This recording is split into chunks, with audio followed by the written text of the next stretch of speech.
In this world, ability reigns supreme. Everyone assumed that you, a forsaken young master who had fallen into the slums, would awaken at best an F rank, worthless ability. Yet on the awakening platform, you summoned a thunderous tribulation. Outside the window, the sky had been clear and bright, but now dark clouds loomed overhead, like a raging dragon roaring. Boom! A blinding purple glow erupted from the palm of your hand in an instant. Even the Alliance's highest grade standard shield was blasted with spiderweb-like cracks by this terrifying lightning serpent. The mocking laughter from the crowd below seemed to have its throat squeezed shut, coming to an abrupt halt. They trembled as they looked up at you. That was the 1 in 10,000 S-rank combat ability, Starfall Thunder. No one knew that, just as you were gathering your mana and pretending to be exhausted and gasping for breath, a faint pale blue halo was quietly emerging from the palm of your right hand. System notification: dual S-rank abilities successfully concealed. A sneer curled at the corner of your mouth. The real hunt had only just begun. You, a worthless direct descendant cast out by the Sovereign clan, had drawn down a lightning tribulation during the awakening ceremony. The awakening crystal was shattered on the spot, and you nearly collapsed the energy shield of a 9th-tier martial master. Everyone was stunned that you had actually awakened the S-class Starfall Thunder, and mocked you for having such unbelievable luck. But you didn't care in the slightest. You even chuckled to yourself because the system had quietly descended upon you. What you'd actually awakened were dual S-rank abilities. Your fate in this lifetime would be completely rewritten. June 6, 4090, Federation Calendar. Tianxiang Province, Yuling City, 2nd High School. Did you see the news? Chairman Ma of the Penguin Guild has broken through to the martial sovereign realm. That's the kind of power needed to hold down the fort at Calamity Gate. I wish I had that kind of strength. You're daydreaming. Chairman Ma awakened an S-rank artifact type ability, Lucky Gold Coin. As long as he keeps accumulating wealth, he gets stronger. Never mind whether you even have an S-rank ability. Even if you did, would you have that much money to get stronger? I'm just daydreaming. We're about to go through the awakening ceremony. I hope I can awaken a combat ability ranked C or higher. It's not that easy. Even for a C rank ability, the probability is only 1%, not to mention that only 20% of people can awaken combat abilities at all. Can't I even daydream? Who knows, maybe I'm that 1 in 10,000 genius. Yi lay face down on his desk, listening to the discussion among the students in front of him. He showed no reaction, as if he were already used to all this, but deep down, he was far from calm. Whether I can turn my fortunes around depends on this awakening ceremony, he thought to himself, clenching his fists tightly. Hundreds of years ago, 12 blood-red portals fell from the sky, and countless monstrous beasts emerged from them to wreak havoc upon the human world. At that time, people had almost no means to resist. It wasn't until they awakened their abilities that they gained the ability to survive on this planet. People called these 12 blood-red portals the Calamity Gates. In this world, everyone can awaken an ability, which is categorized by type into elemental, artifact, beast transformation, and others. Based on their purpose, abilities can be classified into daily life, combat, and support categories. Abilities are further classified by strength from weakest to strongest into F, E, D, C, B, A, and S ranks. Although everyone can awaken an ability, very few manage to awaken even a C rank ability. Those who can awaken A or S rank abilities are even rarer. They are considered the cream of the crop. Awakening even a single E rank or higher ability is enough to support a family and live a decent life. Among these, combat type abilities are held in the highest regard, as humanity desperately needs combatants to secure its survival. Furthermore, materials from beasts have numerous uses, and slaying them to sell their parts can yield substantial profits. Ah Chen, you'll definitely be fine. They say every cloud has a silver lining. You're bound to awaken a great ability today, Jack said, patting Yi on the shoulder. As long as you awaken a Class C or higher ability, your sister's illness can be cured, and the Yi family won't dare to oppress you like they do now. Jack was a dark-skinned boy who had been Yi's only friend throughout his 3 years of high school. Yi had originally been a member of the Sovereign clan's direct lineage, but 8 years ago, his parents went missing after entering the Calamity Gate to gather intelligence. Yi's branch lost its status and was nearly wiped out under the oppression of his maternal uncle's branch. He was forced to leave the Yi family to save his own life. At just 10 years old, Yi took his 4-year-old sister, Yao, to live in the slums, where Yao fell ill due to her young age. Even after leaving the Yi family, Yi was frequently bullied by the younger members of the clan. 5 out of every 7 days, he bore injuries. Jack's family was well off. They ran a business selling exotic beast hide armor, and over the years, they had provided Yi with considerable assistance. However, Jack didn't dare to help Yi openly. After all, the sovereign clan was not a force that a rich second-generation heir like Jack could afford to provoke. That's right. As long as you awaken a C rank or higher ability, not only will you receive a monthly talent stipend, but you'll also be under the Federation's protection. The only fear is that you might not be able to awaken one. A look of worry crossed Yi's face. If he could just awaken a C rank ability, it would change his current situation, and his sister's illness could be cured. Don't worry. Heaven has eyes, you'll definitely make it. Jack pumped his fist at Yi. By the way, did you take the body tempering potion your sister gave you? Jack asked. I did. Thanks a lot for that, Jack. I'll pay you back once I start making money. Yi's face lit up with gratitude. Although ability awakening is essentially random, centuries of research have shown that the stronger a person's physique is before awakening, the higher the probability of awakening a high-level ability. And the physique-enhancing potion was designed to strengthen the body, though, of course, it came with a hefty price tag. A single bottle cost 200,000 Federation coins. Even if he sold himself, he wouldn't be able to scrape together enough money to buy it. If we're talking like this, are we even brothers anymore? Jack feigned annoyance and punched Yi playfully. Yi just smiled blankly and didn't reply. Making a friend like Jack was one of the few strokes of luck Yi had amidst all this misfortune. Although 200,000 was indeed a drop in the bucket for a rich kid like Jack. But for Yi, it was a huge favor, a glimmer of hope to change his fate. That's why Yi had already made up his mind to repay Jack in a big way someday. Quiet. Quiet. The Martial League is here. They'll be in our classroom any minute now. Everyone, get ready. The classroom fell silent instantly. Even Jack, who usually seemed to take everything in stride, showed a rare look of tension on his face. Although, for Jack, failing to awaken a good ability meant he'd simply go home to inherit the family fortune. He'd still live a life of comfort and security. But who wants to just coast through life at such a young age? Actually, I kind of do. No, wait, who wouldn't wanna possess a powerful ability and make a name for themselves? At that moment, their homeroom teacher, Yen Shang, sensed the students' nervousness and said, "Don't be nervous, everyone. Keep a level head. I'm here to wish you all the best of luck in your martial arts journey." A moment later, the dean of students, Li Wei, arrived at the classroom door accompanied by 2 men wearing martial artist uniforms. One of them held a blue crystal in his hand, while the other held a stand. Its material was unknown, but it seemed to emit a faint purple glow. Seeing this, Yen Sheng hurried forward and performed a martial artist's bow, saying, "Director Li, all the students from Class 4, Grade 12 are here, no one is absent." Li Wei was one of the strongest teachers at 2nd Senior High School, a martial master who was just one step away from reaching the general stage, and he was only in his early 30s.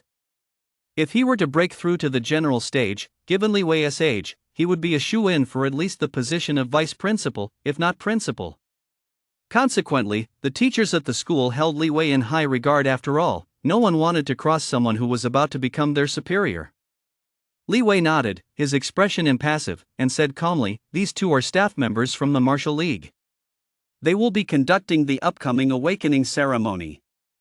Li Wei paused for a moment before continuing. Earlier, Class 1 had 1 B rank, 2 C ranks, 5 D ranks, 10 E ranks, and 30 F ranks. Moreover, student Ji Rongxuan even awakened an A-rank beast transformation ability, Blazing Mastiff. I hope your class can produce such talent as well. What? A-B rank. And an A rank, too. What incredible luck in A rank. With that, he doesn't even need to take the college entrance exam. That's right. He'll be able to get into Sifang Martial Arts Academy and the 2 top martial arts schools. The previously quiet classroom instantly erupted into a commotion, with everyone filled with envy. After all, once an ability awakens, those who awaken to a rank and F rank are destined to go their separate ways. Perhaps they would never see each other again for the rest of their lives, or rankers were destined to be figures everyone looked up to, a class of their own. This was the cruel side of awakening. Yi, however, wore a grim expression, for this Yi Rongxuan belonged to a collateral branch of the Yi family. Strictly speaking, Yi was even required to address him as older brother. He had bullied Yi quite a bit in the past, and now he had awakened in a rank ability, a combat type one at that. If he hadn't awakened a high tier ability, the days ahead might have been even harder to endure. Jack sensed Yi's state of mind but said nothing, merely sighing. After all, the probability of awakening in a class ability was extremely low. Quiet. Everyone, be quiet. Those whose names are called next, come forward to awaken your ability. Stay calm and don't rush. Li Wei's voice carried an air of authority without a trace of anger. The two staff members approached the podium and placed the crystal on the stand. One of them waved his hand toward the stand, channeling energy into it, and instantly the crystal burst into a blue glow. Number 1, Zhang San, Yan Sheng announced. A short boy stepped up to the podium. Zhang San, Class B ability, Deadly Dual Guns. As soon as Li Wei finished speaking, Zhang San's face flushed with excitement. Not bad, a great start. You may go down now, Li Wei said with a smile. Next, Li Yun. Li Yun, F-class ability, Sound of Retching. Li Yun's face instantly turned pale. The students below didn't mock him, they merely sighed quietly to themselves. After all, the vast majority of them were F-class. Over 20 more students awakened their abilities afterward, only one was Class C, while the rest were all Class F. The atmosphere in the classroom grew heavy. Next, Yi. As Li Wei called out this name, he couldn't help but glance at Yi. After all, he knew a thing or two about how the Yi family had been suppressing him. Yi stood up and walked toward the podium. Ding! Compatible energy detected in the vicinity. Martial God System activating. Martial God System activated. Just as Yi reached the awakening crystal, a mechanical voice rang out in his mind. Martial God System. Yi froze in his tracks, lowered his head, and a sharp gleam flashed in his eyes, revealing a complex expression. However, everyone assumed Yi was just too nervous and didn't think much of it. If there hadn't been so many people around, Yi would have jumped for joy right then and there. Yi, don't be nervous. Stay calm, Li Wei said gently. He still felt sympathy for this child who had been oppressed by the Yi family. Yi snapped out of it and hurriedly replied, okay. Yi walked up to the podium and stood before it. Are you ready? When you're ready, place your hand on the crystal. Okay. Yi looked nervous. Yi slowly placed his hand on the awakening crystal. Yi felt a surge of energy coursing through his palm and spreading throughout his body, and the flow of energy grew increasingly intense. The crystal also gradually grew brighter, and the rate at which it brightened accelerated. Boom! In an instant, a flash of lightning erupted, and bolts of lightning darted wildly about. One by one, the classroom windows were shattered by the lightning, scattering shards of glass across the floor. Outside the window, the sky, which had been clear and bright, darkened at a visible speed. The rumble of thunder roared like a furious dragon, ready to erupt at any moment. Trouble! Deploy the energy shield! Li Wei exclaimed as he saw what was happening. The two staff members also reacted, immediately pulling out 2 tokens and crushing them in their hands. An energy shield about 3 meters in diameter formed around Yi. At the very moment the shield deployed, purple lightning erupted from all around Yi. These bolts of lightning, like swift lightning serpents, slammed into the energy shield. Lightning flashed within the energy shield, and the podium was blasted black and charred, leaving a scene of utter chaos. But the lightning showed no signs of stopping. The energy shield was being pounded to the point of collapse, with cracks appearing all over its surface. Trouble! The energy shield can't hold out much longer. Inject mana. Seeing this, Li Wei quickly placed his hand on the shield and channeled his cultivation technique to infuse it with mana. The 2 Martial League staff members reacted in time and hurriedly followed Li Wei's example, channeling their own energy into the shield. Gradually, the sound of thunder outside the window subsided, and the lightning within the shield also quieted down. What terrifying lightning! Even the League's standard shield can't withstand it. That instantaneous burst of power is probably comparable to that of a peak martial artist. The shield the League used to prevent accidents during the awakening ceremony was sufficient to block a single strike from a martial artist. For Li Wei, a peak martial master, the power of a peak martial artist was nothing to fear. However, the lightning was simply too fast, and its concentrated attack was extremely powerful. Such a standard shield was inevitably unable to withstand it. Li Wei, too, had been caught off guard by the surprise and failed to react. Had he reacted in time, the lightning would not have posed a threat to him. As the shield dissipated, Yi stood in the center, his hair standing on end. A purple glow flickered in his eyes, and faint sparks of lightning still flickered around him. As the smoke cleared, the awakening crystal shone with a brilliant golden light. Crack, crack, crack. Crack after crack appeared on the crystal's surface. Finally, it could no longer hold, shattering with a thunderous crash. That's an S-rank elemental ability, Starfall Thunder. Li Wei showed no sign of embarrassment over his earlier slow reaction. Instead, he grew excited. After a moment of silence, the students below finally came to their senses. One by one, they looked at Yi with expressions of envy, admiration, and even jealousy. Oh my god! An S-rank ability. There can't be many people in the world who possess one. And it's a lightning-type ability with extremely powerful combat capabilities. He has really made it big now. Now he can choose any school in the Federation he wants. How come I never noticed before that we had such a handsome guy like he in our class? He has truly one in a million. If I'd known, I would have snagged him. Everyone was buzzing with excitement, but Jack said nothing. He simply watched Yi, who stood there dumbfounded, with a look of satisfaction on his face. Jack was genuinely overjoyed that Yi had awakened an S-class ability. Yi, you've got a bright future ahead of you. Our second high school is going to make a name for itself. Li Wei stepped forward, grabbing Yi's arm with a look of excitement on his face. But the moment Li Wei grabbed Yi suddenly went limp, stumbled, and was about to fall. Li Wei acted quickly, catching Yi before he fell. I forgot about that burst of power you just unleashed, kid. After unleashing such a powerful attack, you're exhausted now. Go rest over there for a bit. Li Wei hurriedly helped Yi over to the side to rest. Since the awakening crystal we just used has been destroyed, we can't continue the awakening ceremony. Everyone, please wait here for a moment until the spare crystal arrives so we can proceed. I'll go notify the principal. You stay here and maintain order, Li Wei said to Yan Shang. Yes, Director, Yan Shang replied promptly. He sat down in his seat to rest, silently chanting in his mind, System. A system panel appeared in Yi's mind. Host, Yi. Abilities, Starfall Thunder S rank, Divine Brugord S rank. Cultivation technique, none. Combat skills, none. Ability points, 0. Cultivation time, 0. Why are there two abilities? Didn't I only awaken Starfall Thunder? Yi couldn't help but feel puzzled. Could it be that a single crystal can only detect one S-rank ability, and the second one goes undetected? Two S-rank abilities he had already considered awakening, just one a blessing from the heavens and a stroke of incredible luck. But with two, Yi no longer believed it was simply a matter of good fortune.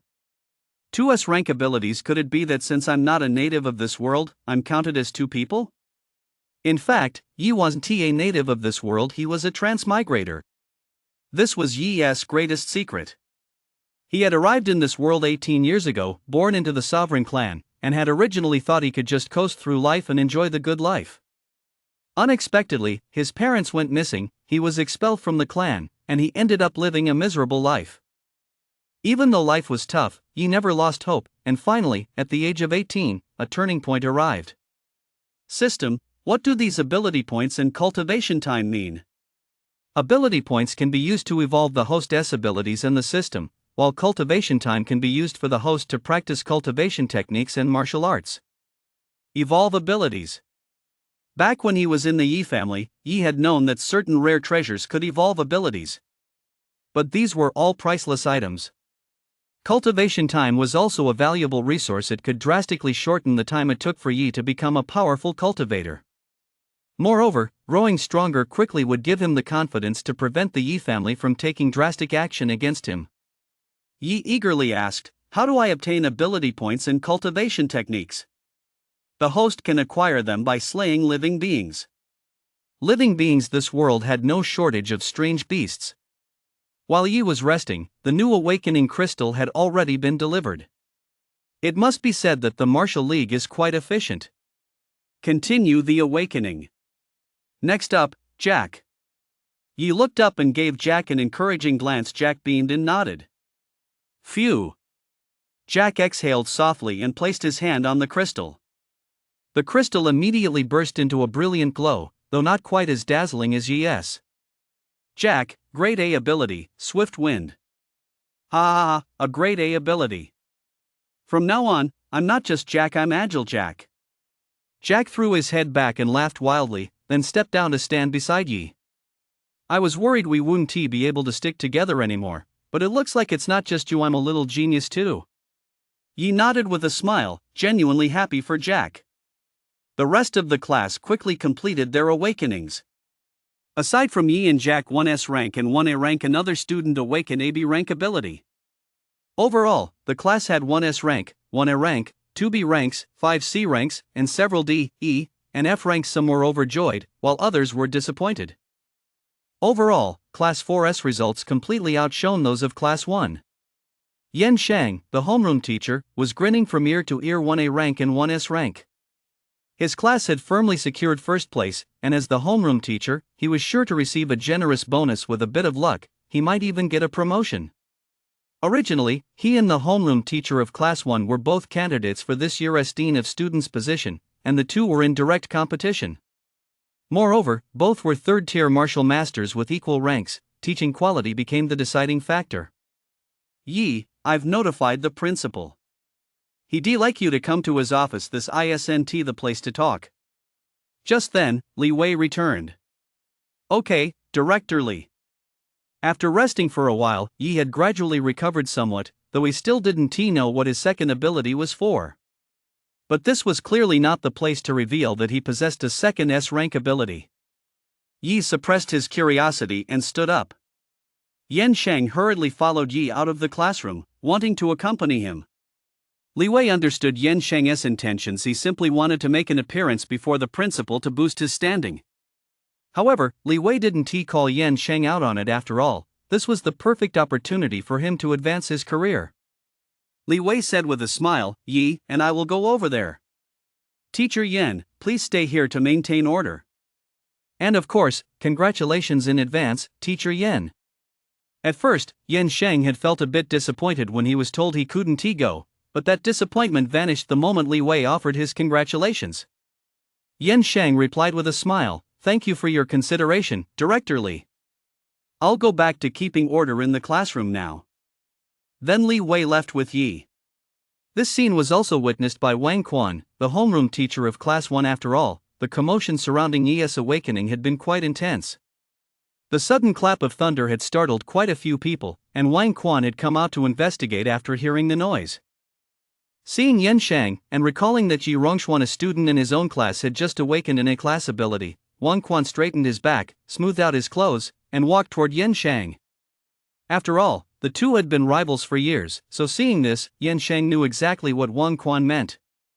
Earlier, when he heard that Class 1 had produced an A-class ability user, Yan Shang had indeed lost some of his confidence, but now that his own class had produced an S-class ability user, the tables had turned. Hey, Yan, why are you so happy?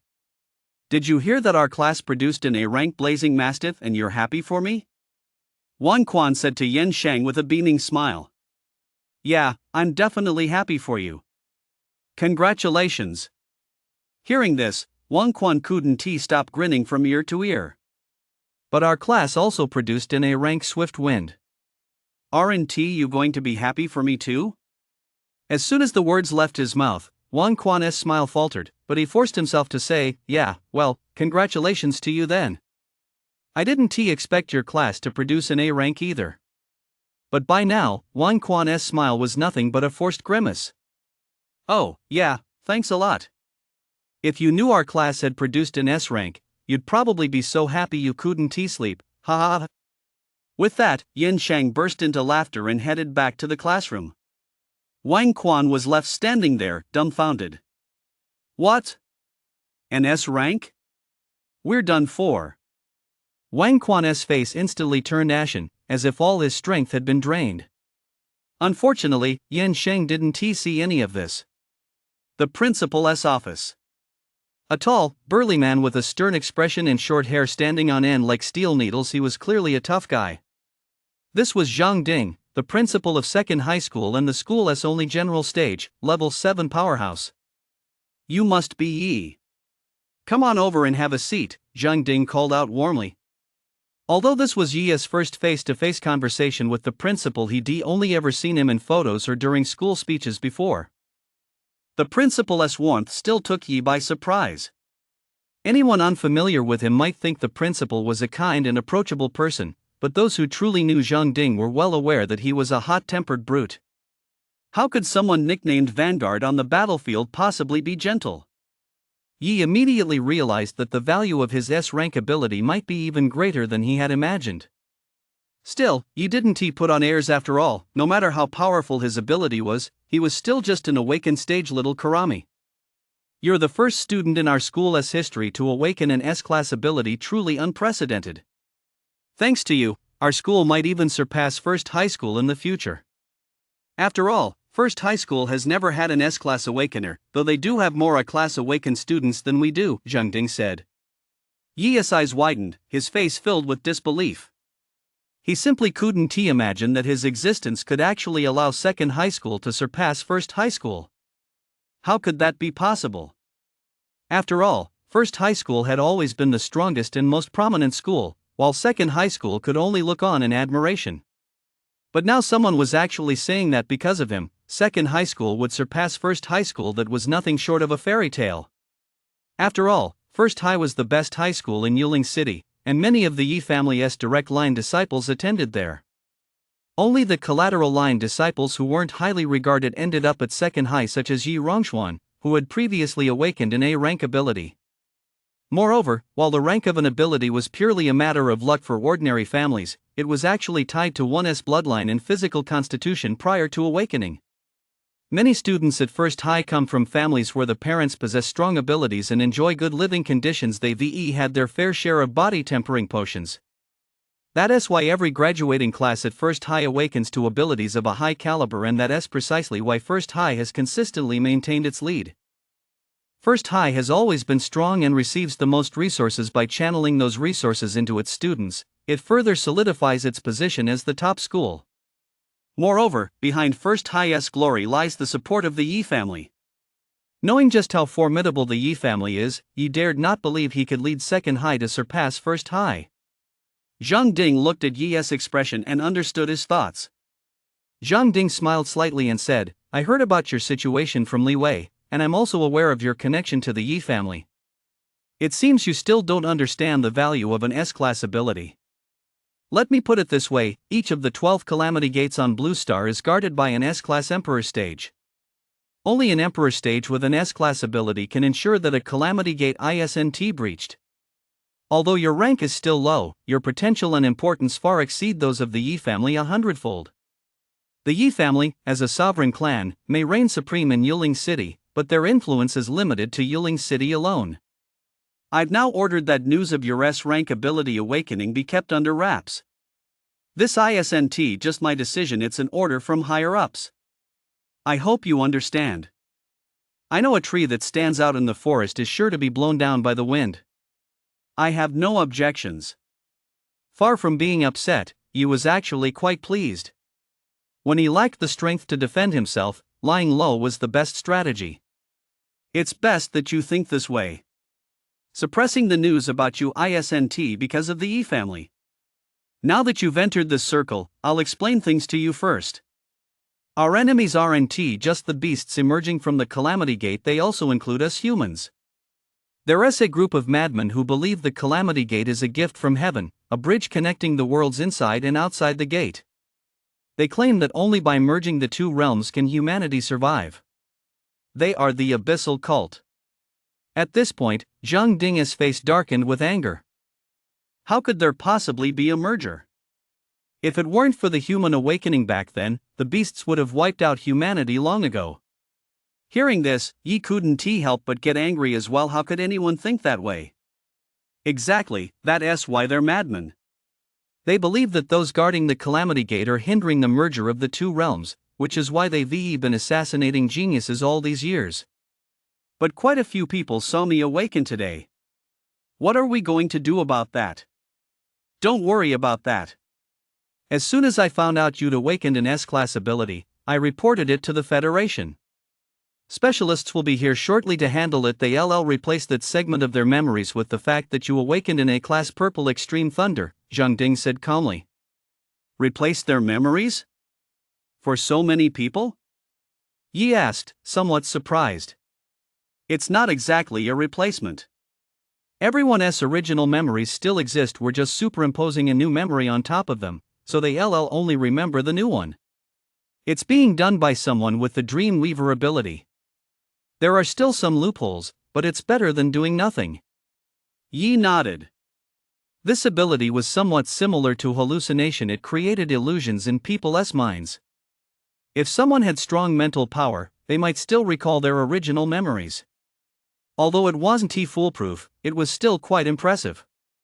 Although even A rankers can be targeted for assassination, it's nowhere near as dangerous as for S rankers. Besides, the higher-ups want you to hone your skills. After all, no true powerhouse is forged by training at home. I understand. I think a rank is just right, at least it'll improve my current situation, he said with a faint smile. Zhang Ding looked at the man before him with satisfaction. Not only was he talented, but he also had a good character. I heard you shattered all your awakening crystals before. I have a stronger one here, could you demonstrate it for us? This is my first time seeing an South-class ability up close, Zhang Ding said, rubbing his hands together and looking at Yi with an ingratiating smile. Of course, no problem. Yi agreed readily. As Yi looked at the awakening crystal in Zhang Ding's hand, he suddenly felt a twinge of regret. The ordinary one he had before was clearly much smaller than this one. The previous one had only been enough to awaken a single S-class ability, but what about this one? Might it trigger the detection of Yi's second S-class ability? Yi wasn't sure. Possessing even one S-class ability already marked one as a top-tier genius, making them a prime target for the Abyssal Cult's relentless assassination attempts. If they found out Yi had two S-class abilities, they would likely go all out to eliminate him. Yi believed that if his two S-rank abilities were exposed, he would certainly receive protection from official authorities. However, as Zhang Ding had told him, the members of the Abyssal Cult blended into the crowd. Like rats in the sewers, they were difficult to catch. Otherwise, there would be no need to send someone to replace memories and suppress the news. Having been in this world for 18 years, Yi understood that even if there was only a 1 in 10,000 chance, he could not entrust his fate to others. A wise man does not stand beneath a crumbling wall. Only his own strength was something Yi could fully control. Yi silently prayed in his heart, "System, can you hide my second S-rank ability?" Ding, sure. Hearing the system's reply, Yi breathed a sigh of relief and began to channel the small amount of mana within him. Zzz. Instantly, streaks of purple lightning flashed across Yi's body, and his eyes once again turned a deep purple. But the intensity was nowhere near as great as during his first test. After all, no matter how powerful Yi's ability was, it had only just awakened. The first time, he had released all the mana he'd accumulated over the years in a single burst, so the power was naturally much greater. Yi slowly placed his hand on the crystal in front of him and channeled mana into it. The crystal grew brighter and brighter. When it reached a certain level of brightness, the crystal suddenly burst into a dazzling golden glow. It really is an S-rank ability. Zhang Ding stared at the crystal in Yi's hand, his face filled with astonishment. After the initial shock subsided, Zhang Ding regained his composure and looked at Yi with a serious expression. Even among S-rank abilities, yours is exceptionally powerful. It's practically a perfect combat-type ability. Not only that, but from what I sense, your ability carries a sense of annihilation. I can't quite put my finger on it, but it feels like a power capable of obliterating everything. You are the hope of the future. Whether you become a powerful figure or not may directly determine the fate of humanity. But don't let pride get the better of you. Don't act recklessly just because your ability is strong. Remember, your life is what matters most, Principal Zhang admonished earnestly. I understand, Principal. I won't act recklessly until I possess absolute power. Zhang Ding then had a sudden realization he naturally knew exactly what Yi was referring to. That Yi had managed to survive all those years of oppression by the Yi family. Others might not know this. But Zhang Ding was privy to some of the inside story. Back then, Yi had traded his withdrawal from the Yi family for the chance to save his own life and Yao's. Uncle Yi spared him only because Yi had shown good judgment after all. By then he had already taken control of a large portion of the assets originally belonging to Yi's branch of the family. If he hadn't even spared a child, his subordinates would likely have felt uneasy in the future. But later, even after he learned that Yi had left the family, the younger generation within the clan began to bully and humiliate Yi with impunity. Yet he remained unmoved, as if none of it concerned him. To Yi Pengtian, he was nothing more than an insignificant weed by the roadside, not worth his attention or concern. Zhang Ding couldn't help but admire Yi for being able to make such decisions at such a young age. Earlier, when Zhang Ding first learned of Yi's situation, he had admired him, but he was still reluctant to get too involved with the Yi family. But now the situation was different. Yi had a brighter future ahead of him and was a worthwhile investment. By the way, there is something else. Give me your bank account number later, and I'll have the school's finance department transfer 500,000 to you as a scholarship. Hearing Zhang Ding's words, Yi couldn't help but feel a surge of excitement right now. Money was exactly what he needed most. With this, his younger sister's illness could be completely cured, and she would no longer have to suffer from her ailments. But Yi didn't let his emotions show. Years of hardship had long cultivated in him a composure that remained unshaken by success or failure. Only his slightly quickened breathing betrayed his current state of mind. Zhang Ding watched Yi's impassive expression and felt even more satisfied. Although 500,000 wasn't a large sum to him, it was by no means a small amount for Yi in his current situation. Seeing him remain so composed at a time like this, Zhang Ding became even more convinced that he hadn't misjudged him. Zhang Ding continued, this 500,000 is just the first installment. After all, as far as scholarships go, this is the absolute limit. Any more would violate the rules. Additionally, if you're willing to serve as the school's spokesperson, the school can pay you 2 million annually in endorsement fees. What do you say? Zhang Ding said to Yi with a smile. Hearing this, even Yi could no longer remain calm. In this world, the annual expenses for an average family of 3 were only around 100,000. 2 million was a colossal sum, let alone paid out every year. If he had awakened a great D life-type ability, his annual income wouldn't have exceeded 300,000. Principal, isn't 2 million a bit much? Yi said, somewhat flustered. I thought you weren't going to react at all, kid. Looks like the offer wasn't high enough. Yi scratched his head sheepishly. 2 million is actually us getting the better end of the deal. As the face of our school, the value you bring us is worth far more than 2 million. Even though Zhang Ding put it that way, Yi knew deep down that Zhang Ding was simply trying to secure better terms for him. Even if he refused, the school could still use his name in their promotional slogans without paying him a single penny. Since you have no objections, just sign this contract, and we'll transfer 2.5 million to you right away. With that, Zhang Ding pulled a contract out of his drawer and handed it to Yi. Yi took the contract without making a fuss and signed his name on it right away. Now that you've officially started your cultivation, I'll give you a few things you'll find useful right now. As Zhang Ding spoke, he took several items out of his drawer. This 5-chi convergence technique is a C rank, attribute-less cultivation technique.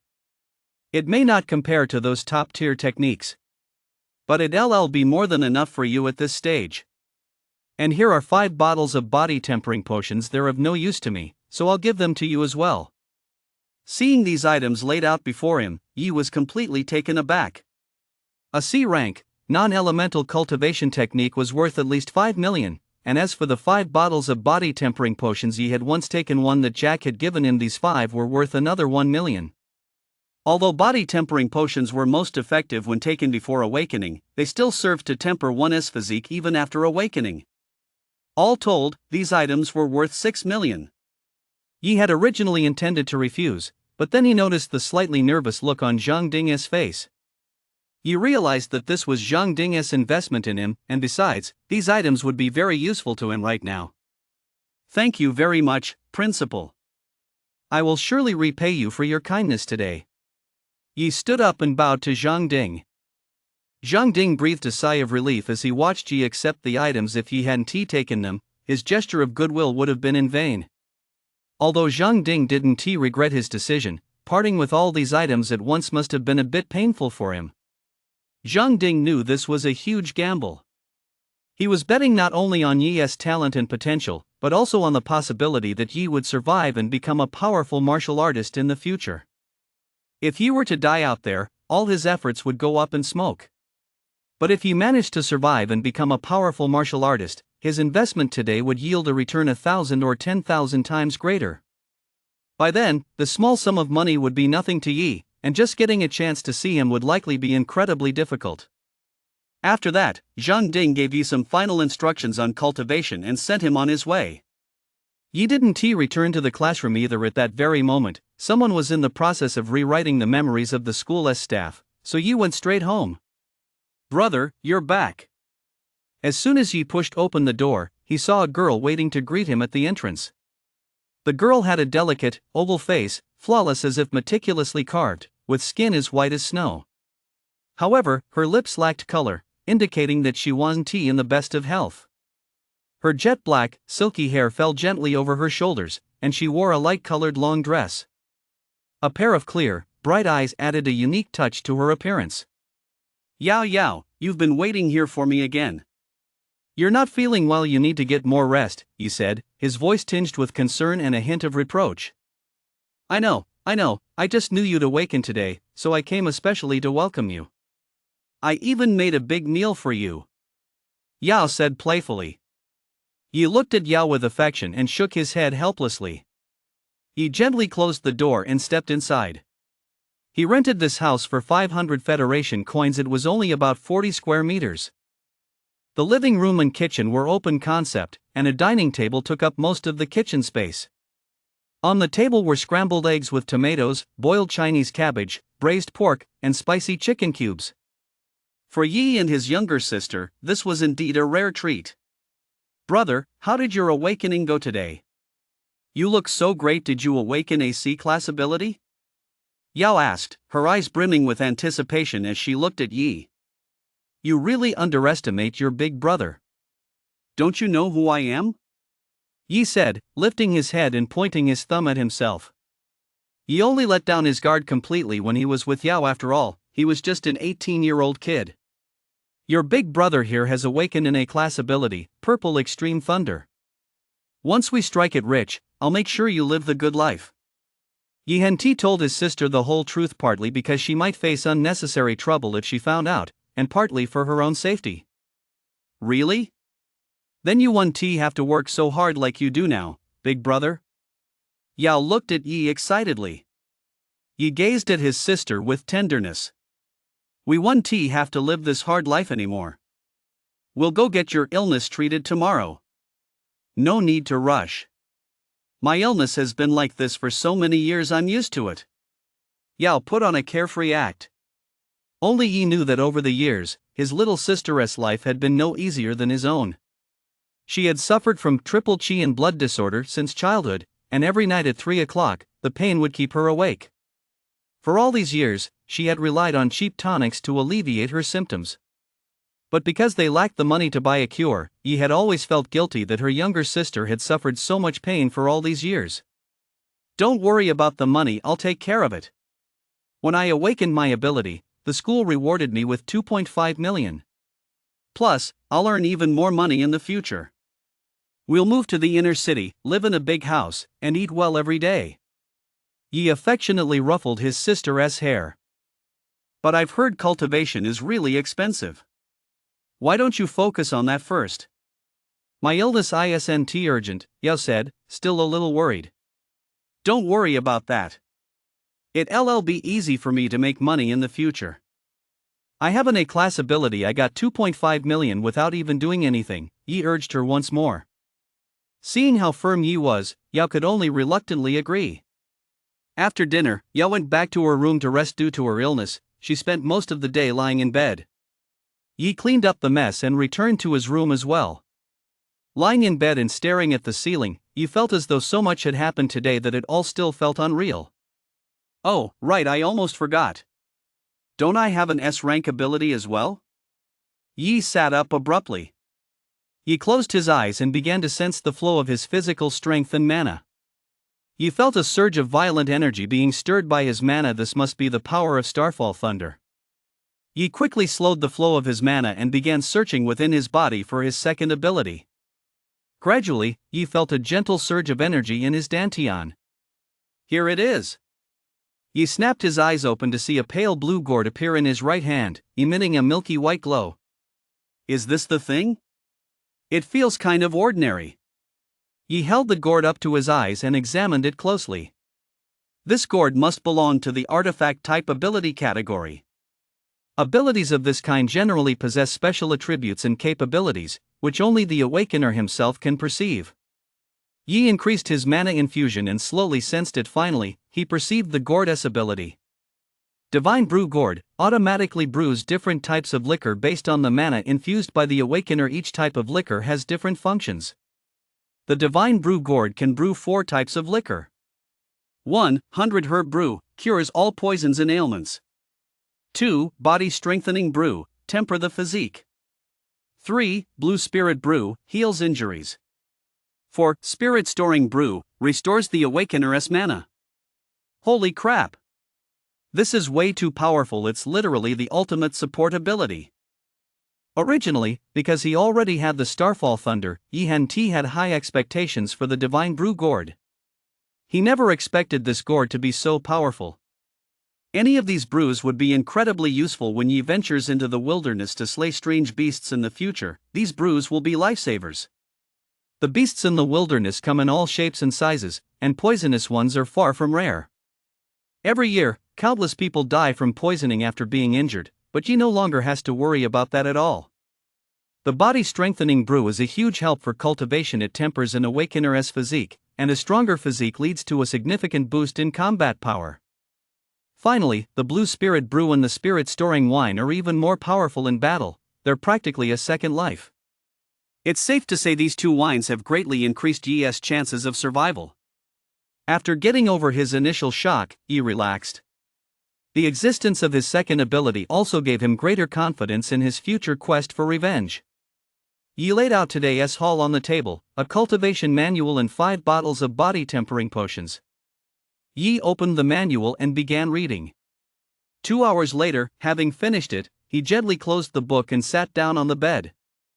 Following the manual's instructions, Yi assumed a strange posture, closed his eyes, and saw numerous specks of light appear in the air. Is this the mana of the universe? Yi began using his mental energy to slowly draw the specks of light into his body, then circulated them along the pathways outlined in the manual. 1 cycle, 2 cycles. He didn't know how much time had passed when he opened his eyes. A faint purple arc of lightning flashed across his pupils. Yi clenched his fist. I've broken through. I've awakened to the first tier. I've officially embarked on my cultivation journey. At this rate, I might even break through to the martial artist realm in 2 months, Yi said, his face brimming with excitement. Next, I'll try infusing my mana into this Divine Brew Gourd to see if I can brew a gourdful first. With that, Yi began channeling his mana into it. Before long, Yi's face turned pale. Is the mana consumption really that high? Still, at least I managed to brew a gourdful of 100 herb brew. With my current abilities, I can only brew 1 gourd of 100 herb brew a day. It takes a week to brew the Body Strengthening Elixir, and I'm still unable to brew the Blue Spirit Brew or the Spirit Storing Elixir. But thankfully, this gourd has a large storage capacity, and I can infuse mana in stages instead of all at once. Otherwise, I'd only be able to brew 100 herb brew right now, Yi said with a sigh of relief. Yi picked up the gourd, took a sip of the 100 herb brew, and tasted it. Yi felt his whole body lighten considerably, and the fatigue from cultivation had lessened significantly. It tastes good. It's kind of like orange juice, pretty tasty, actually. Yi said, smacking his lips. If I ever find myself in a tight spot, with this ability to neutralize 100 poisons and cure 100 ailments, I could even become a divine healer, Yi couldn't help but joke. Next, I need to carefully plan out my future arrangements. The first thing now is to cure Qingyao's illness. I wonder if this 100-herb brew will work. I'll give it a try tomorrow, Yi thought to himself. Then I'll go register for my Awakener ID code. I'll even get a monthly stipend. Besides, I can't leave the city without an ID code. But at my current level 1 awakening, it's still not safe to leave the city. I'll wait until I reach level 3 before going. With the power of Starfall Thunder, even level 5 awakened beasts pose no threat to me. As for my S-rank awakened ability, the school staff have had their memories erased. But the Alliance High Command still knows about it. It shouldn't affect my directed mission. Someone should come to recruit me soon, and I'll get a nice chunk of resources then. Yi was overjoyed. After sorting out his thoughts, Yi relaxed. He swallowed a bottle of body tempering potion and fell into a deep sleep. The next day, Yi woke up early. Since his awakening, his physical condition had improved significantly. He only slept for 4 or 5 hours but had fully regained his energy. Yi carefully sensed his body and discovered that his mana had increased once again. He had reached the peak of the first stage of awakening. He would likely break through to the second stage very soon. I drank a bottle of body tempering potion and slept for a while, and I've already gotten stronger? This S-rank ability is truly powerful. Yi couldn't help but marvel. After preparing breakfast, Yi woke Yao up.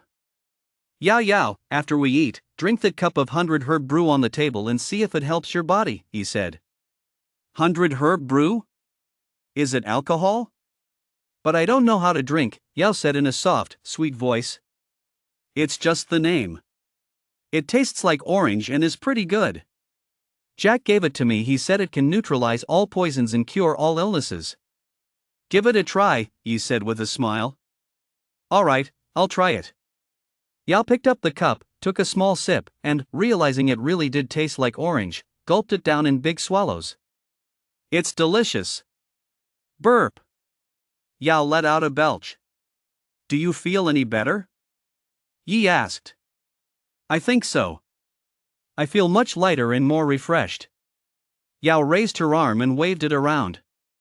Yao's complexion gradually took on a hint of color, and her lips were no longer pale and lifeless but had regained some blood color. That's good. Let us go to the hospital for a checkup later, Yi said, still a little worried. After finishing their meal, the siblings went to the hospital and quickly underwent a full physical examination. Yi took the test results to the doctor who had been treating Yao. How did her condition improve so much? Did she take some kind of miracle drug? The doctor asked, adjusting his glasses. How could they afford any miracle drugs? They're penniless. They're still in debt to our hospital, a plump nurse standing next to the doctor remarked sarcastically. Over the years, Yi had always been short on money. He could only afford the cheapest medicine for Yao and had even been running a tab for years. Fortunately, this doctor knew of their difficult circumstances and had always allowed Yi to run a tab, sometimes even offering a helping hand. But this nurse acted as if Yi owed her money personally, sneering at him every time he came in for a checkup. Even though Yi barely paid her any attention. Yes, a friend bought me a bottle of special medicine, he said, ignoring the nurse. That's good. At this rate, if you take it for another 2 weeks, you should be fully recovered, no problem at all. The doctor was happy for Yi after all. He watched her come this far, step by step, over the years. And it was bought by a friend? I bet someone just gave it to you out of charity. Will the medicine last you 2 weeks? Don't come back asking for credit again later, the overweight nurse sneered. That's none of your business. You'd better worry about yourself, Auntie Tank. Back when she had no money, Yi had to swallow her pride and back down every time, but now that she has got money, she is not going to put up with her anymore as if the hospital were hers to run. By the way, I'm here today to pay off the money I owe from before. What? What did you just call me? You penniless wretch, How dare you talk to me like that? I'd like to see what you're going to use to pay me back. The nurse was fuming with rage. Yi said nothing. He simply pulled his bank card out of his pocket and handed it to her. Humph. The plump nurse snatched the card from Yi's hand with a furious expression and swiped it through the payment machine. Ding! Payment amount, 10,563 federal coins. Balance remaining, 2,489,437 federal coins. Hearing the machine's voice, the nurse stood frozen in shock, her mouth agape, a look of utter disbelief on her face. What? That's impossible. Hey! Shouldn't you give me my card back? Yi looked at the nurse. Oh, here you go. The nurse hadn't quite recovered yet. Yi took the card without acknowledging her and turned to the doctor. Dr. Zhang, thank you so much for all your help over the years. I've transferred 200,000 to your phone to repay some of the money you've covered for me all these years. Dr. Zhang replied with a complex expression, no need. It's not much money. I'm just happy that you're able to live a good life now. Take the money back, and just focus on living well from now on. You absolutely must take it. Without your help all these years, my sister might not have made it this far. Just don't think it's too little. Also, I've awakened in A rank ability, so things will only get better from here on out. You don't need to worry. With that, Yi waved his phone, leaving Dr. Zhang no chance to refuse, then took Yao by the hand and ran out. Dr. Zhang's eyes widened, and by the time he came to his senses, Yi was already far away. That was just the kind of person Yi was. He repaid even the smallest kindness with immense gratitude. If someone gave him a fraction, he'd return tenfold. An A-class ability, huh? I'm still stuck with just an E-class healing ability, Dr. Zhang mused. He also realized that from now on, Yi was bound to skyrocket to success, with a bright future ahead of him. Wang, you need to treat your patients with more respect from now on. Don't look down on people just because they're poor. Today, Yi simply chose not to hold it against you. But if you ever encounter someone else who has awakened an A-class ability, especially someone you've mocked in the past, not even your uncle would be able to save you, Dr. Zhang said, casting a cold glance at the plump nurse. Dr. Zhang had reprimanded her about her attitude more than once. But she'd always taken it lightly, relying on the fact that her uncle was the hospital director. I understand. I won't do it again. By now, the nurse had come to her senses, and cold sweat was beading on her back. She deeply regretted her rude behavior earlier. If he reported this incident, the hospital director would certainly fire her, and afterward, no hospital would dare hire her. She silently resolved in her heart never to look down on others again. That afternoon, in the principal's office at No. 2 High School. The principal's office was bustling with activity. Four imposing figures were seated in a square formation. Zhang Ding stood in the middle, feeling a bit at a loss. These four were the teachers from Sifang Martial Arts School who had come to recruit Yi. Principal Zhang, there's no need to be nervous. We'll just wait here for a bit, there's no rush, said an elderly man. That's right. Your school has produced 3 A-level awakened students this year. Who knows, Principal Zhang might even get promoted next year, a young woman added. Alright, I'll go get them right now and have all 3 come over, Zhang Ding replied, wiping away imaginary sweat from his forehead. Zhang Ding walked out of the office as if escaping a den of wolves. After all, he was merely a 7th-tier general stage martial artist. Every person sitting inside was a martial king, and all of them high-tier martial kings at that. Sandwiched between them, Zhang Ding didn't even know what to do. Zhang Ding asked Yin Sheng to have the 3 of them come over, only to learn that Yi had taken the day off. Zhang Ding hurriedly dialed Yi's number. Yi, why did you take the day off? Can you come to school right now? Teachers from the 4 Directions Martial Arts School are here looking for you. They're probably here to recruit you specially. Although Zhang Ding was a bit anxious, he didn't rush Yi. After all, times had changed. I took my little sister to the doctor today. I just got home, and I'll head to school right away, Yi replied hurriedly. The 4 Directions Martial Arts Schools are Beidou University, Nanjing University, Shifun University, and Dongshu University. These 4 martial arts schools are situated in the north, south, east, and west of the Huaxia Federation, respectively, and are the 4 top universities in the Federation. Established after the arrival of the Stargate, these 4 schools boast deep-rooted traditions and a long history. They serve as the main force in cultivating the next generation of powerful warriors each year. Coupled with the fact that in recent years exotic beasts have become increasingly rampant and the situation has grown more dire, the Federation has increased its investment in martial arts universities, with even greater resources allocated to the top institutions. Graduates from these 4 universities are, at a minimum, at the general stage, and there are no shortage of martial king-level experts among them. Beyond material resources, these schools also offer teaching facilities that other institutions lack. For example, while instructors at ordinary martial arts schools can be general stage practitioners, only martial king-level experts are qualified to teach at these 4 institutions. The number of students admitted to these 4 schools each year is truly a rarity.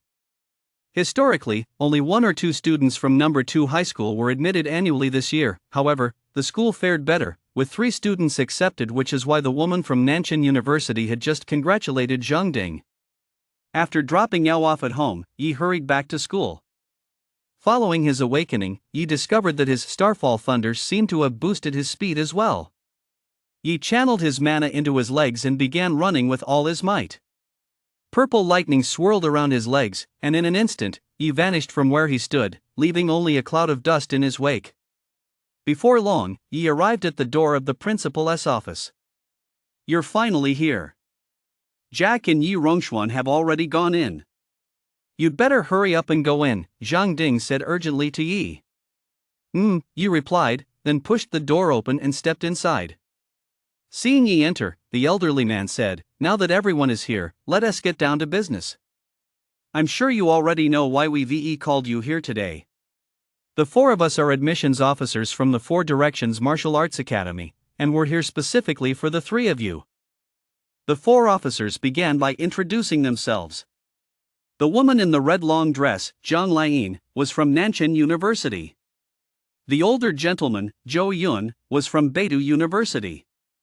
The tall, burly man, Zhao Ming, was from Shifun University. Finally, the man with his hair tied back was from Dongshu University. Now that you've all been introduced, let us get straight to the point. If the 3 of you come to our Shifeng University, each of you will receive a guaranteed annual scholarship of 2 million, and a class cultivation technique, and a combat skill suited to your C-class attributes, Zhao Ming said briskly. At that moment, Jack and Yi Rongxuan both widened their eyes and began to breathe heavily. These terms were truly generous. Setting aside the 2 million annual scholarship, and a rank cultivation technique alone was worth tens of millions.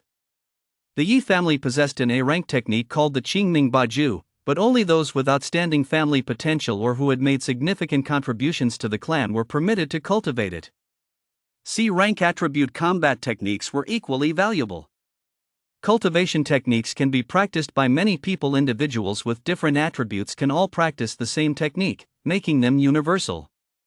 Attribute combat techniques, however, are different. Only those with matching ability attributes can practice them, and attribute combat techniques of the same rank are several times more powerful than non-attribute combat techniques. However, attribute combat techniques also have a drawback. While cultivation techniques can be researched collaboratively by many people, attribute combat techniques can only be created by those with the corresponding attribute. Consequently, there are more high-tier cultivation techniques than elemental combat skills, which is why Zhao Ming presented an A-tier cultivation technique but only a C-tier elemental combat skill. Though surprised, the 3 did not agree immediately. Instead, they composed themselves. Jack's family is in the exotic beast trade, and as the sole heir of the the Chu family could certainly afford these resources if they were willing to make the sacrifice. Yi Rongxuan was a member of the Yi family, although he belonged to a collateral branch and had previously been overlooked by the family, which was why he attended second high school. Now that he had awakened an A-rank ability, the Yi family naturally placed great importance on him. Even his parents had been transferred to key positions within the Yi family's core businesses.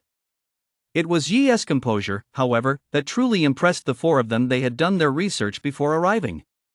They were well aware of Yi's background, and yet, faced with resources capable of completely transforming his circumstances, he remained remarkably composed. He was indeed a young man of remarkable composure. Dongshi University offers the same terms. A C-class attribute combat skill can be exchanged for a B-class standard combat skill. Nanshan University cannot offer a 2 million scholarship, we can only provide 1 million. However, if you break through a cultivation level while enrolled, you'll receive a set of breakthrough potions free of charge. These offers aren't low, in fact, they're even higher. A set of potions for breaking through from Awakened to Warrior is worth 500,000 from Warrior to Martial Master, 1.5 million from Martial Master to General Stage, 3 million, and from General Stage to Martial King, 10 million. If you break through to Martial King while still in school, you'll receive 15 million. However, if you only reach the General Stage, you'll only get 5 million. It's up to your own abilities. Upon hearing this, the last elder, Zhou Yun, remained composed and calmly said, "We at Beidou University will offer a 3 million scholarship, plus 50 points, and a rank cultivation technique, and a C-rank attribute combat skill." You may not know the value of points, but let me put it this way, 1 point is worth 10,000 Federation coins. However, 10,000 Federation coins may not necessarily buy you a single point. Points are required for everything: food, drink, lodging, and transportation on campus. You'll come to understand their importance in time. Additionally, Yi Rongshuan, Beidou University will provide you with a B-rank attribute battle technique. The director of instruction at our combat academy possesses an ability similar to yours, and this attribute battle technique was created by him, Zhou Yun said with a smile. Zhou Yun was very confident this was arguably the best offer Beidou University had to offer. Yi Rongshuan was the first to make his decision: I choose Beidou University. After all, Beidou University's offer was excellent, and having a martial arts instructor suited to his needs would help him avoid many detours on his martial arts journey. Yi Rongshuan also shot a defiant glance at Yi. As he approached Yi, the corner of his mouth curled up in a sneer as he said mockingly, "Don't think that just because you've awakened an A-rank ability, you can return to the Yi family. Even if your ability is the same rank as mine, you still can't beat me. You'll always be nothing more than a cast-off of the Yi family." Long before the day Yi Rongshuan awakened his ability, Yi's great-uncle, Yi Pengtian, had sought him out and promised him abundant resources. In the end, he also told him that he would never allow Yi to return to the Yi family after all, the grudge ran too deep. Even if it could be resolved, Yi Pengtian was unwilling to let Yi return to the family. Yi Pengtian would never tolerate anyone who posed a threat to his position as head of the family. Faced with Yi Rongshuan's mockery, Yi's face did not show the anger Yi Rongshuan had imagined. Yi said calmly, "Is that so? As someone who was abandoned and then crawled back on your knees, I certainly can't compare to you." Yi Rongshuan was about to say something else, but before the words could leave his mouth, a gentle breeze swept by. "Looks like I've arrived just in time." A man with graceful poise and an otherworldly aura appeared before the crowd. His presence was as fleeting as a spring breeze, leaving no trace behind. None of the 4 instructors from Sifang Martial Arts School had sensed him. It's Yu Zhaowenqing of the 7-Star Sword. Among those present, Zhou Yun was the first to recognize him. What? How is that possible? How could the Capital Martial Arts University have sent him here? The other 3 recognized him as well. Oh, I didn't realize I was this famous. Looks like I'm one step closer to world fame, ha ha ha. As he spoke, Zhaowenqing flicked his hair back and struck a pose he thought was incredibly cool. You watched him and thought to herself, the 7-Star Sword sounds like it should be some kind of sword immortal, but this guy here seems a bit of a show-off? Just as Zhaowenqing was showing off, a fiery voice rang out.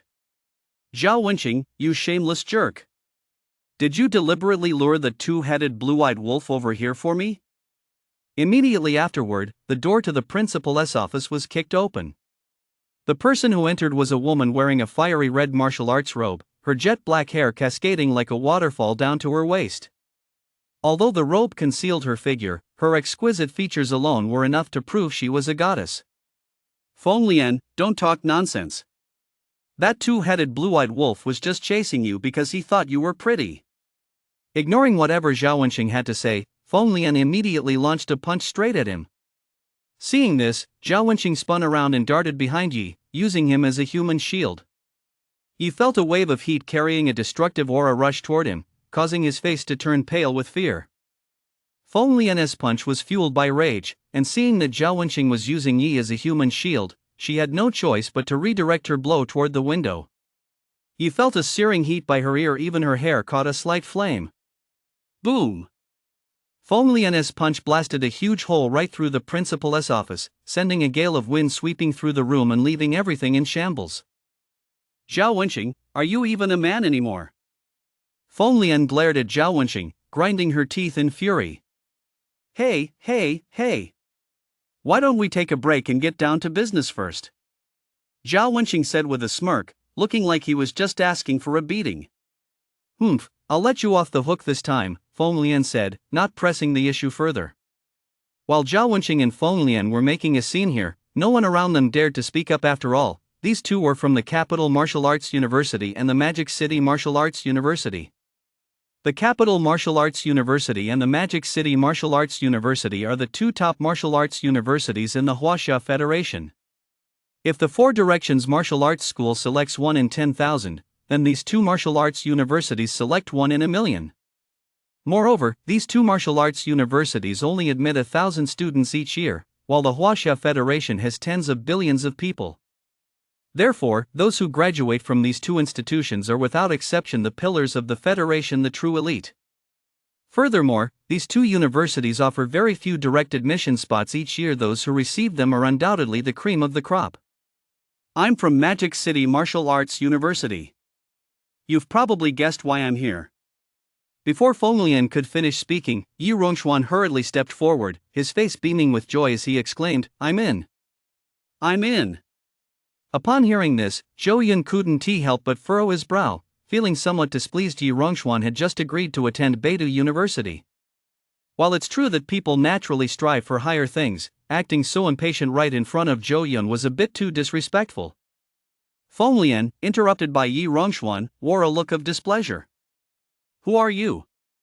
Who said I came here to recruit you? Among everyone here, my blazing mastiff is the strongest. If it's not me, then who else could it be but those two? As he spoke, Yi Rongxuan instinctively straightened his back, as if this direct admission spot were his for the taking. Seeing him like this, Feng Lian couldn't be bothered to say more. She simply waved her hand. Mana surged, sending Yi Rongxuan flying to the side. Yi, I'm here for you this time. If you come to Magic City Martial Arts University, we can give you an S-rank cultivation technique, and a rank attribute-based combat skill, and 500 points. Yi was thrilled to hear these terms. They were incredibly generous. All of these combined were worth over 100 million. Lying on the ground nearby, Yi Rongxuan heard Feng Lian offering Yi such terms, and his face flushed red. The look in his eyes as he stared at Yi was filled with anger, jealousy, and hatred, as if he had stolen what rightfully belonged to him. Additionally, Dean Wang Ping of our martial arts academy is interested in taking you on as a student. He is an Emperor stage powerhouse, and he possesses the A-rank ability Gale and Phantom Thunder, which happens to be the same attribute as yours. Zhou Yun and the others couldn't help but glance at each other in surprise upon hearing Feng Lian's offer. Even if Wang Ping held him in high regard, these terms were a bit too generous. Could it be that Purple Extreme Mad Thunder held some secret they didn't know about? Above Martial Sovereign lies Martial Patriarch, and above Martial Patriarch lies the Emperor stage.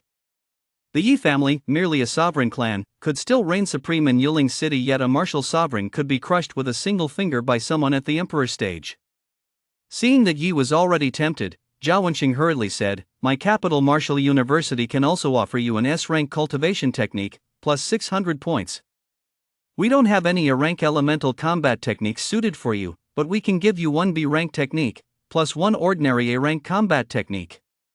Only Emperor stage experts can create A-rank ability combat techniques, and Capital Martial University just happened to lack any Emperor stage experts with the lightning element.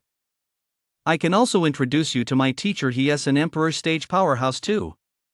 Zhao Wenqing glanced at Jack, thought for a moment, and seemed to have made up his mind. I can even give Jack a regular guaranteed admission spot. Yi had originally decided to attend Magic Capital Martial Arts University based on the terms offered, Magic Capital Martial Arts University seemed to have the edge over Beijing Martial Arts University. But the final offer Zhao Wenqing made still shook Yi's resolve. Hearing Zhao Wenqing's words, Yi Rongchuan grew even more jealous. Just by being Yi's friend, Jack could secure a spot, yet despite his ability being stronger than Jack's, Zhao Wenqing hadn't even given him a second glance. Even a standard direct admission spot was extremely valuable logically, only S-class abilities. A-class abilities, only those that are extremely special or rare would qualify for a direct admission spot, and Jack's swift win clearly didn't fall into that category. Seeing Yi's silence, Feng Lian said, I don't have the authority to grant direct admission spots, but I can make the decision. As long as Jack ranks in the top 2,000 on the college entrance exam, Magic Martial Arts Academy will admit him directly. Seeing Yi hesitate, Jack walked over, put his arm around Yi's shoulder, and said, Don't worry about me. Just choose whatever you want. Besides, I'm confident I can make it into the top 2,000. Yi was a bit undecided, but no one pressed him after all. This was a very important decision. Yi thought for a moment and finally made his choice. I'll choose Magic Capital University of Martial Arts. Ah. Zhao Wenqing sighed upon hearing Yi's choice. Ah, you made the right choice, Feng Lian said with a delighted expression. In that case, I'll be on my way. I look forward to seeing how you perform in the future, Zhao Wenqing said, giving Yi a meaningful look. Yi knew that Zhao Wenqing and Feng Lian must have known he possessed an S-class ability, otherwise, they wouldn't have offered such generous terms. In the end, only Feng Lian and Yi remained in the office. Jack had ultimately decided to give the college entrance exam his all and hadn't chosen the Sifang Martial Arts School. Here's the special recruitment contract. Feng Lian handed the contract to Yi. Yi examined the contract carefully, not minding that Feng Lian was watching him after all. It was such a precious document. Feng Lian found this somewhat amusing but didn't rush him. She waited until Yi had finished reading it and signed his name. Feng Lian handed him a wristband. This is your energy storage wristband. It's already been authenticated for you. It contains S-rank cultivation techniques and A-rank ability combat skills. You can only cultivate these yourself. If we find out you've passed them on to anyone else, you'll lose your life. The credits have been transferred to your account. Once you arrive at the school, you'll be able to use them directly with this wristband. Yi looked thrilled as he carefully took the bracelet. The energy storage bracelet was developed by the Federation. It was somewhat similar to a smartphone with storage capabilities and came with a wide range of features. Yi had wanted one for a long time. Watching Yi handle it so carefully, Feng Lian couldn't help but find it a bit amusing. Earlier, seeing how calm and composed he'd been, she assumed he didn't care about any of this. Now it seemed that when temptation was right in front of him, he just couldn't stay calm after all. If he knew what Feng Lian was thinking at that moment, he would surely be speechless. Whether in his past life or this one, Yi had never personally experienced the feeling of being fought over like this. In his past life, he thought stories about top universities calling to recruit students for the college entrance exam were just urban legends. He never imagined they were true. He could only blame his own narrow-mindedness. There's one more thing. Although you've already signed the contract and technically, you're now a student at Shanghai Wuda University, I still suggest you take the college entrance exam in a month, Feng Lian said once he had calmed down. Yeah, that's what I was planning to do. For your friend's sake? Feng Lian asked. Yi nodded. In that case, let me add a few more words. Try to rank as high as possible on the college entrance exam, especially higher than the special admission students from Beijing Wuda. Every year, the top geniuses are snapped up early by the two major martial arts universities through special admissions, so the college entrance exam is essentially a small showdown between these two schools before they enter college. Are Kyoto Martial Arts University and Magic City Martial Arts University at odds with each other? Yi was a bit puzzled logically. These two martial arts universities should be on the same level, and he hadn't heard of any conflicts between them before. I wouldn't say they're at odds, but there's always competition. Every year, the Ministry of Education allocates a fixed total amount of resources to these two martial arts universities. And naturally, when it comes to resource allocation, the one that performs better gets more resources. Although your performance on the college entrance exam isn't enough to directly influence resource allocation, the better you score, the more attention and preferential treatment you'll receive once you enroll. This has been an unspoken rule between the two martial arts universities for many years, which is why I gave you the cultivation techniques and combat skills ahead of time, Feng Lian explained. I understand. Thank you for your guidance, Senior, Yi said, bowing to Feng Lian in gratitude. Feng Lian looked at Yi with a warm smile, feeling very pleased. What Feng Lian didn't mention was that she was Dean Wang Ping's direct disciple. Upon entering the martial arts university, everyone is assigned a teacher, but a single teacher cannot possibly have the energy to mentor so many students. To lighten the teacher's workload, the school divides students into two categories: direct disciples and registered students. Direct disciples receive more guidance from their instructors, who provide them with special, one-on-one instruction, while regular students are limited to large class lectures. Such are the rules of the Martial Arts Academy. Only by demonstrating greater strength can one gain more. Competition is everywhere in this world, and top martial arts academies are no exception after all. No powerful fighter has ever been spoon-fed to greatness. As Wang Ping's direct disciple, Feng Lian naturally knew that Yi possessed an S-class ability. Not only did Feng Lian know, but Zhao Wenqing did as well. He, too, was a direct disciple of an emperor stage powerhouse at the capital martial arts university. The secret of Yi's S-class ability was known only to those at the martial venerable level or higher. The students from the Four Directions Martial Arts School were all merely martial kings, so naturally, they were unaware of it. Barring any surprises, Yi would be taken on as Wang Ping's direct disciple as soon as he enrolled, so Feng Lian naturally paid extra attention to her future direct junior. By the way, I only know the basics about you and the Yi family. Why don't you tell me all about it? Feng Lian looked at Yi with a gossipy expression. Yi was a bit taken aback. The topic had shifted way too quickly. 1 second they were talking about the college entrance exam, and the next, she was already getting all gossipy. His senior was great in every way, except for being a bit scatterbrained. Feeling a bit exasperated, Yi had no choice but to explain to Feng Lian how the Yi family had forced him out of the clan. That's outrageous. You're a direct descendant of the Yi family, how could they make you leave?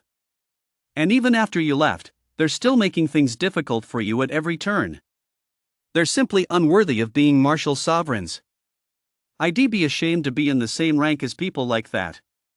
Feng Lian said, her face full of indignation. Yi was taken aback. She assumed the students at Sifang Martial Arts School respected her simply because she was a student at Magic City Martial Arts University, but she never expected Feng Lian to actually be a martial sovereign. Senior, you're a martial sovereign? Yi asked, puzzled. What, haven't you ever seen a martial sovereign before?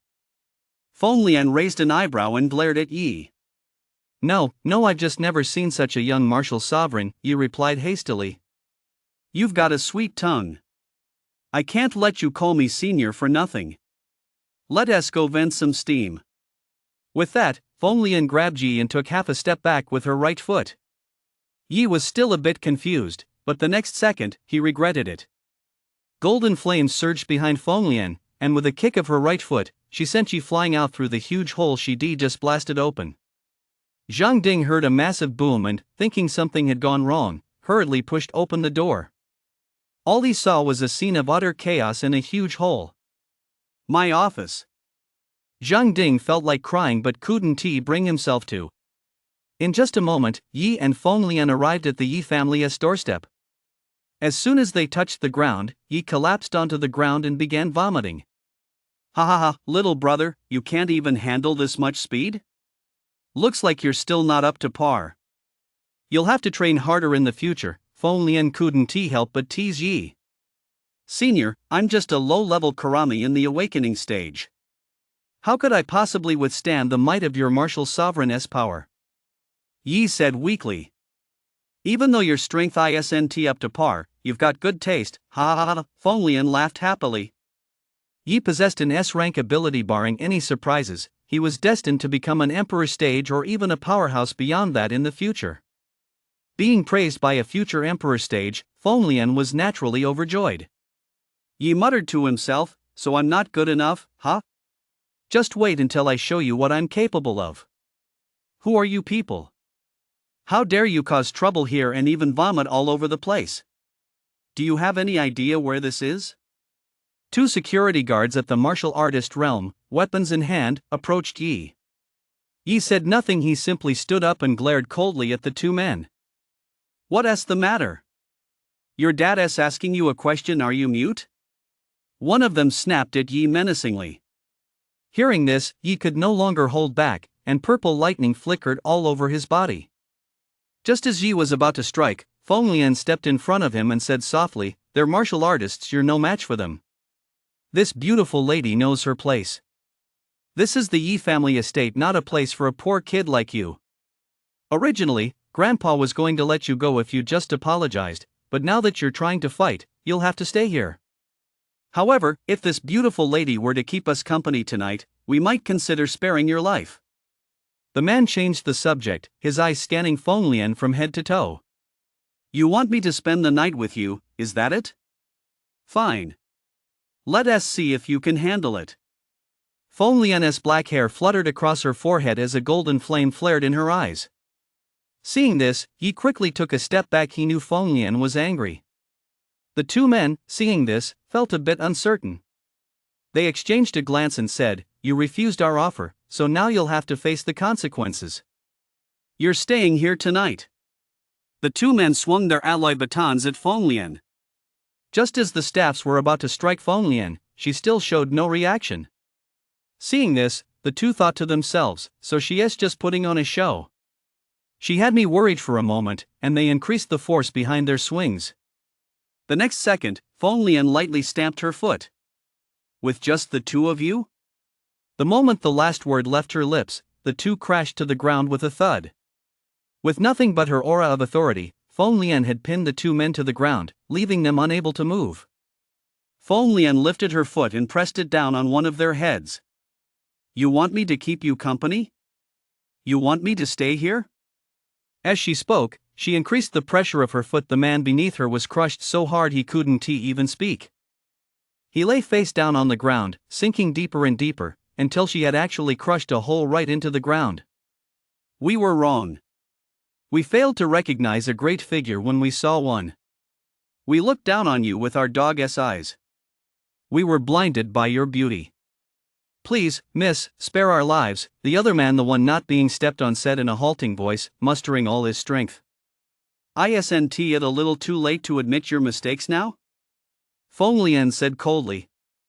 Just as this man was confessing his mistakes and begging for mercy, a middle-aged man dressed in a suit and tie, wearing gold-rimmed glasses, and sporting a slick-back hairstyle emerged from the Yi residence. Behind him stood 10 burly bodyguards wearing sunglasses. Upon seeing this man, Yi's face darkened, his eyes brimming with anger and hatred. This man was none other than Yi's uncle, the current head of the Yi family, Yi Pengtian. "I wonder what brings you to my Yi family's residence, sir. Please forgive us if our hospitality has been lacking in any way, but might you please release those two first?" Yi Pengtian gave Feng Lian a fist salute, though his expression betrayed not a shred of respect. Feng Lian couldn't be bothered to care. "My junior classmate wasn't feeling well today and accidentally vomited here. These two tried to lay a hand on him, and this one even took a fancy to my good looks, wanting me to spend the night with him," Feng Lian said, tilting her proud neck upward. However, Feng Lian pressed down harder with her foot, and blood began to seep from the man's body. Seeing this, Yi Pengtian didn't get angry. Instead, he looked at Yi, who was standing behind Feng Lian. "I was wondering who it was. Isn't this my nephew, Yi? Why didn't you contact your uncle when you came to the Yi family today? If your uncle had known, he would have treated you well and never let you suffer this humiliation." With a single sentence, Yi Pengtian drew a clear line between Yi and the Yi family. "How are you running things? You don't even recognize my nephew anymore. Go report to the authorities yourself later." If he hadn't known Yi Pengtian's true nature, he might have thought he was a kind and affable uncle. However, the other fool on the ground, upon hearing Yi Pengtian's words, hurriedly said, "Head of the family, I didn't know this was young Master Chen. It's all my fault for being so blind as not to recognize him." This man genuinely believed Yi Pengtian was concerned about his nephew and immediately admitted his mistake. Yi looked at his uncle with a hint of amusement. It had been 8 years since he left the Yi family. These two probably still didn't know about his connection to the Yi family, otherwise, how could they have spouted such nonsense? A vein throbbed on Yi Pingtian's forehead as he adjusted his glasses. Since you admit you're blind as a bat, there is no need for you to remain in the Yi family. As he spoke, Yi Pingtian flickered his right hand, and a golden feather shot from his palm. It pierced the man's heart, and he was instantly dead. Yi and Fenglian raised their eyebrows slightly at the sight, marveling at Yi Pingtian's decisiveness. Since this was all a misunderstanding, and I've shown my sincerity, I wonder if this young lady would be willing, for my sake, to spare the man at your feet. Yi Pingtian's tone was somewhat icy. Fine, then catch him. With that, Fenglian stamped her foot again, and the man lying there was sent flying. Immediately afterward, she kicked him toward Yi Pingtian. Seeing this, Yi Pingtian immediately channeled his mana to catch the man, but the moment he made contact, he sensed something was wrong. The force was too great. Yi Pingtian hurriedly shook his hands and pushed forward, but the force was so immense that he still stumbled back 3 steps before coming to a halt. Moreover, the man in his grasp caught between the two opposing forces had his internal organs shattered on the spot. Yi Pingtian grabbed the corpse and flung it aside. At that moment, the previous composure had vanished from Yi Pingtian's face. His expression darkened as he snarled, "Since you refuse to show the Yi family any face, don't blame me for showing no mercy. Hey, don't go making things up. If you'd asked me to let him go, I would but you just couldn't catch him, head of the Yi family." Fenglian's lips curled into a smirk, her face devoid of even a hint of remorse. "You refused the kind offer, so now you'll face the consequences. Attack her!" Yi Pingtian roared. In truth, Yi Pingtian didn't care one bit about those two men's lives, but they were, after all, members of the Yi family.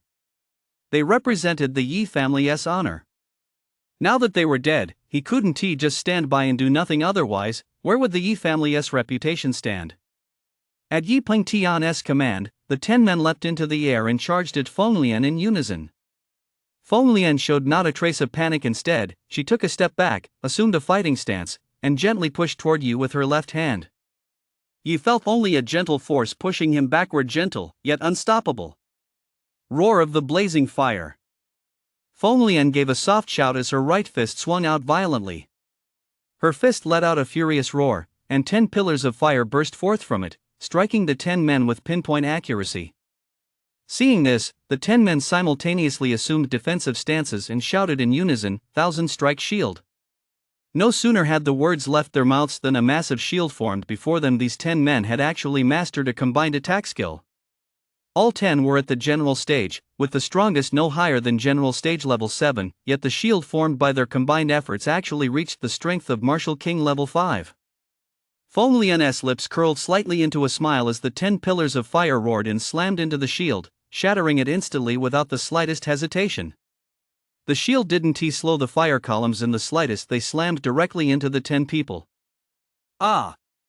The 10 let out a collective scream of agony, then were sent flying in all directions. Yi Pingtian looked at the group lying scattered about, their bodies covered in scorched wounds, still moaning in pain. Yi Pingtian's pupils contracted slightly. He knew this was a human combined attack shield.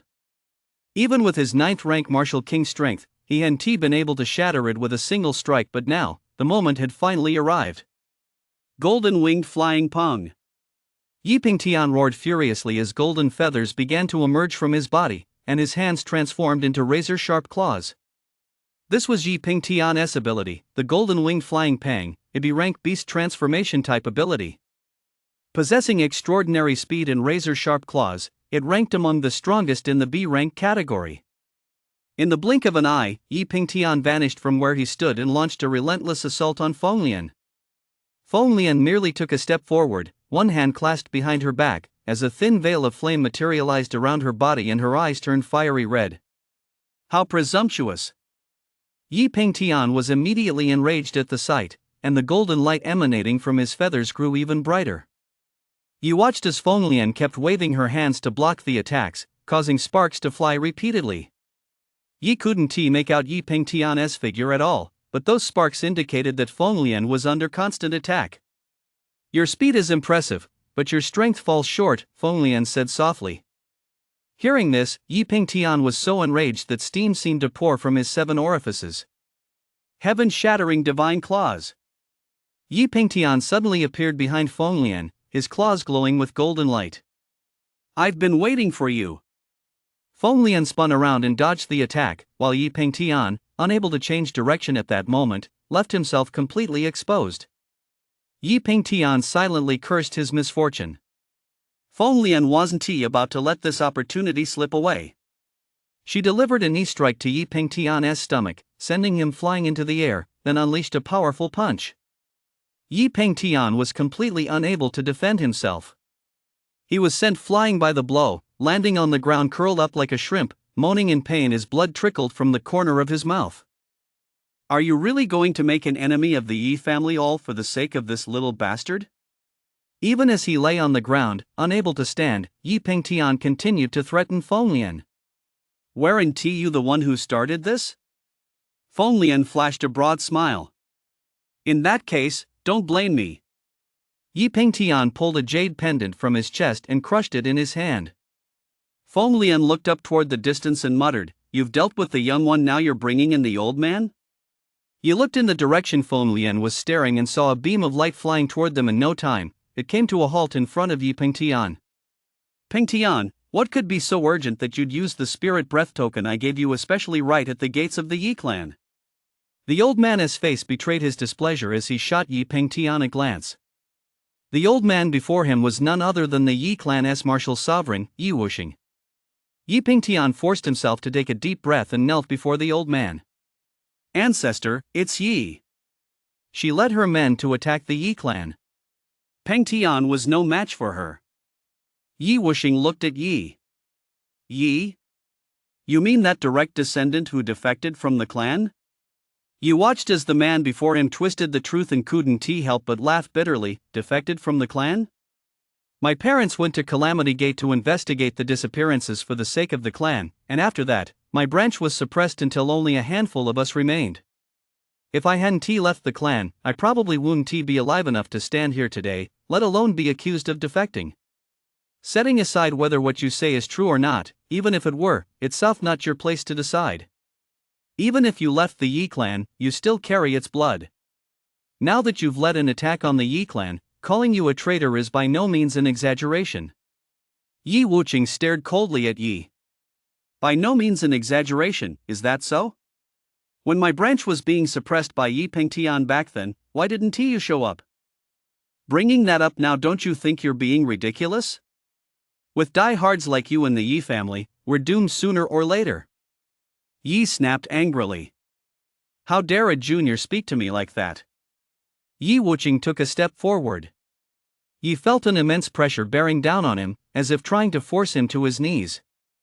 Purple arcs of lightning flared from Yi's body as he crouched, struggling to keep himself from kneeling. Enough!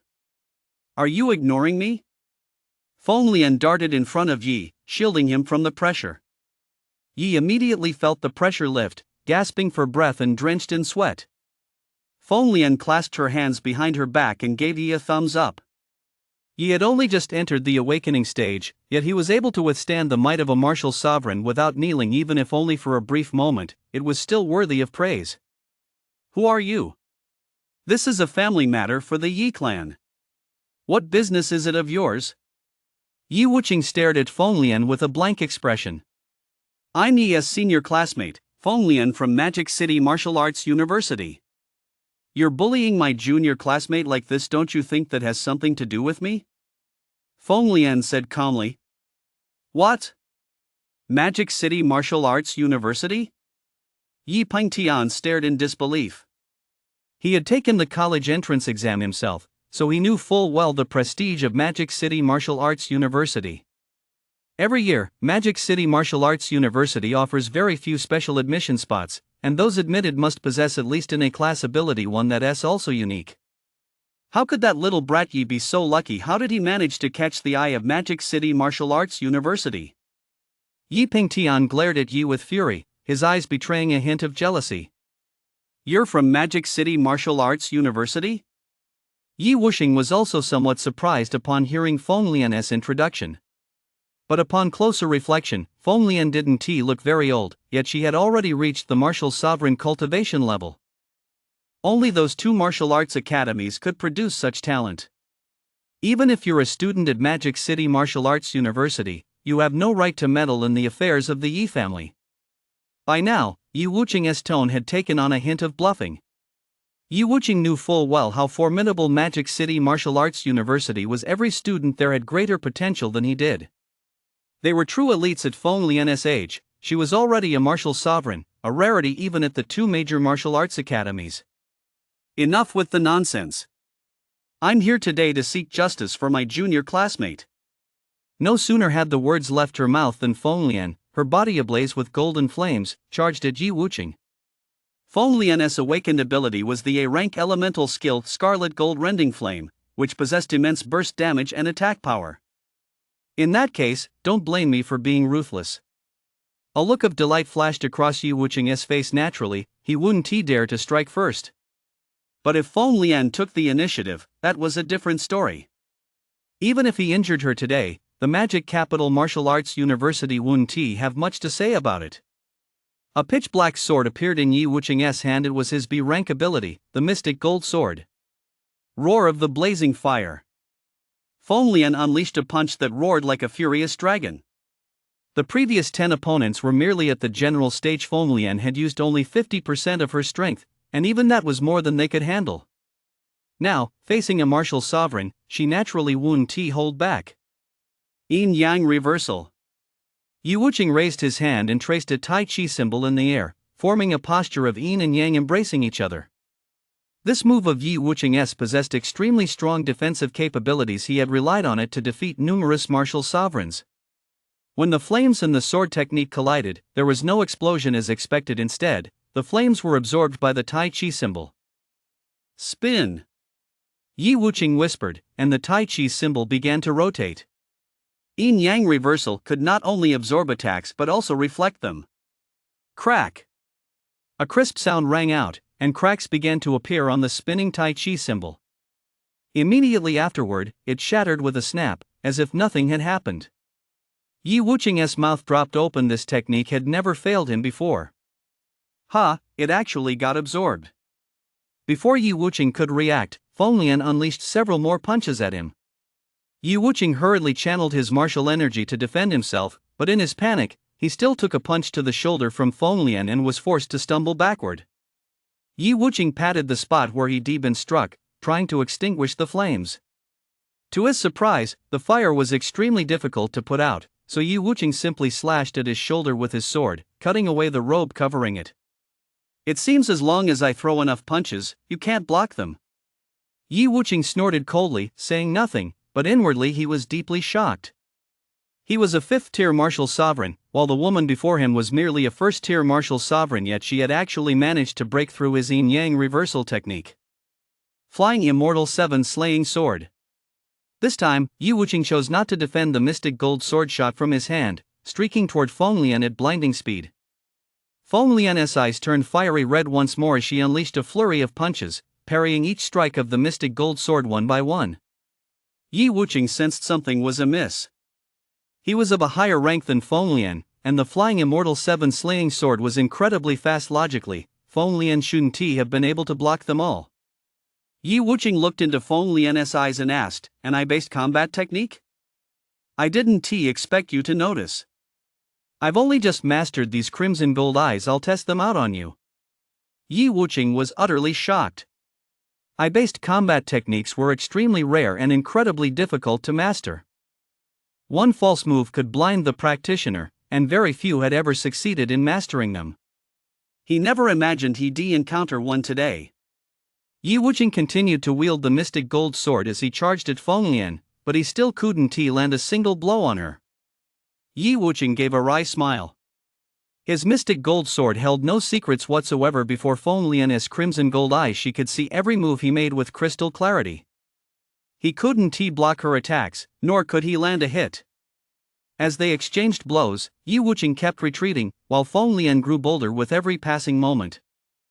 Feng Lian had always been combative, and having only recently attained the rank of martial sovereign, she was determined not to let this rare opportunity to face a worthy opponent slip away.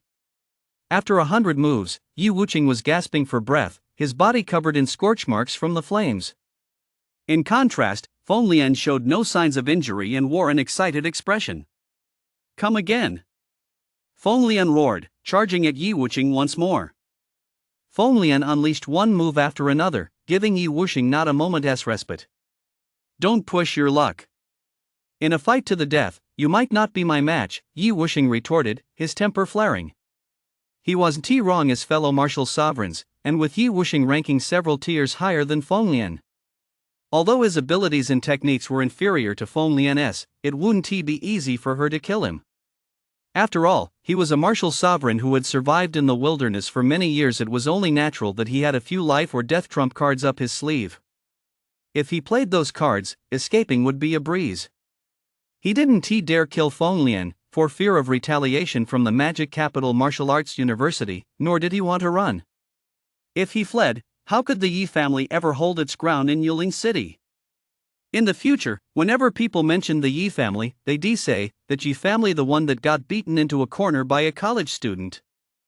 So Yi Wuqing absolutely couldn't run, but the fight was truly frustrating. "We can't really let loose here. Why don't we take this fight up there? If you make me happy with your fighting, I might just consider letting you off the hook." Feng Lian pointed toward the sky. Feng Lian pushed off with both feet, transforming into a streak of golden flame as she soared into the sky. Yi Wuqing hesitated for a moment before following her. Reaching the martial sovereign realm grants one the ability to stand in mid-air and access a wider array of combat techniques. It's the turning point on the path to becoming a true powerhouse. Yi looked up at the sky and saw golden flames billowing across the heavens, burning away all the surrounding white clouds. Shocked by Feng Lian's power, he couldn't help but feel a twinge of nervousness as he recalled his earlier vow to teach her a lesson once he became stronger than her. Teaching Feng Lian a lesson would be a long and arduous journey. Before he became stronger than her, he absolutely must not let her know what he was thinking, Yi silently resolved. Two figures clashed repeatedly in the sky, as flames and flying swords locked in constant combat. Yi Pengtian looked up at the sky with a complex expression. At first, he had assumed Feng Lian was, at most, a martial king. After all, her age spoke for itself. But he never expected Feng Lian to be a martial venerable. He himself wouldn't last 10 moves against her, and now even the ancestor was being overwhelmed by her. Yi Pengtian turned to look at Yi. The person standing before him was the root cause of all this. Not only had he awakened an A-rank ability, but he'd also been scouted by Magic Capital Martial Arts University. Yi Pengtian felt a twinge of regret. If only he'd steeled his heart back then and eliminated Yi, none of this would have happened today. Now, trying to take action would be as difficult as climbing to the heavens. Just as the two were lost in their own thoughts, a figure plummeted from the sky toward the Yi family estate. It crashed heavily onto the ground, creating a deep crater and sending a cloud of dust billowing into the air. Yi Pengtian and Yi both looked up at the sky, both hoping that the person descending wasn't one of their own. A red figure flew from the sky into the dust cloud, and Yi's face immediately lit up with joy. That red figure was Feng Lian, and the one who had been knocked down was, of course, Yi Wuqing. Clearly, Feng Lian had emerged victorious from the aerial battle. But Feng Lian still wouldn't let Yi Wuqing off the hook. The glint of her sword flashed through the dust. The two fought their way from the entrance all the way to the inner courtyard, and the Yi family estate was left in shambles by the aftermath of the battle. The battle raged on for a while, and the dust gradually cleared. Yi Wuqing, clutching the Xianjin sword, was half kneeling on the ground. His robe was already in tatters. Feng Lian's fists were ablaze with fire. Though she bore some sword wounds, she was in much better shape than Yi Wuqing. Truly a genius from the Magic Capital Martial Arts University to have pushed me to this point so soon after reaching the martial venerable realm, Yi Wuqing thought to himself. But he wouldn't say that out loud. Instead, he took a red pill from his energy storage bracelet. "This is a life-burning pill. If you keep this up, we'll be fighting to the death," Yi Wuqing said in a threatening tone. But he had still underestimated Feng Lian. She scoffed derisively, "Pfft.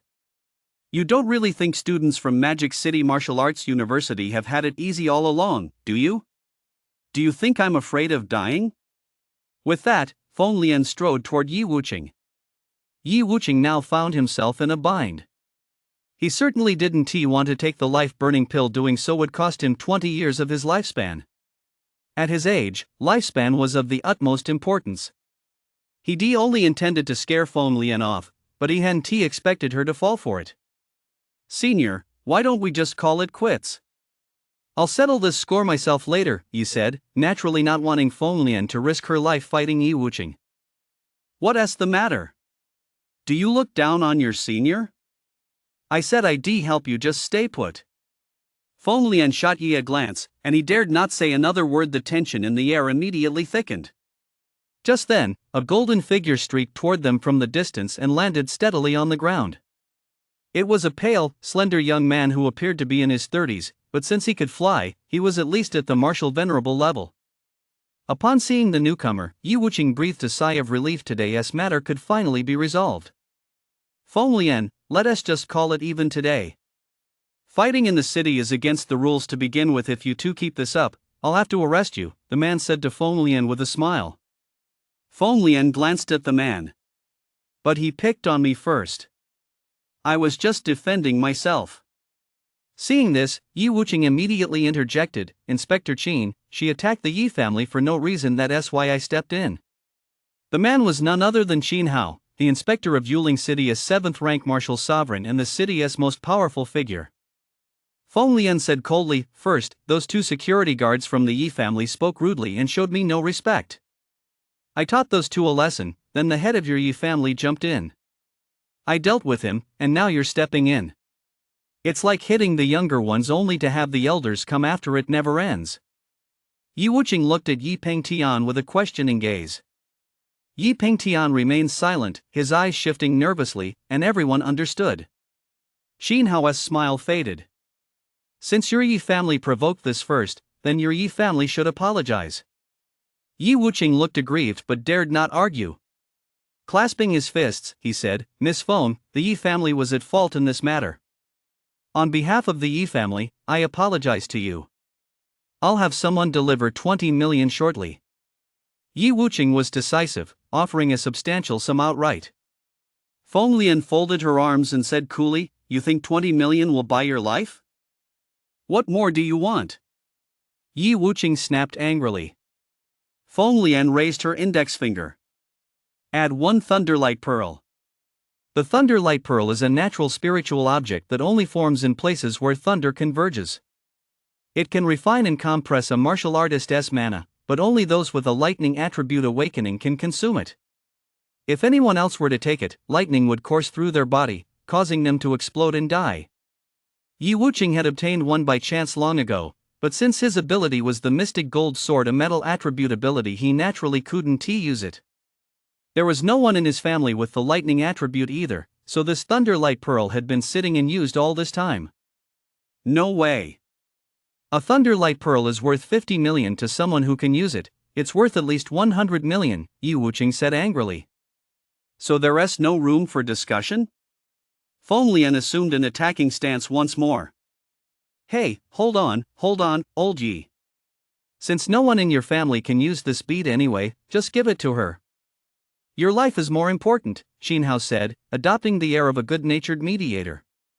"Fine, I'll give it to you. Let us just call it a day."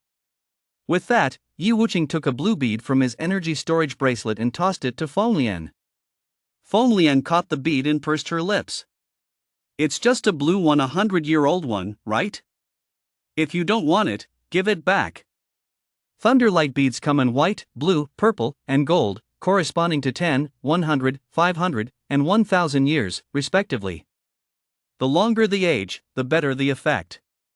Although this thunderlight pearl was only a 100-year-old one, it was still quite rare. Feng Lian pretended to be disappointed, but she knew how hard it was to come by, so she flipped her hand and tucked the pearl away. "Since you've accepted the item and apologized, let us call it a day on today's incident," Qin Hao interjected at that moment. Feng Lian nodded in agreement, then said, there's one more thing, Yi is now a student at my Magic Capital Martial Arts University, and he is my direct junior. You, the Yi family, are not allowed to pull any more tricks on him. Doesn't that mean if anything happens to him, it'll be blamed on the Yi family? Yi Wuqing said venomously. Having suffered such a humiliating defeat today, he was indeed considering getting rid of Yi. Feng Lian grew impatient. We won't interfere with disputes among peers, but if anyone tries to lord their seniority over others, we at Magic City Martial Arts University certainly have plenty of ways to deal with it. Yi Wuqing snorted coldly but said nothing more. Let us go. Feng Lian turned, grabbed Yi, and flew off into the distance. Since the matter has been settled, I'll be on my way, Xin Hao said, narrowing his eyes, then turned and walked away. Yi Wuqing glanced at the Yi family estate, now in shambles, and at the utterly humiliated Yi Pengtian. He said coldly, "Isn't there a pair of a-level ability awakened individuals in this generation of the Yi family? Triple the resources allocated to them from now on. I want them to crush Yi in the college entrance exams." Yes, ancestor, Yi Pengtian replied hastily, a hint of delight in his voice. His son, Yi Yuntian, was the other A-class ability awakener besides Yi Rongxuan. Yi Wuqing was well aware of Yi Pengtian's ulterior motives and felt a twinge of regret. Perhaps he shouldn't have appointed Yi Pengtian as the family head. Back then, without his tacit approval, Yi Pengtian wouldn't have been able to pull it off. But now, among the clan's younger generation, Yi Pengtian possessed the highest cultivation level and was just a step away from becoming a martial sovereign. Despite his inner dissatisfaction, he had no alternative candidate. You handled the aftermath here yourself. Yi Wuqing tossed out the words and flew away immediately. Although his injuries weren't life-threatening, they were still painful, so he headed straight back to tend to them. Feng Lian led Yi to an open area and set him down. Having experienced his first flight, Yi was doing much better this time, though his face was still somewhat pale. Feng Lian took out the Thunderlight Pearl and handed it to Yi. This is far too valuable. I'm already deeply grateful that you brought me along to raid the Yi family today. How could I possibly accept something this precious? Yi hurriedly refused. Feng Lian waved her hand. This was meant for you anyway. I'm not a lightning attribute cultivator. What use would it be to me? She shoved the item directly into Yi's hand. Yi knew Feng Lian was just saying that on purpose. The Thunderlight Pearl was extremely rare and highly prized. It was something you couldn't find on the market. If put up for auction, it would fetch a hefty price. There was no way it could be useless. He felt deeply grateful to Feng Lian and, without making a fuss, stored the item in his energy storage bracelet. Then I won't give you the 20 million. Just consider it my appearance fee. That money is what you deserve, senior. Also, don't absorb the Thunderlight Pearl just yet. You should wait until you've awakened to the 9th rank before using it. Otherwise, even with your S-rank ability, you won't be able to handle it. You'd better come to school later. I'll stand guard while you use it, Feng Lian advised. Feng Lian continued, if you run into any trouble later, go find Xin Hao. Don't let his perpetually half-closed eyes fool you. He is incredibly sharp. No sooner had she finished speaking than a voice rang out. Junior Feng Lian, I'm really hurt that you'd say that about me. The next second, Xin Hao appeared right beside Yi, startling him.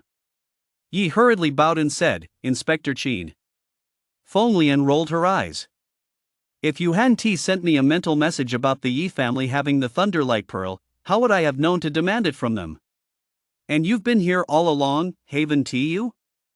You only showed up after watching me nearly beat Yi Wuqing to death. Junior, don't say that. You've just attained the martial sovereign realm, and it just so happened that someone was there for you to test your martial arts on. Why would I interfere? Xin Hao didn't deny it. That's right. Xin Hao was a student at Magic Capital University, though he graduated several years before Feng Lian.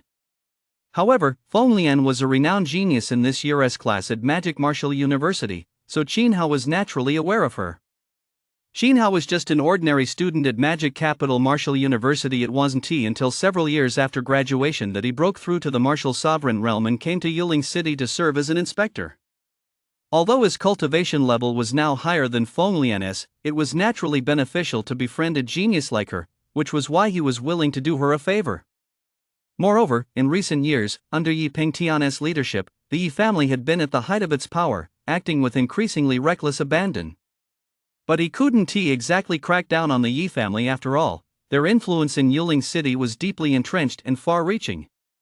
Now, using Fenglian as a conduit to issue a warning to the Yi family and make them pay a small price was something he was more than happy to do. Poor Yi Wuqing was still unaware of all this and remained deeply grateful to Qin Hao for coming to his rescue. "You've caused quite a stir here, so you'd better head back soon. As for Yi, I'll look after him at the very least." The Yi family won't dare to take action, Qin Hao said to Fenglian. Fenglian gave Qin Hao a meaningful look, then said to Yi, "I'm leaving now. If anything comes up later, call him. If you can't reach him, call me." As she spoke, she tapped Yi's wristband with her own. "We're connected through our wristbands." Fenglian pointed to her own wristband. Yi nodded, saying nothing more. He'd rather show his gratitude through actions than just words. Fenglian turned and flew away, transforming into a streak of fiery light. Afterward, Qin Hao also gave his phone number to Yi, telling her not to worry about the Yi family and to focus on preparing for the college entrance exams, then drove her home. The Yi family home. "Brother, did the people from the Yi family come again?" When he had dropped Yao off at home, he hadn't told her he was going to school. Seeing Yi leave in such a hurry, Yao assumed something had happened again. "The Yi family won't be coming around anymore," he said, ruffling Yao's hair. Yao asked in confusion, "Why?" After all, the Yi family had been coming to the Yi household from time to time to beat Yi up. It had been like this for so many years that Yao found it hard to believe at first. "Well, your big brother here was specially admitted to Shanghai Jiaotong University today. From now on, the Yi family won't dare mess with us anymore." Yi then recounted everything that had happened that day to Yao, including how Fenglian had stormed into the Yi family's home and displayed her incredible prowess. "That's great. Now you won't get beaten up anymore, big brother," Yao said, her face beaming with excitement. "Qin Yao, let us move to the inner city. We'll go look at apartments tomorrow. I think it's just fine here. We don't need to buy a place, do we?" After so many years of hardship, even though they were suddenly well off, Yao remained frugal and didn't want to spend more than necessary. "Don't worry about the money. I'm not buying a place, I'm renting one. I'll be going to college in Magic City soon, and I'll definitely take you with me, so there's no need to buy a place here. But the slums just aren't safe. I might have to go out of town later, and I'm not comfortable leaving you home alone. Moving to the inner city will be safer. Besides, we won't be staying in Yuling City for much longer anyway." "Out of town? It's so dangerous out there. Why would you want to go out of town?" Yao looked worried. "It's fine. I'm just going to see what it's like. Besides, the college entrance exam involves field exercises I'm just preparing in advance." Upon hearing Yi's words, Yao said nothing more. For all these years, her brother had been the one to handle all the family matters. He wouldn't do anything without being certain of the outcome. Leaving the city had long been part of Yi's plan. His system was waiting for him. But first, he had to settle Yao in properly. That night, as usual, Yi tidied up the house. He waited until Yao had fallen asleep before returning to his own room. Yi retrieved his cultivation manual and combat technique from his energy storage bracelet. S-rank cultivation manual, Nether Thunder Art. A-rank combat technique, Thunder Dragon Sky-Shattering Strike. Yi opened the Nether Thunder Art first and studied it carefully. Compared to the 5-Chi convergence technique he'd practiced before, this manual was clearly much more profound. At times, Yi's face lit up with delight. At others, he furrowed his brow deeply. It wasn't until well past midnight that he finished reading it. Yi closed the book and began cultivating according to its instructions. Tiny arcs of lightning kept appearing around Yi, crackling and popping, but he seemed oblivious to the sound. After more than 2 hours, Yi opened his eyes, exhaled a breath of stale air, and the lightning glow in his eyes slowly faded. A look of delight spread across Yi's face as he gazed at the lightning arcs in his hand. It truly lives up to its reputation as an S-rank cultivation technique. It took me over 2 hours to complete just one cycle. With the 5-chi convergence technique I used before, I would have completed at least 4 cycles by now. But I've absorbed 5 times as much mana as before, and that is only because I'm not yet proficient with this technique. Once I'm fully proficient, I'll be at least 10 times faster. Moreover, this technique is perfectly suited to my ability. It must have been created by that Emperor stage powerhouse. If I cultivate it, I should progress several times faster than others. He closed his eyes and continued his cultivation until the sky began to grow faintly light. Yi stood up, his body creaking with each movement. I've broken through, I've awakened to the second stage. This nether thunder art is truly formidable.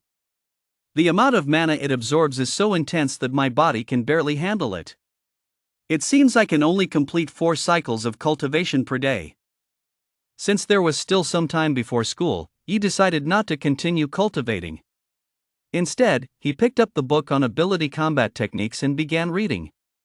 It's actually a spear combat technique, exactly what I was hoping for, Yi said, pleasantly surprised. After all, the longer the weapon, the more powerful it is, especially when fighting beasts in the wild, where a spear is usually the superior choice. Looks like I'll need to get a spear. I also need to move to a new place as soon as possible, otherwise, there is no room at home to practice combat techniques. He stowed his belongings in his bracelet, got up, made breakfast for Yao, and headed off to school. Second high school. On his way there, many people greeted him. Yi, I brought breakfast, do you want some? Yi, are you free today? Could you give me some guidance on my cultivation? Many people surrounded Yi, most of them girls after all, the strong are always in demand wherever they go. Yi kept waving his hands to decline, but he was getting overwhelmed. When he could take no more, he directly channeled his mana, and with a burst of sparks and lightning at his feet, he dashed off. Wow, he is even cool when he runs. The boys around him began to eye Yi with a touch of hostility. Back at his desk, Yi was drenched in sweat. He really couldn't handle his classmates' enthusiasm. Jack had arrived at school early. Seeing Yi's disheveled appearance, he couldn't help but tease. So, not happy about getting such a warm welcome? Yi shot him a look. If anything, they were a little too enthusiastic. How come you're fine? You're an A-class ability user too, right? Yi asked, a bit puzzled. At this, Jack couldn't help but sound a little down. What can I say? I'm just too big and burly, not like you, with your pretty boy looks. Yi looked at Jack sympathetically. Jack wasn't just overweight, he was also a bit dark-skinned, and his awakened ability was Swift Gale, which wasn't particularly strong offensively, so naturally, he wasn't as popular as Yi. I want to tell you something. I'm planning to rent a place in the inner city, preferably one with a training room. Do you have any leads? You refused to move in with me before. Why are you changing your mind now? I didn't have the money back then. Now that I'm better off, it's safer in the inner city. Plus, this place is too cramped, I can't train here. That's easy to arrange. I happen to have a vacant apartment at my place that fits your requirements perfectly. You can just move right in, Jack said with a sweeping gesture of his hand. It's great to be a rich guy. This time, Yi didn't refuse. Before, it was because he couldn't afford the rent, but now he accepted Jack's kindness, hoping Jack would look out for him a bit more during the college entrance exams. After school, the two slipped out early through the back door to avoid their overzealous classmates. Jack and Yi went home together to pack up. Having lived in poverty until then, they didn't have much to pack. Yi simply stored a few personal items in his wristband. Yi also gave the landlady 50,000 yuan. She had always been kind to him over the years. Sometimes when Yao had an episode and no one was home to care for him, it was the landlady who stepped in to help. The landlady was very happy to see that Yi had made something of himself. After saying goodbye to her, Yi and Jack took Yao with them to the inner city. The three of them didn't go straight to their new place. They stopped at a mall first to buy a few things. This was Yao's first time going so far from home, and her first time in a mall. She was curious about everything, looking here and there. Jack knew about Yi's family situation, so he didn't rush them. He simply walked around patiently with Yi, keeping Yao company. Yao, let us go buy you some clothes, Yi said with a smile. Okay. The three of them arrived at the entrance of a clothing store. The salesperson at the door, seeing that they were all quite young and had no adults with them, asked, "Where are your parents?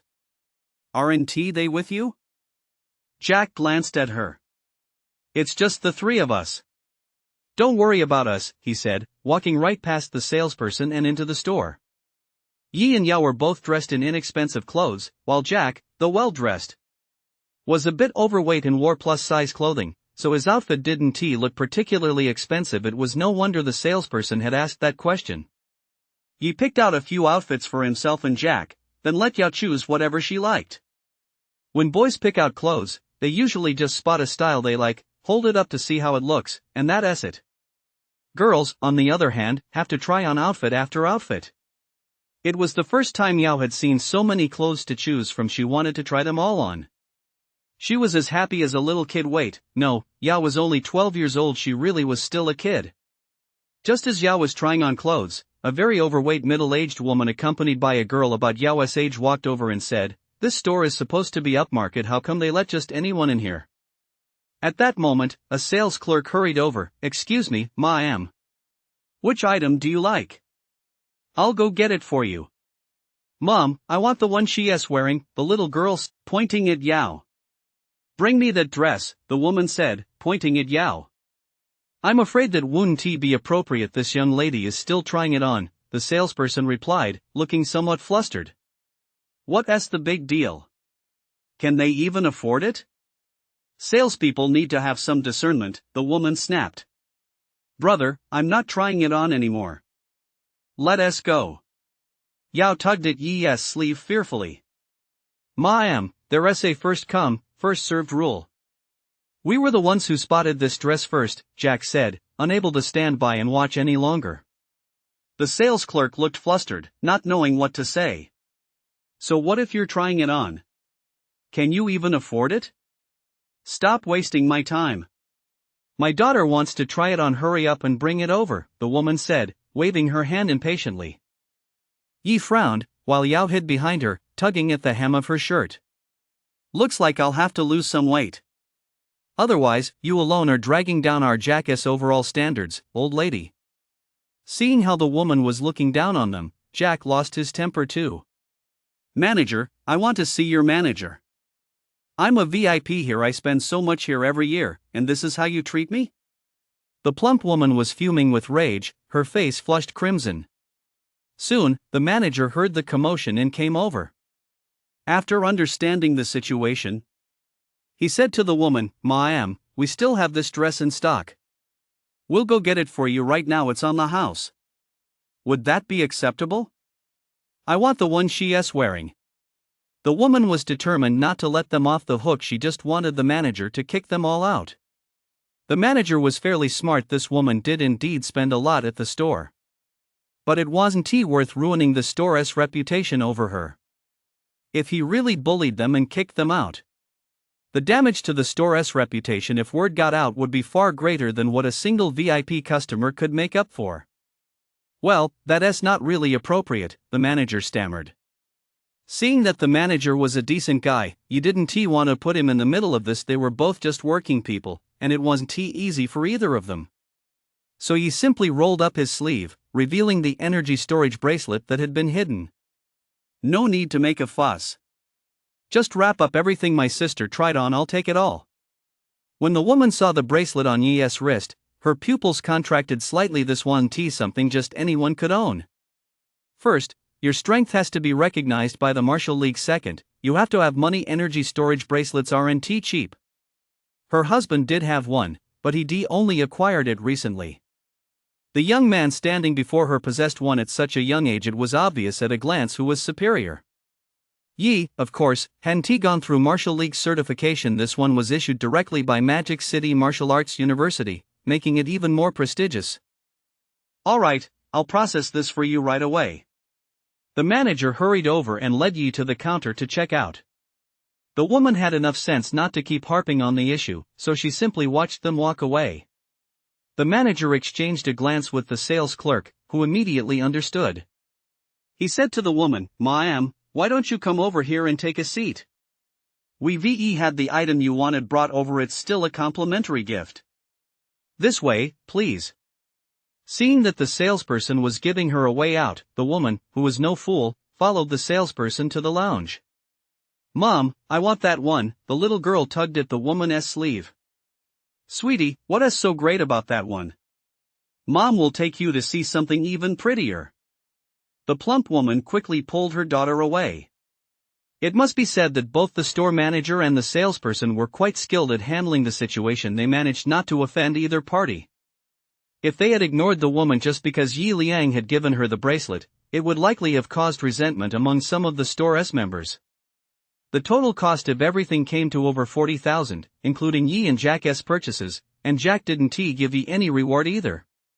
"What about your membership program?" Yi asked. The manager's eyes lit up at the mention of this, and he immediately began explaining it to Yi at length. "Sign me up for one, I'll deposit 100,000 into it." The manager hurriedly processed Yi's application and handed him a black card.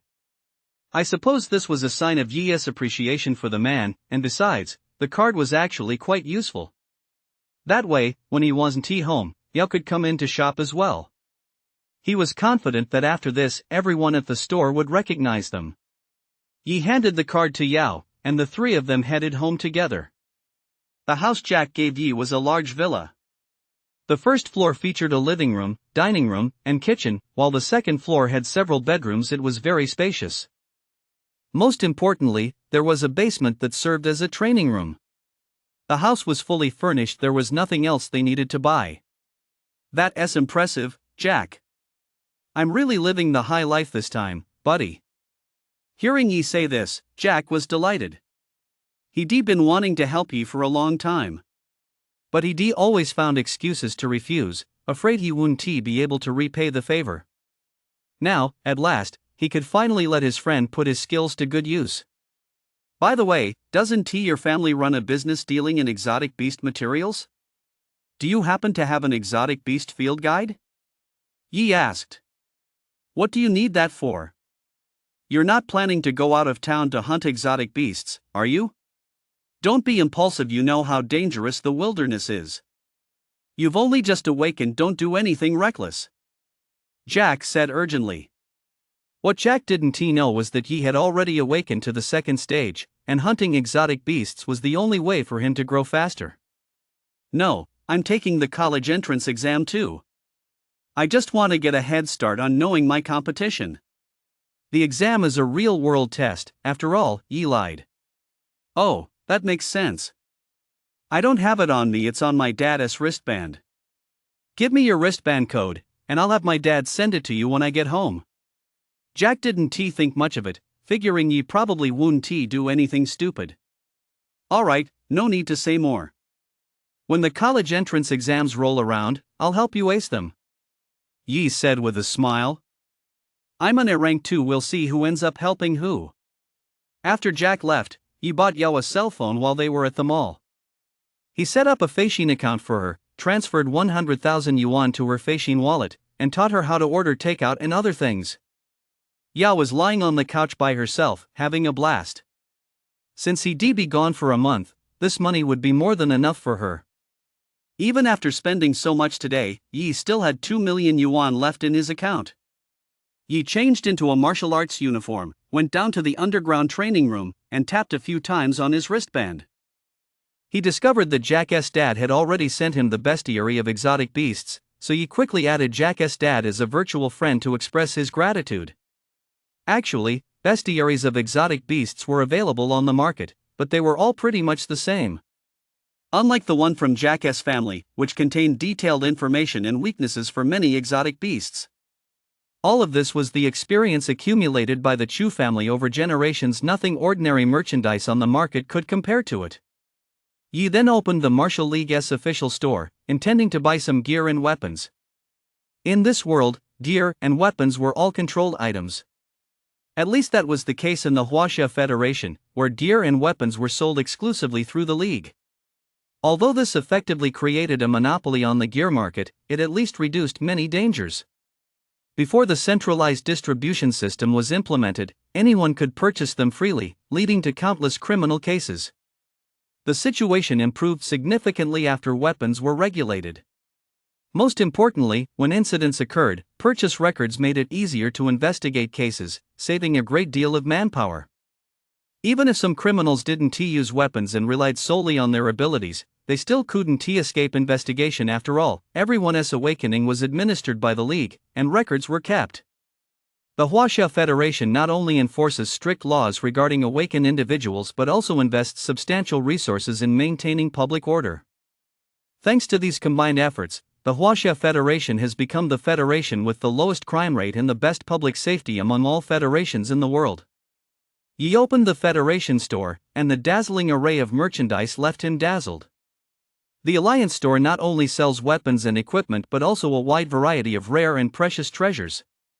Dragon Roar Mystic Crystal Grade B 50 million Alliance coins. Twin Dragon Pill Grade A 100 million Alliance coins. Waterfire Soul Seizing Spear Grade A 200 million Alliance coins. These are all top-notch items, Yi thought to himself, but the prices are certainly steep. However, after browsing through everything, he didn't see any items rated a class or higher for sale. He figured that such items probably couldn't be bought with ordinary Federation coins. Yi snapped back to reality and scrolled all the way to the bottom of the catalog. A C-class Panju spear for 3 million? Damn, that's way too expensive. My 2 million is practically pocket change compared to that, he said, stunned. A D-rank alloy spear for 800,000, I'll take it. A full set of D-rank armor for 1.2 million, I'll take that too. Yi gritted his teeth, determined to head out into the wilderness and earn that money back with a vengeance. Before long, there was a knock at the door. Sir, here are the items you purchased. Please verify them, said a man in a Federation uniform, carrying 2 boxes. Okay, everything looks good. Yi opened the boxes, took a quick look, and checked the contents. Now that everything is confirmed, please verify your identity here. Yi held out his wrist, and the man took out a device about the size of a cell phone and tapped it against Yi's wrist. Ding, identity confirmed, a mechanical voice announced. Wishing you good health and all the best. The delivery man flashed a professional smile. True to the Alliance's reputation, the service was indeed excellent. Yi carried the boxes back to his training room and couldn't wait to open them. He'd already been eager to take the items out the moment he'd spotted them at the door.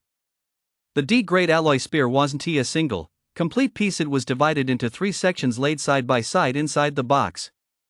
Yi took them out and assembled them. A jet black, gleaming spear appeared before his eyes. The shaft wasn't smooth. It had a slightly matte texture and felt excellent in his hand, making it unlikely to slip. The spearhead glinted silver. It had no tassel, just a straight tip that looked incredibly sharp and exuded a cold aura. Yi grabbed the spear and performed a spear flourish, producing a crisp, sharp sound. Great spear, you really do get what you pay for. This was money well spent, Yi said happily. He then picked up the armor and put it on. It wasn't very heavy, and there were no size labels. Once he had it on, he pressed a button on his chest, and the armor actually contracted, hugging his body tightly. Yi shook out his arms and stretched his body. This armor is so flexible it doesn't restrict my movements at all. He didn't know what material the armor was made of, but the craftsmanship was exquisite, and the design was quite attractive. If I could bring this technology back to my original world, I might even become a billionaire, he said with a smile as he ran his hand over the armor. I'll head out of the city tomorrow. Now that I'm at the 2nd stage of awakening, I shouldn't run into any major problems on the outskirts of the wilderness. He had originally planned to wait until he reached the 3rd stage of awakening, but now that he had the gear, he couldn't wait any longer. I'll practice my spear techniques for a bit tonight. I've already brewed 2 gourds of 100 herb brew, enough to cure Qingyao. Without even taking off his armor, he began practicing the Thunder Dragon shattering sky strike. After training all night, Yi was drenched in sweat. This technique is so hard. I've been practicing all night and still haven't even grasped the basics.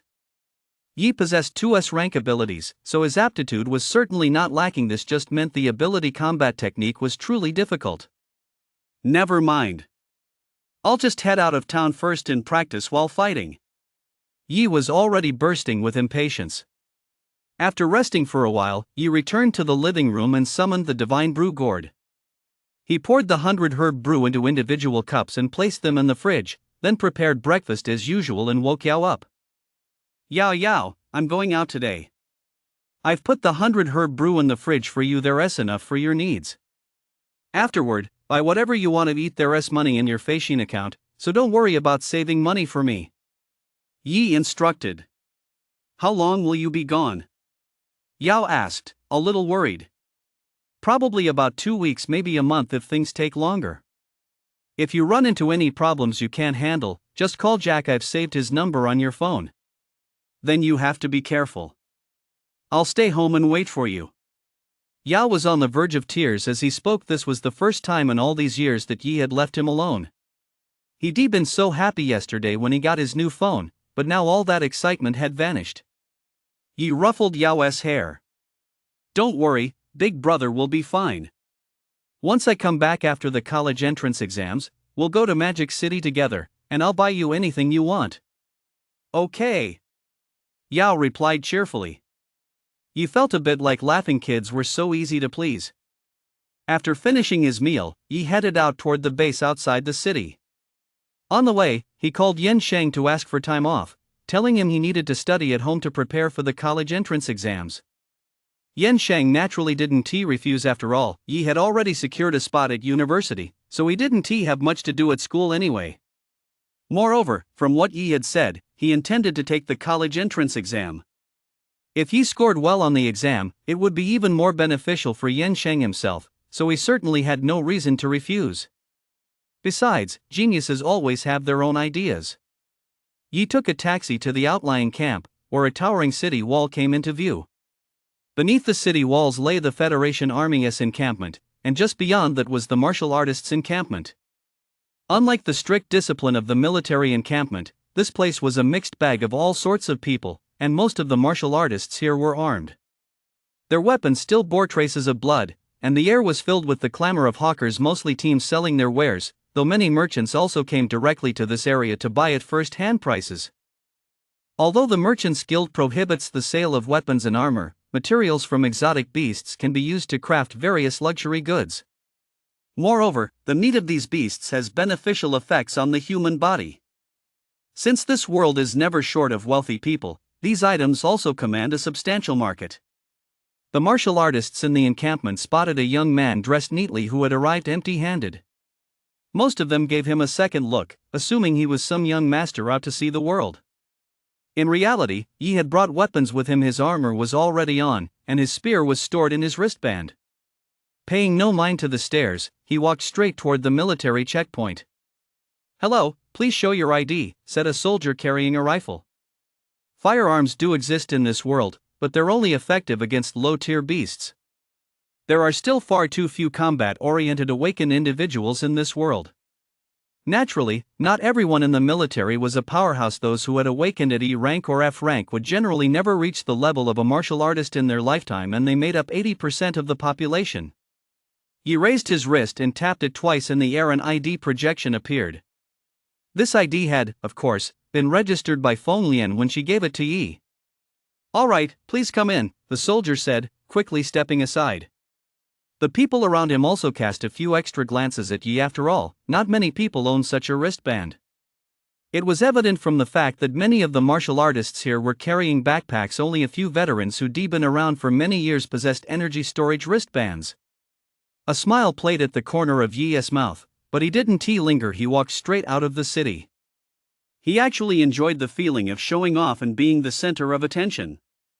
Outside the city, Yi passed through the city walls, which were dozens of meters thick, and emerged into the open. That's right, these walls were dozens of meters thick. Not only that, but while inside the city, Yi had been almost completely unable to see anything beyond the walls. They were at least 200 meters high. Could such walls really withstand attacks from strange beasts? Yi's mind was stirred by the thought.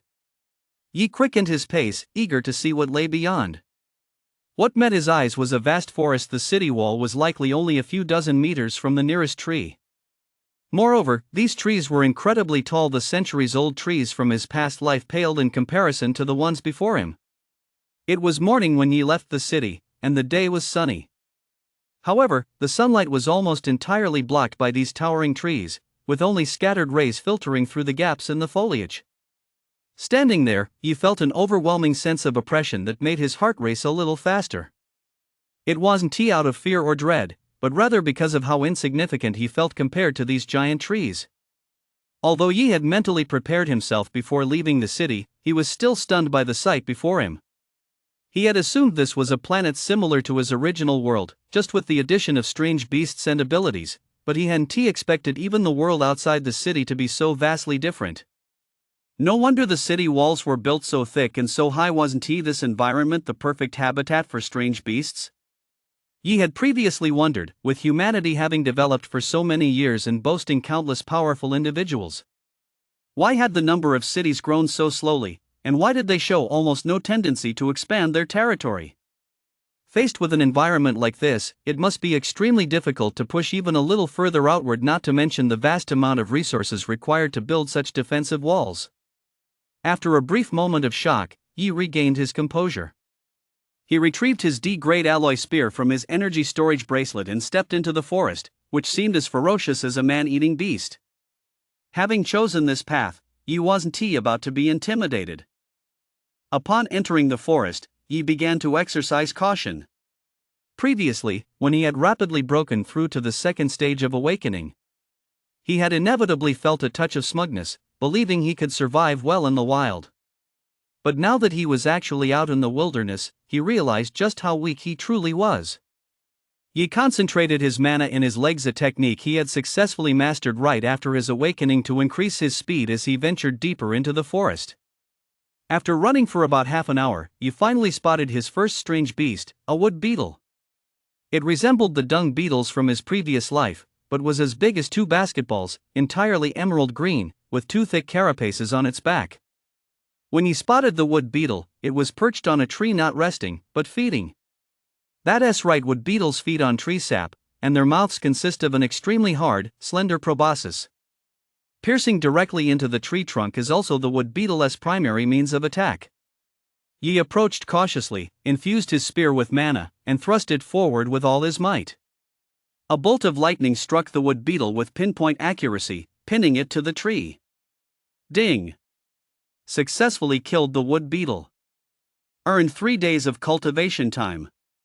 Having landed a successful strike, Yi felt a surge of excitement and hurried over to examine the wood beetle's corpse. He saw that the spear had pierced it straight through the back. Its carapace was shattered and slightly charred, clearly the result of Starfall Thunder's power. That's powerful. This wood beetle was probably only at the first stage of awakening, yet I was able to shatter its carapace outright. No one else could have done this so easily. However, that single strike consumed 1/5 of my mana. That's still a bit too much, Yi reflected. I've shattered both its carapace and its mouthparts. This wood beetle is no longer of any use. I'll have to be more careful from now on. Since it was his first time using it, Yi wanted to test the power of his ability, so he didn't use any special techniques, he just struck it directly. He retrieved his spear, leaped several times to the top of a tree, and only after scanning the surroundings and deeming the area safe did he focus his mind inward. I'll devote 3 days' worth of cultivation time to the Nether Thunder Art, Yi silently resolved in his mind. Instantly, he felt a powerful surge of mana fill his body, flowing in an orderly manner. A gleam flashed in Yi's eyes. I've awakened to the early stage of the 3rd tier.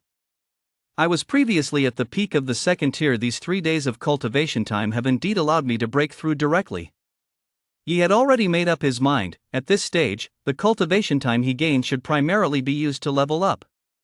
Moreover, spending these 3 days on the Thunder Dragon sky-shattering strike would likely not even get him past the basics for now. Boosting his combat power was the priority. After breaking through, Yi continued searching the forest for low-tier beasts. Soon, Yi encountered another wood beetle. This forest was a breeding ground for them, so it was only natural to come across one. However, the one before him was stronger than the previous one, as its carapace was greener and its body larger. Yi intended to sneak up and launch a surprise attack as he had done before, but just as he was about to strike, the wood beetle made its move first.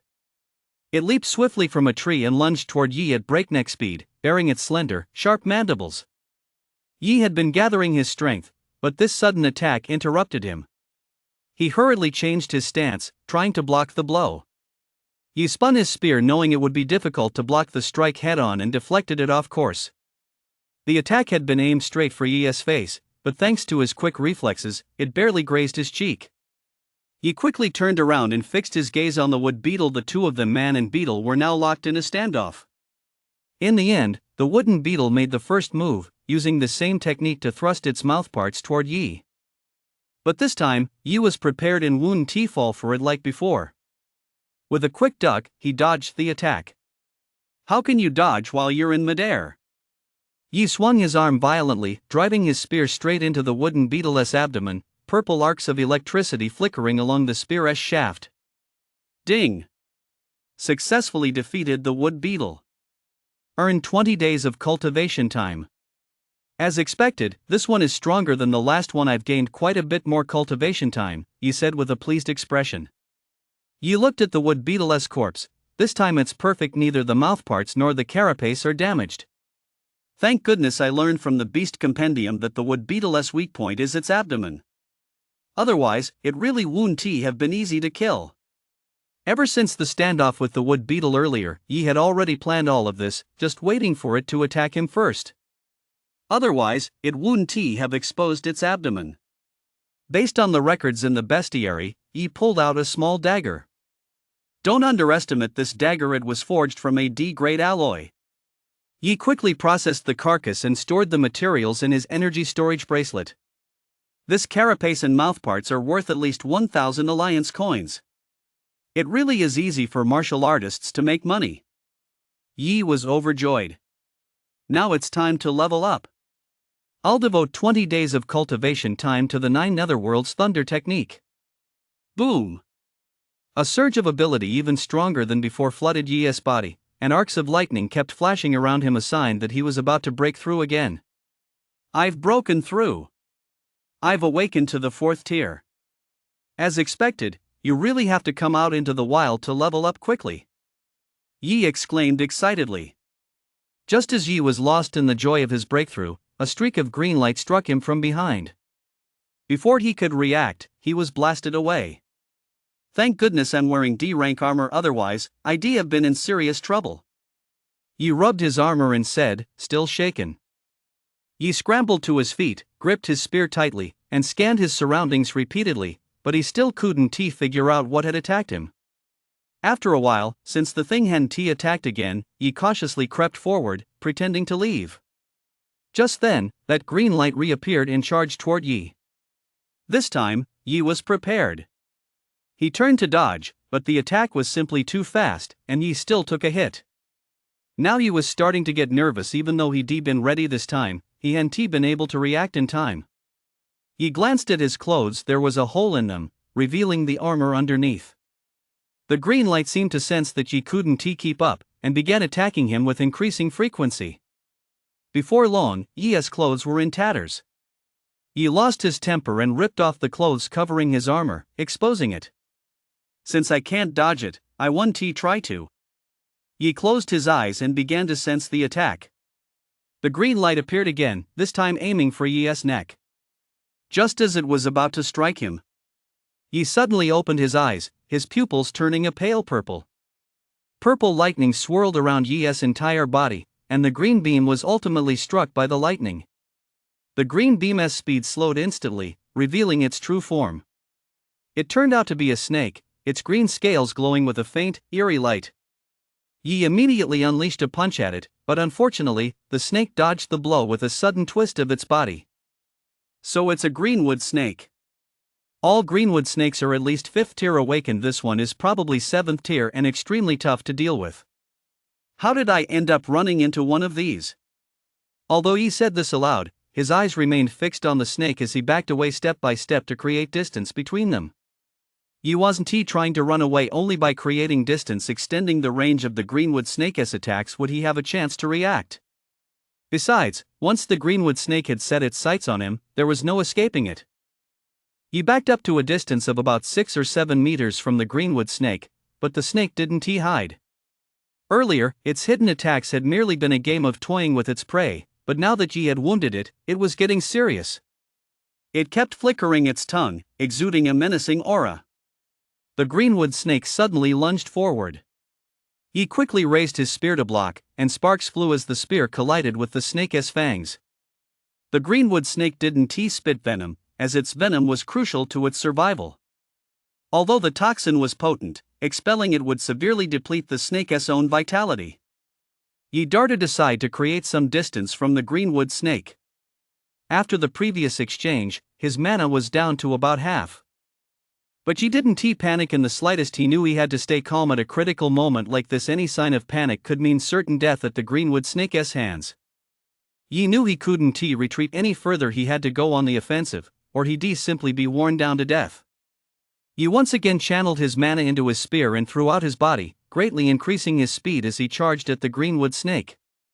The greenwood snake didn't dodge either in its eyes. Yi was merely making a last-ditch effort. The greenwood snake twisted its body into a spring-like shape and sprang forward toward Yi. Yi thrust his spear forward, and flashes of lightning erupted, but the greenwood snake dodged it with a slight twist, then charged at Yi along the length of the spear. He seemed to have known all along that this strike wouldn't land. He smiled faintly, let go of the spear, and grabbed the greenwood snake's body. No matter how fast the greenwood snake was, it couldn't dodge at such close range. After seizing the greenwood snake, Yi channeled all his mana into the strike. A blinding flash of lightning erupted as bolts as thick as fingers continuously shot from his hand, crashing into the surrounding trees. The greenwood snake was instantly paralyzed by the electricity. It knew that if it didn't fight back with everything it had, this strike would likely cost it its life. Even while being electrocuted, it clung tightly to Yi's arm, then bit down on his palm, injecting its venom. "Humph, let us see who gives out first." Yi gritted his teeth and immediately increased his grip. Ding! Successfully defeated the greenwood snake. Earned 40 days of cultivation time and 100 ability points. The system's voice rang in Yi's mind. Yi's lips turned purple, and, completely drained of strength, he plopped down onto the ground. He immediately summoned his second S-rank ability. The divine brew gourd appeared in Yi's hand. He gulped down several mouthfuls of 100 herb brew. The liquid spilled from the corners of his mouth, spilling quite a bit onto the ground. Yi lay helplessly on the ground, gasping for breath. It took him quite a while to recover. Thank goodness I hadn't used up all the 100 herb brew, otherwise, I'd have met my end right here today. Yi slowly sat up. The wilderness is truly treacherous. You can't let your guard down for a single moment, Yi thought, still shaken by the experience. After regaining his stamina, Yi immediately stored the greenwood snake's corpse in his energy storage bracelet. Every part of the greenwood snake was useful. Its fangs, skin, and gallbladder were all valuable materials. The surrounding area was littered with traces of lightning strikes and lingering flames. That battle made too much noise. I need to get out of here fast, or if a more powerful beast shows up, I'm done for. Yi hurriedly channeled the small amount of mana he had just recovered. Shortly after Yi had left, a fiery red figure appeared right where he had been standing. That figure slammed its paw down on the ground with a thunderous crash. Dust swirled as one giant tree after another toppled in succession. If he had still been there, he would have been terrified. How could a martial artist-level blazing wolf appear in the outer perimeter? Yi didn't venture any further in. He put on another set of clothes to cover his armor and headed back along the same path. Fortunately, he encountered no mishaps along the way. Upon returning to the city, Yi didn't bother processing the exotic beast materials in his bracelet. Instead, he simply found an inn at the garrison to stay the night.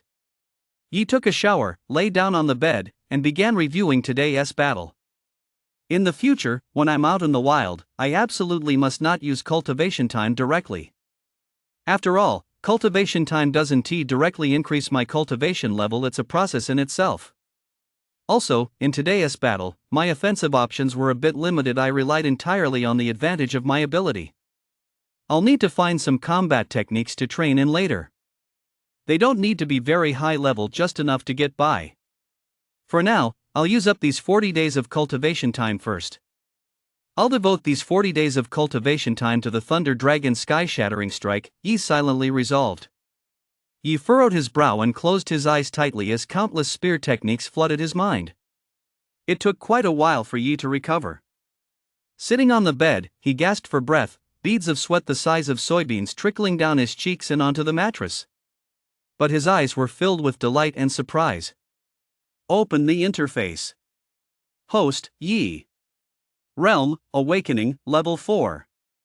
Abilities, Starfall Thunder S rank, Divine Brew Gourd S rank. Cultivation Technique, Nether Thunder Art S rank. Combat Skill, Thunder Dragon Sky Shattering Strike Beginner. Ability Points, 100. Cultivation Time, 0. Yi looked at the interface. I've mastered the basics, just as I expected. Those 40 days were well spent.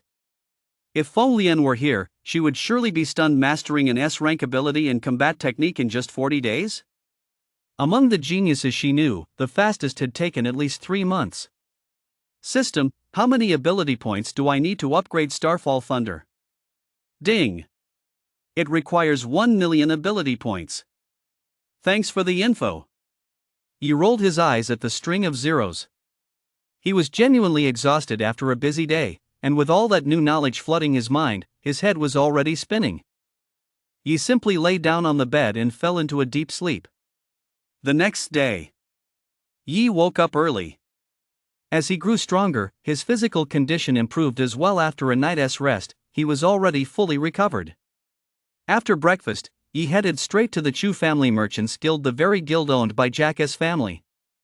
Upon arriving at the Chu Merchants Guild, he was greeted by a beautiful woman wearing a cheongsam. "Hello, sir.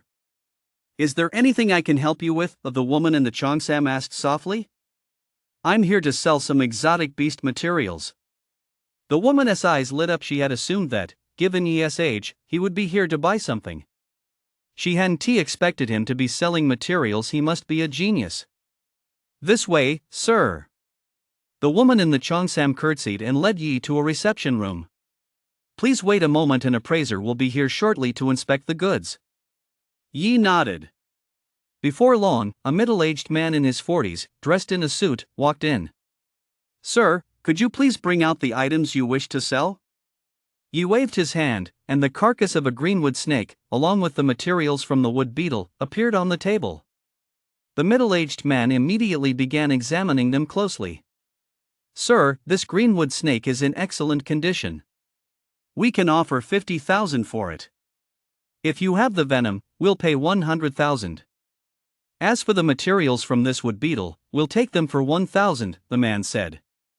Is there really such a big difference in price? Yi was a bit puzzled. Even though the greenwood snake was well preserved and of a slightly higher grade, the price difference shouldn't be this great compared to the wood beetle, should it? Sir, you may not be aware of this, but the skin of this greenwood snake is used in the production of luxury goods. Moreover, the snake's gallbladder has medicinal properties, you know what I mean." As he spoke, he gave Yi a knowing look that only men would understand. "All right, let us go with that then." Yi smiled wryly. "It's been a pleasure doing business with you. Sir, if you ever have items like this again, be sure to think of the Chu Trading Company first," the middle-aged man said with a smile. "Do you sell combat techniques here, the footwork kind?" Yi asked. "Of course. What level are you looking for?" "C rank will do." "This way, please." The two went up to the second floor and stopped in front of a shelf displaying 3 combat technique manuals. They were Step Shift, Serpentine Footwork, and 7-Star Step. Among them, 7-Star Step was the most expensive at 1 million, the other two were only 80,000 each. He glanced at the prices and felt a bit awkward.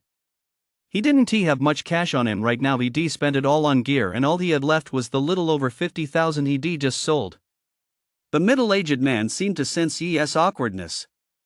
"At Chu's Trading Company, we're happy to extend credit to talents like you," he said. "All you have to do is promise to give us priority when it comes to exotic beast materials in the future." Yi's eyes lit up. Is there such a good deal? Aren't you afraid I'll go back on my word? I trust someone who can kill a greenwood snake at such a young age wouldn't do that, the middle-aged man replied with a smile. Besides, this is a kind of investment no one can guarantee a profit on every investment, right? Yi couldn't help but take a closer look at him.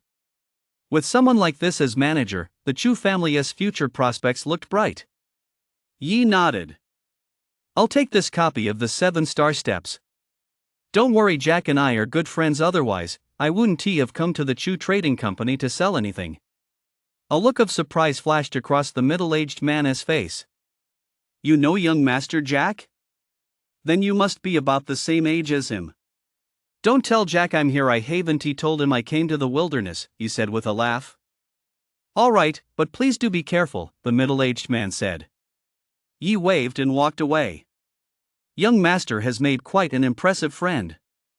He has only been awakened for a few days, yet he was able to slay that greenwood snake, and that snake was a 7th-stage awakened creature, no less. The middle-aged man was somewhat impressed, but he didn't say anything more. After all, being on good terms with his young master meant that as the Chu family merchants guild prospered, his own life would naturally become easier. Yi didn't return to the inn, he went straight outside the city to continue searching for exotic beasts, though he was even more cautious today. Before long, Yi spotted a wood beetle. With yesterday's experience under his belt, he was able to kill it more smoothly today. Before the wood beetle could charge at him, Yi took a swift step forward and thrust his spear precisely into its tail. The spear didn't pierce the wood beetle, instead, he flicked the tip upward, sending it flying into the air, then impaled it on the spear with a single thrust. Ding! Successfully killed a wood beetle. Gained 5 days of cultivation time. Next, Yi slayed 5 wood beetles in quick succession, earning 30 days of cultivation time. Yi found a relatively thick tree, then used the Thunder Dragon Shattering Heaven Strike to blast a large hole in it. He jumped right inside, using it as a treehouse. Allocate 10 days of cultivation time to the 7-Star Step, and 20 days of cultivation time to the Nether Thunder Art. A flurry of lightning flashed inside the tree hollow once more, leaving everything charred black from the electrical strikes. Yi stood up and walked toward the exit, moving with an odd gait. It was as if he were getting closer, yet also moving farther away, as if he were clearly visible, yet upon closer inspection, his form remained somewhat indistinct.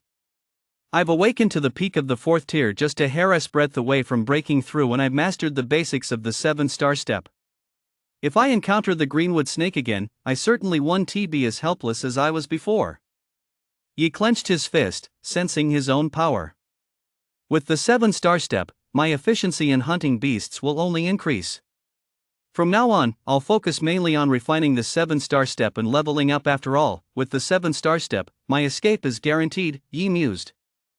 For the next week, Yi's daily routine consisted of hunting beasts, selling materials, and sleeping a simple 3-point cycle. The only beasts he hunted were wood beetles and greenwood snakes. However, with the help of the 7-Star Step, Yi was now able to kill the greenwood snakes before they could even spit their venom. Over the past few days, the number of beasts he hunted each day had been gradually increasing, and the 1 million he owed the Chu Clan Merchants Guild was soon reduced to just 20,000. The manager was shocked to learn of Yi's rapid progress and repeatedly assured him there was no need to rush the repayment. He was afraid something might happen to Yi, but what he didn't know was that Yi was no longer the person he used to be. As usual, Yi returned to the inn after selling his materials. Open the interface, Yi silently thought to himself. Host, Yi. Realm, 6th tier of awakening. Abilities, Starfall Thunder S rank, Divine Brew Gourd S rank. Cultivation technique, Nether Thunder Art S rank. Combat skills, Thunder Dragon Sky Shattering Strike Beginner, 7-Star Step Minor Achievement. Ability points, 1000. Cultivation time, 4 months. Today's haul wasn't bad. I killed 3 greenwood snakes, paid off my debts, and even came out over 100,000 richer, he said with a faint smile. That's right, he now gained roughly 4 months worth of cultivation time for every day he spent slaying beasts. And he achieved this while prioritizing safety. If he'd been more aggressive, gaining half a year's worth of cultivation time would been no problem. However, Yi chose not to do so. Since 1 day of his cultivation was now equivalent to 4 months for others, he already held a significant lead. There was no need to take further risks. After all, with the system at his disposal, he could advance steadily without resorting to reckless ventures. Allocate 2 months' worth of cultivation time to the 7-star step and the Nether Thunder Art, respectively.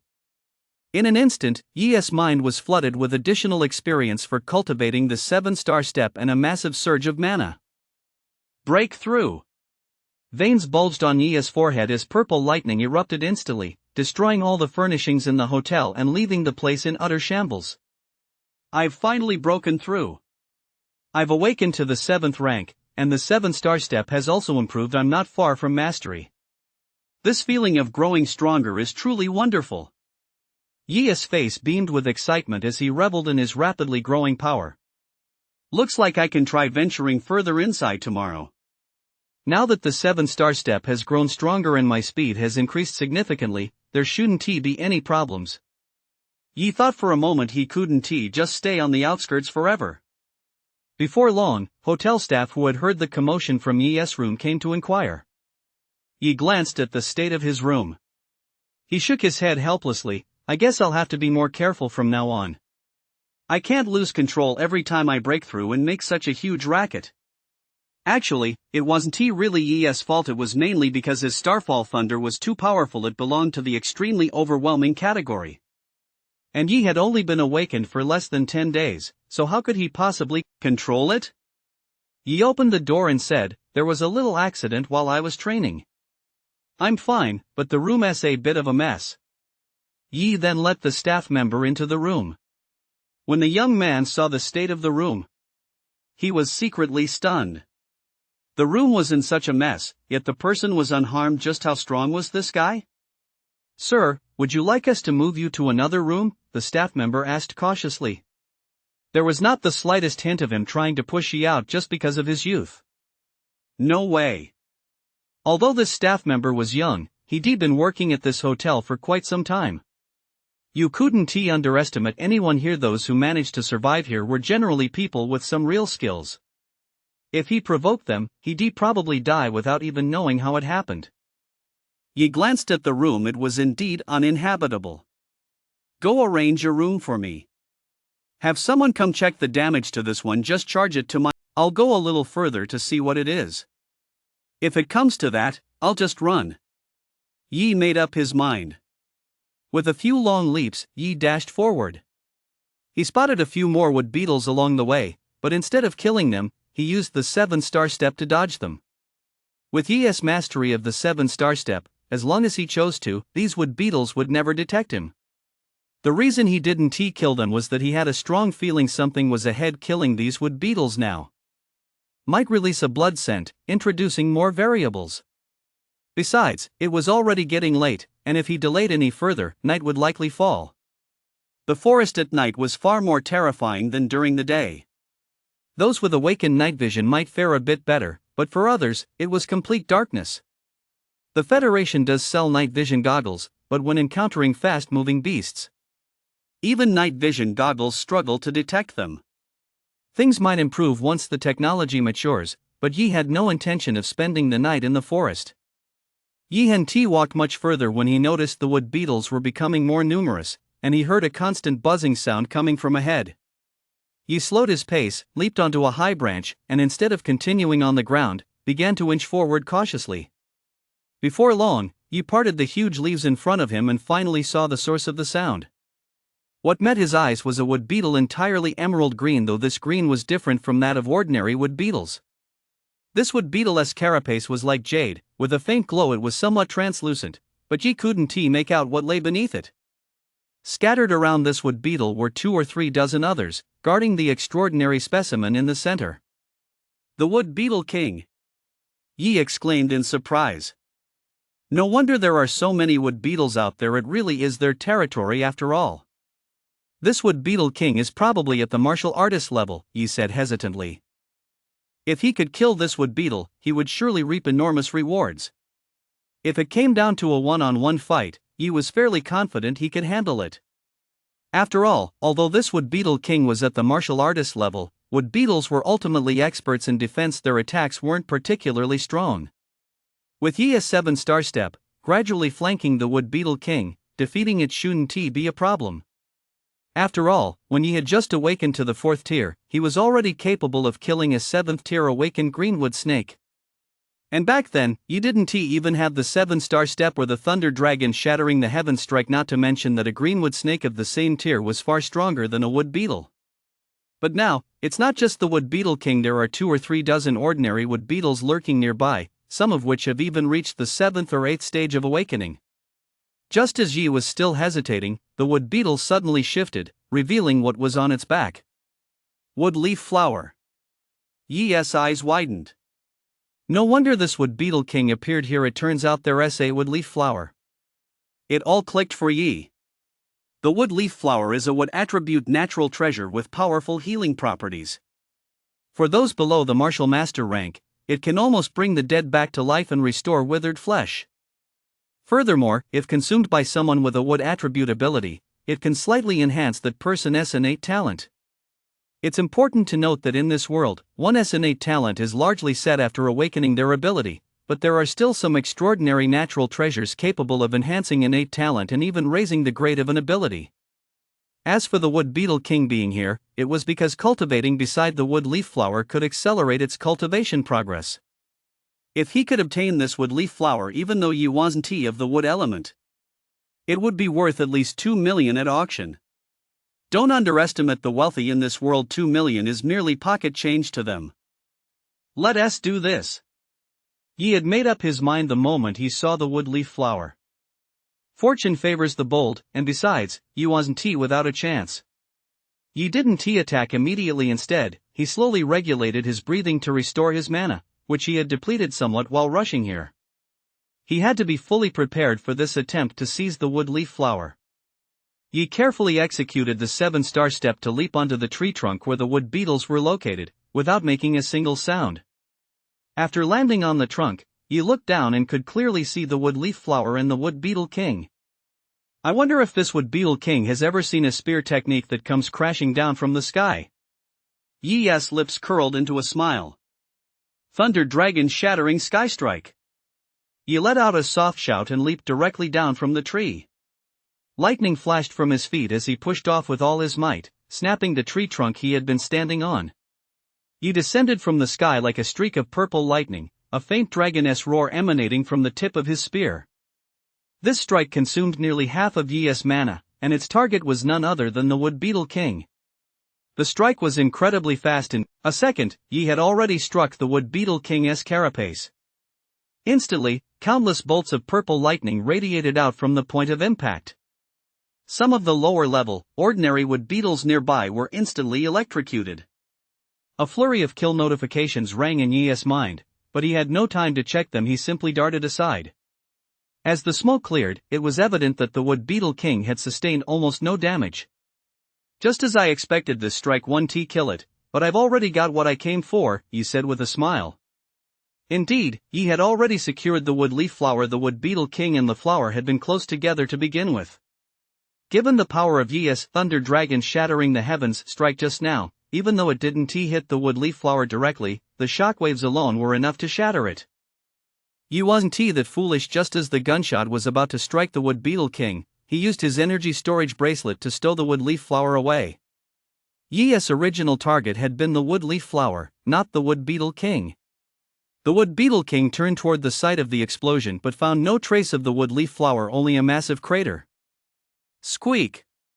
The wood beetle king let out a piercing, shrill cry. The surrounding wood beetles began squeaking in unison, as if responding to something. Yi frowned, then immediately activated the 7-star step, preparing to make a run for it. Seeing that Yi was trying to escape, the surrounding wood beetles charged at him all at once. Oomph, you're asking for it.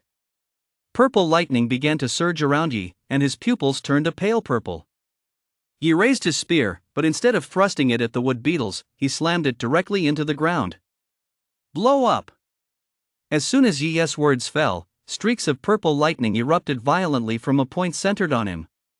The wood beetles were struck down mid-air by the purple thunder, emitting continuous plumes of black smoke and a distinct, pleasant scent of charred flesh. As the wood beetles perished, The system notification sound for a kill rang out in Yi's mind once more. Combat awesome.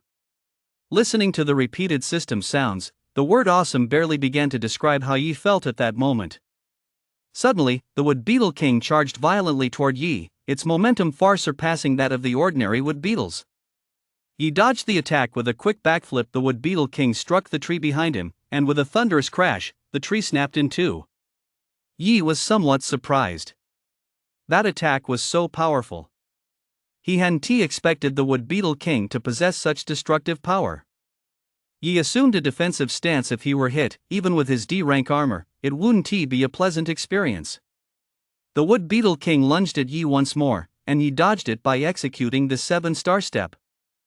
Then he thrust sharply toward its abdomen, the weak point of any wood beetle. Seeing the strike about to land, Yi felt a surge of excitement, wondering what kind of loot a martial artist level wood beetle might drop. What? Yi's pupils contracted slightly. Just as the strike was about to connect, the wood beetle king suddenly changed direction and dodged the attack. Yi quickly leaped backward in 2 bounds to put some distance between himself and the wood beetle king. The wood beetle king didn't land on the ground but instead hovered in midair. So there are wings under its back shell, it can fly. Yi had clearly seen the wood beetle king's movements. What he hadn't been able to make out beneath the previously transparent back shell was a pair of wings. This is getting tricky. How am I supposed to hit its abdomen now? Yi muttered. The wood beetle king kept attacking Yi, and Yi could only keep dodging by using the 7-star step. However, having already cast the Thunder Dragon Sky-Shattering Strike twice, he had depleted a great deal of mana. Now, with little mana left, his speed had slowed.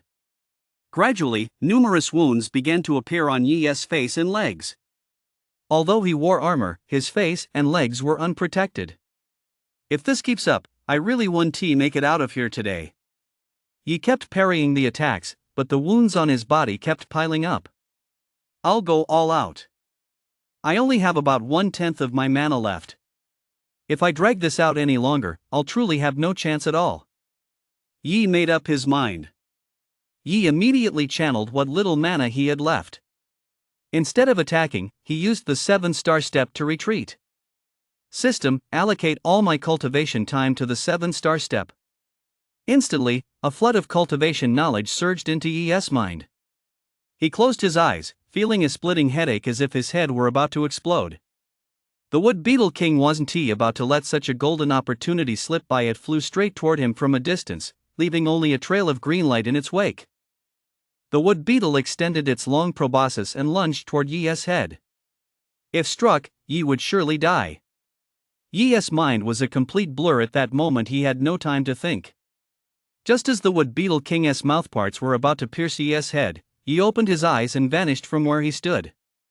The wood beetle king's attack was too fast. It couldn't stop in time and instead pierced the tree behind him. The wood beetle king turned around and looked at Yi, somewhat bewildered. It didn't understand why this human had suddenly vanished, even though it had clearly been about to strike him. But after all, a beast is just a beast. Its intelligence isn't particularly high. The wood beetle king flew toward Yi once more, still aiming for his head. Yi didn't move. Just as the wood beetle king's mandibles were about 10 centimeters away from him, Yi moved. 7-star-like shapes appeared beneath his feet, and Yi executed a strange step to dodge the attack. Immediately afterward, Yi launched a sudden counterattack, striking the wood beetle king's abdomen with pinpoint accuracy. After delivering that strike, the last shred of mana within Yi was completely depleted. Yi plopped down onto the ground, gasping for breath, his forehead drenched in sweat. Ding! Successfully defeated the wood beetle king. Rewarded with 5 months of cultivation time, 1,000 ability points, and a C rank with spirit armor. What a massive haul! An excited smile spread across Yi's face. System, open the panel. Host, Yi. Realm, 7th stage of awakening. Abilities, Starfall Thunder S rank, Divine Brew Gourd S rank. Cultivation technique, Nether Thunder Art S rank. Combat skills, Thunder Dragon Sky Shattering Strike Beginner, 7-star Step Mastery. Ability points, 2,000. Cultivation time, 5 months. That's right, Yi had already mastered the 7-star step. Earlier, he had much mana left. Only by dedicating his cultivation time to the 7-star step did he have the slightest chance. Yi was gambling on whether the cultivation time he gained from slaying ordinary wood beetles would be enough to reach the grand mastery stage of the 7-star step, and, of course, in the end, Yi won that bet. This time, not only did he reach grand mastery in the 7-star step and obtain the wood leaf flower, but he also slew the wood beetle king. Yi opened his energy storage bracelet and found a piece of green armor lying inside. Yi took it out, removed his original armor, and put on the wood spirit armor. As soon as Yi donned the wood spirit armor, a faint green glow enveloped him. Awesome! Yi let out a satisfied groan. System, what effects does this wood spirit armor have? Yi asked, somewhat puzzled. Why did it feel like his mana was regenerating faster after putting on the wood spirit armor? Wood spirit armor, C rank armor with the accelerated recovery trait. Yi's eyes widened, filled with delight. It actually has a trait and accelerated recovery at that. It's absolutely perfect for my high consumption attack style. As far as Yi knew, for equipment to possess a special property, not only did the forging materials have to be unique, but it also had to be crafted using a specific method. Only then was it possible to forge equipment with such properties. Moreover, the chances of this were very low, so equipment with special properties on the market was practically impossible to find. As soon as any became available, it was snapped up immediately, fetching several times the value of equipment of the same level. I hit the jackpot this time. It was dangerous, but the rewards were well worth it. As they say, fortune favors the bold. Yi mused with some emotion. After resting here for a while, Yi's mana had recovered to about half its original level. Yi stood up, packed away the corpse of the wood beetle king, and returned the way he came, using his fully mastered 7-star step. He encountered no further danger along the way. Even if he had, escaping would have been a breeze with his fully mastered 7-star step. Upon returning to the city, Yi didn't go back to his inn but headed straight to the Chu family merchants guild. Yi came here almost every day. When the staff saw him, they immediately notified their manager, who had instructed them to inform him directly whenever Yi arrived. Yi made his way to the reception room with ease, sat quietly, and kept calculating in his mind how much these items were worth. Before long, a middle-aged man dressed in a suit walked in. "Mr. Yi, why are you here so early today?" the middle-aged man said with a smile. "Manager Zhao, I've told you many times, just call me Yi." "If Jack finds out you're calling me Mr. Yi all the time, he'll beat me up," Yi joked. Yi had been selling materials here for a week, and through his interactions, he'd come to understand the situation. This manager from the Chu family was named Zhao Hai. He was a close friend of Jack's father and a pillar of the Chu family chamber of commerce. Jack had always called him Uncle Zhao. Well then, I won't stand on ceremony either. If you don't mind, just call me Uncle Zhao from now on. With a genius like Yi taking the initiative to build a rapport, he naturally wouldn't refuse. Then I'd be rude to refuse. Yi chuckled. "Uncle Zhao, I hunted some good stuff today. Could you take a look and tell me roughly how much they're worth?" He waved his hand, and a pile of wood beetle carcasses appeared beside him. Zhao Hai raised an eyebrow. There were at least 30 of them. He had only been out for a short while today, yet he'd already hunted so many and they were all in pretty good condition. "These are worth around 50,000. Zhao Hai didn't brush them off as cheap goods. Instead, he offered a generous price. If other merchant guilds were to buy these, they'd likely pay only around 30 or 40,000. Yi smiled faintly without saying a word. With another wave of his hand, the carcass of a wood beetle king appeared on the table. This time, a look of genuine surprise flashed across Zhao Hai's face. This was a martial artist level wood beetle king. Although he'd seen a few before, this was the first time someone so young had sold one to him. Zhao Hai took a closer look at Yi and noticed some scars on his face and legs. "Xiao Bai, go get some healing medicine," Zhao Hai called out toward the door. "Are you okay?" That was a martial artist level wooden beetle king. "Why did you go hunt a beast of that caliber?" "If you're short on money, just tell Uncle Zhao I've got some savings." Zhao Hai looked concerned. Yi scratched his head and said, "I'm fine, Uncle Zhou. I just happened to run into it. I couldn't get away, so I had to fight it." Before long, a woman in a cheongsam walked in carrying a box. Zhao Hai took the box and handed it to Yi. "This is snow ginseng ointment. It works well for treating external injuries. Take it home and be sure to use it." Yi didn't make a fuss, he simply nodded and accepted the box. Zhao Hai began to examine the wood beetle king closely. This wood beetle king's carapace and mouthparts are both intact, and there's even a complete spirit core inside, Zhao Hai said with a touch of surprise, pushing his glasses up. "My Chu trading company can buy it for 400,000, Zhao Hai said, sounding somewhat excited. Beasts at the martial artist level or higher may harbor spirit nuclei within their bodies, which contain extremely pure mana. Ability users can absorb them directly and use them during breakthroughs, often with remarkable results." Over the years, Zhao Hai had acquired many exotic beasts at the martial artist level or higher, but he had obtained very few spirit cores. Although spirit cores aren't particularly expensive, they are extremely rare. Moreover, they can slightly increase the chances of breaking through to the next realm, and many people are willing to pay a high price for that slight chance. Zhao Hai could easily use this spirit core as a selling point to attract a large number of customers to participate in this Chu's auction. "Uncle Zhao, don't rush, there's more." He waved his hand again, and a vibrant green flower appeared beside them. This is a wood leaf flower. You actually found a wood leaf flower." Zhao Hai's voice rose considerably as he hurriedly bent down to examine it closely.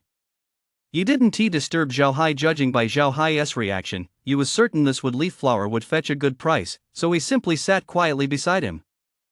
"We can auction off this wood leaf flower, and we won't charge you any commission. What do you think?" Zhao Hai looked up and said excitedly to Yi. Originally, Zhao Hai had been very interested in that spirit core, but once he produced the wood leaf flower, the spirit core became insignificant. If this auction were held with the prestige of the wood leaf flower behind it, it would be enough to elevate the Chu clan merchants guild to a whole new level. The Chu family was only a minor clan in this settlement, but with this auction, they might rise to a higher level. "I'll show it to Uncle Zhao. Of course, I'll sell it to the Chu Merchants Guild. Let us do it just as Uncle Zhao said." "Ha ha, Yi, your items will be of great use to the Chu Merchants Guild for this auction." Zhao Hai laughed heartily. "Auction?" Yi asked, somewhat puzzled. "In 7 days, the Chu Merchants Guild will hold an auction. Here's the invitation. You can come take a look, then you might just find something you want." With that, he handed Yi an invitation. Yi took the invitation and agreed, "All right, I'll come check it out then. I'll head back now." "All right. I'll transfer the money for the wood beetle king and the wood beetle materials to you first. I'll pay you for the auction items after they're sold," Zhao Hai said. "Fine, Uncle Zhao, whatever you arrange is fine," Yi nodded. Soon after, Yi received 500,000 for the materials he sold. Originally, it was supposed to be 450,000, but Yi knew the extra 50,000 was arranged by Zhao Hai. Yi didn't ask any questions, he simply accepted it without hesitation. Yi was willing to sell rare materials through the Chu Family Merchants Guild, and the guild was willing to offer him a higher price. It was a mutually beneficial arrangement. After saying goodbye to Zhao Hai, Yi returned to the hotel.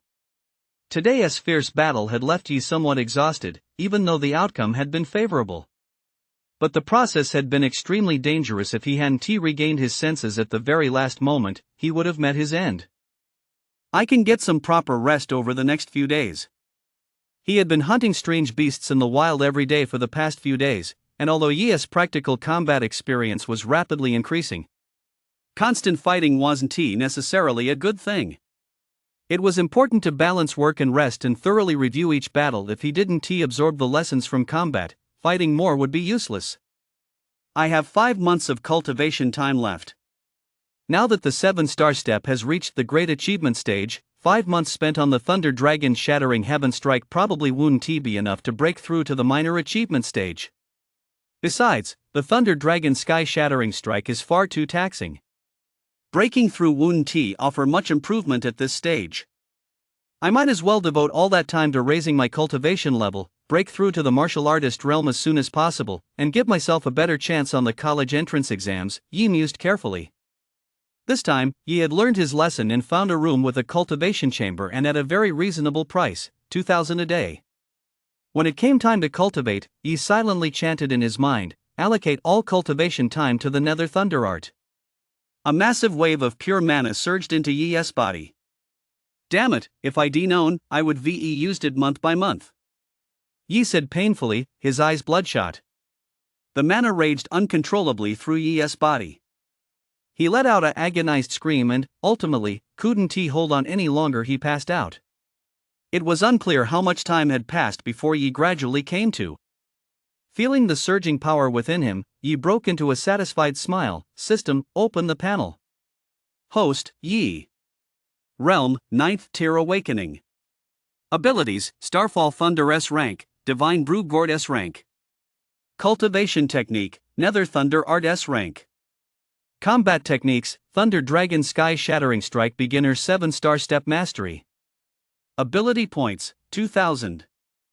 Cultivation Time, 0. I've reached the 9th stage of awakening. I'm just one step away from becoming a martial artist, he said, feeling somewhat excited.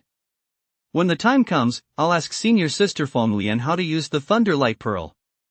Yi hadn't forgotten that he still possessed an extremely precious Thunderlight Pearl. I'll rest for 2 days, then head back out into the wilderness. I'll make the most of my time to break through to the martial artist realm before the auction, and after the auction, I'll head straight back. I've been out here for a little over 2 weeks now, and there's only a little over a week left until the college entrance exams. I'll still need to go back to school to check on the specifics. Yi thought for a moment and finalized his plans. He had originally intended to stay in the wilderness for 3 weeks or a month. However, given the current situation, he would likely break through to the martial artist realm very soon. If he went into the wilderness after breaking through to the martial artist realm, he might have to venture deeper to achieve better progress. If he went deeper, you would definitely not be able to make a same-day round trip there. Wouldn't even be enough time for the journey. If he were to spend the night in the wilderness, it would be best to have a team with him. Going alone would be a bit difficult. If he were to spend the night in the wilderness, relying solely on the 7-star step and the Thunder Dragon Sky Shattering Strike would likely be a bit dangerous.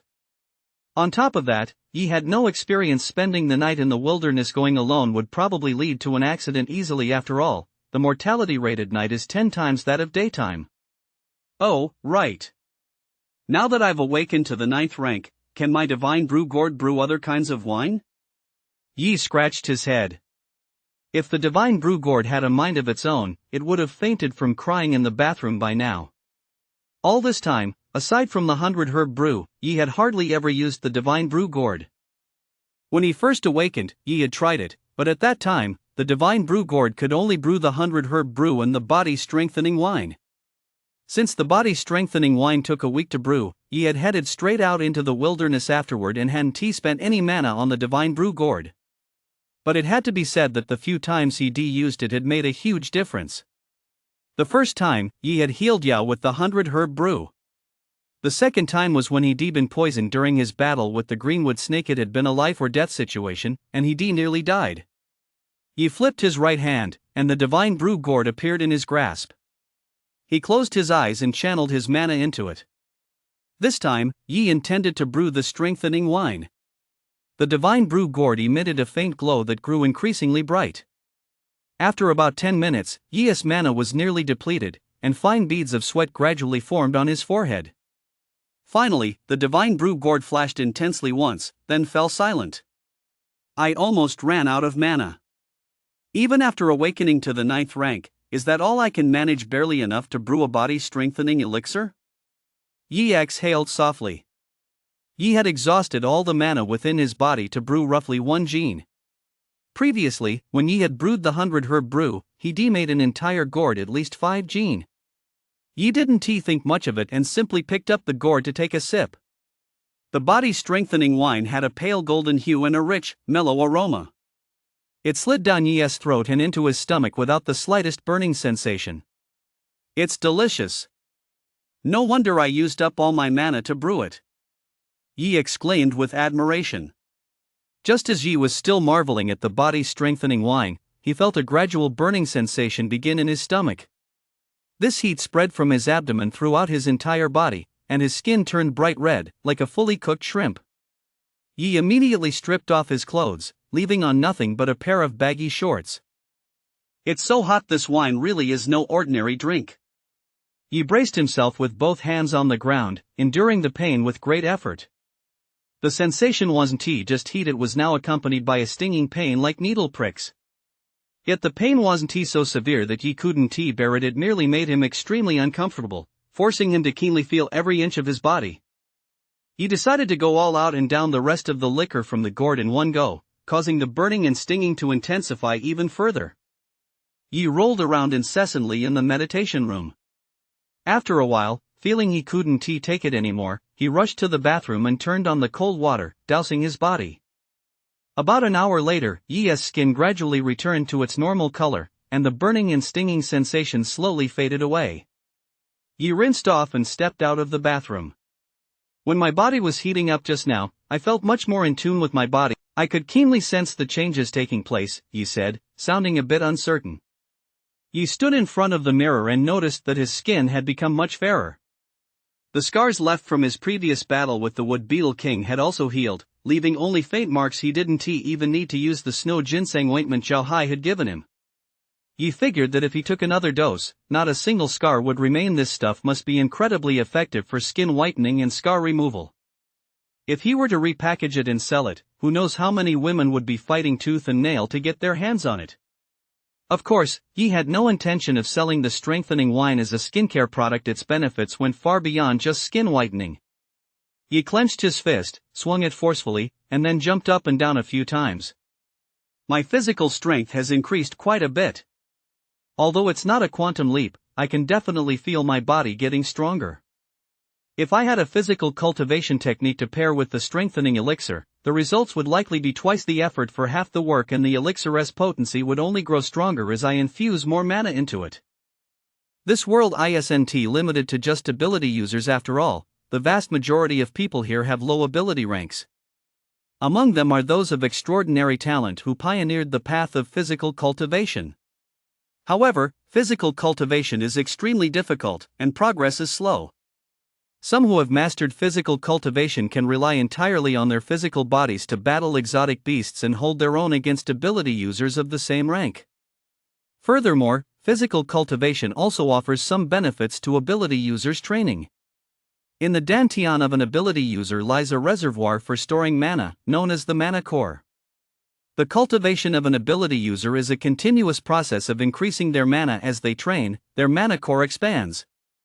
However, the expansion of the mana core is limited at each cultivation realm. It does not grow indefinitely. When your mana core can no longer expand, you reach a bottleneck that prevents you from breaking through to the next major realm. Whether you can break through this bottleneck depends on your innate talent, ability level, mana quality, cultivation techniques, and other factors. Physical cultivation focuses on refining the physical body. It cannot directly help you break through the bottleneck. However, by enhancing your physical constitution, it allows you to store some mana in parts of your body other than the mana core, thereby increasing your total mana capacity. The Thunder Light Pearl that Feng Lian gave him has a similar effect, though rather than increasing the capacity to store mana, it enhances the quality of the mana itself. Therefore, treasures like the Thunder Light Pearl are extremely rare and hard to come by. For Yi, physical cultivation not only boosts his combat power but also makes his cultivation sessions using cultivation time less painful. It's a win-win situation. I'll need to focus on this aspect of cultivation from now on. At the very least, I must ensure I drink strengthening wine every day. With it, I have a unique advantage in physical cultivation. I can't let that go to waste. Physical cultivation consumes an enormous amount of resources, requiring specially formulated body forging potions and cultivation techniques. That's why very few people in this world choose the path of physical cultivation.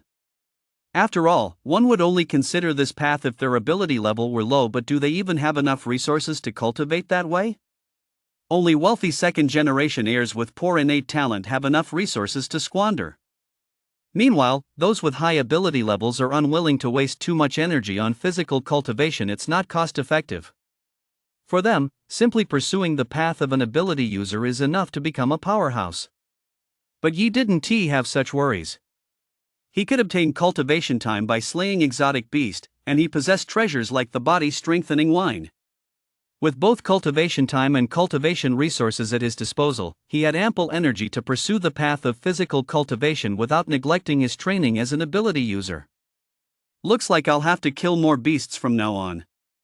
Since I'm pursuing both paths simultaneously, my need for cultivation time has increased, he said, rubbing his chin. Then I won rest. Tomorrow I'll head outside the city to kill more beasts and gain as much cultivation time as possible before I leave. Early the next morning, Yi donned his wood spirit armor and headed straight for the outskirts of the city. When he had previously worn D-rank armor, it had withstood numerous attacks on his behalf without sustaining any damage. Now that he was wearing C-rank armor, it was even less likely that martial artist-level beasts could break through it, not to mention its accelerated recovery property. I'll head in a different direction today, avoiding the area where I previously encountered the Wood Beetle King. Beasts do have territories. The area where the Wooden Beetle King had been was a gathering place for wooden beetles. Now that wooden beetles posed almost no threat to Yi, the cultivation time contributed by ordinary ones was too meager. Yi no longer found it worthwhile. Moreover, rare treasures and natural treasures rarely exist in the same area. Just as the saying goes, one mountain cannot accommodate two tigers. Rare treasures possess powerful effects, and the mana required to nurture them is substantial. The mana in a single area is insufficient to sustain two of them. Yi was also hoping to get lucky and see if he could come across another one. Besides, Yi had now awakened to the 9th tier, so he could venture even farther. Yi set off directly in the opposite direction.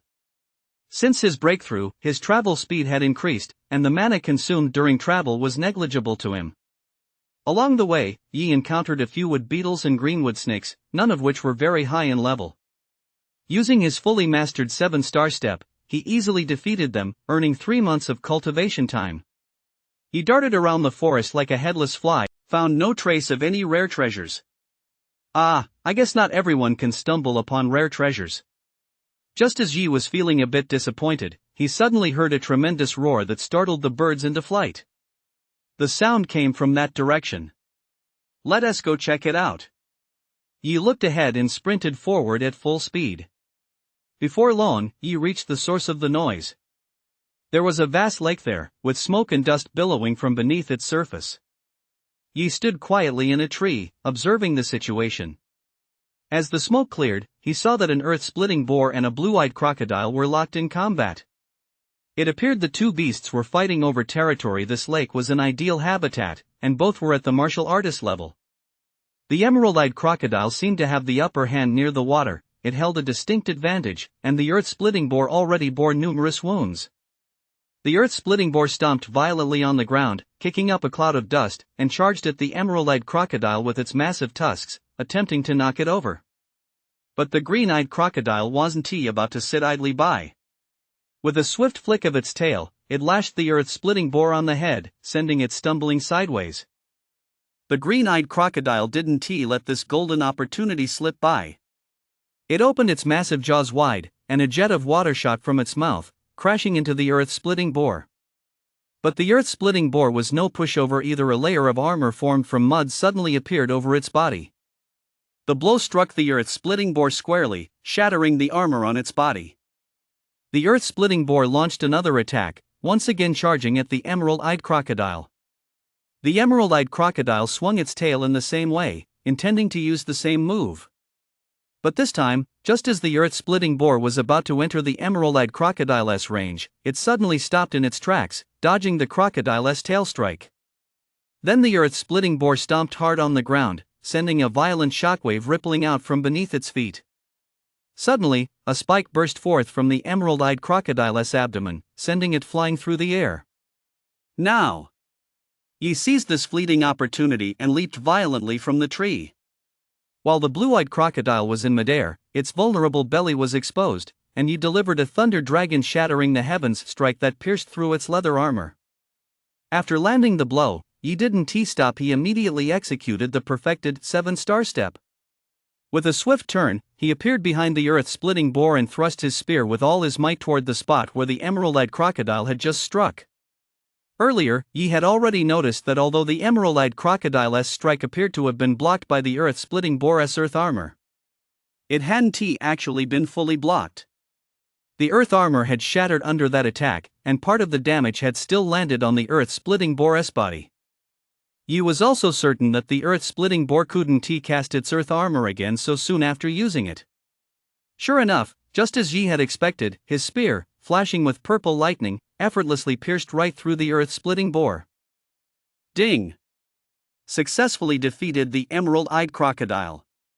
Earned 6 months of cultivation time and 1,500 ability points. Ding! Successfully defeated the earth-splitting boar. Earned 6 months of cultivation time and 1,500 ability points.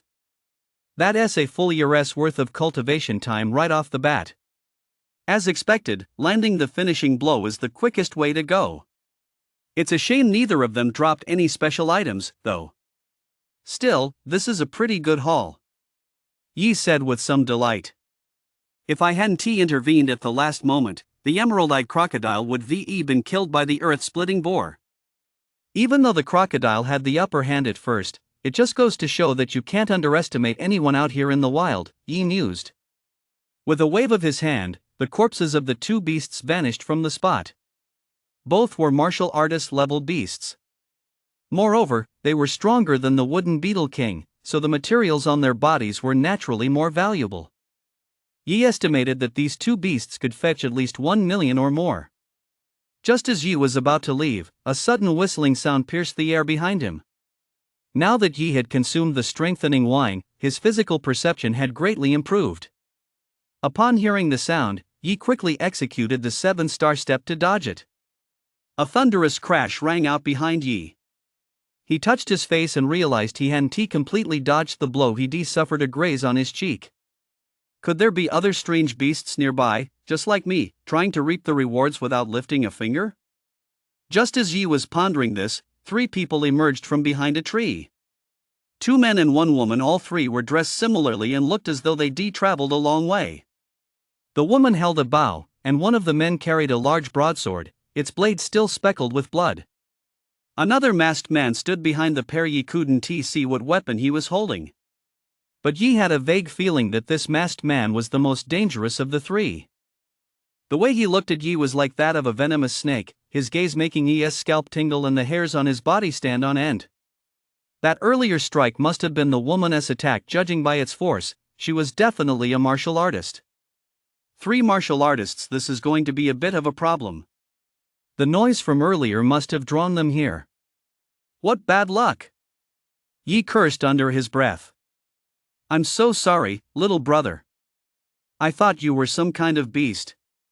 I hope that arrow didn't hurt you. The woman flashed a seductive smile, her face showing not a trace of remorse. Yi knew full well she was saying this on purpose. As an archer, how could she possibly fire a shot without first seeing her target? I'm fine. It felt like nothing more than a mosquito bite, he said with a smile, pointing to a tiny bloodstain on his face. A mosquito bite, is that so? By now, the woman holding the bow had already turned sullen. After all, she was a martial artist who'd been roaming the wilderness for years. This was the first time she'd been mocked by such a young brat. Her gaze was like that of a cold, venomous snake, as if she were about to devour Yi alive.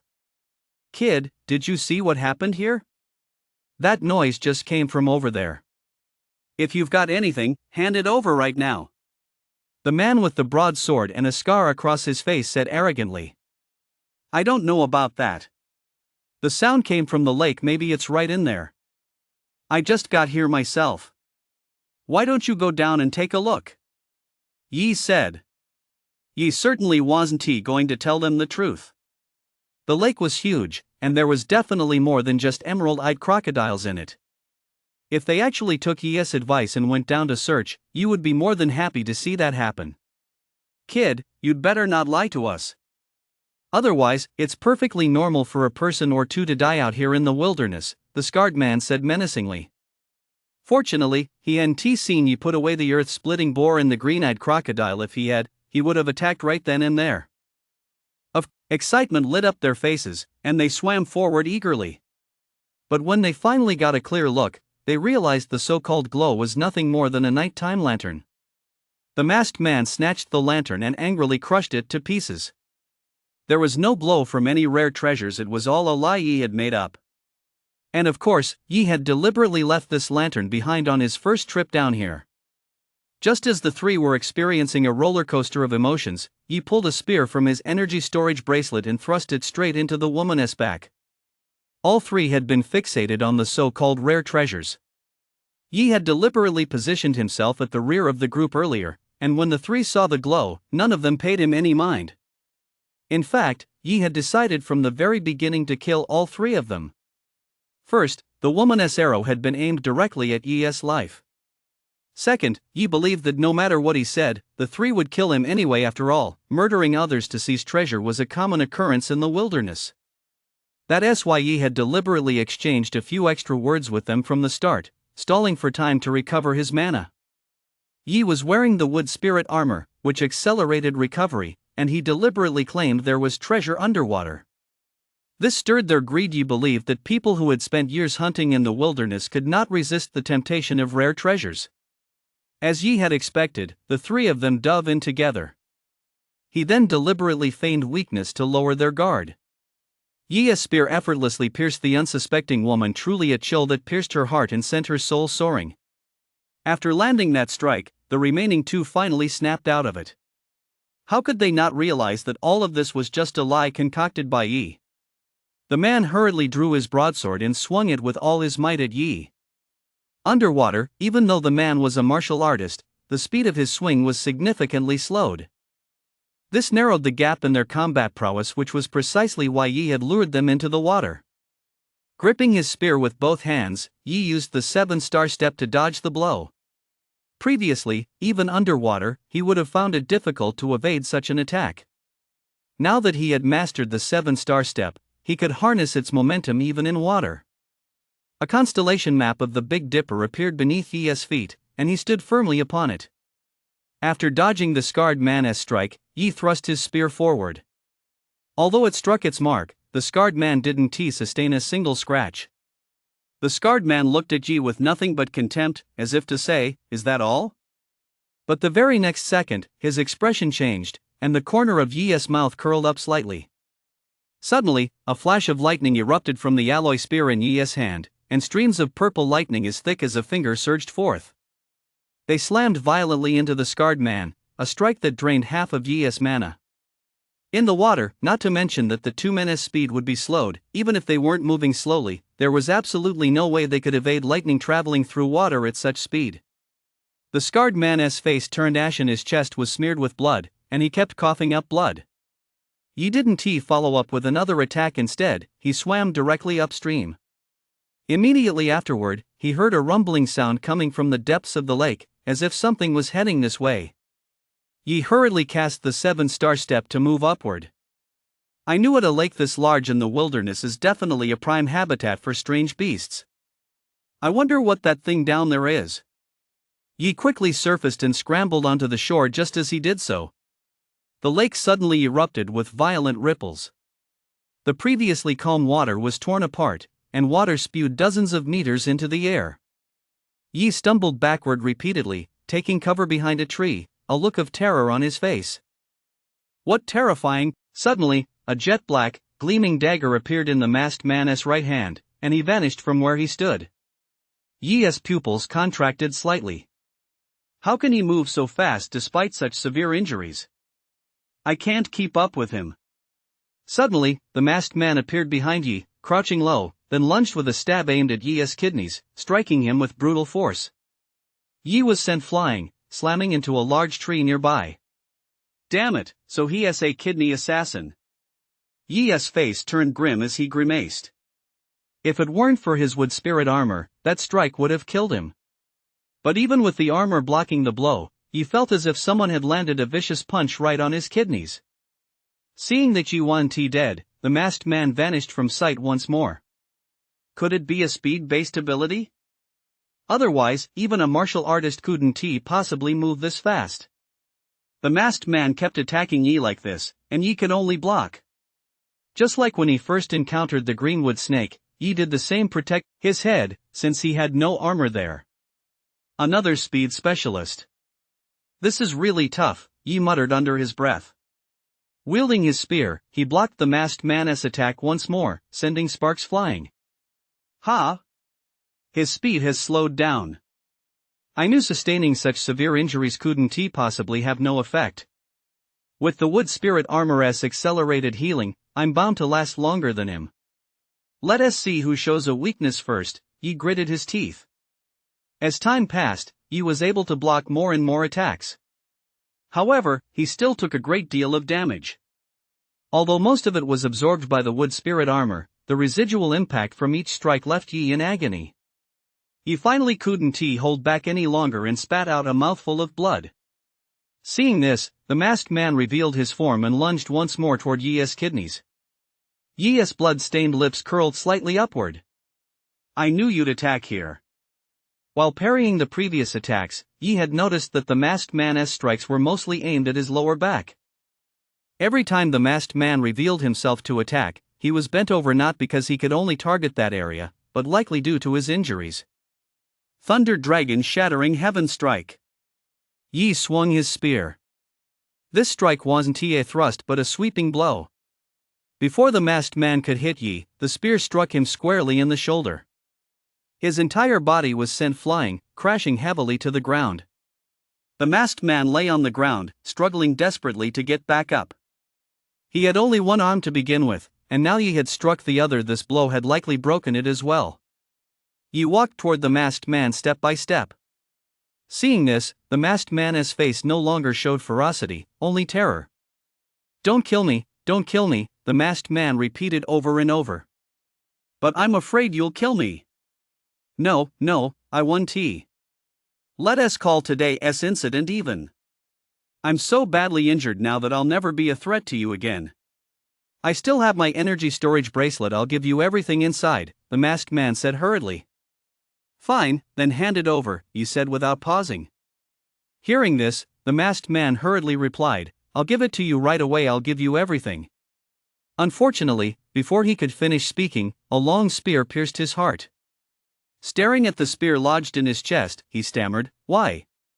I won't leave any loose ends, even if you're too weak to retaliate, Yi said coldly. From the very beginning, Yi had no intention of sparing him. When he first arrived in this world, his mind was still shaped by the mindset of a peaceful era, and he still held a deep reverence for human life. It wasn't until his branch of the Yi family was nearly wiped out that his mindset began to shift. He gradually came to realize that this was a world where the strong prey on the weak. If you're weak, you'll be bullied. So over the years, Yi had kept his head down and endured the humiliation. As long as he was alive, there was still hope. As long as he was alive, there would be a chance for revenge. That is why, whenever he was bullied by the younger generation of the Yi family, Yi endured it without fighting back because he didn't have the strength to win, and resisting would only lead to more beatings. But when it came to those who threatened his life or that of his younger sister, Yi would never back down. That was his principle. So these 3 people had to die today. Ever since that woman fired her arrow, Yi's plan had been centered on killing all 3 of them. And the masked man's claim that Yi was incapable of retaliation was utter nonsense. Who knew if he had 1 or 2 friends, or if there was medicine that could cure him? Yi didn't want to face so many unknowns, so he had to kill him. But this was also the first time Yi had truly killed someone. When he killed that woman earlier, he hadn't given it much thought. He only thought to strike once and run, whereas when killing the masked man, he thought it through before acting. That is why Yi's face didn't look too good right now, though he wasn't about to throw up. Just as Yi killed the masked man, a system voice suddenly rang out in his mind. Ding! Successfully killed an ability user. Earn 3,000 ability points, 8 months of cultivation time, and a Class C ability, Rapid. What? It actually dropped an ability? Yi looked utterly stunned. After all, in this world, only a handful of people possessed multiple abilities, and yet his system had actually dropped an ability.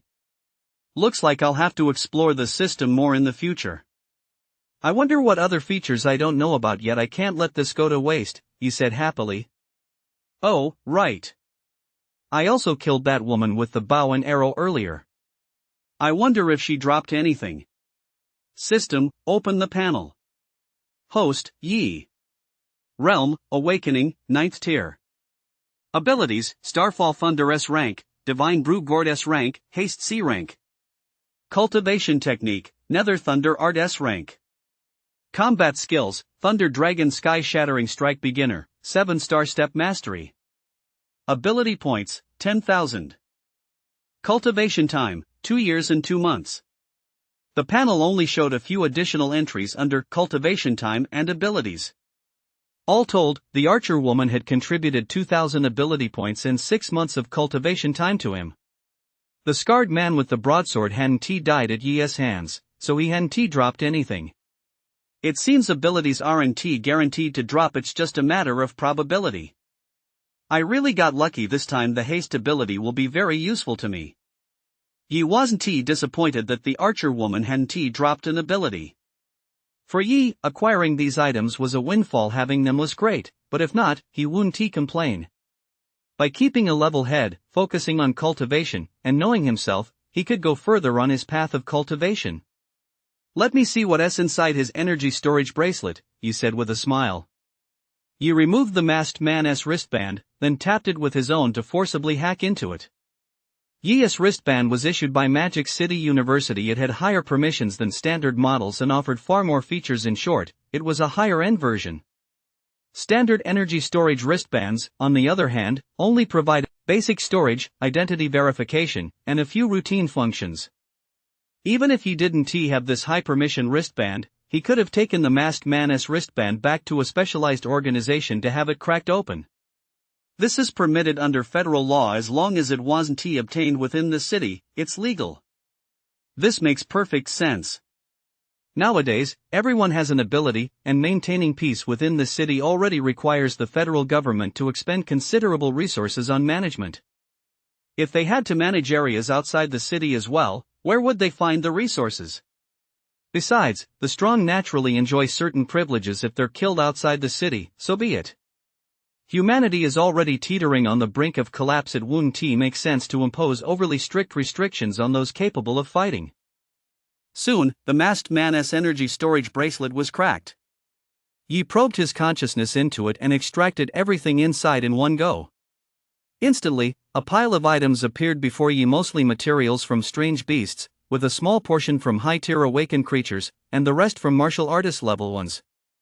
Given the strength of the three of them, as long as they weren't facing a horde of martial artist level strange beasts, killing a single martial artist level strange beast would be a breeze. Everything belonging to the three of them should be here. I didn't see the other two carrying any bags or the like earlier, but it's a shame about their weapons. That longbow and broadsword are probably both D-grade. They fetch a decent sum if recycled, Yi muttered. Although weapons obtained in the wild couldn't be sold to the Merchants Guild, they could be sold to the Federation. The price would be lower than the original purchase price, but that was only natural. Second-hand items were naturally cheaper. Yi stored the monster materials and the dagger from the masked man's hand into his own energy storage bracelet. He slipped the masked man's energy storage bracelet onto his other wrist. He could recycle it with the Federation later as well. Although Yi had hacked it and gained permission to retrieve items, he lacked the authority to store anything. Only after the Federation recertified it would it regain full functionality, so Yi couldn't let anyone else use it either. Huh, what's this? Yi noticed an ancient-looking book inside and picked it up to flip through it. So it's a speed-based combat technique. No wonder he was so fast, far beyond the speed of a C-rank ability. Yi's eyes sparkled with delight. This combat technique was precisely the C-rank technique the masked man had used earlier, shunning, which had given Yi quite a hard time. I never expected such a find. This manual is worth at least 2 million. It really feels great to open a mystery box. With shunning and 7-star step, you would likely be hard to injure even when hunting martial artist level beasts. Of course, that wouldn't apply to certain special beasts. After all, the varieties of beasts are incredibly diverse, and humans haven't even cataloged them all yet. There are still some beasts that humans have never seen, or have seen, but the witnesses have all died. Aside from 2 spirit nuclei, there was nothing else in the remaining items, but Yi was still very satisfied with this haul. Afterward, Yi packed up his belongings and marked this location on the map in his energy storage bracelet. He'd come back to investigate what exactly lay beneath once his strength had grown. Besides, this area was likely the territory of that massive creature. Who knows, it might even be guarding something. But he wouldn't find out any of that until he'd grown stronger. The map function on the energy storage bracelet wasn't actually a detailed map. This world was 100 times larger than the planet from Yi's previous life. At first, humans had tried launching satellites to map the terrain. But they found that rockets struggled to reach space. They'd be shot down by celestial beasts, and with only a handful of satellites, it was impossible to create a complete map. Take the forest Yi was in, for example. Satellites had a hard time seeing the details inside, as the images were blocked by the towering trees. So humans simply abandoned this feature and repurposed it to record the paths you've traveled, preventing people from getting lost in the wilderness. You can also set markers, though only for places you've already visited. After setting a marker, Yi retraced his steps along the route shown on the bracelet. With the help of the wood spirit armor, his mana recovered quickly. Along the way, he casually killed 2 greenwood snakes and a few other beasts, bringing his cultivation time to 2 years and 6 months. After that, Yi returned to the city without any obstacles. His priority now was to sell off all the materials he had on hand. As long as he was back in the city, his safety was guaranteed. At the very least, no one would openly try to kill him. Yi wasn't in a hurry to use his cultivation time, so instead of returning to the inn, he headed straight to the Chu family merchants guild. Upon arriving at the guild, the staff already recognized Yi. They all smiled and greeted him. He smiled and nodded in response, then walked directly to Zhao Hai's office. "Uncle Zhao, I've got some goods." Yi didn't knock. He simply pushed the door open and plopped down on the sofa. At that moment, Zhao Hai was sipping tea. Thanks to the items Yi had brought in recently, he was brimming with confidence about the upcoming auction. He was in a rather good mood. At first, he was a bit annoyed that someone had walked in without knocking, but as soon as he saw it was Yi, his face lit up with a smile. Hearing Yi's words, he took a closer look at him and noticed Yi didn't have the same injuries as last time. He breathed a sigh of relief. After all, Yi was his money tree now, so of course he wanted Yi to be safe and sound. "Weren't you supposed to take a break? Why did you go out into the wild again today? Don't go thinking you'll find another wood leaf flower just because you found one. Finding even one was pure luck. Don't get greedy," Zhao Hai said with some concern. He was still worried that Yi wouldn't be able to resist the temptation to repeatedly challenge beasts stronger than himself. Succeeding even once was already a matter of luck. Luck can't always be on your side. As the saying goes, if you walk by the river often enough, your shoes are bound to get wet, so he gave Yi a few extra words of caution. Hearing Zhao Hai's words, Yi felt a warm glow in her heart. Ever since her parents went missing, only her younger sister and Jack had shown her any concern. It wasn't that Yi's classmates didn't want to be friends with her. It was just that she spent all her free time working part-time jobs, leaving her little time to socialize with them. He became good friends with Jack because Jack once got drunk at the restaurant where Yi worked part-time. He took Jack home, and that's how they became close friends. "Uncle Zhao, I know.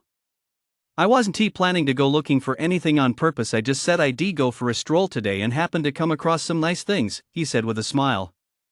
"As long as you know your limits, safety should always come first when you're out in the wild." Zhao Hai nodded. He still trusted Yi. Yi raised his wrist and mentally accessed his energy storage bracelet. The contents spilled out all at once onto the table in front of him. Seeing this, Zhao Hai's pupils contracted slightly. Most of this massive pile consisted of materials from martial artist level beasts. "Is this what you meant by taking a stroll?" Zhao Hai's expression changed as he looked at Yi. Even a martial artist level ability user wouldn't be able to hunt this much in a single day. How had Yi managed it? Had Yi already broken through to the martial artist level? But that was impossible. Countless questions swirled through Zhao Hai's mind. "What level are you at now?" Zhao Hai asked, looking at Yi with confusion. "I'm still in the awakening stage. I haven't broken through to martial artist yet," Yi replied, fully aware of what Zhao Hai was asking. Then what about you? I just got lucky. I stumbled upon two exotic beasts fighting each other, so I took advantage of the situation and killed them. Then I ran into a warrior squad that tried to kill me. These things aren't mine, of course they belong to them. Yi replied calmly, summarizing today's events in just a few words. But every word you spoke sent shockwaves through Zhao Hai's mind. What? You ran into a squad of martial artists? So what did you do? Zhao Hai asked in surprise. I set a trap and killed them all. I guess you could call it a bit of a trick, Yi said modestly. Zhao Hai gave Yi a deep look, but didn't he press further after all, that was a squad of martial artists. Setting up any kind of trap to take out all three of them wouldn't have been an easy feat, yet Yi had brushed off such a major event with a casual remark. Zhao Hai had previously asked Jack in private about Yi's awakened ability and learned it was the A-rank Purple Extreme Thunder. An A-rank combat ability was indeed powerful even before reaching the martial artist rank. He managed to defeat a squad of martial artists who were several ranks above him. Zhao Hai couldn't help but be deeply impressed. Zhao Hai immediately made a phone call and summoned several staff members to help him estimate the value of these exotic beast materials. True to their status as longtime employees of the Chu Family Merchants Guild, they completed the appraisal in about 10 minutes. Manager Zhao, these materials are worth 8.3 million, though the price may fluctuate slightly since there are 2 spirit cores among them. One of the older men said respectfully to Zhao Hai. Let us round it up to 9 million, Zhao Hai said with a hearty laugh. Yi was stunned. He hadn't expected these materials to be worth so much. Combined with the money he already had, Yi now possessed over 10 million in assets. Whether in his past life or now, this figure was an astronomical sum for Yi. No wonder Yi felt so elated. This was his haul after less than a month in the wilderness. Although luck played a part, he had genuinely earned it all himself, so Yi was overjoyed at that moment. I have 2 more items here. Uncle Zhao, could you help me sell these as well? Yi took out the dagger and the D-grade armor he had been wearing earlier.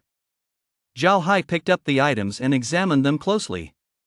The dagger was made of high-quality material, likely a C-grade alloy.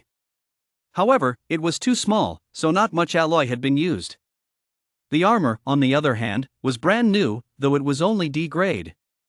Zhao Hai did a quick mental calculation and said, "We'll sell these 2 items to the Federation on your behalf. We'll give you 4 million. How does that sound? Uncle Zhao, aren't you overpaying?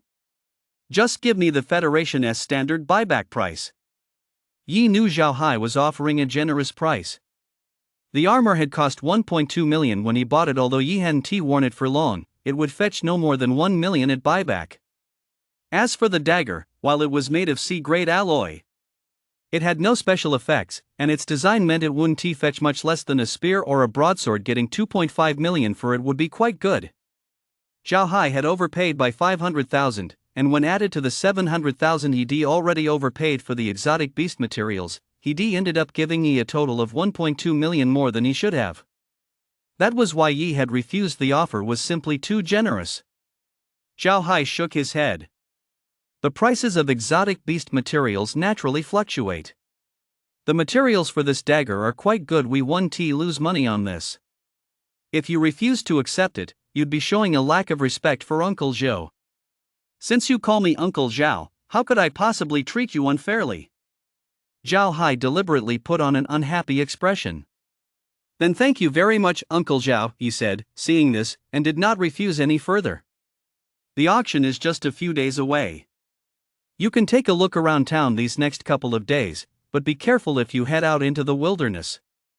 You're a multi-millionaire now. Focus on your cultivation, Zhao Hai advised. He was a bit worried that Yi might go wandering aimlessly in the wilderness again. If he ran into a squad of martial artists out to kill and steal treasure, would Yi even be able to escape? Alright, I got it. Thanks, Uncle Zhao. I'll head back now, Yi replied with a smile. Although Yi said this, what he was really thinking was that he needed to make the most of these last few days to gain as much cultivation time as possible in the wilderness. After saying goodbye to Zhao Hai, Yi went straight back to his cultivation room at the hotel. Now that Yi had more than 2 years' worth of cultivation resources at his disposal, he was going to make the most of them. No sooner had Yi returned to the hotel than his energy storage bracelet emitted a notification sound. 13 million has been credited to your account. Yi's smile stretched from ear to ear as he murmured, "Uncle Zhao sure works fast." After receiving the payment notification, Yi was in high spirits after all. Who doesn't love the sound of money coming in? With this money, I might be able to buy a few things at the upcoming auction. Yi rubbed his chin, already beginning to plan how to use the funds. Money is meant to be spent, especially since Yi was in a phase of rapid growth. His need for resources was urgent after all. Yi intended to make a splash on the upcoming college entrance exams. Yi returned to the hotel and went straight to the cultivation room, carefully considering how to use his 2 years' worth of cultivation time. This cultivation time will definitely allow me to break through to the martial artist level, but for me right now, breaking through to that level isn't particularly difficult. What I want is to lay a solid foundation at every stage. If I just blindly increase my cultivation level, it might actually hinder my future development. Yi thought seriously. The main reason Yi had previously been able to turn the tables on a martial artist level ability user was his 7-star step, which had reached the great achievement level. Most ordinary ability users spend more time cultivating their realms and allocate much less time to training combat techniques. In their view, reaching the minor achievement level in combat techniques is generally sufficient. Advancing from the minor achievement to the grand achievement level requires not only innate talent but also a great deal of time. This isn't to say that mastering a combat technique to the minor achievement level isn't worthwhile. The boost in combat power from minor to grand achievement is immense. Just like Yi's 7-star step, once mastered to the grand achievement level, aside from those like the masked man who possess speed-based combat techniques and speed abilities, virtually no martial artist level opponent could harm him when he wielded it. There have been those who focused solely on improving their combat techniques, but after spending most of their lives without making a breakthrough, they ultimately died in despair. If they had prioritized cultivating their realm from the start, they might have become powerful figures in their own right. That's why most people later on are unwilling to spend too much time gambling on an uncertain possibility. Yi, however, has no such concerns. The fact that he was able to awaken 2S rank abilities proves that his talent is absolutely top tier. The rest simply requires time. Yi was even less worried with the system by his side. He would inevitably have more time than others, so his cultivation path was destined to be different from everyone else's. Moreover, one day of Yi's cultivation time meant 24 hours of uninterrupted, focused cultivation, but who could possibly maintain that level of concentration for 24 hours straight? Thus, one day of Yi's cultivation time was equivalent to several days of cultivation for others, and that was assuming highly efficient cultivation without any distractions. Consequently, for Yi, breaking through in combat techniques had become an absolute certainty. Thus, Yi could easily pursue both paths simultaneously, achieving true versatility. Next, I'll start with that shunning manual, Yi decided. He was quite envious of the masked man's extraordinary speed. If he were to perform it himself, he could be even faster. For the rest of the time, Yi sat quietly in the cultivation chamber, poring over the text. Earlier, when he was selling his harvest to Zhao Hai, he had brought out this combat technique for Zhao Hai to help sell, not because Yi wanted to learn it first before selling it. Rather, it was because in the Huaxia Federation, combat techniques can only be sold by the Federation. Anything obtained in the wild can be cultivated. However, commercial use is prohibited, and any acquired combat techniques must eventually be returned to the Federation. This serves as a form of protection for the creators of combat techniques, ensuring their revenue. Currently, all combat techniques in the Huaxia Federation are sold by the Federation, which takes a portion of the profits as a commission, while the remaining proceeds go to the creator of the technique.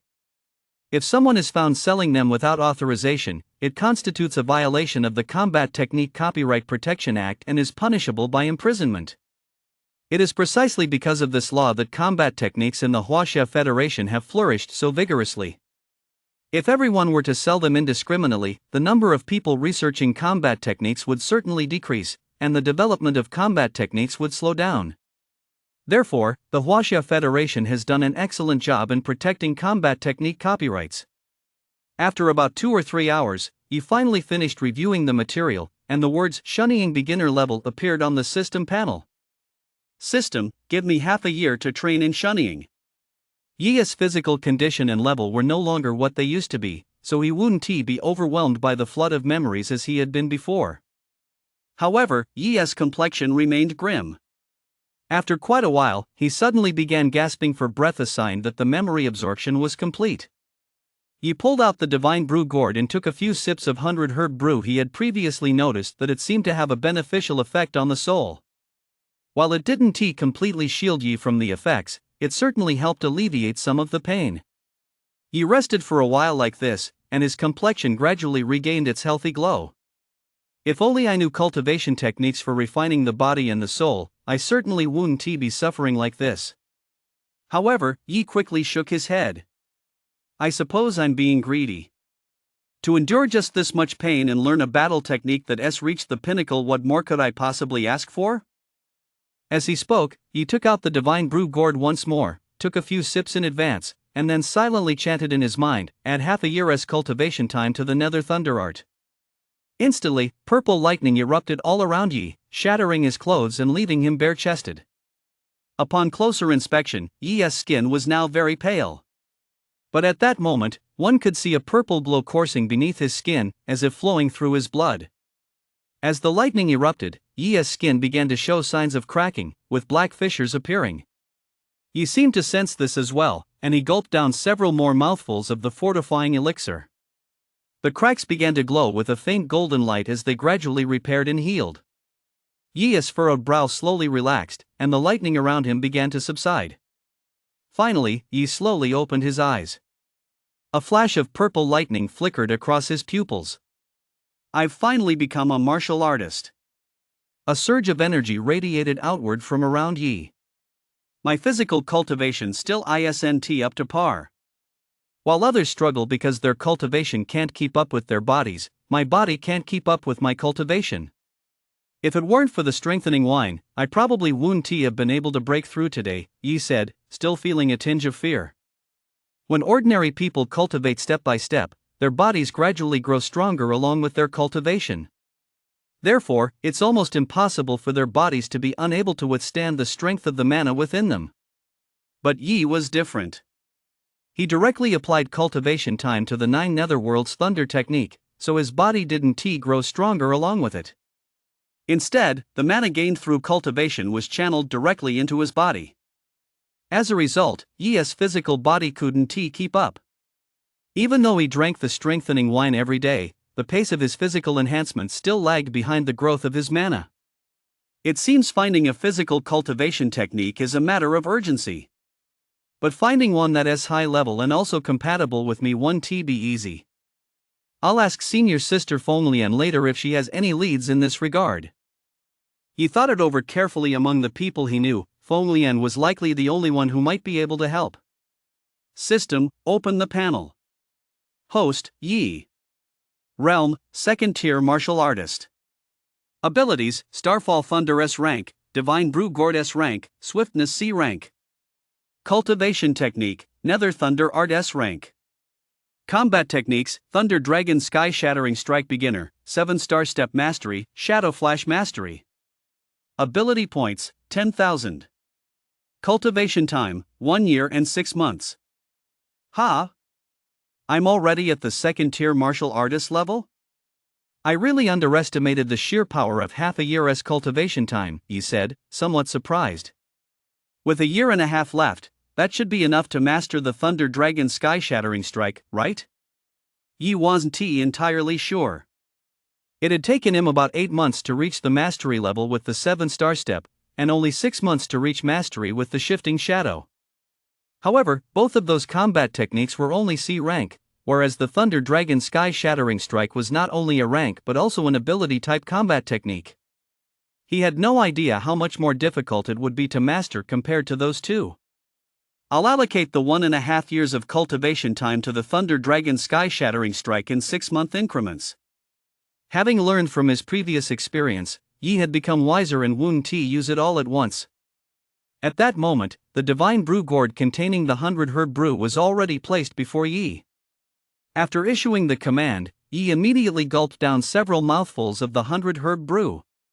Yi was now a second-tier martial artist, and his abilities had improved significantly in every aspect. That was why he dared to let the system use it half year after half year, rather than taking a break after just half a year before continuing. However, Yi soon regretted it as a massive flood of memories poured continuously into his mind. At this point, even the 100-herb brew was of little help. Yi clutched his head tightly, lying on the ground, curled up in a ball. Ah! Yi let out an agonized scream and passed out immediately. It was unclear how much time had passed before Yi slowly came to. He tried to get up, but found that the moment he moved, his head ached as if it were about to split open. Yi had no choice but to remain lying down. System, open the interface, Yi murmured silently in his mind, his eyes closed. Host, Yi. Realm, second-tier martial artist. Abilities, Starfall Thunder S rank, Divine Brew Gourd S rank, Swiftness C rank. Cultivation Technique, Nether Thunder Art S rank. Combat Techniques, Thunder Dragon Shattering Heaven Strike Minor Achievement, 7-star Step Major Achievement, Shadowy Flash Major Achievement. Ability Points, 10,000. Cultivation Time, 0. I've finally reached the minor achievement stage. It only took me a year. If someone else had trained non-stop, even with exceptional talent, it would likely have taken them more than 3 years to reach this stage, Yi mused. What Yi didn't know was that Fenglian's teacher, the Phantom Thunder Emperor, had also cultivated this combat technique. However, it had taken him 5 years to reach the preliminary stage, and he was already a genius. He was the fastest person in a century to master the Thunder Dragon Sky-Shattering Strike. If the Phantom Thunder Emperor were here right now, his jaw would likely drop. Yet at this moment, Yi was still lamenting that it had taken him a year and a half of cultivation time to reach the preliminary stage of the Thunder Dragon Sky-Shattering Strike. If the Phantom Thunder Emperor found out, he'd surely be furious. Yi still didn't understand the preciousness of cultivation time. Those 1.5 years weren't spent on casual practice. He had devoted himself entirely to highly efficient cultivation during that entire period. Upon seeing Thunder Dragon Shattering Heaven Strike listed as Minor Mastery on his interface, Yi breathed a sigh of relief and then fell into a deep sleep. Sleeping was currently the best way for Yi to restore his energy, and with his current physical condition, he could sleep in this cultivation chamber for half a month without getting sick. He didn't know how long had passed when he finally woke up. He glanced at the time and realized 2 days had already gone by. The auction was tomorrow. Yi stood up, returned to his room, took a shower, and changed into fresh clothes. These clothes are almost worn out. Every time I go out into the wild, I ruin a set. I'll have to buy a few more sets when I get home, or else I'll have nothing left to wear. Yi shook his head helplessly. It's only a little past 9. Should I go out into the wilderness for a bit? My strength has improved so much. It's the perfect time to get used to my new power. Yi checked today's whether the sun was shining brightly. It was the perfect day to head out. Yi was a man of action. Without hesitation, he left the city. This time, he headed in the direction where he first encountered the greenwood snake. Before long, he arrived at the spot where he'd previously slain the greenwood snake. If it weren't for the route recorded on his energy storage bracelet confirming this was the same spot, Yi would never have believed it. When Yi had fought the greenwood snake before, the surrounding environment had been severely damaged, but now it had returned to its original state, and it had only been a few days. No wonder it's so hard for humans to survive in this world. With the wilderness having such strong regenerative abilities, it's like adding wings to a tiger for the beasts, Yi mused. Yi continued deeper into the wilderness without lingering. Before long, Yi encountered the opponent he had come to face, a flame wolf, its entire body a fiery red with flames leaking from its tail. What Yi didn't know was that he had already narrowly missed this very flame wolf earlier. The commotion he caused while killing the greenwood snake had actually drawn the flame wolf's attention. But by the time the blazing wolf arrived, Yi had already fled. Had they clashed then, Yi would have been doomed. It had missed its chance to kill Yi when it could have, only to be tracked down by Yi after he'd grown stronger. Such is fate. Yi leaped directly from the tree, landing right in front of the blazing wolf. This time, he didn't launch a surprise attack. He wanted to test his current strength, and this blazing wolf was also at the martial artist level. Yi was confident in his abilities, so he chose to fight head-on. When the blazing wolf saw a human suddenly appear before it, it went into a frenzy. The flames on its tail burned even more fiercely as it glared viciously at Yi. The flame wolf was fairly clever. Seeing that Yi could appear so brazenly right in front of it, and that it hadn't even noticed him, it didn't dare to attack Yi first. Yi didn't move either, simply standing there with his spear in hand. After a moment, seeing that the flame wolf still hadn't made a move, he said with a sigh, "I was hoping you'd attack first so I could test my reaction time. Since you're not making a move, I'll have to take the initiative." Yi stepped forward with his right foot, his right hand holding the spear behind his back in a lunge stance, then exerted force suddenly and vanished from where he stood. Seeing Yi disappear, the blazing wolf panicked instantly, looking around frantically, trying to find him. Just then, Yi suddenly appeared behind it and thrust his spear forward. He deliberately controlled the strike so that it merely grazed the wolf without piercing it. Next, Yi vanished again. The flame wolf spun around in terror but saw no sign of him. Yi continued to vanish repeatedly, thrusting his spear each time without inflicting a fatal wound. Before long, the flame wolf was covered in wounds, its eyes filled with nothing but terror and despair. It knew Yi was merely toying with it, but it was powerless to do anything about it. Yi reappeared once more, but this time he didn't continue his attack. Instead, he materialized 3 or 4 meters in front of the blazing wolf, giving it ample room to strike. The blazing wolf knew Yi was doing this on purpose, but it had no choice but to unleash its full strength on this single strike. The blazing wolf leaped into the air, its forepaws ablaze, and slammed them violently toward Yi. Yi took a step back and murmured, "Thunder Dragon Shattering Heaven Strike." A purple thunder dragon coiled around Yi's spear as he thrust it forward. The thunder dragon roared and flew toward the blazing wolf, which was instantly engulfed by lightning. Ding! Successfully defeated the blazing wolf. Earned 6 months of cultivation time. No special items dropped. As the dust settled, Yi saw that the blazing wolf's body had been blown open, leaving a massive hole. Half its body was gone. So powerful. A martial artist level beast couldn't withstand it at all, though the energy cost was a bit high. Yi's breathing quickened slightly. Yi didn't press on. He had tested his strength, and his objective had already been achieved. He didn't take the blazing wolf's corpse with him either, it was too mangled to be of any value.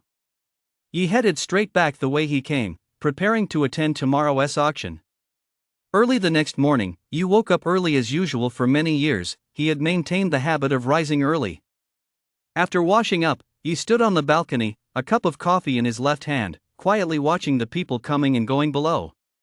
A gentle streak of morning sunlight spilled across the earth, bringing a hint of warmth to this blood-stained, frigid land. "I've been here for over half a month and haven't really taken the time to look around. Since the auction is this afternoon, I might as well head out early to explore." Seeing the scene outside, Yi felt a stir in his heart. Yi changed into casual clothes, still wearing the wood spirit armor underneath just in case. After getting dressed, he headed out the door. Apart from the military barracks, this outpost consisted of 3 streets. One was lined with street vendors hawking their wares. Another was home to shops run by well-established merchants, selling common goods. The third street was home to the garrison's largest merchants' guild, which sold high-end goods. These included rare natural treasures. Those who frequented this area were mostly martial artists or higher, or the children of wealthy and influential families. The Chu family was located on the 2nd street and aspired to move up to the 3rd. Given the Chu family's current standing, they still had a long way to go. Even if this auction went exceptionally well, it would only allow them to take a few steps further along the 2nd street. Yi didn't head straight to the 3rd street. Instead, he began his stroll from the 1st street. Not 1,999, just 999. Just 999. Take home top quality healing potions right home. Body tempering potions at rock bottom prices. Rock bottom prices. Body tempering potions at rock bottom prices. Rock bottom prices. Hurry and buy, hurry and buy. 7 treasure chicken, 10 yuan a skewer for 7 treasure chicken. 7 treasured chicken 10 yuan a skewer. The air was filled with vendors' cries selling potions, materials, spiritual food, and just about everything else. Yi wasn't bothered by the noise, on the contrary, he found it quite entertaining. It had a real sense of vibrancy. He bought a few skewers of 7 treasured chicken and strolled around while eating. Although he found the place interesting, he didn't buy just anything. This street was lined with ordinary vendors, and there were quite a few selling counterfeit goods. Moreover, the unwritten rule here was cash on delivery, pay first, receive the goods, and once the transaction was complete, no further disputes were allowed. Yi wasn't confident enough yet to avoid buying fakes. So he just walked around, looking at things and enjoying some food and drink, and before long he reached the second street. This street was clearly much less crowded than the first one. It was mostly shops that bought raw materials, along with a few small merchant guilds.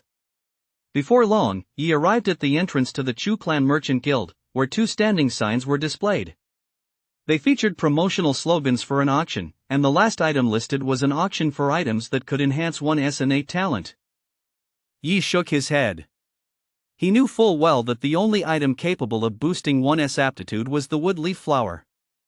However, the chances of the wood leaf flower actually boosting one's aptitude were minuscule, though there was indeed a slim possibility, so the description wasn't exactly false. Just as Yi was pausing to look around, a woman in a cheongsam hurried over to greet him. She was the staff member who had assisted Yi the first time he came to sell materials. Later, Yi frequently visited the Chu Family Merchants Guild, and over time, the two had become acquainted.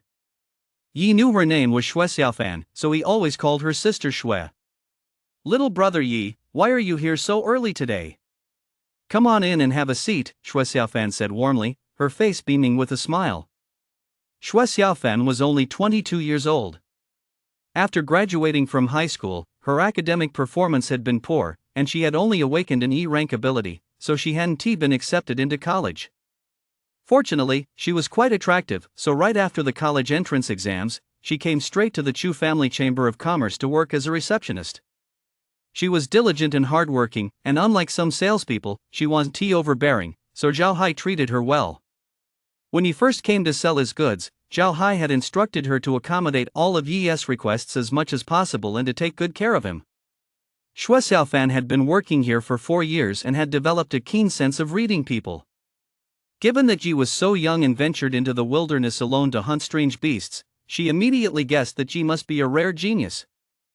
Otherwise, Zhao Hai wouldn't treat Yi so specially. So she treated Yi even better every time Yi came in. She took excellent care of her, and naturally, she had her own little motives. If Yi were to truly take a liking to her, she'd be more than willing. It would be like a raven turning into a phoenix. But Yi had always been polite and kept a proper distance. "I'm just looking around. I haven't had a chance to explore properly since I got here. Sister Xue, you don't need to worry about me, I'll just walk around on my own," Yi said gently, a faint smile on his face. Ever since he had begun refining his body daily with the vitality elixir, his skin had grown fairer and his physique had improved significantly. Before, due to some malnutrition, Yi had looked frail and thin, but now he was practically a different person, sunny and handsome. Xue Xiaofan was deeply captivated by Yi's warm, spring-like smile. She felt as if she'd been frozen in place, standing there dumbfounded. Her heartbeat quickened involuntarily, and she felt a warm current surge through her heart, as if a spring breeze were caressing her face. She was completely immersed in the tenderness of that smile, unable to tear herself away. Yi, of course, understood what Xue Xiaofan meant. In his previous life, he had been in his 20s and had been in relationships before. After all, even if he hadn't eaten pork, he'd certainly seen a pig run. However, Yi currently had no such plans. He still had his younger sister to take care of. He also had to seek revenge on the Yi family and search for his missing parents in Yi's heart. Every one of these matters took precedence over romantic entanglements. Even if we take a step back and look at it realistically, Xue Xiaofan was only an E-class ability user, while Yi was an S-class ability user. They were destined to be from two different worlds. Yi didn't have the mindset of an 18-year-old, nor could he possibly be that naive. If it were any other young person Yi's age, they might actually have fallen for Xue Xiaofan. After all, youthful vigor and surging vitality are perfectly normal. "Sister Xue?"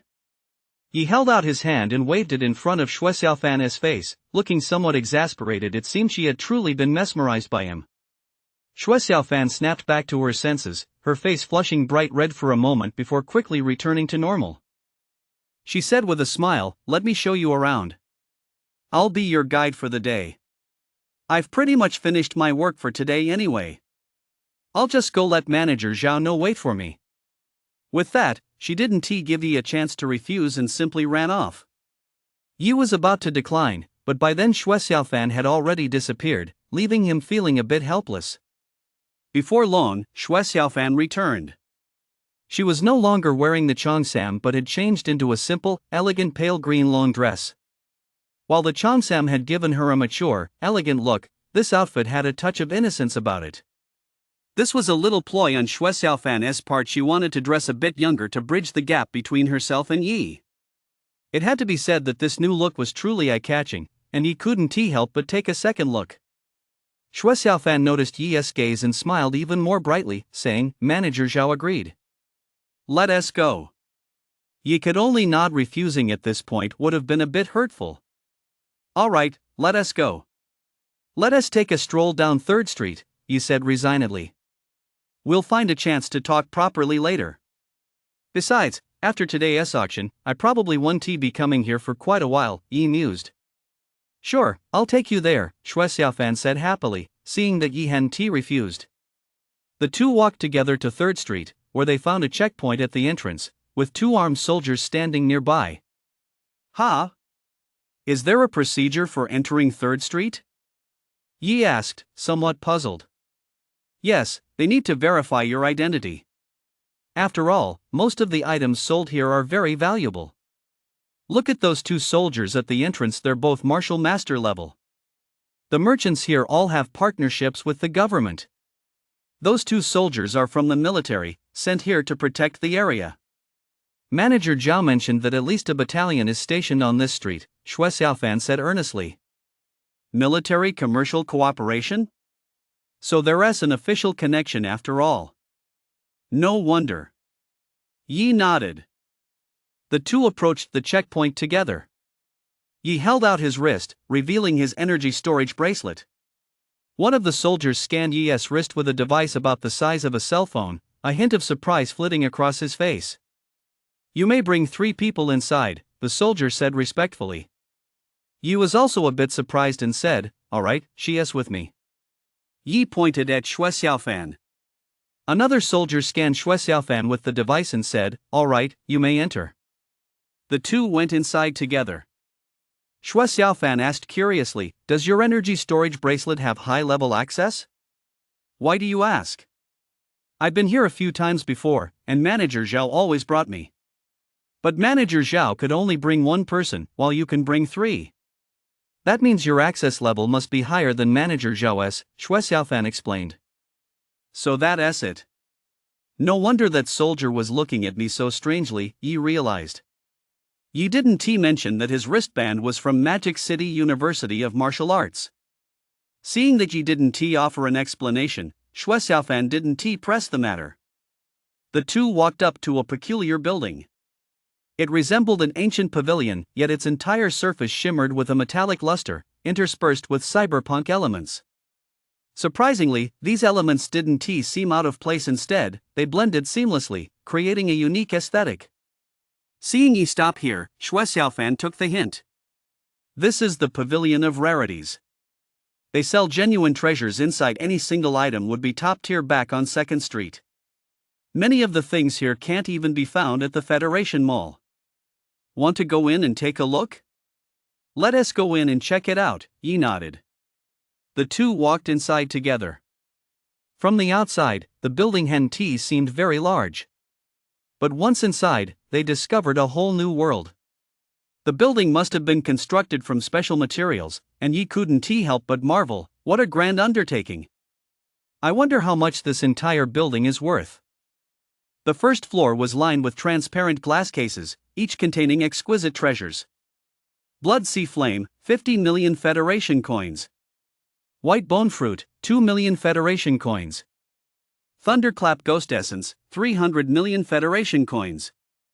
Yi's pupils contracted slightly. They're actually selling thunderclap ghost essence on the first floor? This is something that can directly enhance one's physique without any pain, and it also has a certain chance of absorbing ghost essence, which is a valuable resource for defending against soul attacks. But the price is quite steep, 300 million, Yi said with a hint of resignation. Shui Xiaofan quietly followed Yi as the two strolled around. No one came to greet them. After all, this was the Rare Treasures Pavilion. The name itself served as the best advertisement. They didn't even need to introduce items to customers. Simply having them on display was enough to demonstrate their confidence. Let us go. Let us check out the second floor. The two went up to the second floor together, where a completely different scene unfolded. There were clearly far more people on the second floor, and more staff as well. He saw a crowd gathered up ahead and turned to ask Shui Xiaofan, "What is going on the second floor? Why are there so many people over there?" "They're gambling on jade stones," Shui Xiaofan replied. "Gambling on jade stones? Jade?" Yi was a bit puzzled. This world had jade stone gambling too, and it was even held on the second floor of the Hall of Rare Treasures. Could it be that the jade had some special properties? It's not jade, it's a special material that blocks perception. It's also sealed by an ability user. What you get when you open the stone is random. You might even uncover something worth tens of billions, Shui Xiaofan explained. Oh? So it's like opening a blind box. Come on, let us go check it out. Yi's interest was piqued. Although he didn't usually gamble, he was willing to give it a try. Opened it. It's a general stage level fire attribute spirit core. "I hit the jackpot," said a man excitedly, holding a spirit core that was entirely fiery red. "Oh no, it's an E-grade dagger." "I lost big time," said another person who had just opened his item, though he clearly wasn't as lucky as the man before him. "How are you supposed to carry a dagger that big? Can you even open weapons? Doesn't the Federation prohibit the private sale of weapons?" Yi was a bit puzzled. This stone possesses a bit of spatial attribute. Remember how we talked about military-commercial cooperation earlier? This place has official backing to begin with, and all the weapons here are already registered. It's no different from the Federation selling them directly, Shui Xiaofan explained. That made sense. Materials with this kind of spatial attribute were mostly controlled by the Federation for making energy storage bracelets, so if the Pavilion of Rare Treasures could sell them so openly, it naturally had official permission. "Let us go try one out," he said as he walked toward the shelves. "How are the stones priced here?" Yi asked a male staff member. "The stones here are divided into 5 grades. Grade 1 is 100,000, Grade 2 is 1 million, Grade 3 is 10 million, Grade 4 is 100 million, and Grade 5 is 1 billion. They even have ones that cost 1 billion? Yi couldn't help but be amazed. "I'll take 2 Grade 2 stones." "This way, please." The man led Yi to the display of Grade 2 stones, then walked away. "Yi, 9 times out of 10, people lose when gambling on jade." "Maybe we shouldn't do this," Shui Xiaofan said with some concern. "It's fine. We'll just have a little fun, buy 2 to try it out, then leave." In his previous life, Yi had been quite interested in this, but he hadn't had the money. Now that he was wealthy, he considered this a way to fulfill a wish from his past life.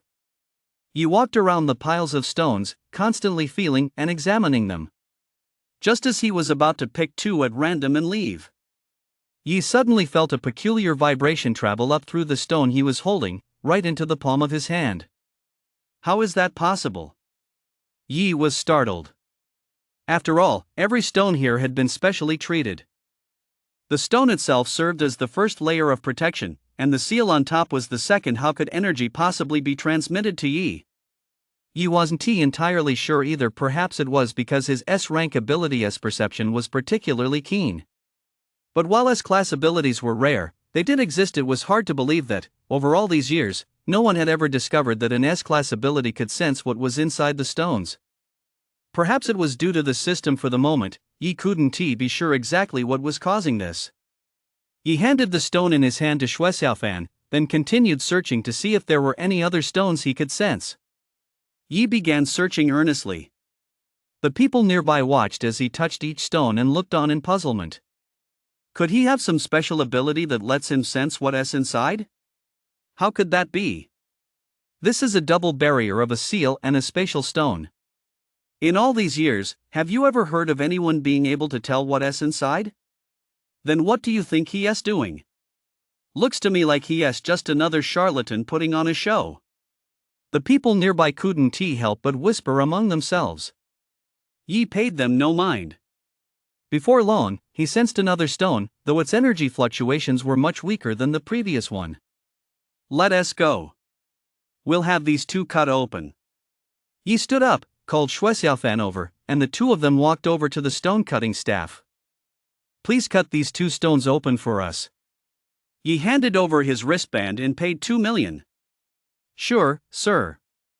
The staff member placed the stones on a machine that looked like a hollow box, with the stones positioned inside. You could see what was happening inside from the outside, adding a touch of excitement to the cutting process. They started with the one Yi was holding, the one with the weaker energy fluctuations. A beam of light from the machine shone onto the stone, and the seal pattern on its surface gradually faded away. Then a robotic arm extended and began cutting through the stone bit by bit. He started to feel a little nervous too. This was the most thrilling part of the jade gambling process. He kept his eyes glued to the stone, while a crowd gathered around. After all, many had noticed his unusual behavior when selecting the stones earlier. A crisp crack rang out as the stone split open, finally revealing what lay within. Inside lay a long spear, entirely black in color and appearing plain and unadorned. Could my perception have been wrong? Is there actually nothing inside? Yi looked at the ordinary spear, feeling a twinge of disappointment. It's okay, just think of it as a bit of fun, Shui Xiaofan said comfortingly, noticing Yi's slightly downcast mood. Yi nodded, feeling a bit disappointed. Although 1 million was still manageable for him right now. Who wouldn't want to experience the thrill of unearthing something amazing? I thought he'd unearth something great, but turns out he was just putting on a show. I told you so. How could anyone possibly sense what's inside? The people around them murmured as they looked at the ordinary, jet-black spear. Congratulations, sir. You've opened a grade B spear. Its name is Thunderbolt. Just then, the staff member who had just cracked the stone spoke with a tone of envy. What? A grade B spear? A series of gasps rang out from the crowd. Yi was a bit stunned, while Shui Xiaofan was so happy he was practically jumping for joy. Yi, did you hear that? This is a grade B spear. Shui Xiaofan grabbed Yi's arm and shook it vigorously. What shocked Yi wasn't the spear itself, but the fact that he could actually sense the item inside the stone. Ah, my luck isn't too bad, Yi said with a smile as he accepted the spear. The moment the spear was in his hands, Yi felt that it suited him perfectly. Both its length and the way it felt were just right. Yi couldn't resist raising the spear and swinging it casually. A series of whistling sounds filled the air as the spear seemed to become one with his arm. Yi infused a small amount of mana into it. Weapons rank C class or higher can increase their power through mana infusion.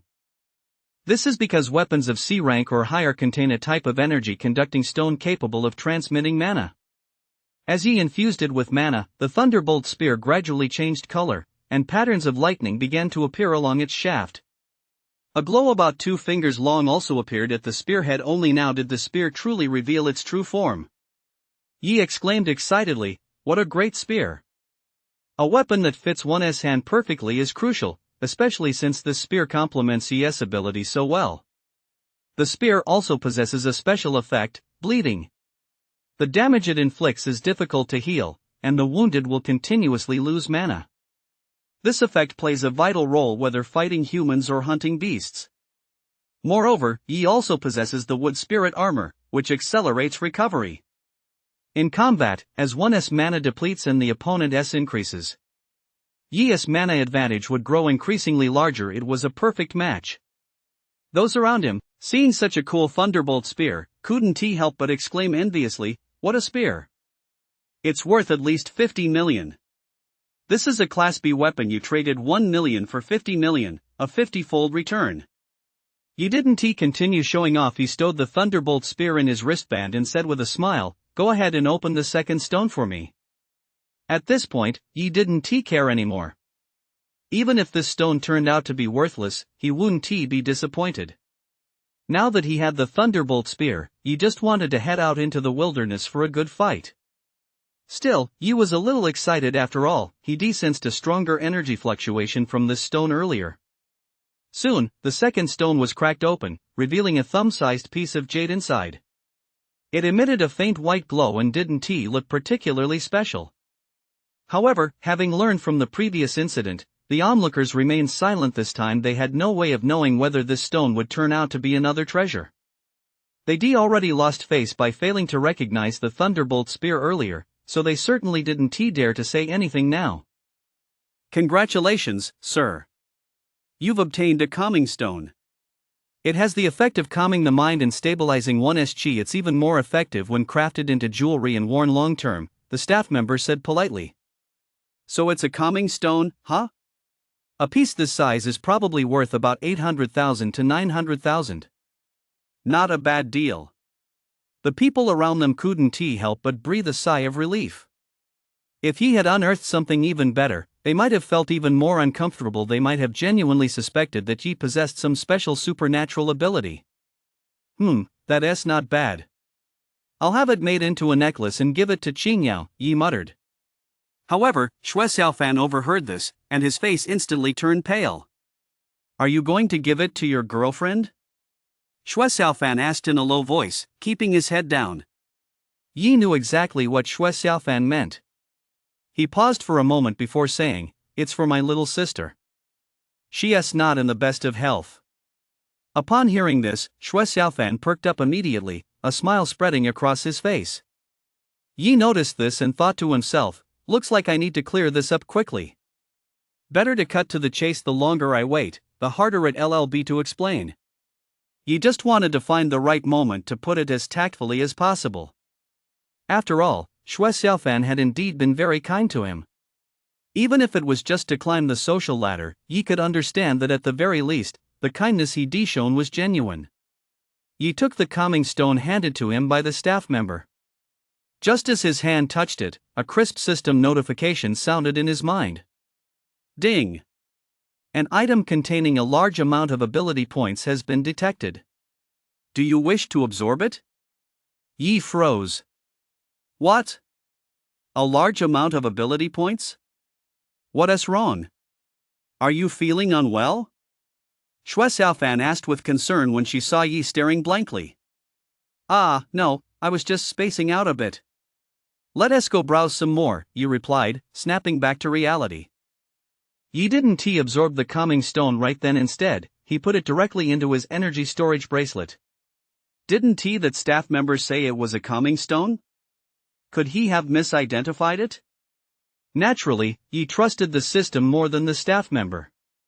Perhaps the Federation hadn't truly discovered the true use of this calming stone yet. He'd study it more carefully once he got back. Yi and Xue Xiaofan took a lap around the second floor, where most of the people were there to gamble on jade. Yi also saw someone who spent 1 billion to uncover a red sun orchid, a rare treasure that offers significant enhancements for fire attribute ability users. It's probably worth around 3 million during a good market. It might fetch 5 million, but either way, it's a massive loss. Let us go check out the third floor. The two headed up to the third floor, which housed a restaurant, though certainly not an ordinary one. The dishes served here were all made from exotic beef, and the chefs were all ability users with cooking-related abilities. The dishes were not only delicious but also offered significant benefits for cultivation. "It's just past noon, let us grab some lunch together," he said, looking at Xue Xiaofan. "Sure," Xue Xiaofan replied, her cheeks flushing slightly as she nodded. She was, of course, delighted by Yi's invitation. Moreover, since it was such an expensive restaurant, she assumed Yi must have feelings for her as well. The two chose a table by the window and ordered 2 set meals. Yi chose the martial artist set, and Xue Xiaofan chose the awakened one set. Here, customers didn't order specific dishes. Instead, the restaurant prepared meals based on their cultivation levels. The daily menu was determined by the ingredients available that day, so it could be said that the dishes might vary from day to day. The 2 set meals Yi ordered came to a total of 100,000 yuan, which even surprised him a little. And these were just the warrior and awakener set meals. The higher tier options were even more expensive. A single meal could cost 100,000 yuan. It was fine for an occasional treat, but even Yi would struggle to afford that every day. What Yi didn't know was that the top aristocratic families actually ate like this at every meal. Soon, their dishes were served. Yi's consisted of a steak and a side of salad, while Shui Xiaofan's was a lamb chop and a bowl of soup. He wasn't sure what it was made of. Yi cut a piece of steak and put it in his mouth. The meat was tender and succulent. He could swallow it without much chewing, and it slid right down into his stomach. Yi felt a warm sensation spread from his stomach throughout his body. He seemed to feel a little lighter. "Eat a little more, it's good for you," he said, noticing that Shui Xiaofan looked a bit shy and wasn't touching his food. "Okay," Shui Xiaofan replied, lowering his head and beginning to eat bit by bit. "What are your plans for the future? Will you stay at the Chu Merchants Association?" Yi asked. Shui Xiaofan hesitated for a moment, then nodded. "Yes, I want to earn as much as I can while I'm young. You know, people like us still face some age restrictions, and Manager Zhao has been really good to me." "Alright, I'll mention it to Uncle Zhao later and ask her to look out for you a bit. Consider it a thank you for being my guide today. Don't worry about it." The young master of the Chu Merchants Guild is a friend of mine. We're on very good terms. I'll have a word with him later," Yi said with a smile. Shui Xiaofan's expression shifted several times, then she nodded without saying a word. At first, she thought Yi was looking out for her by asking Zhao Hai to take care of her, and she'd been quite happy about it. But when she heard Yi say it was a thank you for today, she understood. If he truly had feelings for her, he wouldn't have put it that way. On the surface, it seemed like he was looking out for her, but in reality, he'd already drawn a clear line. Yi continued, "I should be heading back after the auction in the next couple of days." Shui Xiaofan looked up, her eyes slightly reddened. "You're leaving? Will you come back?" Yi sighed inwardly, nodded, and said, "Yeah, I have to go back to take the college entrance exam. After that, I'll probably head straight off to college in another city. I'm afraid I won't be back anytime soon." Yi didn't tell her that he would definitely return to seek revenge on the Yi family so as not to give Shui Xiaofan any false hope. Shui Xiaofan's voice trembled slightly as she said, "All right, then. Take care of yourself, and I hope everything goes well." Yi deliberately lightened the mood, saying, "It'll definitely go well. After all, I'm something of a prodigy. Sister Shui, just wait and see me make a splash on the college entrance exams." Shui Xiaofan smiled and nodded. "You'll definitely succeed. Then I'll take Sister Shui's good wishes to heart." After finishing their meal, the two left the Qijin Pavilion. Access to the third floor and above of the Qijin Pavilion required at least general stage cultivation. Shui Xiaofan didn't know what went on up there. Once they stepped out of the Qijin Pavilion, Yi didn't linger to browse any further. Since they already laid everything out in the open, continuing to shop would be pointless and only add to the awkwardness.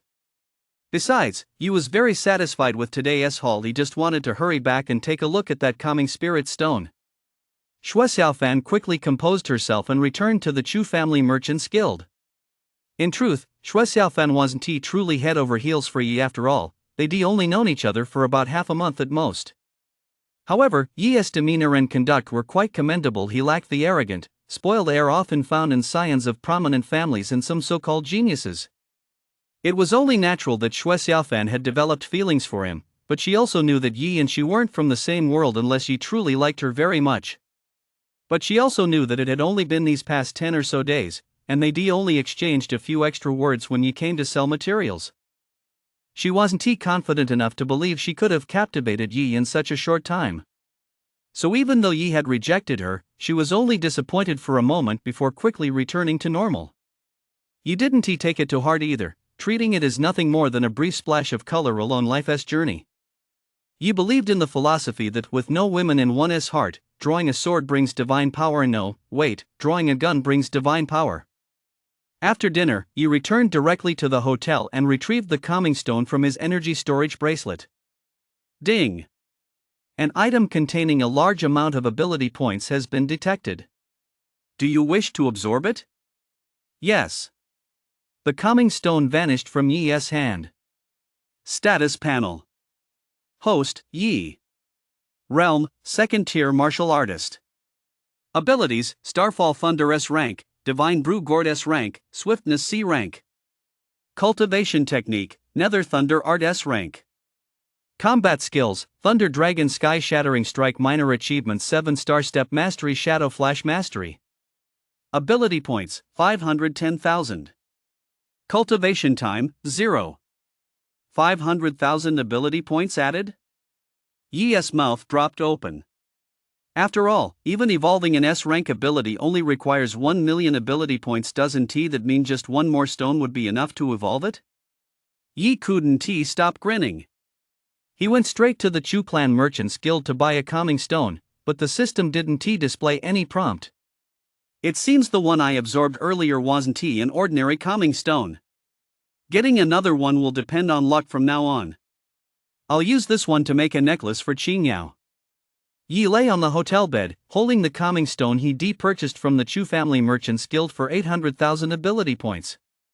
System, how many ability points does it take to rapidly level up from Class C to Class S?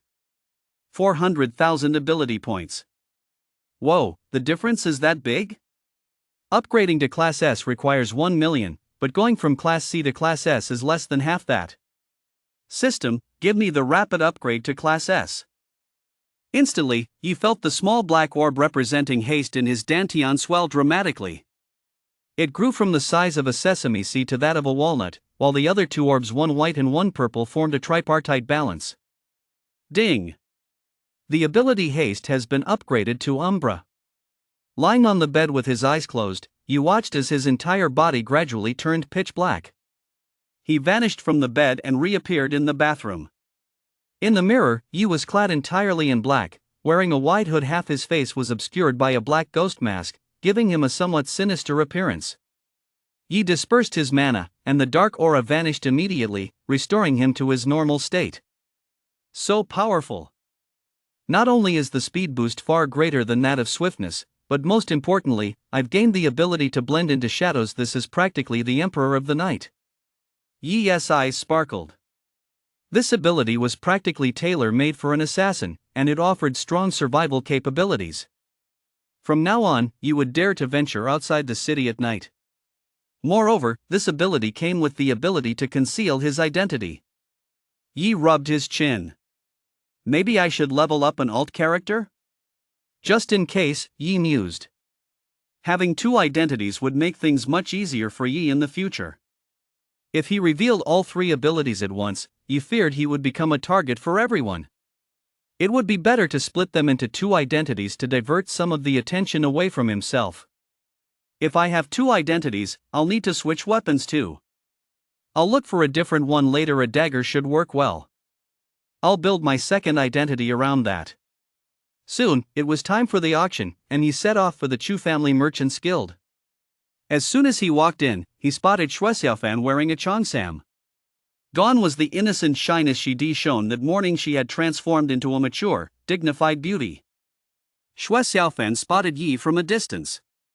Contrary to his expectations, there was no awkwardness. She walked toward him with poise and confidence. You're here. Manager Zhao has already prepared a room for you.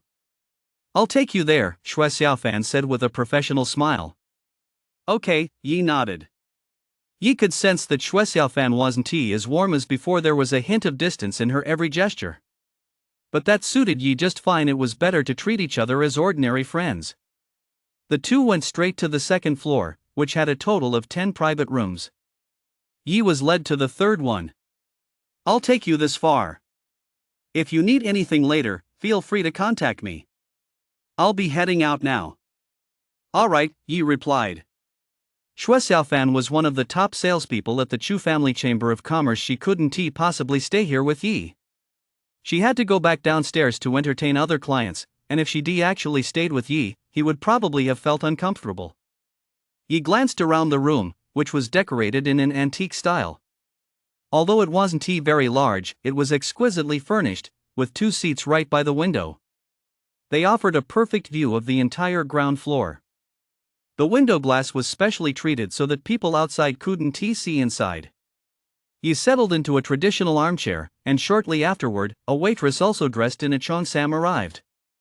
However, she was clearly not as refined or as attractive as Xue Xiaofan. Her sole purpose was to brew tea for Yi and handle the bidding. Yi enjoyed a taste of the treatment reserved for the wealthy. Yi sipped her tea and waited quietly, making no small talk with the waitress. She certainly didn't want any more romantic entanglements. After waiting for about 10 minutes, the auction officially began. Under the gaze of the crowd, a woman in a crimson cheongsam gracefully walked onto the auction podium. She had a voluptuous figure and a sinuous gait. Every movement exuded a captivating charm. The audience on the first floor immediately grew restless, as if the air were filled with her unique fragrance. Her gaze swept gently across the crowd, and the corners of her lips turned up slightly like a blooming rose. She instantly set everyone's hearts ablaze. Hello, everyone. I'm Mengqi, today's auctioneer. First of all, thank you all for coming. I'm sure you're all eager to get started, so I won't waste any more time. Let us begin with the first lot. Her voice was delicate, captivating a large portion of the audience the moment she spoke. A staff member walked onto the auction podium carrying a tray covered with a red cloth. Mengqi gently lifted the red cloth, revealing 2 vials, apparently some kind of potion. This is today's first lot, 2 light spirit potions. The starting bid is 200,000. Bids must be in increments of at least 1,000. Bidding is now open. In this world, alchemist is also a highly sought-after profession. Although the Federation Mall sells potions, they are limited to mass-produced, run-of-the-mill varieties. Rare potions sell out the moment they're listed and are perpetually in short supply. For example, the light spirit potions before them were a type of rare potion capable of increasing speed by 20% for those at the general stage or below for 15 minutes. Don't underestimate that 20% at critical moments. It can be the difference between life and death. Kicking off the auction with this item was a good move. It really fired up the crowd. Bidder 110, 250,000 Federation coins. Bidder 350, 270,000 Federation coins. Bids kept coming in from the crowd, all from the first floor. No one on the second floor was placing bids. In the end, these 2 bottles of light spirit potion were auctioned off for 800,000.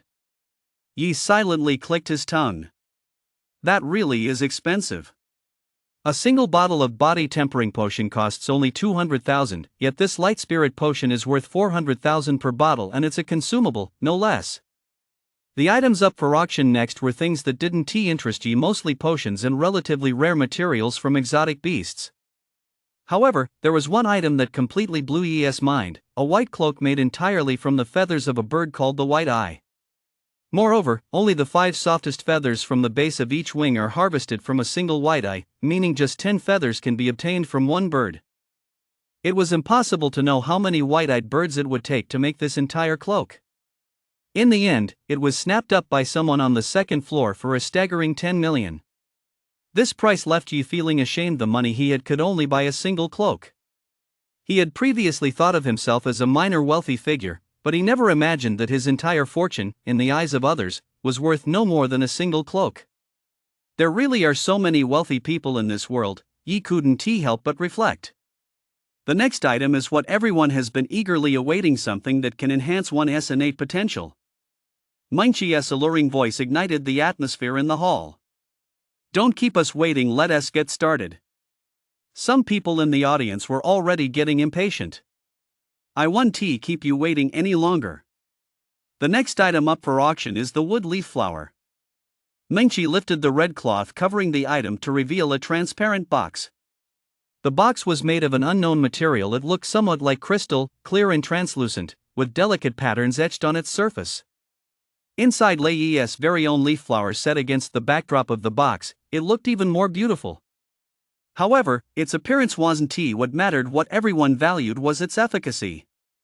That box must have some kind of preservation function. It probably wasn't cheap either. What? Just a leaf flower? The chances of this thing boosting one's aptitude are probably negligible. Exactly. I thought it would be something special. Some people in the crowd began to voice their dissatisfaction. You felt a bit nervous inside. They had a point. The woodleaf flower did indeed only have a certain probability of enhancing one's innate talent. Moreover, the Federation hadn't even established odds for the woodleaf flower's ability to enhance innate talent, since such items were so rare that there was a lack of data for comparison. Although the probability is only certain, this is a rare treasure capable of enhancing innate talent. Who knows? You might just be the chosen one.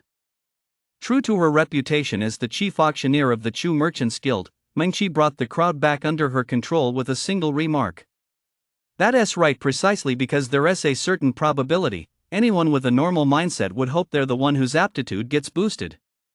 The people who had been speaking earlier fell silent. Besides, as you all know, items that can boost aptitude are extremely rare. They're practically a once-in-a-lifetime find. You'd better think this through carefully. If you miss this opportunity, who knows when the next one will come along? Mengqi pressed her advantage, emphasizing the rarity of the woodleaf flower. As soon as she said this, the crowd grew excited, their eyes burning with anticipation.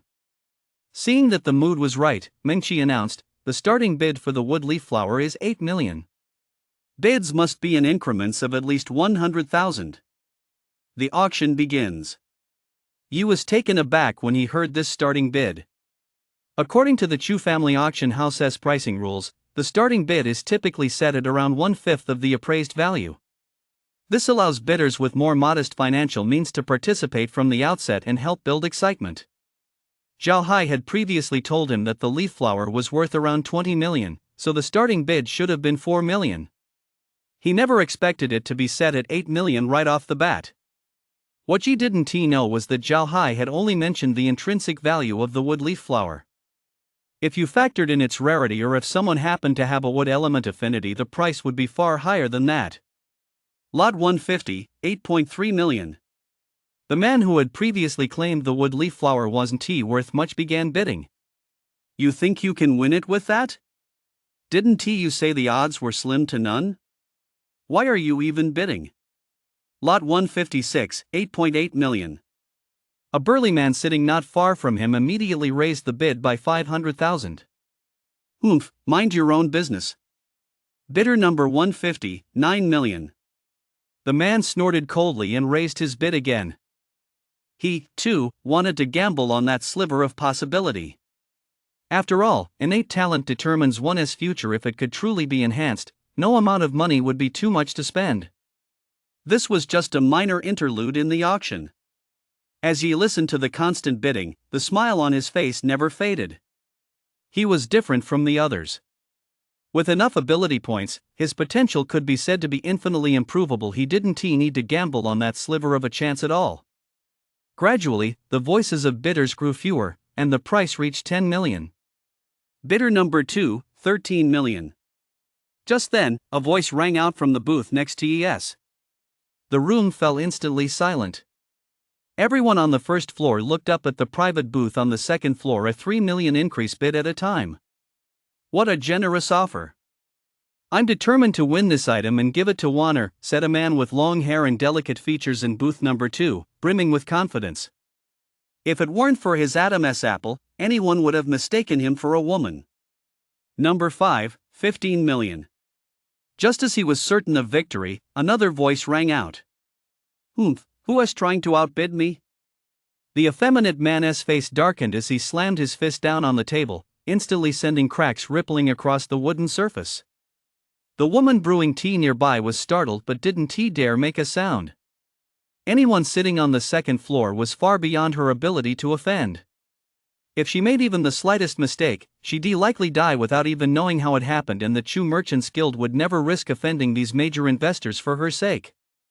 Add another 2 million for me. The woman quickly picked up what looked like a microphone and said, Number 2, 17 million. Yi's grip on his teacup tightened involuntarily. Is this the world of the rich? They don't even treat money like money. Just as Yi was still musing, bids number 2 and number 5 had already driven the price up to 27 million. With the price rising by over 10 million, no one on the first floor was bidding anymore. The wood leaf flower had now become a contest between the two of them. The effeminate man's expression was grim.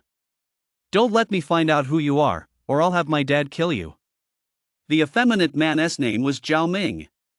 He was 2 years older than Yi but was only a 7th-tier martial artist. However, his father was at the peak of the general stage, so few dared to cross him as he ran rampant throughout this district.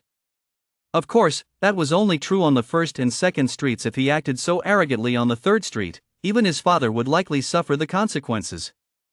He had originally intended to bid on this wood-leaf flower to give to a woman he was currently courting. Who would have thought that a thorn in his side would suddenly appear, forcing the price up by more than double? He gritted his teeth, snatched the item from the attendant's hand, and shouted, "Number 2, I bid 30 million. Brother, why don't you just let me, Zhao Ming, have the wood-leaf flower? Consider it a favor I owe you." 30 million was already his absolute bottom line. He had no choice but to throw his name into the mix, hoping the other man would be sensible enough not to outbid him. After Zhao Ming spoke, the entire venue fell silent. In truth, the Chu Family Merchants Guild was somewhat displeased with Zhao Ming's move. If he hadn't used his influence to intimidate them, the price would likely have gone even higher. However, the Chu Clan Merchants Guild ultimately said nothing, unwilling to offend Zhao Ming. Zhao Ming's father, Zhao Hao, had now reached the peak of the general stage and was practically a step away from becoming a martial king. In truth, if he were merely an ordinary general stage cultivator, the Chu clan wouldn't have cared. The main reason was that Zhao Hao commanded a capable team of martial artists, and a portion of the exotic beasts they hunted were sold to the Chu Clan Merchants Guild. Moreover, the quality of the goods has always been excellent, making them a rare and valuable source of supply. Even if they took a small loss at this auction, it would be negligible compared to losing this supply line. 30 million once, 30 million twice. Meng Qi's expression remained completely unchanged by Zhao Ming's words. She continued to wear a professional smile. Just as everyone thought the wood-leaf flower was about to fall into Zhao Ming's hands, including Zhao Ming himself, a voice broke the tension. Bidder number 1, 35 million. A direct increase of 5 million. Bidder number 1 had not participated in the bidding until now. This was his first bid of the entire auction, and he entered the fray at 35 million. Bidder number 1 has bid 35 million. Any higher bids? Meng Qi's smile grew even broader. The higher the price she could drive up for the quinoa flower, the higher her bonus would be. It was all based on a commission. Are you really not going to give me, Zhao Ming, any face? Zhao Ming was seething with rage, his voice rising. Your face? What is your face worth? Even if Zhao Hao were here, he wouldn't dare speak to me like that. A deep, resonant voice rang out from private room number 1. Upon hearing this, Zhao Ming stopped his threats. Anyone who could openly mention his father's name in a public setting like this without fear was either a fool or someone he truly couldn't afford to cross. Zhao Ming might be arrogant, but he wasn't stupid otherwise. He wouldn't have been able to act so brazenly for so long without any mishaps. Then I'll wait until the auction is over and see exactly who you are. If you're someone I really can't afford to cross, so be it. If not, don't blame me for being ruthless, Zhao Ming muttered, his face darkening. In the end, the leaf blossom was snapped up by private room number 1 for a staggering 35 million. Yi didn't care who had bought it. All he knew was that he struck it rich. For the next lot, he spent 1.5 million to bid on a thunder elixir. The thunder elixir could boost the cultivation speed of lightning-type ability users for half a month, a pretty decent item. Originally, Yi should have been able to snag it for less than 1 million, since lightning-type ability users were rare to begin with. However, luck wasn't on his side. There happened to be a lightning-type ability user on the first floor, so the price went up a bit. But with 35 million in his pocket, Yi didn't mind the extra cost as long as he got his hands on it. The grand finale was 1,000 Mountains Dragon Ginseng, a rare and precious natural treasure used as an ingredient in crafting certain rare potions. Even eaten raw, it could boost practitioners below the general stage by 2 cultivation levels.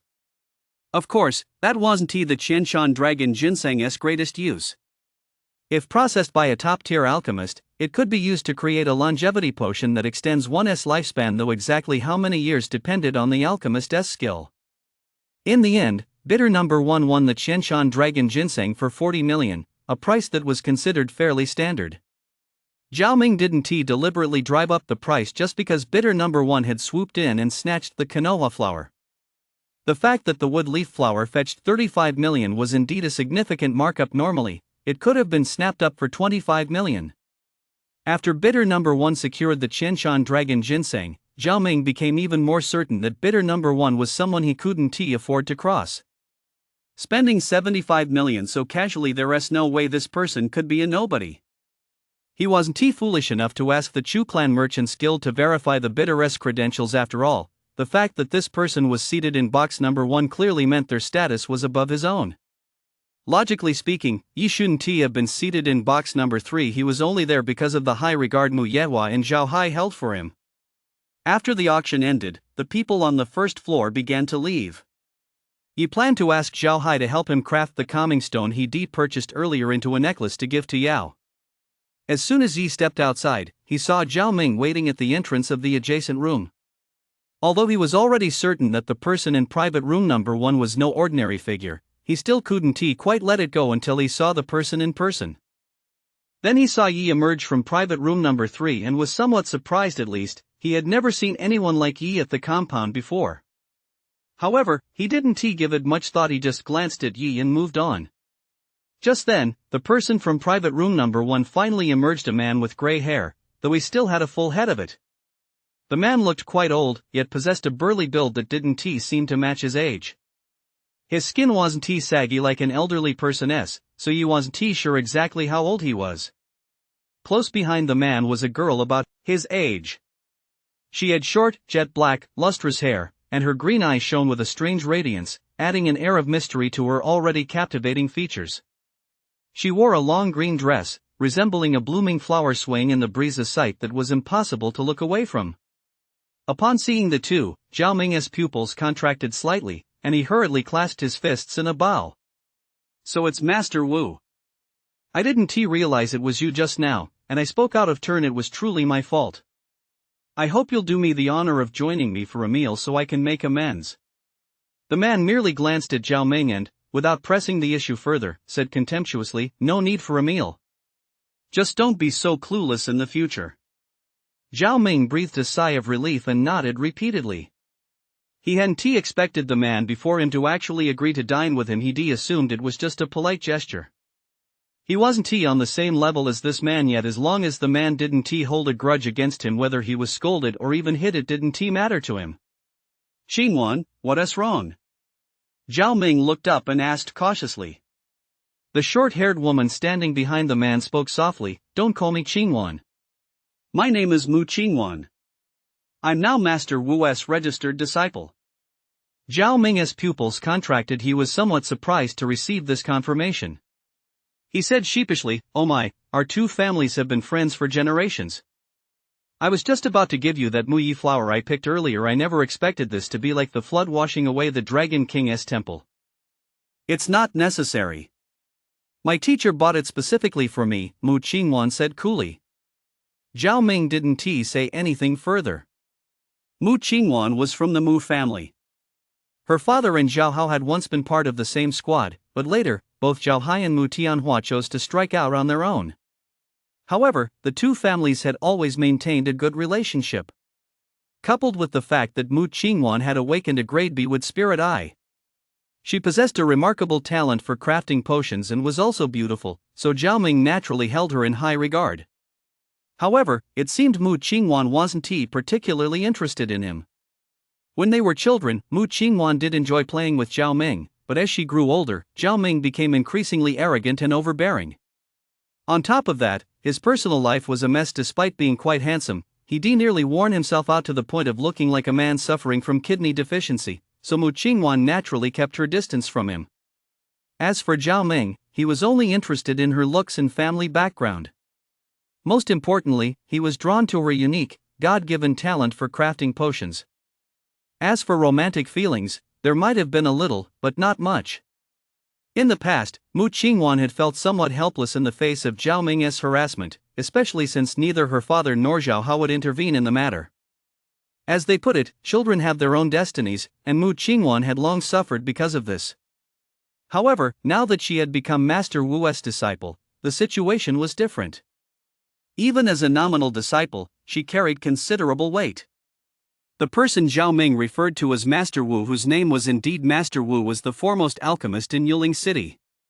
He was now a peak 5th tier alchemist, which corresponded to the peak martial king tier for ability users. He actually chose the name Master Wu for himself. Although he possesses exceptional talent as an alchemist, his heart lies entirely in the martial arts, and he has indeed attained the general stage. So don't let his white hair fool you, those muscles aren't just for show. Plus, as a top-tier alchemist himself, resources come to him effortlessly. The resources he has devoted to his martial arts over the years would be enough to cultivate 10 martial kings. So, in a way, his talent for martial arts is indeed rather dismal. However, not a single person in the entire city of wandering spirits dares to underestimate him or refuse to give him face. Alchemists are far rarer than martial artists, and everyone's cultivation relies on potions for support. This is especially true for high-level martial artists, for whom potions play an even greater role. After Mu Qingwan was taken on as Master Wu's nominal disciple, Zhao Ming could only offer a wry, helpless smile. Master Wu was certainly right. Even if his father, Zhao Hao, were sitting here today, he wouldn't dare refuse Master Wu's request. He might even bid on the Mu Yihua and give it to him. Yi had originally come to watch the spectacle, but seeing there was nothing to see, he was just about to turn and leave. Wait! Mu Qingwan's voice came from behind him. Yi turned his head and glanced around. Seeing no one else nearby, he pointed at himself. Me? Mu Qingwan slowly walked up to Yi and asked with a hint of arrogance, "You must be Yi, right?" Yi found it amusing. He hadn't expected to find someone here who knew him.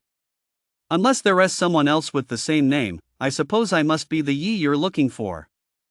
May I ask what brings you here, young lady?" Yi didn't grovel just because Master Wu was present. He knew that Mu Qingwan's air of arrogance stemmed directly from Master Wu. Seeing that Yi remained neither subservient nor arrogant, Mu Qingwan didn't get angry. "Nothing in particular. I just wanted to see what kind of person has Yun Tian going on and on about you all day long."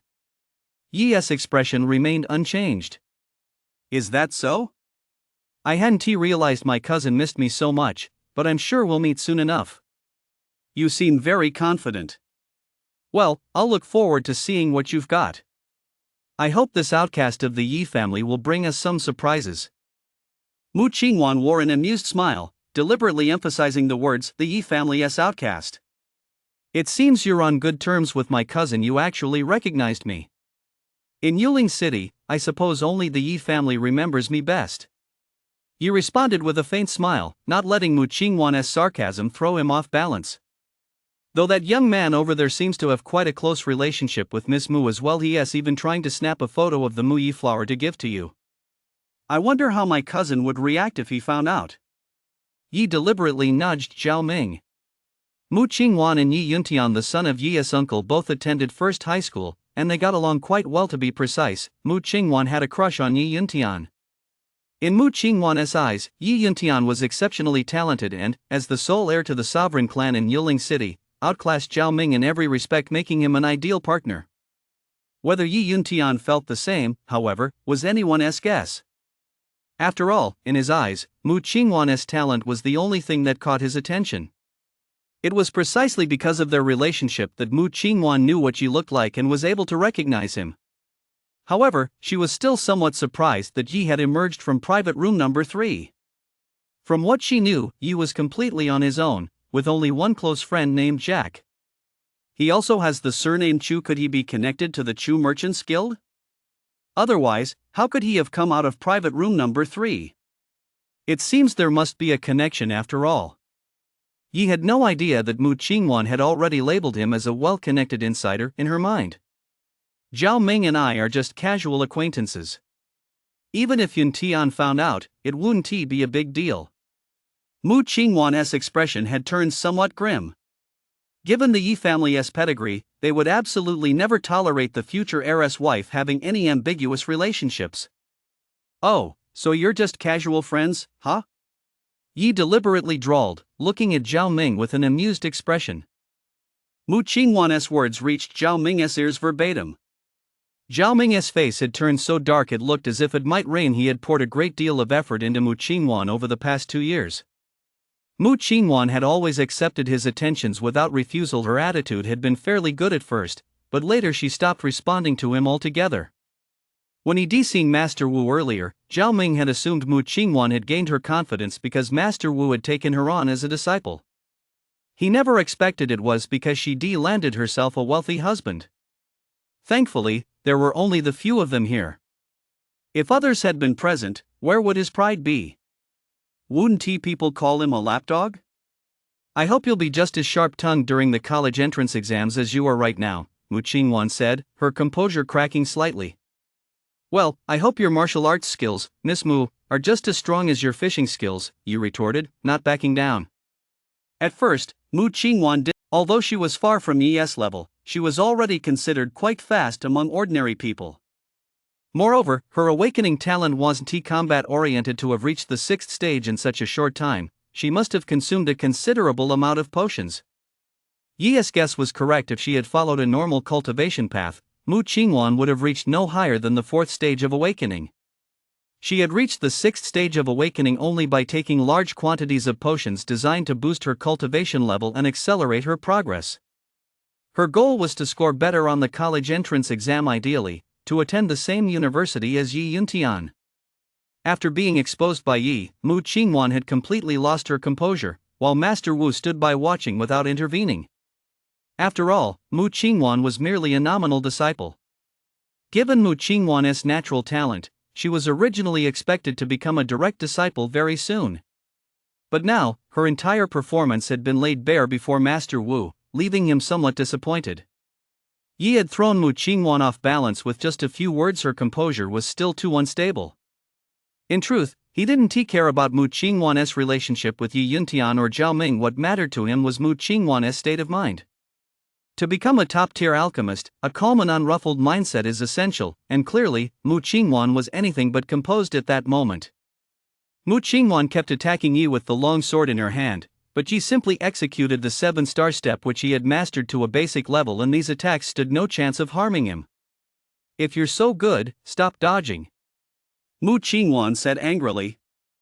By now, her attacks had lost all structure, reduced to nothing but wild, haphazard swings. Yi realized he had achieved his goal. That's right. From the moment Mu Qingwan mocked him, Yi's objective had been to make her look foolish in Master Wu's eyes. So he deliberately provoked her, though he hadn't expected Mu Qingwan to fall for it so easily. After all, Master Wu, a peak 5th-tier alchemist, carried considerable weight. As for deliberately tapping Zhao Ming on the shoulder, it wasn't because he wanted to befriend him. He simply wanted to pit Zhao Ming against Mu Qingwan. Yi noticed a hint of disappointment in Master Wu's eyes. He knew it was about time. When Mu Qingwan swung her sword at Yi again, this time he didn't dodge. Since it's Miss Mu's request, I'll naturally grant it. Yi stood his ground, stamped his right foot on the ground, and a bolt of purple lightning shot out from beneath his feet. It knocked the long sword right out of Mu Qingwan's hand, sending her stumbling backward several steps. Mu Qingwan steadied herself, a trickle of blood flowing from the corner of her mouth, her eyes filled with astonishment. Yi had defeated her with a single move. Wasn't it said that Yi had no resources to back him up? Mu Qingwan didn't know that Yi had already been specially recruited by Magic City Martial Arts University. Only the few people present in the principal's office at the time were aware of this news. Nor did she know that Feng Lian had led Yi in an assault on the Yi family and had even taken a Thunderlight Pearl from them. Yi Wuqing had long ago ordered that this information remain confidential, and Yi Yuntian naturally wouldn't tell Mu Qingwan. Family scandals must not be aired in public. So, in Mu Qingwan's eyes, although Yi possessed decent talent, without the backing of resources, it was absolutely impossible for him to surpass Yi Yuntian. But now it seemed that wasn't the case. Yi's single strike snapped Mu Qingwan back to reality, and cold sweat began to trickle down her back. Zhao Ming was also somewhat surprised to see Yi drive Mu Qingwan back with a casual strike. Although he could do the same, it would never be as effortless as Yi made it look. Moreover, he was a 7th-rank martial artist, and judging from the conversation between Yi and Mu Qingwan, Yi was also a student set to take the college entrance exam this year. To possess such strength at such a young age, this young man was no ordinary person. Master Wu also looked at Yi with interest. He knew about the story of the Yi family's outcast, though he wasn't too familiar with the specifics. Earlier, when Feng Lian had led Yi to attack the Yi family, the battle between Feng Lian and Yi Wuqing had been known to some in Yuling City. But no one dared to get close after all. In a martial sovereign level battle, even a single aftershock could kill them. Master Wu had a vague feeling that the events of that day might be connected to the young man standing before him. However, the thought flashed through his mind and vanished just as quickly he shook his head. That battle had been at the martial sovereign level. How could it possibly be related to this young man? He immediately dismissed the notion. Master Wu took a step forward, and a powerful aura of authority descended upon Yi, instantly forcing him to double over. But this was only because Yi was caught off guard. He immediately channeled his mana and slowly straightened up. It's a family feud among the younger generation. I'm afraid it's inappropriate for Master Wu to intervene, Yi said with neither humility nor arrogance, his eyes fixed on Master Wu. I just enjoy bullying the younger generation. What are you going to do about it? Master Wu said with a smirk, looking utterly shameless. Yi was momentarily at a loss for words. He had always assumed that someone like Master Wu would carry himself with dignity and aloofness, but he never expected him to lack the grace befitting a master. With no other choice, Yi had to endure it. At that moment, Mu Qingwan's face lit up with joy. Believing that Master Wu had intervened on her behalf, she immediately raised her head proudly and looked at Yi with smug satisfaction. Yi had no mind to pay attention to Mu Qingwan now. He thought to himself, I thought provoking Mu Qingwan on purpose would make Master Wu displeased with her, but it seems I underestimated how much Master Wu values her.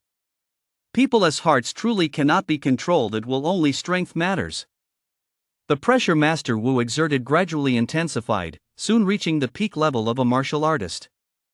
By this point, the amused expression on Master Wu's face had vanished, replaced by a look of seriousness. He hadn't expected that even his martial artist level aura wouldn't make he bow. Could he already be a martial master? He has only been awakened for a short time. How could he possibly be a martial master already? Master Wu was momentarily puzzled. He didn't understand why Yi could withstand his peak martial artist level aura. Mu Qingwan had reached the 6th stage of awakening by taking potions he had carefully formulated himself. Each stage required a specific, meticulously tailored potion. Although she hadn't finished taking them all yet, her cultivation speed had already surpassed that of many others. Even if he possessed an A-rank ability, he certainly wouldn't be slower than her, especially since he didn't have nearly as many potions at his disposal.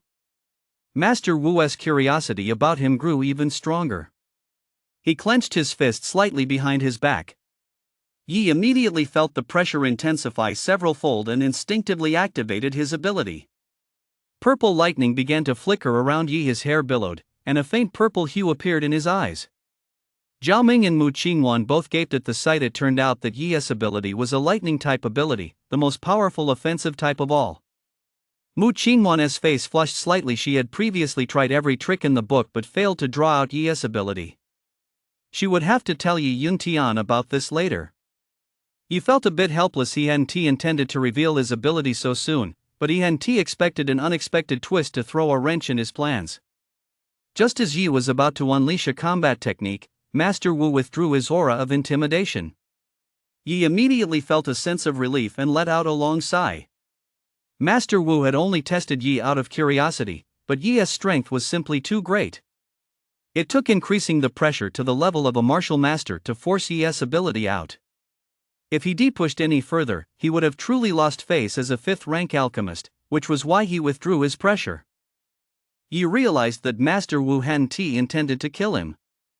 Although he claimed not to care about bullying a weaker opponent, he did care about saving face. Otherwise, he wouldn't have increased his aura bit by bit. If he truly wanted to harm Yi wouldn't have been able to withstand even a single move. Master Wu's gaze toward Yi carried a hint of something indefinable. He said nothing and simply walked away, while Mu Qingwan held her head high and followed closely behind him. Yi shook his head, thinking to himself, this Mu Qingwan really is naive. After Master Wu and Mu Qingwan left, only Yi and Zhao Ming remained. Zhao Ming gave Yi a meaningful look, then walked toward him. Hello, my name is Zhao Ming, the fish everyone has been talking about. Let us be friends. Zhao Ming held out his hand. Be friends with me? Aren't you afraid of the Yi family? They hate me with a passion. Yi stood motionless, teasing him. Zhao Ming's hand, suspended in midair, felt a bit awkward, and he sheepishly withdrew it. The Yi family can't possibly make things difficult for a junior like me over such a trivial matter. After all, the sovereign clan does have some magnanimity. Zhao Ming wasn't entirely sure he certainly couldn't afford to cross the Yi family. If the Yi family truly possessed the magnanimity of the sovereign clan, then my life these past years wouldn't have been so miserable. Yi felt a sense of helplessness. Although I really can't afford to cross the Yi family, you can always come to me for help in the future as long as it doesn't involve me going against the Yi family. Zhao Ming patted his scrawny chest and declared solemnly. Yi found it somewhat amusing. Zhao Ming was certainly candid. Yi ignored him and turned to leave. Then he waved his hand and said, "Then wait until I've wiped out the Yi family before you come looking to be my friend." Zhao Ming stood frozen in place, staring at Yi's retreating figure. What did he say? Wipe out the Yi family? Zhao Ming could hardly believe his ears. The Yi family was the local overlord of the entire Yuling city, and yet Yi had actually said he was going to wipe them out. Zhao Ming wanted to be friends with Yi because he thought Yi was quite powerful and, being so young, worth befriending. But he had never imagined Yi would actually overthrow the Yi family. Otherwise, he wouldn't have said those things out of fear of the Yi family just now. Yi's words stirred up quite a commotion in Zhao Ming's heart. What a bold spirit! Zhao Ming was also inspired by Yi's boldness. He thought it was just the audacity of youth. Little did he know that Yi was merely stating a fact. As soon as Yi came downstairs, he ran into Zhao Hai walking toward him. Zhao Hai said excitedly, "Yi, you really hit the jackpot this time. I never expected that Konoha flour would fetch such a high price of 35 million. I'll transfer the money to you right away." I didn't expect it either.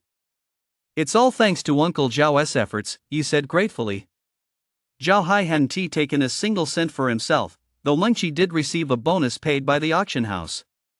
Hearing Yi's words, the corners of Zhao Hai's mouth stretched all the way to his ears.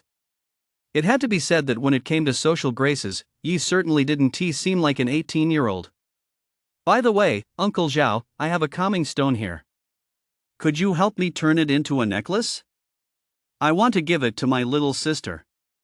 Yi took out the calming stone. No problem at all. We at the Chu Merchants Guild have our own artisans. I'll send it to them right away. It'll be ready for you by tomorrow, Zhao Hai agreed readily. Yi handed the calming stone to Zhao Hai. Thank you so much, Uncle Zhao. By the time the necklace is ready, I'll be heading back to school. You're going back? I'm heading back a few days early to prepare for the college entrance exams. Yi nodded. With my memory, I'd completely forgotten that you've only just awakened and still have to take the college entrance exam. Zhao Hai slapped his forehead mainly because Yi's recent battle record certainly didn't seem like that of someone who just awakened. Then I'll wish you good luck in your martial arts journey in advance. With your strength, you're bound to make a splash on the college entrance exam. As soon as the necklace is ready, I'll deliver it to you right away. He didn't know Yi's exact strength, nor had he asked. But judging from the exotic beast materials Yi had brought in to sell over the past couple of days, even if he wasn't a martial artist, he certainly possessed the combat prowess of one. And in the college entrance exams, those with martial artist level strength were among the very best, a fact that left Zhao Hai somewhat in awe. He might just witness the rise of a prodigy of a generation, right here in this small city of Yuling. Then I'll take Uncle Zhao's words as a good omen. I'll head back to the hotel now. It's a good time to pack my things. All right, go ahead. Once it's ready, I'll have someone deliver it directly to your hotel, so you don't need to come by. Get back early. The college entrance exam is the most important thing.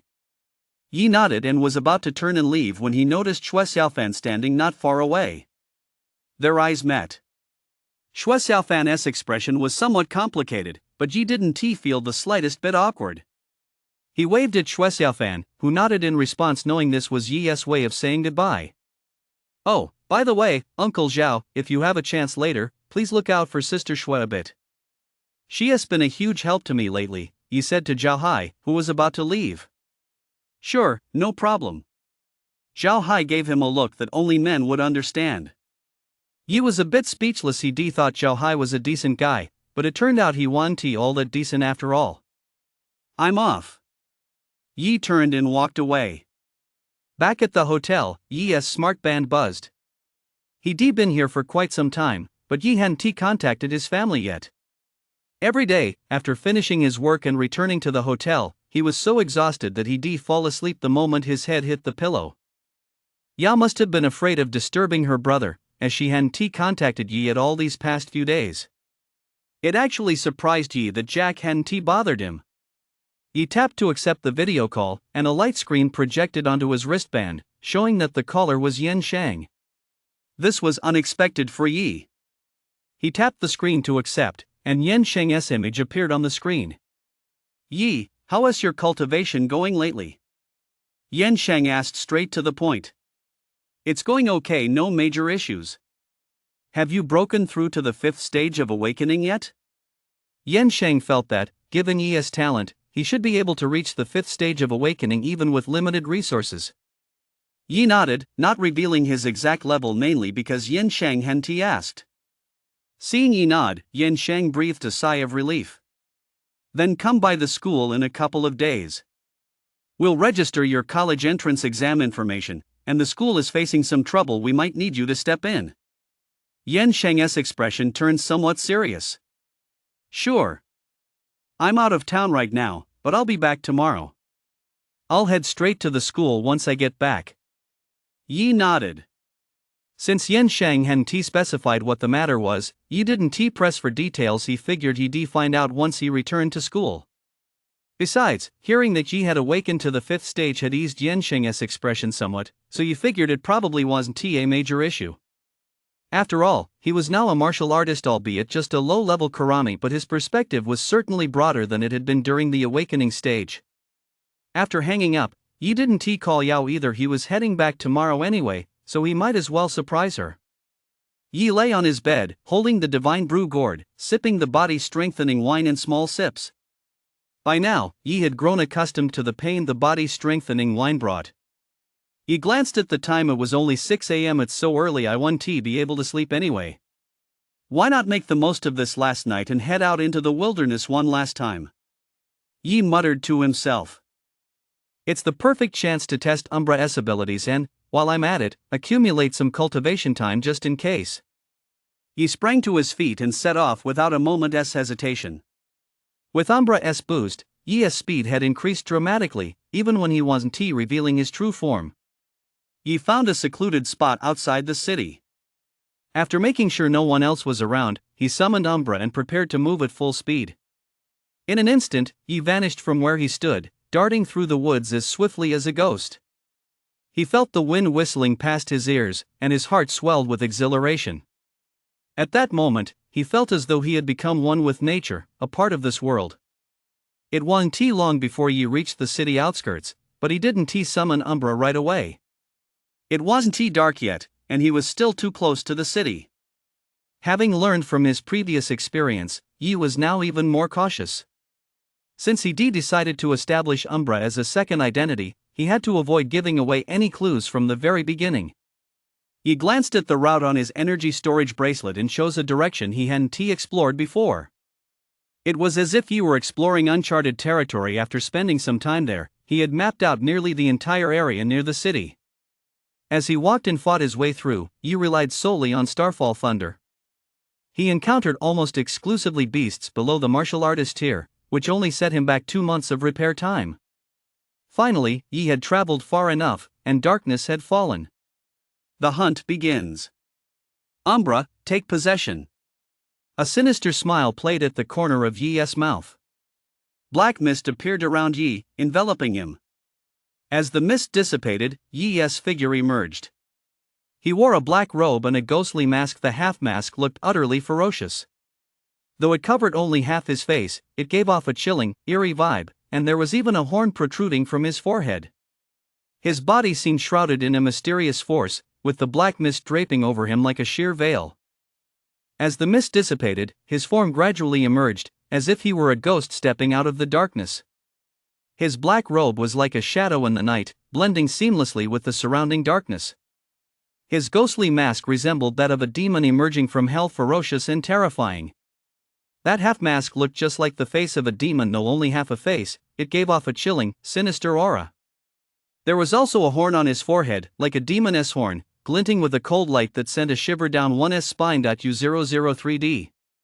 This horn seemed to be his connection to the dark world, as well as a symbol of his power.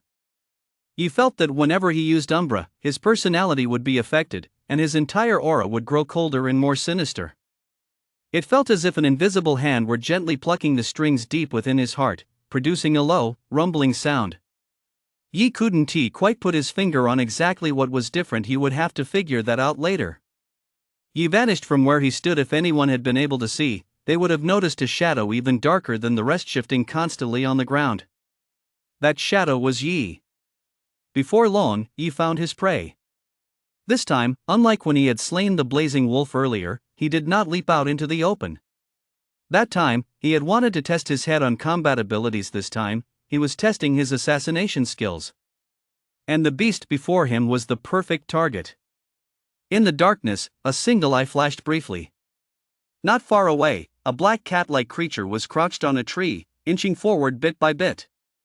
Its pitch-black eyes were fixed intently on the white smoke bird.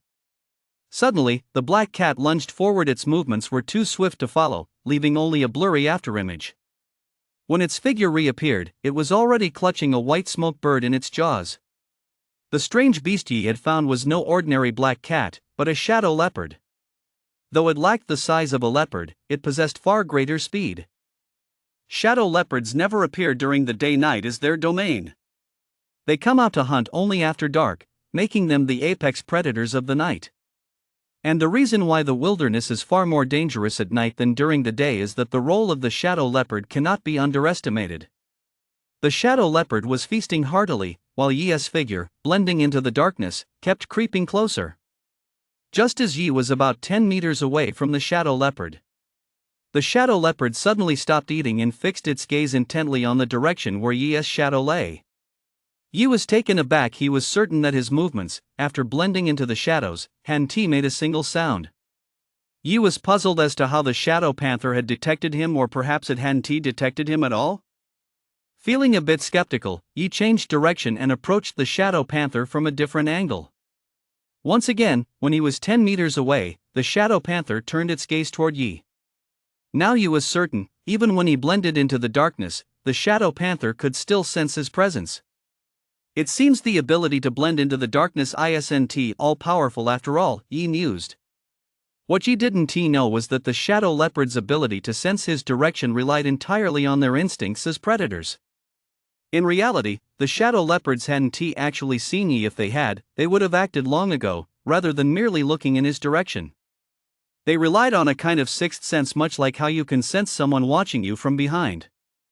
It's just that this ability is far more acute in shadow leopards than in humans. Yi changed direction again, moving behind the shadow panther. This time, he didn't get within 10 meters of it. He stopped just before reaching that distance. Yi's figure slowly materialized from the ground, both hands clutching a dagger. This dagger wasn't something he had purchased, rather, he had materialized it using Umbra. When he broke through to the martial artist rank, he discovered he could materialize his ability. Although he couldn't materialize large objects, creating a dagger like this was still possible. While its strength didn't match that of a C-grade alloy, it was sufficient for the task. Yi assumed a stance as if gathering power, then lunged forward like a hungry tiger pouncing on its prey, slashing the dagger toward the shadow panther's neck. In fact, the moment Yi entered a 10-meter radius, the shadow leopard sensed his approach and immediately turned around. Although its reaction was already swift, Yi's charged strike was even faster. In the blink of an eye, Yi's attack struck its body. But true to its reputation as the king of the night, the shadow leopard still made a last-ditch effort, twisting its neck in a desperate attempt to dodge the fatal blow. Yi's figure flashed by, appearing on the other side. The shadow leopard slowly turned its head, and just as it did, a tiny bloodstain appeared on its neck. Thinking it had dodged the blow, it prepared to launch an attack on Yi. Just as it was about to strike, the tiny bloodstain on its neck began to spread. Its head fell directly to the ground even as it died. It never realized how it had met its end. The dagger in Yi's hand dissipated, and he slowly walked over to the Shadow Panther's corpse. The cut on its neck was perfectly clean, without a single jagged edge. It seems the dagger I forged with Umbra is quite sharp after all. Yi chuckled with satisfaction. In reality, when the shadow leopard twisted its neck to dodge the strike, it appeared to the naked eye as though it had evaded it, but in fact, it had not. Since he had materialized the dagger from Umbra, that meant its shape and length were both adjustable. The instant the dagger neared the shadow leopard's neck, Yi extended its length. Like a blade of light, it severed its head cleanly. If executed well, this move was enough to catch an opponent completely off guard. Ding! Successfully defeated the shadow leopard. Earned 3,000 ability points and 8 months of cultivation time. The long-absent voice of the system rang out, and to Yi, the system's notification sound was the most wonderful sound in the world.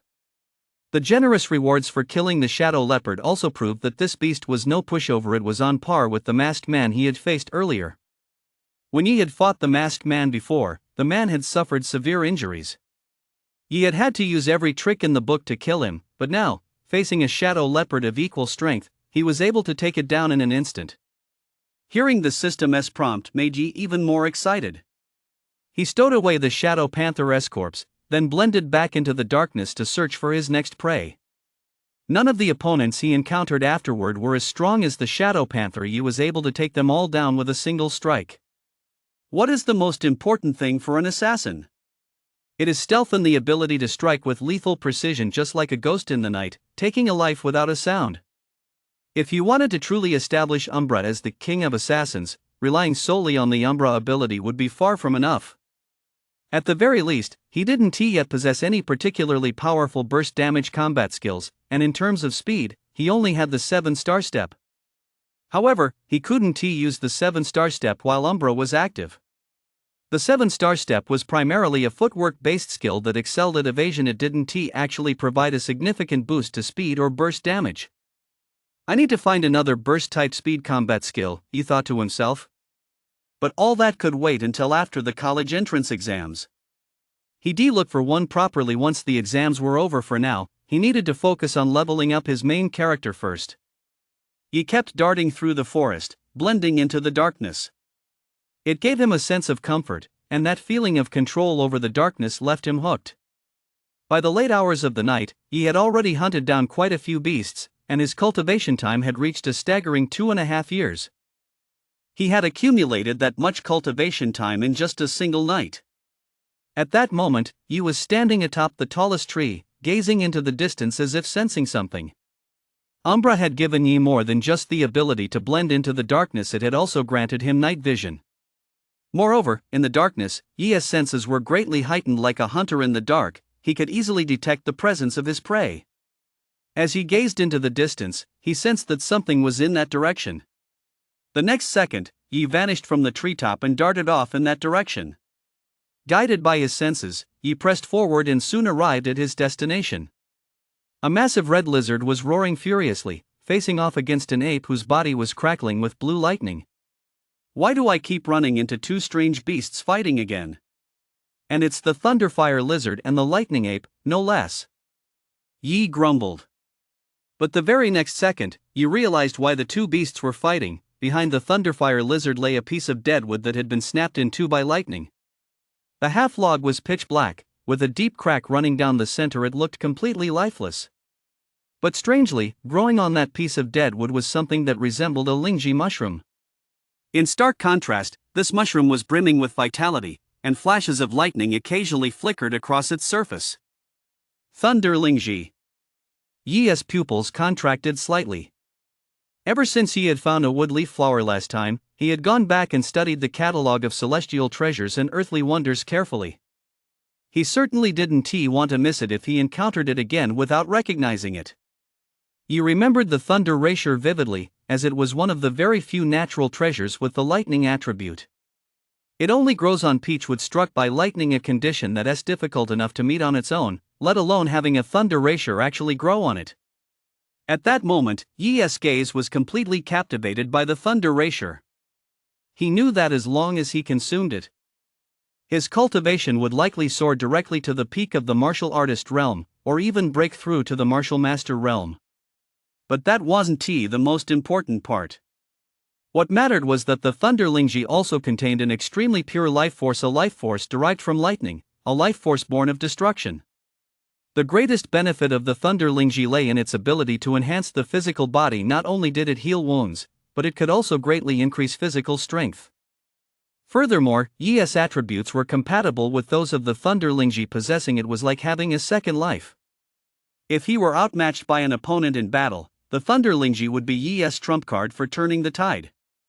I must obtain this Thunder Lingji at all costs. However, these two beasts are both at the peak of the martial master realm, while I am merely a beginner-level martial artist. I'll just have to wait for the right opportunity. Yi's dark eyes flickered constantly, clearly revealing that his mind was far from calm at that moment.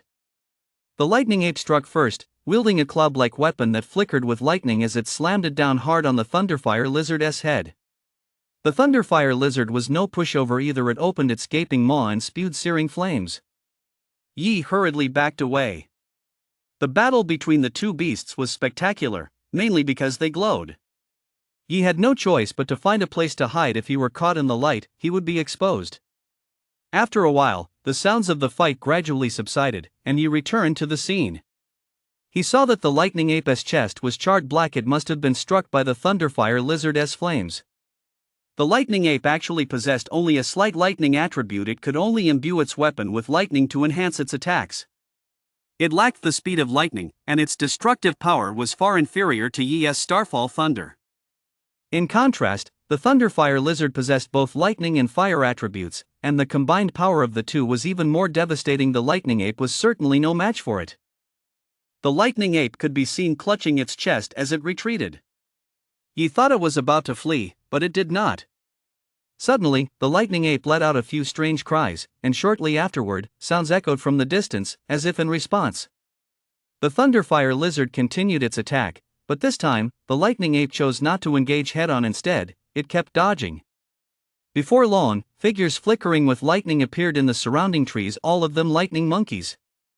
It turned out it had been summoning its companions. The one facing off against the Thunderfire Lizard must have been their leader.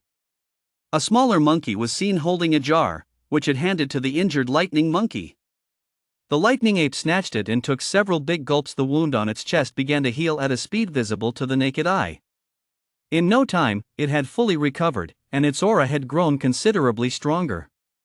Could this be monkey wine? It has such powerful healing properties, Yi wondered. Once the lightning ape had recovered from its injuries, it raised its club and let out several loud roars. The lightning apes in the surrounding trees began to chirp and chatter, all charging toward the Thunderfire Lizard. The Thunderfire Lizard continuously spewed flames, its tail flashing with lightning as it repeatedly knocked the approaching lightning apes away. One by one, the struck lightning apes were torn to shreds, dead beyond any doubt. All that cultivation time, he said with a pang of regret as he looked at the corpses. If he could have finished them off himself, who knows how much cultivation time he would have gained. But he didn't dare to sneak in and strike them down. One false move and he'd be discovered. Right now, the most important thing was that Thunder Lingji. He couldn't let a small gain lead to a greater loss. Still, Yi couldn't help but feel a twinge of regret. The leader of the lightning apes watched as his subordinates kept dying, yet his eyes showed not a flicker of emotion. There was only cold indifference, as if those dead apes were merely pawns he could discard at will. He, meanwhile, was a chess master sitting high above, coldly observing everything on the board. This was the law of the jungle. The strong prey on the weak. Amid the relentless attrition, the Thunderfire Lizard was beginning to run out of steam, and its offensive gradually weakened. The relentless barrage was simply too draining for it. At that moment, the leader of the lightning apes made his move, swinging his club repeatedly to strike the Thunderfire Lizard. The Thunderfire Lizard was forced to retreat step by step, and injuries began to appear on its body. The Thunderfire Lizard's disadvantage lay in the fact that it was not a social creature. Unlike the lightning apes, it did not have a pack of subordinates. In terms of one-on-one strength, the lightning apes were no match for the Thunderfire Lizard, but as the saying goes, a barrage of blows can defeat even a master, and the Thunderfire Lizard ultimately could not hold out any longer. Even as the Thunderfire Lizard's injuries grew more severe, Yi held back from intervening. This wasn't the right moment yet. The Lightning Ape was still in good condition. If he had stepped in to kill the Thunderfire Lizard at that moment, he would likely have been killed by the Lightning Ape himself. Finally, the Lightning Ape unleashed his most powerful strike. His wolf tooth club blazed with lightning. Gripping it tightly with both hands, it slammed it down with all its might toward the Thunderfire Lizard. A flash of resolve crossed the Thunderfire Lizard's eyes. It opened its mouth and expelled a spirit core, then began channeling mana into it relentlessly. The mana was completely absorbed by the spirit core, and a massive column of thunder and fire surged toward the Lightning Ape.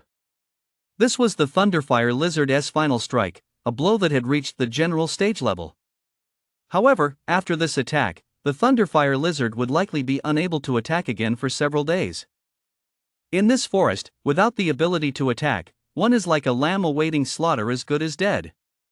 The Lightning Ape was struck by the pillar of thunder and fire and sent flying like a rag, crashing through countless trees before finally coming to a halt.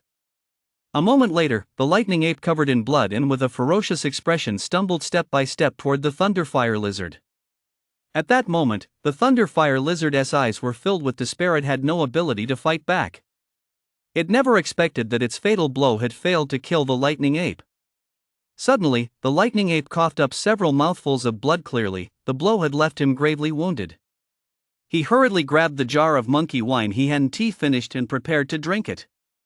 Just then, Yi made his move. A pitch-black figure appeared behind the Lightning Ape. It was Yi. Yi swung his dagger violently, striking the Lightning Ape's neck with all his might, but the decapitation he had envisioned did not occur. The dagger sank partway into the neck before getting stuck. He could not cut any deeper. The Lightning Ape, in pain, swept its fan-like paw violently backward. Yi knew instantly that this was bad. Unable to dodge, he took the blow head-on and was sent flying. He found himself half kneeling on the ground, clutching his chest. Two broken ribs. I didn't expect it to come to this. He is still capable of such a powerful attack. I really underestimated him. Yi had ultimately underestimated the strength of a peak martial master level beast, and forgotten that he had only just broken through to the martial artist rank. Killing enemies far above his own level along the way had caused Yi to somewhat overlook the gap in ranks. Yi stood up. Well then, I'll fight with everything I've got. The daggers in his hands vanished. What reappeared in his hands was none other than the long spear named Thunderbolt. Yi did not cancel the Umbra possession state. They were quite far from the city, and since it was nighttime, there likely wouldn't be anyone around. Unless they were hunting for special materials, most hunters wouldn't venture outside the city at night. Gritting his teeth against the pain, he immediately unleashed the fully mastered 7-star step, which had been greatly enhanced by Umbra's buff. Normally, when performing the 7-star step, a constellation map of the Big Dipper would appear beneath Yi's feet. But when performed while possessed by Umbra, the constellation was tinged with a strange black hue, exuding an eerie aura. The Lightning Ape wanted to continue drinking the monkey wine, but Yi wouldn't give it a chance. In an instant, Yi appeared right in front of it and slammed into the arm holding the jar. The Lightning Ape wasn't known for its speed. It couldn't react in time. A purple glow erupted from the tip of the Thunderbolt spear, and with a single strike, it severed the Lightning Ape's arm. The creature let out a piercing scream. Seeing this, some of the surviving Lightning Apes nearby rushed toward Yi. He blended into the darkness and vanished once more, leaving them to lunge at empty air. The Lightning Ape, now missing an arm, had sheer terror in its eyes. It kept letting out strange cries and glancing around frantically, while its subordinates surrounded it to protect it. That's not enough, Yi's voice came from above its head. Thunder Dragon Sky-Shattering Strike. Yi shouted softly. The lightning patterns on the thunderbolt suddenly brightened, and the beam of light spewing from the spearhead grew slightly longer. The thunderbolt let out a jubilant ring, and a thunder dragon appeared. The Lightning Ape's head exploded like a watermelon. Ding! Successfully killed the Lightning Ape leader. Earned 6,000 ability points and 2 years of cultivation time. The system's voice rang out in Yi's mind. With the leader dead, the rest were nothing but stragglers. Ye didn't have to exert much effort to kill them all. Ye looked at the thunderfire lizard, whose eyes betrayed a pleading expression, begging ye to spare its life. The strong prey on the weak. Blame this world if you must, ye mused, then pierced the thunderfire lizard's body without hesitation. You weren't about to show mercy at a time like this. A beast was just a beast, not a pet. This was a battle between species. Looking at it another way, if ye had begged for mercy, would this thunderfire lizard have spared him? The answer was unknown, but ye believed it wouldn't just as he wouldn't have spared it. Ding! Successfully defeated the thunderfire lizard. Earned 8,000 ability points, 2.5 years of cultivation time, and 1 thunderfire crystal. Ha! A reward? He flipped his hand, and a fist-sized crystal appeared in his palm. Ye sensed powerful energy within it, along with an aura of destruction. Ye didn't know what this thing was. He'd look it up later. For now, he stowed it away. Ye's gaze fell on the thunderling. With a wave of his hand, he stored it along with the half-broken piece of thunderstruck wood into his bracelet. This thunderstruck wood was also a rare treasure, a material used to refine certain potions. Ye glanced around. The ground was littered with corpses, and he collected them all. Ye's bracelet had a large storage capacity, about 100 cubic, but these corpses were nearly filling it to capacity. This clearly demonstrated the thunderfire lizard's power. It had killed so many ordinary lightning apes and, in the end, unleashed such a powerful attack that it severely wounded the lightning ape leader. Finally, Ye's gaze fell on the half-jar of monkey wine. The liquor inside was a strange blue, and blue lightning arcs flickered across its surface from time to time. Ye picked it up and took a sip right away. A tingling sensation exploded in his mouth. Awesome! My ribs seem to be healing. What a powerful effect! Ye didn't drink anymore. He stowed it away in his bracelet. The bracelet's storage space was a separate, static environment with excellent preservation properties. So you wasn't worried about the thunderling or the monkey wine losing their mana. That sip of monkey wine had restored a significant portion of the mana ye had previously expended, and his ribs were no longer a major concern. This powerful effect piqued Ye's interest. A tribe surely has more than one jar. Maybe I should go look for some. Ye licked his lips, feeling a surge of excitement. Earlier, while hiding in the shadows, Ye had noticed that when the lightning ape leader summoned his subordinates, most of the apes came from the east. That direction was most likely where the lightning ape's lair was located, so Ye blended back into the darkness and darted eastward. Before long, Ye found the lightning ape's lair. Most of the remaining monkeys were small and frail, and there were also some young monkeys, all of them old, weak, sick, or disabled. Ye searched for a while but couldn't find the monkey wine anywhere. Where on earth is it hidden? It doesn't seem like there's anywhere around here to hide wine. If it's buried underground, that'll be a real hassle. Ye furrowed his brow. Searching like this isn't going to work. I might as well have them lead me there. Ye strode right into the midst of the monkey troop. Seeing him appear out of nowhere, the lightning monkeys immediately fell into a panic. A few of them, noticing Ye was alone, launched an attack on him right away.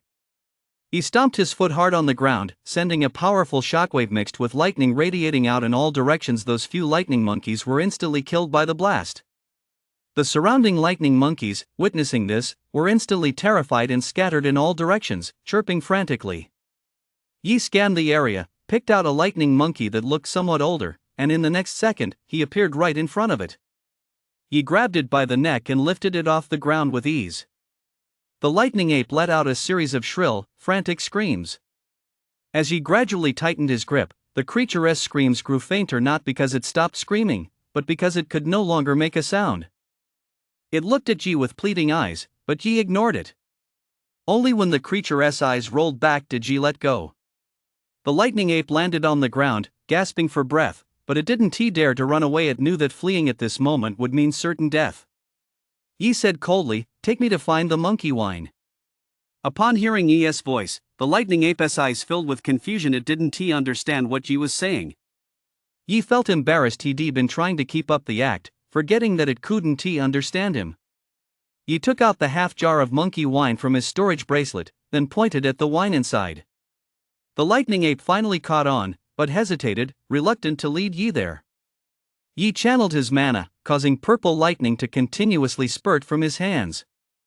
Seeing this, the lightning ape hurriedly pointed in one direction, chirping and chattering in a fawning tone, its gaze toward Yi filled with sheer terror. "You little bastard," Yi muttered under his breath. Then he followed the ape to a stone wall. Yi had searched this spot before but hadn't found anything. Yi glanced at the lightning monkey, who immediately pointed to the side. Yi looked where it was pointing and saw a clump of grass. Yi was a bit puzzled, thinking the lightning monkey was playing tricks on him, and was about to act.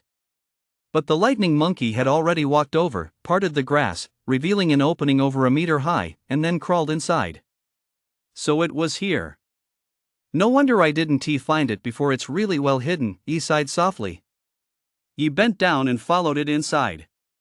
Once inside, he discovered that this was actually a space carved out of the stone wall, with chisel marks still visible on the walls. The interior was about 60 square meters in size. Though not large, it was quite an impressive feat to carve out such a space in the hard rock using sheer brute strength alone.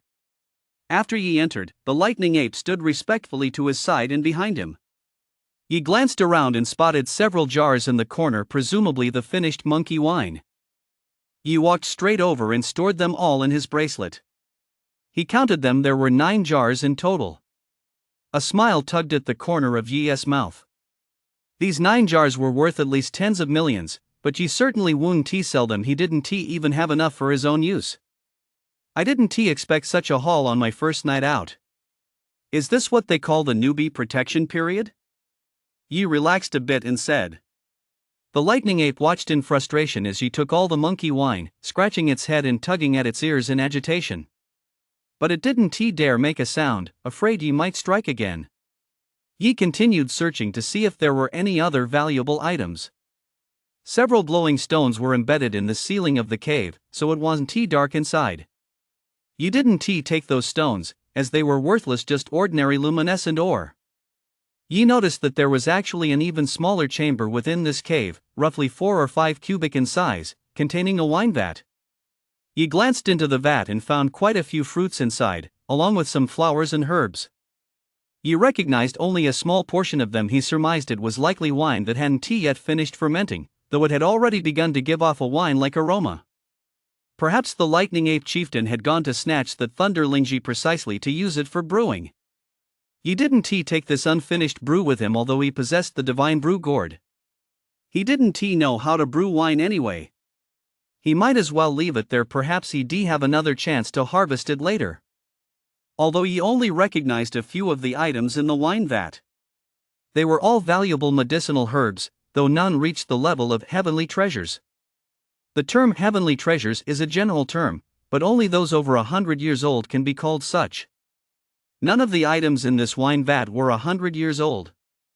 Yet the monkey wine brewed from them possesses effects comparable to those of heavenly treasures. It must be said that the lightning ape truly possesses a unique natural talent for brewing. Yi marked this location on the map in his bracelet and did not kill the lightning ape that had led the way. He needed to leave some seeds behind, that way the lightning apes would continue to brew wine for him, wouldn't they? Yi wasn't worried about not having wiped them out completely. He believed that even if a powerful individual emerged from this tribe in the future, he would definitely be able to defeat them. After all, Yi possessed the system. If he were to be successfully avenged while still equipped with the system, then Yi would truly be a complete failure. Later, inside the cave, Yi found nothing else of value, so he simply melted into the darkness and vanished. The lightning ape that had led the way looked around when Yi disappeared, but dared not leave. It feared that Yi was watching it from somewhere out of sight, and that the moment it moved, Yi would pounce. So it stood there until dawn, only then certain that Yi had truly left, before finally stepping out of the cave. However, its expression was clearly desolate. Even as a monkey, one could see its grief. The monkey wine its tribe had brewed for decades had been completely wiped out. How could it not be grief-stricken? Moreover, nearly all the young members of the lightning monkey tribe had been killed by Yi. All that remained were the old, the weak, the sick, and the disabled, along with a few newborn monkeys. Now, its only hope was that one of these young monkeys would show exceptional talent. Otherwise, their tribe would likely vanish from this forest forever. After leaving the cave, Yi didn't go hunting any more exotic beasts, he simply followed the route on his bracelet back the way he came. Mainly because dawn was breaking, Yi had a good grasp of Umbra-S abilities, his objective had been achieved, and he made a huge haul. He had originally planned to return home as soon as Zhao Hai delivered the necklace, but it seemed he would have to make another trip to the Chu family trading house after all. Yi's bracelet was still filled with a pile of exotic beast materials, though most were from the lightning apes slain by the thunderfire lizard. Still, the loot had ultimately ended up in Yi's possession. As Yi returned to the city, he happened to witness the sunrise. Yi leaped to the top of a tree, unwilling to miss this final scenic view. A gentle breeze blew, bringing a hint of the morning's coolness. The clouds on the horizon were rimmed with gold by the rising sun, and warm sunlight bathed the bricks and stones of the city walls. Yi knew he likely wouldn't be returning here anytime soon. He was about to leave the city where he had lived for 18 years. The road ahead might be full of unknowns, but the tranquility and serenity of this moment gave him boundless courage. It wasn't until the sun had fully risen that Yi returned to the city. Instead of going straight to the Chu Merchants Guild, Yi headed back to his hotel. It wasn't to pack his things, he didn't have much to pack anyway, but mainly to take a shower. Otherwise, if he went home wearing these tattered clothes, Ya would probably think he had gone there to beg for food. After his shower, Yi changed into a white shirt and black dress pants, looking quite neat and fresh. However, he stood out like a sore thumb in this compound. He didn't look at all like someone who had been living here for over half a month, rather, he resembled a young master on a sightseeing trip. System, open the panel. Host, Yi. Realm, second tier martial artist. Abilities, Starfall Thunder S rank, Divine Brew Gourd S rank, Umbra S rank. Cultivation technique, Nether Thunder Art S rank. Combat skills, Thunder Dragon Sky Shattering Strike minor achievement, 7-star step mastery, instant shadow mastery. Ability points, 50,000.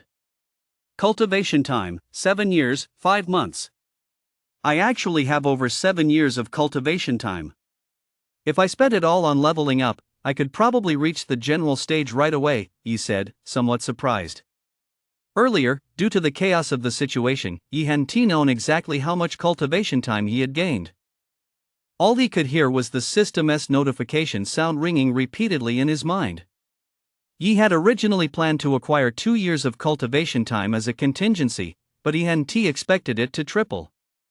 However, Yi hadn't spent it directly on leveling up. All told, he'd been cultivating for less than a month so far. Feng Lian had only given him combat techniques and cultivation methods, she hadn't taught him any martial arts knowledge. Moreover, the high school Yi attended wasn't exactly a top-tier institution. His homeroom teacher, Yan Shang, was merely at the martial master level, sufficient for teaching ordinary students, but a bit of a stretch when it came to instructing Yi. As a result, Yi's knowledge of the martial arts was quite limited. He had essentially been figuring things out on his own, relying on the system to reach the second stage of the martial artist realm. So he planned to carefully map out his martial arts path once he returned, primarily by consulting Feng Lian. He wanted to tread the path of martial arts step by step. He didn't want his cultivation to become unstable just because he used cultivation time carelessly. Besides, you didn't need to figure out his cultivation path on his own. The predecessors had already paved the way, so there was no need to reinvent the wheel and risk accidents down the line. Moreover, once he returned, there wouldn't be much time left before the college entrance exams, and after that, you would likely head straight to Magic City. By then, his cultivation path should become much clearer. After giving it careful thought, he closed the interface, checked out of his room, and headed straight to the Chu Clan Merchants Guild. On the way, some people gave Yi strange looks, some filled with contempt, some with greed, and some with curiosity. Just like when Yi first came here, when I arrived, I'd awakened to the second tier. Now I'm a second tier martial artist, not bad at all. Yi paid no mind to the stares around him. After all, he was leaving today anyway. Yi soon arrived at the Chu Family Merchants Guild, where Xue Xiaofan greeted him. However, seeing Yi all spruced up and looking so dashing, Xue Xiaofan felt a flutter in her heart. "Sister Xue, I'm here to see Uncle Zhao. You don't need to worry about me," Yi said with a smile. Shui Xiaofan nodded without saying a word. Yi went straight to Zhao Hai's office. Zhao Hai had just arrived for work and happened to run into Yi on the stairs. The two entered the office together. The necklace is ready. I was going to bring it to you. Why did you come here yourself? Zhao Hai assumed Yi had come to pick up the necklace. Judging by the way you're dressed, you must be planning to head back today, Zhao Hai remarked, sizing Yi up. No need to go to the trouble, just give me the necklace. I've already cancelled my hotel reservation. I'll just stop by Uncle Zhao's place and then head back, Yi nodded. But I didn't come here just for the necklace, Yi said with a mysterious look.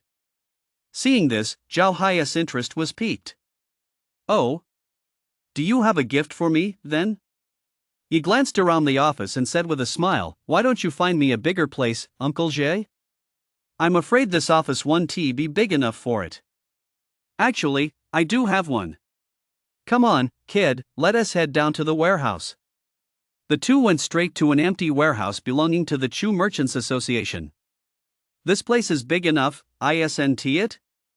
I can't wait to see what you've got for me. Something so big it wouldn't fit in the office. Yi said nothing. With a wave of his hand, a huge pile of strange beast carcasses appeared before them. Zhao Hai's eyes widened, and he stammered, this is the big thing you were talking about? It really is huge. Uncle Zhao, what do you think of this? Yi said smugly. Good, good, good. It really is a big thing. Wait a minute, where did you get all these monster carcasses? You didn't happen to go out of the city last night, did you? Zhao Hai finally realized what was going on. Yi scratched his head sheepishly and said modestly, I figured it was the last day, and I hadn't been out of the city at night yet, so I went for a trip. Just one trip, and you got all this? Zhao Hai's voice rose a few notches. Just a stroke of luck, I got lucky. I stumbled upon a group of lightning apes fighting some thunderfire lizards, so I just took advantage of the situation, Yi said modestly. Zhao Hai was at a loss for words. If he'd been that lucky to come across so many exotic beast materials, he'd have wanted to cash in on the opportunity too. The main thing was that Yi had pulled off this kind of coup several times already. Good fortune wasn't that easy to come by. You could chalk it up to luck once, but Yi had done it multiple times. It couldn't possibly be just luck every single time. Zhao Hai had originally intended to give Yi a piece of his mind, but after giving it some thought, he realized Yi's current strength was likely no joke, and his worries were probably unfounded, so he held his tongue. Actually, there was a flaw in Yi's explanation. How could the lightning monkeys and the thunderfire lizards suddenly go to war for no reason? They weren't even at opposite ends of the food chain. There had to be a specific reason for the conflict. Zhao Hai had actually figured it out, but he didn't press the issue. Everyone has their own secrets. If he upset Yi, wouldn't the cost outweigh the benefit? The strength he had demonstrated so far was already worth going all in on. What are you planning to do with all this stuff? Zhao Hai asked in a consultative tone. Uncle Zhao, you decide. I'll leave all this to you. I'll just handle collecting the money, ha ha ha ha ha, Yi joked. Alright, I'll have someone appraise and divide it up later, though it might take a little while. Don't worry, you won't be shortchanged, Zhao Hai said with a smile. No problem. I trust Uncle Zhao completely. Alright, then. They've just delivered the necklace to me. Let us go pick it up, Zhao Hai said, patting Yi on the shoulder. Sure. Before long, the necklace was placed in front of Yi. The jade-green calming stone resembled a tender spring sprout. It exuded a vibrant, lively aura, and the necklace's design leaned toward the modern, simple yet elegant. What do you think? Are you satisfied? Not bad. Uncle Zhao, you really do make people feel at ease. I'm very satisfied. Just deduct the necklace's crafting fee directly from my material costs, Uncle Zhao. Yi stowed the box into his wristband. Right, I almost forgot you're a millionaire now. In that case, I'll have to take a bit more, Zhao Hai joked. Sure, go ahead and deduct it. Yi said readily, knowing full well that Zhao Hai was just joking. There was no way he'd actually skimp on such a small amount for materials. Now that I have the necklace, I'll be on my way. My sister will be very happy. Thank you again, Uncle Zhao, for taking care of me these past few days. Yi stood up and bowed with his fists clasped. Ha ha, alright, go on then. Be careful on your way back. Uncle Zhao is counting on you to bring him the top scholar celebratory wine. Zhao Hai said heartily. Alright, I'll take Uncle Zhao's good wishes to heart. After saying goodbye to Zhao Hai, you went downstairs and happened to run into Shui Xiaofan. Their eyes met, and both of them paused for a moment. Yi spoke first. Sister Shui, I'm heading back. Since I ran into you, I thought I'd say goodbye. I also told Uncle Zhao to take good care of you. If you run into any trouble later, go see him. Don't feel like you have to be shy about it. Yi smiled. If even Uncle Zhao can't handle it, come find me, though I can't promise I'll be able to help. Hearing Yi's words, Shui Xiaofan relaxed a little. At first, she'd been a bit nervous, not knowing what to say, but seeing how open and at ease Yi was, she felt better. Alright, I won't hesitate to ask. Just don't think I'm a bother when the time comes, Shui Xiaofan joked. Of course not. If Sister Shui needs help, I'll definitely be there. Then I wish you a safe journey and great success in your martial arts. I also wish Sister Shui success in her work and a safe journey. In this world, staying alive was the best blessing of all. After saying goodbye to Shui Xiaofan, Yi felt a bit emotional. He was finally going home. It was the first time in over a decade that he'd been separated from his younger sister for so long, and the little girl Hen Ti even reached out to him on her own, which made Yi a little upset. But he was just venting. He knew Yao was afraid of disturbing him or causing him trouble. The two had grown up together since childhood, and Yao was very sensible. Still, sometimes Yi wished Yao weren't so sensible, that she'd throw a tantrum now and then, ask him for things, and live a little happier. Besides, he was now in a position to give her a better life. He was no longer the poor kid he used to be. Soon, Yi got in the car. It took about 4 or 5 hours to get home, and by the time he arrived, it was already past 3 a.m. Yi quietly opened the door. As soon as he stepped inside, he saw Yao lying face down on the living room sofa, looking at her phone, with a pile of snacks on the table. Looks like the little girl is doing just fine, though she is way too careless. She didn't even notice I'd come in. Ahem. Yi deliberately walked up behind Yao and coughed twice. Ah. Yao jumped straight up in fright. When she looked closely and realized it was Yi, she exclaimed, "Bro, you're back," and immediately threw herself into Yi's arms. Whoa. I've only been gone a few days, and you've already put on quite a bit of weight. Looks like you're living the good life. Yi caught Yao in his arms and gave her a little lift. No way, I haven't gained any weight at all. Yao pushed Yi away, hopped down, put her hands on her hips, and turned her head away. Alright, you haven't gained any weight. Yi reached out and gently tickled her little button nose. Seeing that Yao was much more cheerful now, Yi was really happy. Plus, Yao's complexion was much rosier, no longer as pale as before, and she finally put on some weight, not looking as skinny as she used to. Yao wasn't the type to throw a tantrum, so she immediately wrapped her arms around Yi's arm and said, "Bro, was it dangerous this time? Tell me all about it." "Sure, let us sit down and talk. I haven't eaten yet. Order me something good to eat." "Okay, I'll tell you, I've really gotten the hang of ordering takeout now. I'll get you the best thing I've ever had." At the mention of takeout, Yao perked right up. It seemed Yao had been ordering takeout quite a bit lately.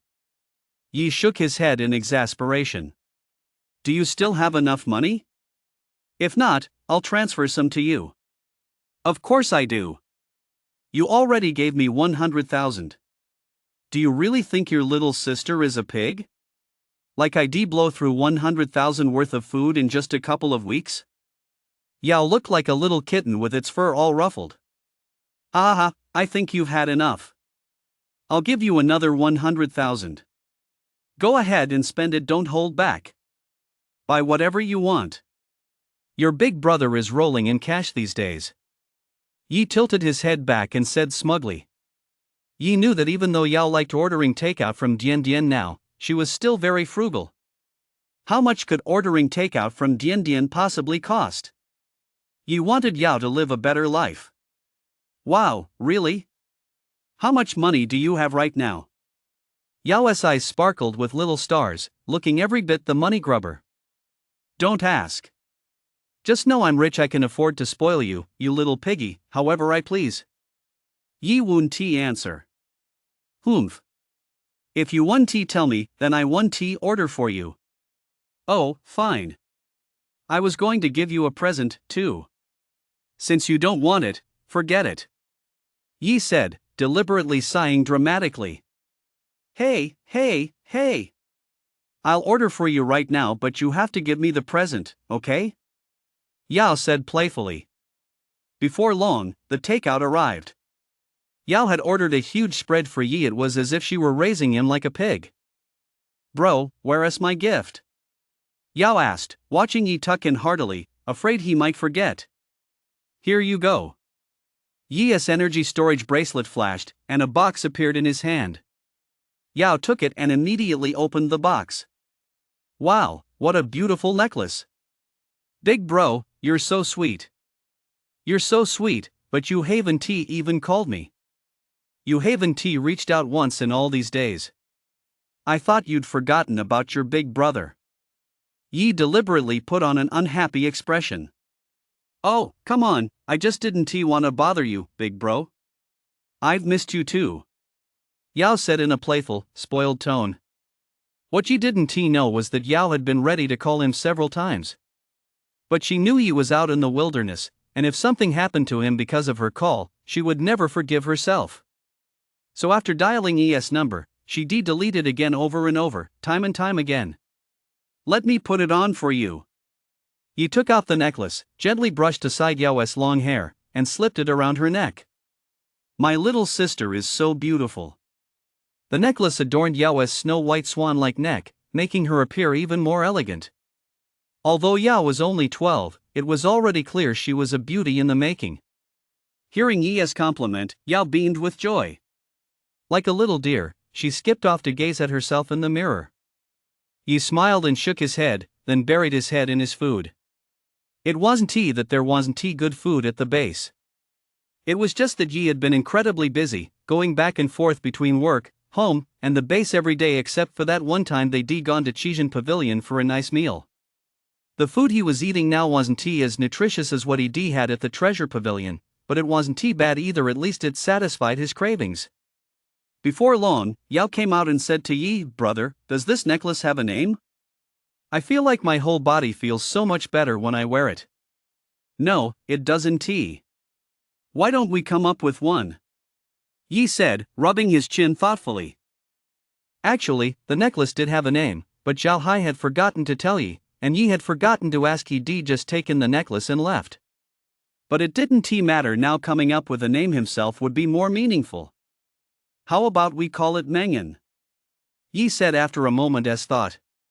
Ever since Yao had fallen ill, although he slept every day, he never had a good night's sleep, especially at night, when he was tormented to the point of insomnia. By choosing this name, he hoped that Yao would be able to sleep soundly in the future, living a peaceful, healthy, and happy life. Mengen, that's a good name. Let us call it Mengen. As soon as she heard it, Yao knew exactly what her brother meant, and her eyes curved into crescent moons. Yao, try to wear this necklace as much as possible from now on.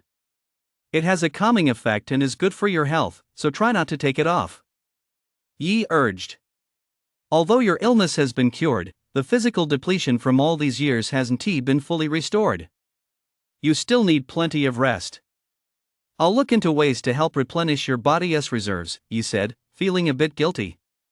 In the past, Yi had been too poor to afford proper treatment for Yao. He could only buy cheap medicine to relieve her pain, which only addressed the symptoms rather than the root cause. Her diet had been poor as well. Yao was already ill, and combined with malnutrition, her body had grown even weaker. The 100-herb brew could only treat her illness. It didn't have the effect of replenishing her body's deficiencies. But now that Yi had money, he would look into it. There should be a way. This world was full of all kinds of rare and precious herbs and treasures, each with its own unique properties. There was bound to be a solution. Really? No wonder I feel so much better. I definitely want to take it off. Yao said, running her fingers over the necklace. Then she asked cautiously, "It must have been very expensive, right?" "It's okay, it didn't cost much." "That's good, that's good." Yao breathed a sigh of relief, then picked up a cup of water and took 2 sips. "Just over $1 million, I guess." "It's fine," Yi said matter-of-factly. "Huh? What? Over $1 million?" Before Yao could finish her drink, she sprayed water all over Yi's face. "You'd better return it right away. My health will gradually improve on its own, there's no rush," Yao said, reaching to take off the necklace. Although Yi had transferred 200,000 to her, she knew Yi might have made some money. If Yi had spent over $1 million on a house, she could have accepted it. But spending over $1 million on a necklace? She thought it was far too extravagant and completely unnecessary. Yi sighed helplessly and wiped his face. "I've told you, your brother's making good money now. Just relax. That's still not okay. Spending over $1 million on a necklace is way too extravagant." Yao took off the necklace, placed it back in the box, and looked at it with a hint of reluctance. She really loved that necklace. Yi felt a twinge of pity and took the necklace, putting it back on Yao. "You have to trust your brother. He's raking in tens of millions in the blink of an eye these days. You just need to enjoy life," Yi said softly. But Yao was about to say something else. Yi pulled out his smartwatch, opened his account, and showed Yao the balance. This is over 40 million. Yao counted the zeros for a long time before exclaiming in astonishment. "See? Your brother wasn't lying to you. Don't take it off, okay?" Yao nodded obediently. She had thought Yi had made just over $1 million in the end, but she never expected that a single trip into the wilderness would net him 40 million. Most of this money came from auctioning the canola flowers and the encounter with the martial artist squad. The canola flowers alone sold for 35 million, and that didn't even include the commission.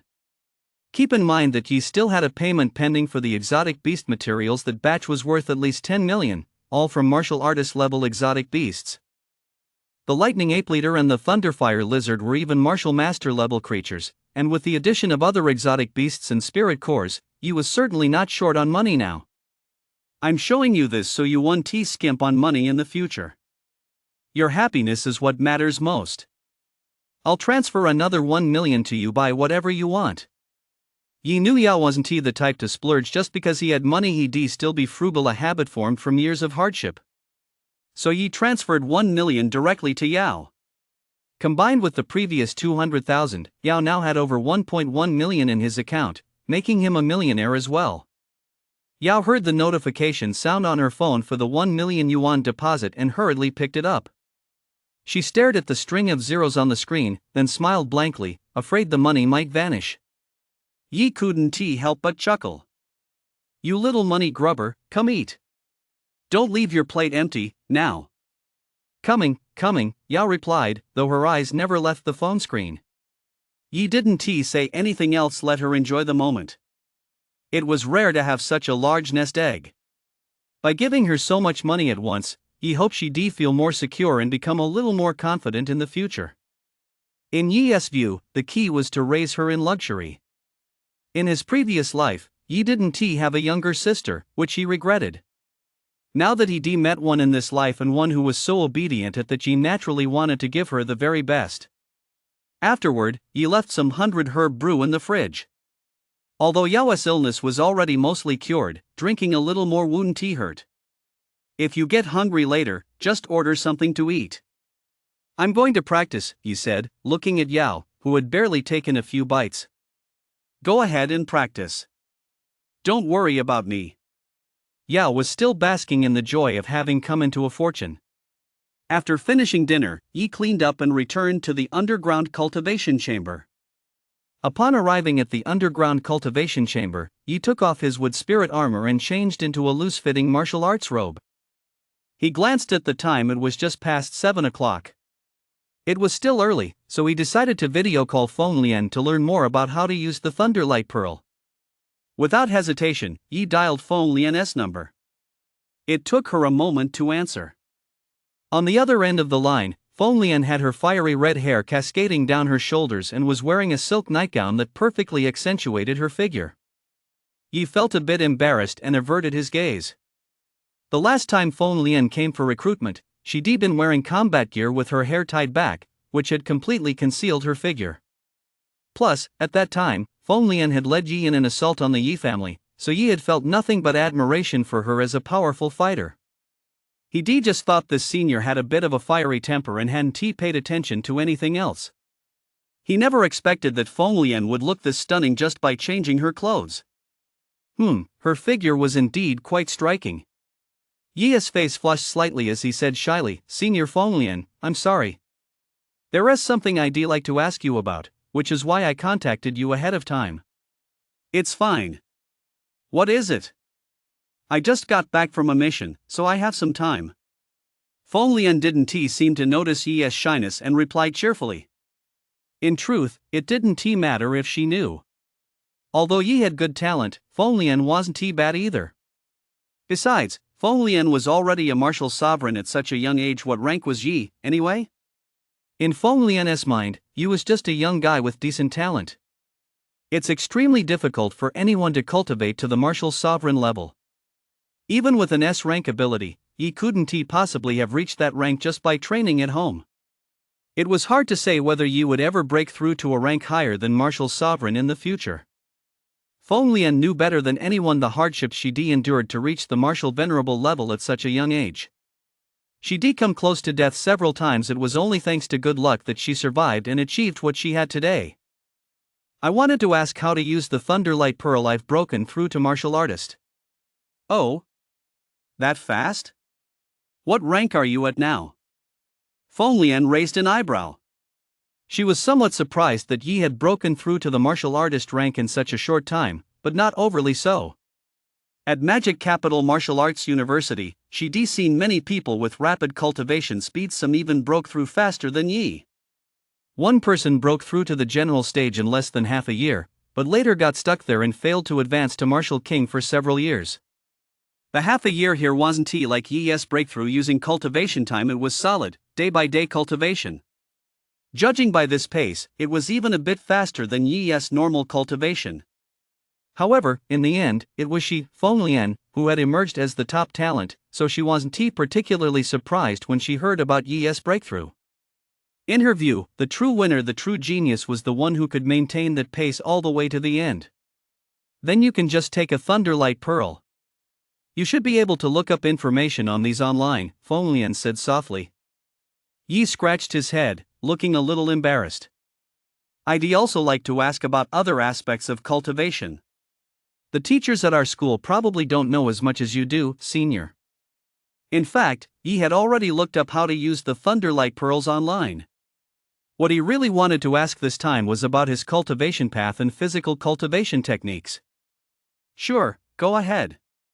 Senior Feng Lian, I feel like I've advanced in rank a bit too quickly. Is there anything I should pay attention to while I'm still a martial artist, like solidifying my foundation? I'm worried it might leave some long-term side effects later on. If anyone else had heard Yi say this, they would surely have thought he was being pretentious. After all, isn't a fast breakthrough a good thing? But Feng Lian didn't see it that way. Her gaze toward Yi revealed a look of approval. You're right. Actually, ordinary people don't have to worry about all that. They just need to keep breaking through. After all, given their aptitude, they might not even reach the Martial King realm in their entire lives, so they don't need to concern themselves with these details. But that's for ordinary people. For those of us with a rank and S-rank abilities, that approach naturally doesn't apply. Although we possess decent abilities, we've only earned the right to touch the door. It doesn't mean we're guaranteed to break through. Yi realized, so you mean that even though I have an S-class ability now, I actually only have the potential to break through to the Emperor stage or even higher? Is that right? Feng Lian nodded. Exactly. My teacher only had an A-class ability, but he still managed to break through to the Emperor stage, and he is among the strongest there. The reason the Martial King is considered a turning point in cultivation is that once you reach the general stage, this possibility becomes apparent. No matter what rank your ability is, you might get stuck at the Martial King stage. However, this possibility only applies if both parties follow their cultivation path step by step. Of course, the higher the ability rank, the greater the likelihood of breaking through. For example, if my chances of breaking through to the Martial King realm while in the general stage are 90%, yours would be 99%, Feng explained by way of analogy. That high? Yi was somewhat surprised. You're really underestimating S-class abilities. While even possessing a top-tier ability doesn't guarantee success, there are very few S-class abilities worldwide each year. It's considered good if there are even double-digit numbers in a year. Feng felt a bit exasperated. Did he really think S-class abilities were as common as cabbages? Currently, there are no more than 100 people worldwide who possess S-class abilities. But let us get back to the point. The scenario I described earlier assumes everyone trains step by step according to the standard process. However, our predecessors discovered that if you lay a solid foundation while you're still at a lower level, it increases your chances of breaking through. That means, while you're at a lower level, you continuously condense and refine the mana within your body, maximizing the amount of mana you can store at that level. That way, when you break through to a major level, it'll be a bit easier. So maybe I shouldn't have broken through to the martial artist level so quickly. Yi felt a twinge of regret. If only he'd spent more time refining himself during the awakening stage. Seeing Yi's concern, Feng reassured him, "Don't worry. You've only truly entered the path of cultivation once you've broken through to the warrior level. It's fine to break through a bit faster during the awakening stage. I've seen many scions of prominent families break through even faster than you, but their foundations were all quite solid. Theoretically speaking, refining your skills during the awakening stage could increase your chances by about 0.5%. That's why I didn't tell you about it earlier.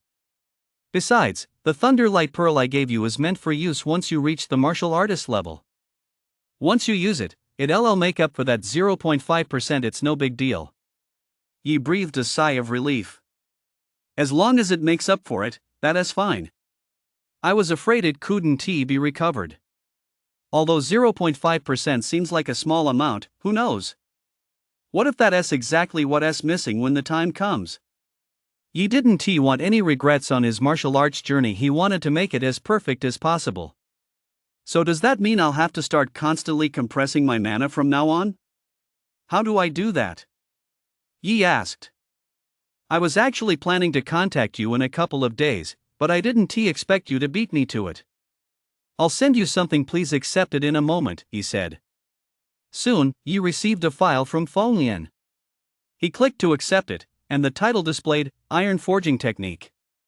Did you get it? Yi nodded. So this is the iron forging technique? Yes. This iron forging technique doesn't actually have a level, but if we had to assign one, it would be about C rank. How can it be so low? This is something that can increase the chances of a breakthrough.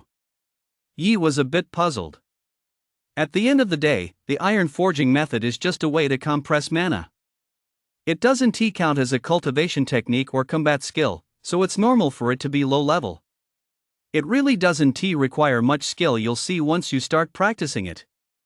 Besides, very few people practice the iron forging method. Do you think everyone can just pick it up? Why wouldn't they practice it? It increases your chances of breaking through. Why wouldn't they? Yi was a bit confused. Do you think everyone has a cultivation speed as fast as yours?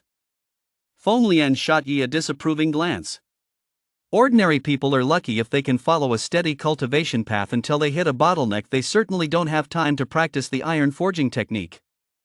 The essence of the iron forging technique is a continuous process of compressing mana. For ordinary people, it's better to practice a combat skill instead. It offers greater improvement. Yi scratched his head. I see. Oh, right. Senior, do you know of any good physical cultivation techniques? I'd like to give one a try. Feng couldn't help but give Yi a second look. You want to practice physical cultivation? I feel like I have a knack for it, so I just want to give it a shot. Yi wasn't being entirely honest. In reality, he didn't want to waste his strengthening wine. Alright, go ahead and give it a try. I'll consider the iron forging technique I taught you a gift, but if you want a better physical cultivation technique, you'll have to pay for it yourself.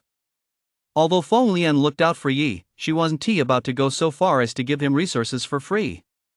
Offering a few pointers was generous enough they could discuss it further once Yi actually became the Phantom Thunder Emperor's disciple. Of course. I've looked through these few, they're not bad. I'll send them to you later. Let me know which ones you've picked, and I'll buy them for you. I'll hang up now if you're done. Feng Lian said lazily, propping her chin up as she lay on the sofa. Okay, thanks for your help, Senior Feng Lian, Yi said politely. Not long after ending the video call, Feng Lian sent Yi several physical cultivation manuals. It wasn't that Yi couldn't buy them himself, it was mainly because his access permissions only allowed him to view a portion of the store, and he didn't have permission to access the truly rare items. This was primarily to prevent certain strategic cultivation techniques from being stolen. The store Feng Lian could access was the one visible to the true human elite. In fact, once he enrolled at Magic Capital Martial Arts University, he'd be able to see even more items for sale. The main reason was that when new students enrolled, there was a political vetting process that thoroughly investigated their family background and other details. He opened the files and carefully examined these cultivation manuals. In the end, he selected 3 of them. 9 Transformations Golden Body Art Grade A. It has a total of 9 levels, with each level bringing a transformation. Upon reaching perfection, one becomes invulnerable as a diamond, impervious to all attacks. Thunder Fire Body Tempering Technique Grade A. This technique tempers the body using thunder and fire. Upon reaching perfection, it is slightly stronger than the 9 Transformations Golden Body Technique, though the cultivation process is somewhat painful. Star Body Refining Technique Grade A. This technique requires star crystals to harness the power of the stars and temper the body. Upon reaching perfection, it offers considerable strength and is painless. You check the price of stellar crystals, 100,000 per gram, with a single crystal costing roughly 50 million. Excuse me, he said, his heart skipping a beat at the price. He couldn't imagine how many resources it would take to reach perfection. Of the 3 techniques, the 9 Transformation Golden Body Art was the most expensive, the Stellar Body Refinement Art the cheapest, and the Thunder Fire Tempering Art fell in the middle. That made sense. The hidden cost of the Starry Sky Body Refinement Art was likely the highest among the 3. After weighing all factors, Yi chose the Thunder Fire Tempering Art.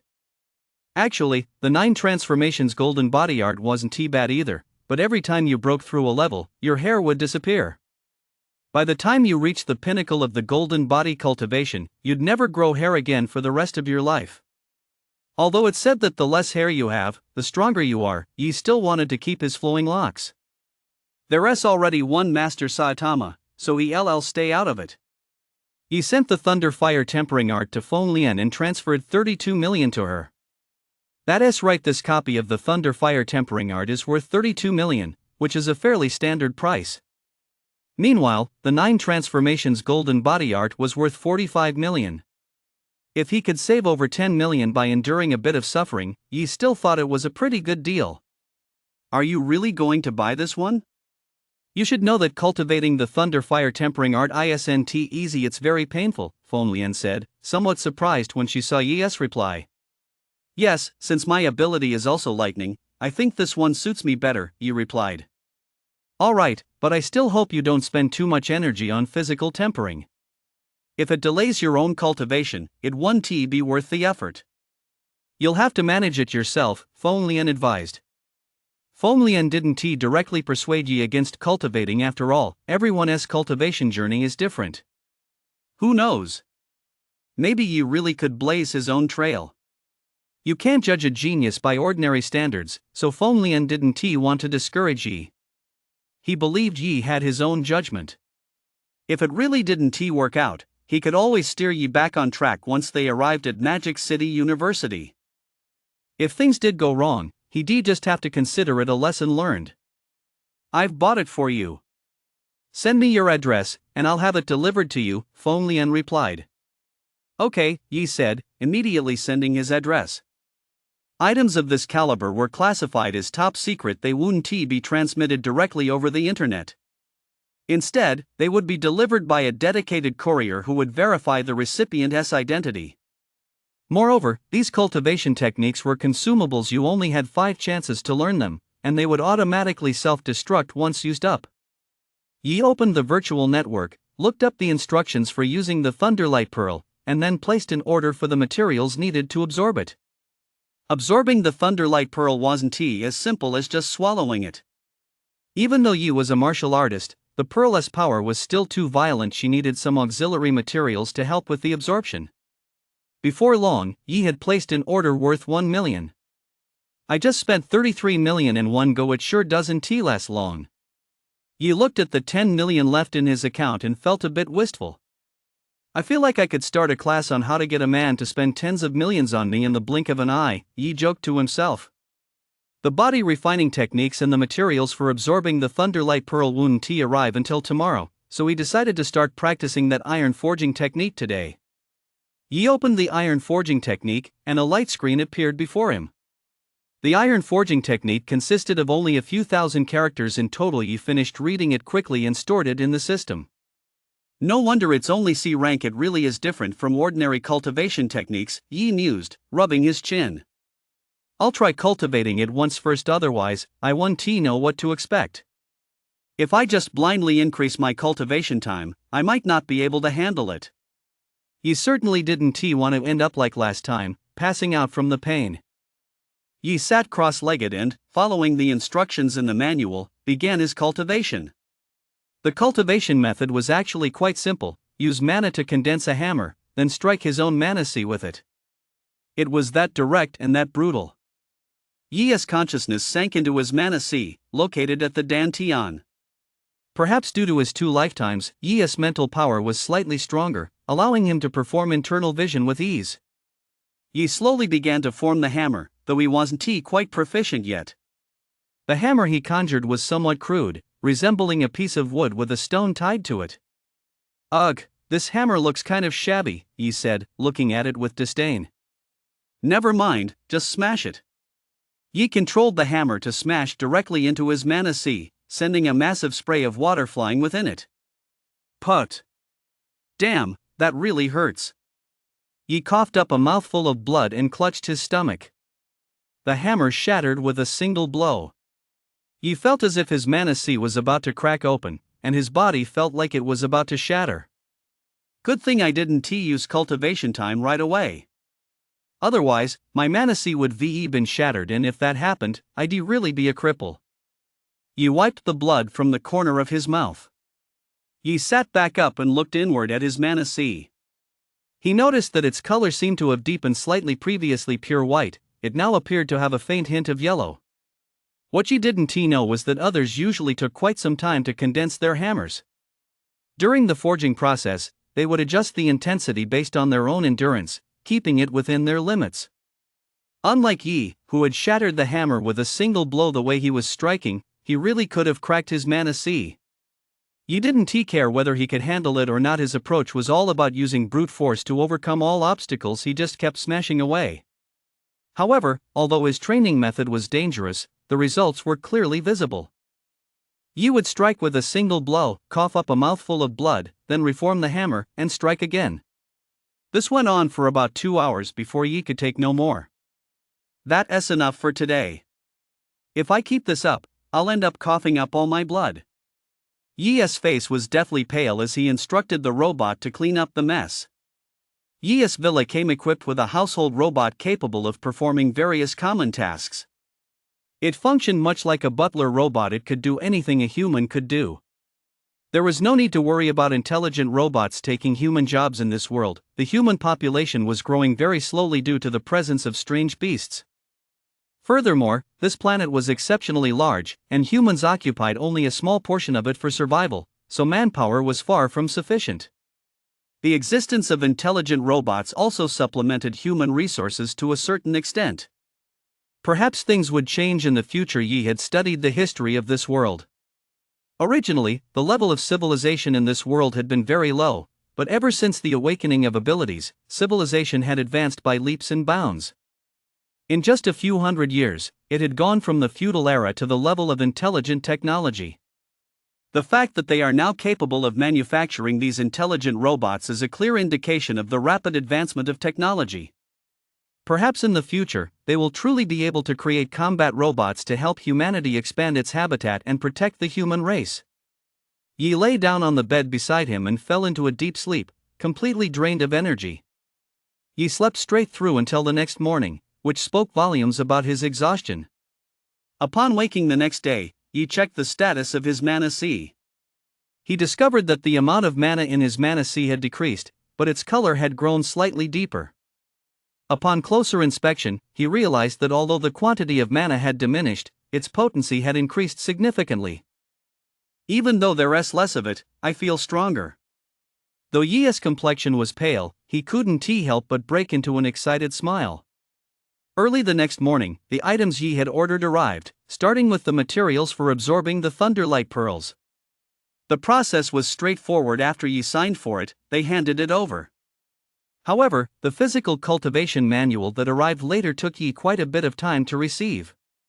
The delivery person was a Martial King level expert who not only verified Yi's face and fingerprints but also drew a blood sample from him. Yi didn't dare say much after all. This was a Martial King and the delivery person didn't hand over the box until everything had been confirmed. Yi used his smart bracelet to open the box, which contained a device resembling a USB drive. He didn't start practicing right away. He still had to go to school that day. Yi left a note on the table telling Yao he was going out for a bit and not to worry.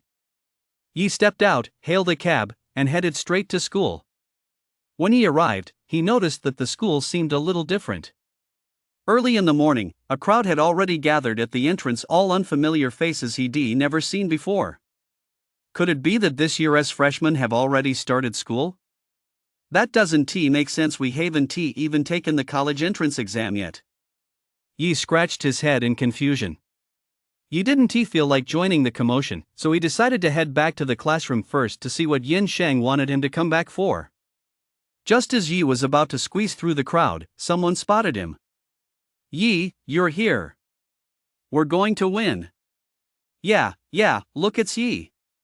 He must be here to challenge us, said some of the people who recognized him. Challenge? What do you mean? Yi was completely baffled. Yi, you're finally here. Come over here, Yen Sheng called out as soon as he spotted Yi in the crowd. With no other choice, he pushed his way through the crowd to reach Yen Sheng. What is going on, Yen Ban? Why is everyone crowded at the door? Yi peered through the crowd and asked. Before Yen Sheng could say a word, a burly man in front of them stepped forward. Are you that outcast from the Yi family at second high who awakened an A-class ability? The man was tall and looked down at Yi with contempt. Who are you, old man? Let me tell you, assaulting students at school is against the law. Yi was a bit speechless. Who was this guy, acting all high and mighty right off the bat? What do you mean, old man? I'm only 18, the same age as you. The burly man grew a bit flustered. Huh? 18? Well, you sure did grow up a bit too fast. Yi was genuinely surprised. With a build like that and looking so much older, he was actually the same age as Yi. Humph. I don't want to waste my breath arguing with you. If you're a man, come on up and fight. If you don't have what it takes, get lost. The man's face turned ashen, and he turned to leap onto a platform. At that moment, Yen Sheng spoke up. This guy is Master Wu. He is from 3rd high school and has also awakened an A-class ability. He came here a week ago to set up a challenge ring and take us on. Don't we have people who VE awakened A-class abilities too? Didn't any of them win? Yi was a bit puzzled. At second high, both Yi Rongxuan and Jack had awakened A-level abilities. They shouldn't be getting cornered like this. He is the only one at 3rd high who has awakened an A-level ability. We have 3 at our school, so we wouldn't normally be afraid of him, but you guys aren't here. Yen Sheng said with a hint of resignation. Not here? Where did Jack and Yi Rongxuan go? Yi asked, puzzled. Jack took a leave of absence, too. His father hired a tutor for him, saying it was for one-on-one training. I can't get in touch with him. He has probably cut off all contact with the outside world. No wonder. I was wondering why Jack hadn't reached out to me lately. So he has been getting special tutoring, Yi realized. What about Yi Rongxuan? Yi Rongxuan has already transferred to first high school. And rumor has it that Master Wu's challenge was backed by the Yi family, Yan Sheng said with a hint of resignation. The Yi family was already the largest shareholder of first high school previously. Yi Rongxuan had been forced to attend second high school because he wasn't taken seriously. Now that he has awakened in A-class ability, his status within the Yi family has been rising steadily, leading to his direct transfer to first high school. So now, aren't Jack and I the only two A-class students left at number 2 high? Yes. I thought we'd have a chance to compete with number 1 high this year, but now it looks like our hopes are slim. Who knew the Yi family would stoop so low? Yan Sheng sounded a bit downcast. It's okay. With one less student, we'll just split his share of resources between Jack and me. Even without Yi Rongxuan, we at number 2 high will still beat number 1 high this year. Yi patted his chest and reassured Yan Sheng. If you can really get second high to surpass first high, I'll personally make sure you get all of Yi Rongxuan's resources. Yan Sheng, inspired by Yi's boldness, said with a smile. You better remember that. Don't go back on your word. Yi replied with a smile of his own. Are all of you at second high just a bunch of cowards? Why not just hang a banner at your school gate that says second high school is no match for third high school? You're all cowards. Just as Yi and Yan Sheng were still chatting, a short boy standing next to Master Wu shouted defiantly. Exactly. You haven't produced a single fighter in all these days. You might as well just admit defeat. Don't call yourselves second high school anymore. Call yourselves 8th high school instead. The 8 is in turtle. Just one Master Wu from us can take on your entire high school. The third high school students kept taunting them, their remarks growing increasingly outrageous, while Master Wu stood there with his arms crossed, basking in their adulation. The second high school students were seething with anger, their faces flushed red, but none of them said a word. Because they really couldn't beat them. Second high school had been losing for days now. Was the Yi family sent to test second high school, or to test me? Yi wasn't entirely sure either. Yan Ban, let us deal with the trouble right in front of us first. I'll go see what gives him the nerve to be so arrogant, he said to Yan Sheng. Be careful. He has awakened in A-class beast transformation ability, the earth-shattering giant elephant which boasts formidable defense and strength, Yan Sheng cautioned. Don't worry. I'm determined to get my hands on Yi Rongxuan's share of the resources. Yi walked straight toward Master Wu. Since you're being so cocky, let me test whether you're really as strong as they say. How about it? Yi said with a smile. Is there no one else at your second high school? Sending up such a pale-faced kid. Exactly. Look how pale he is. Isn't he just some sicko trying to pull a scam? Yi had sustained significant injuries while practicing the iron forging technique last night, leaving his chi and blood somewhat depleted. His complexion hadn't yet recovered. Who are you talking about? This is our second high SA rank ability genius. Don't think you're the only ones with such talent at third high. Master Wu isn't even worthy of tying Senior Yi's shoes. Seeing Yi step forward, the second high students, regardless of whether he could actually defeat Master Wu, refused to lose the verbal battle. So you finally dare to step up, Master Wu said as he stepped forward, his gaze toward Yi growing intense. So it's aimed at me after all. The Yi family really does want to test me, Yi thought to himself. The reason Master Wu had heeded the Yi family's orders was that they had sponsored his cultivation resources. Master Wu came from a poor family to go further on the path of martial arts. Accepting sponsorship was inevitable. Third high school was attended by students from poor families. In all these years, not a single A-level student had emerged, and the school's resources were pitifully scarce. Whether Master Wu challenged second high school because of the Yi family's orders or because he wanted to fight for third high school himself, Yi didn't know. But a simple duel is a bit boring. Why don't we add some stakes? Yi didn't get angry at the taunts from the third high school students. He spoke calmly. What kind of wager do you want? How about $1 million? If I lose, I'll give you $1 million. If you lose, you don't have to pay anything, just stand right here and shout that third high will never measure up to second high for the rest of your life. Say it 3 times. How about that? Yi said with a faint smile. Wow, $1 million? That's a huge sum. Brother Wu, agree to it. It's free money coming our way, why turn it down? One of Master Wu's henchmen said excitedly. In his mind, Master Wu was an unbeatable force for days on end. Not a single student from No. 2 high school had managed to last more than 10 rounds against him. To him, Yi looked like nothing more than a sickly weakling. How could he possibly stand a chance against Master Wu? Master Wu furrowed his brow slightly, hesitated for a moment, then said, "All right, I'll go along with it." Yi's smile grew even broader. He knew Master Wu would agree. Even though Master Wu had accepted financial support from the Yi family, 1 million was still no small sum for him. Moreover, his own family wasn't well off. Even with the Yi family's backing, he still needed a vast amount of cultivation resources. Now that Yi had come knocking on his door, how could he possibly refuse? It seemed that even if he lost, it wouldn't matter much, but what Yi really wanted was for him to admit, with his own mouth, that third high school was no match for second high school. While he had been away, second high had already lost several matches, and its reputation and morale had been crushed. Now that he had stepped forward to defeat Yi, it couldn't erase the fact that they had lost before. But if Master Wu lost and said those words, the situation would be entirely different. That would mean it wasn't that second high was weak, it was simply that their best fighter wasn't there. Meanwhile, third high had only Master Wu as its sole A-rank ability user. Master Wu represented the entire school. If he lost, it would mean third high was weak. In the eyes of the public, since you're both the rank, if you Master Wu lose, it means third high isn't as good as second high. Meanwhile, second high has more than just Yi as in a rank. Their previous losses were simply because you, Master Wu, weren't even fighting a ranks, you were just picking on the weak ones. That way, the negative impact second high had suffered earlier could be resolved. Alright, so we'll fight right here? Yi asked. Over there's a ring over there, Master Wu said, pointing.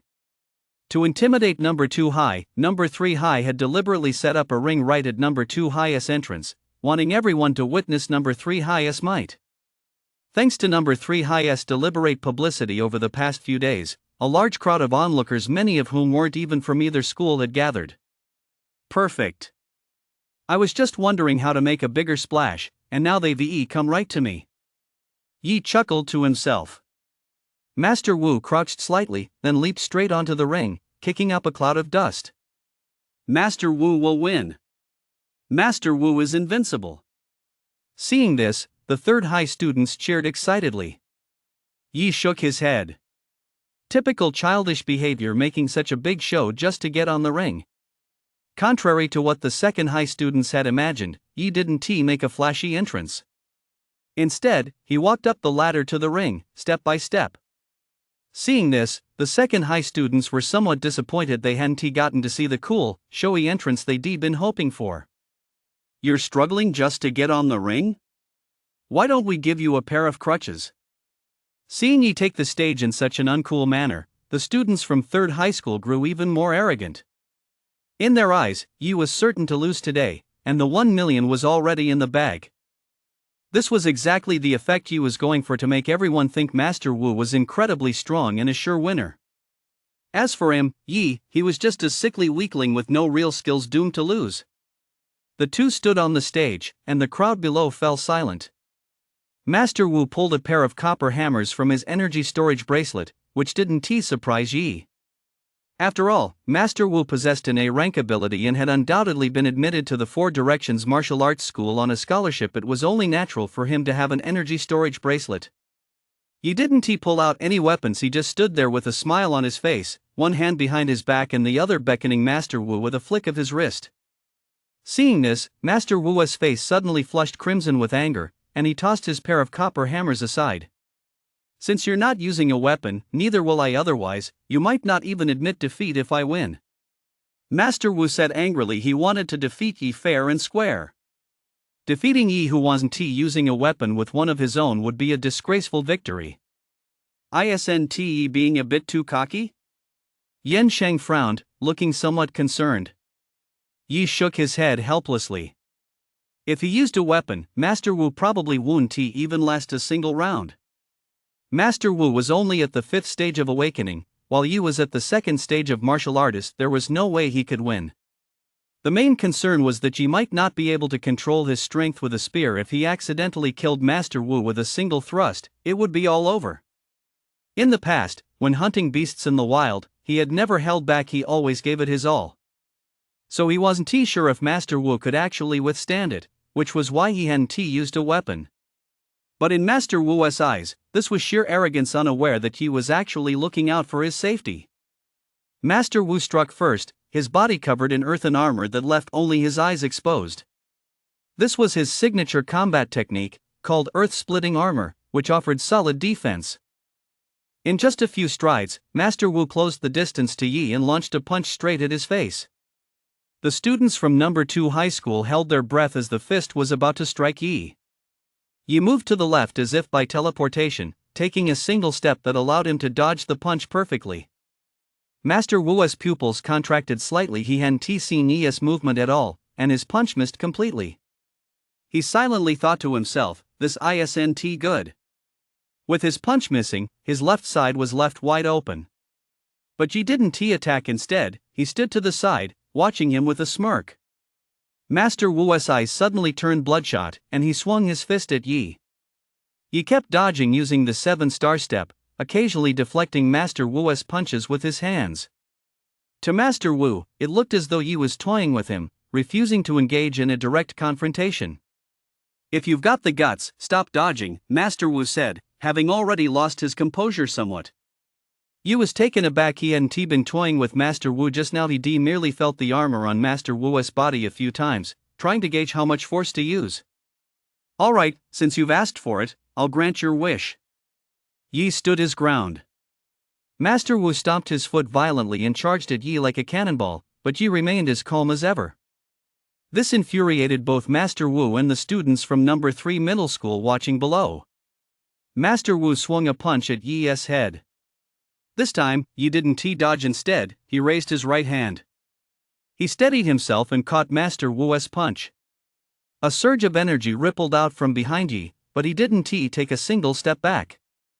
Yi released Master Wu's fist and struck him squarely in the chest with his palm, causing a flash of lightning.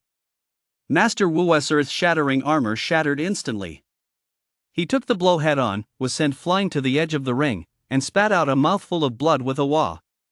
The crowd fell silent for a few seconds, then a massive roar erupted from the second high school supporters. "Yi is invincible. Second high will win." In contrast, the crowd from third high fell deathly silent, their faces ashen. The louder they had cheered earlier, the quieter they were now. He glanced at his right hand and muttered, "This palm of thunder move feels pretty good." In truth, there was no real technique to it. He simply condensed starfall thunder in the palm of his hand and unleashed it. Yi looked at Master Wu, who was lying on the ground. "Why don't you use your weapons?" Master Wu didn't try to put on a brave front. He knew the gap between him and Yi was vast, and without his weapons, he likely wouldn't stand a chance. Master Wu staggered to his feet, wiped the blood from the corner of his mouth, and picked up his pair of bronze hammers.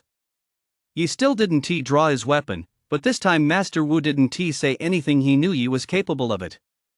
"You're strong, but I'm not someone you can just toy with," Master Wu said sternly, gripping his twin hammers and assuming a fighting stance. This time, Master Wu didn't use the earth-shattering armor. Instead, he summoned the earth-shattering giant elephant directly. Master Wu's skin transformed into thick, earth-colored leather armor. His arms grew much thicker, and a layer of earthen armor coated his palms. Yi looked at Master Wu and couldn't help but laugh out loud. Due to the possession, Master Wu's nose had become much thicker, and his ears had grown considerably larger. "Why does it look less like an elephant and more like a pig?" Yi muttered under his breath. Although Yi's voice was very soft, Master Wu still heard it. Master Wu looked this way mainly because he didn't have sufficient control over his ability. It would improve significantly once his level rose. For this very reason, Master Wu rarely allowed the ability to take possession of him, so seeing Yi laugh at him now made him even angrier. "I didn't mean to laugh at you, I really didn't." Yi's explanation fell flat. Enough talk. Let us fight. Master Wu swung his twin hammers at Yi. Yi immediately activated the 7-star step at the minor achievement level, and Master Wu's hammers couldn't land a single blow on him. Seeing this, Yan Sheng's pupils contracted. A combat technique at the minor achievement level. How could Yi have mastered a technique to this level in such a short time? Even when Yi had defeated Master Wu with a single palm strike earlier, Yan Sheng hadn't been as shocked as he was now. He knew Yi's ability was the A-rank Purple Extreme Thunder, which possessed tremendous offensive power. It made sense that he could shatter Master Wu's earth-shattering armor. That was simply an advantage granted by his ability. But the minor achievement level combat technique he was now demonstrating was a different matter entirely. This isn't something just anyone can do. It's not simply an advantage of his ability. Yi is a true genius. Yan Sheng was deeply moved at that moment. He saw in Yi the hope for the rise of second high school. Master Wu lacked this discernment. Some people go their entire lives without ever seeing a combat technique at the minor accomplishment level. He had no idea how powerful Yi's footwork was. He still thought Yi was merely dodging. Master Wu wielded twin hammers. Though they delivered tremendous force, they also consumed a great deal of mana. Before long, Master Wu was panting heavily from exhaustion. I know I can't beat you. For one last move, how about we clash head-on? Master Wu paused his attack and asked. Alright, let us settle this with one move. Yi nodded, still keeping one hand behind his back while extending the other in a gesture of invitation. Yi and Master Wu stood facing each other. The atmosphere was tense, and battle was about to erupt.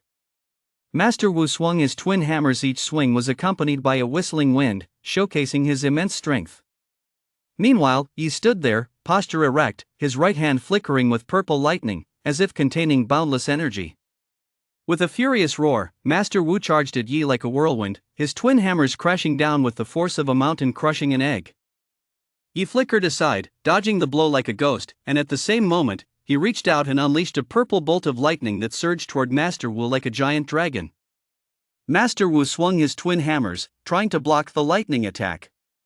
But the lightning's power was too overwhelming, and the hammers were nearly knocked from his grasp.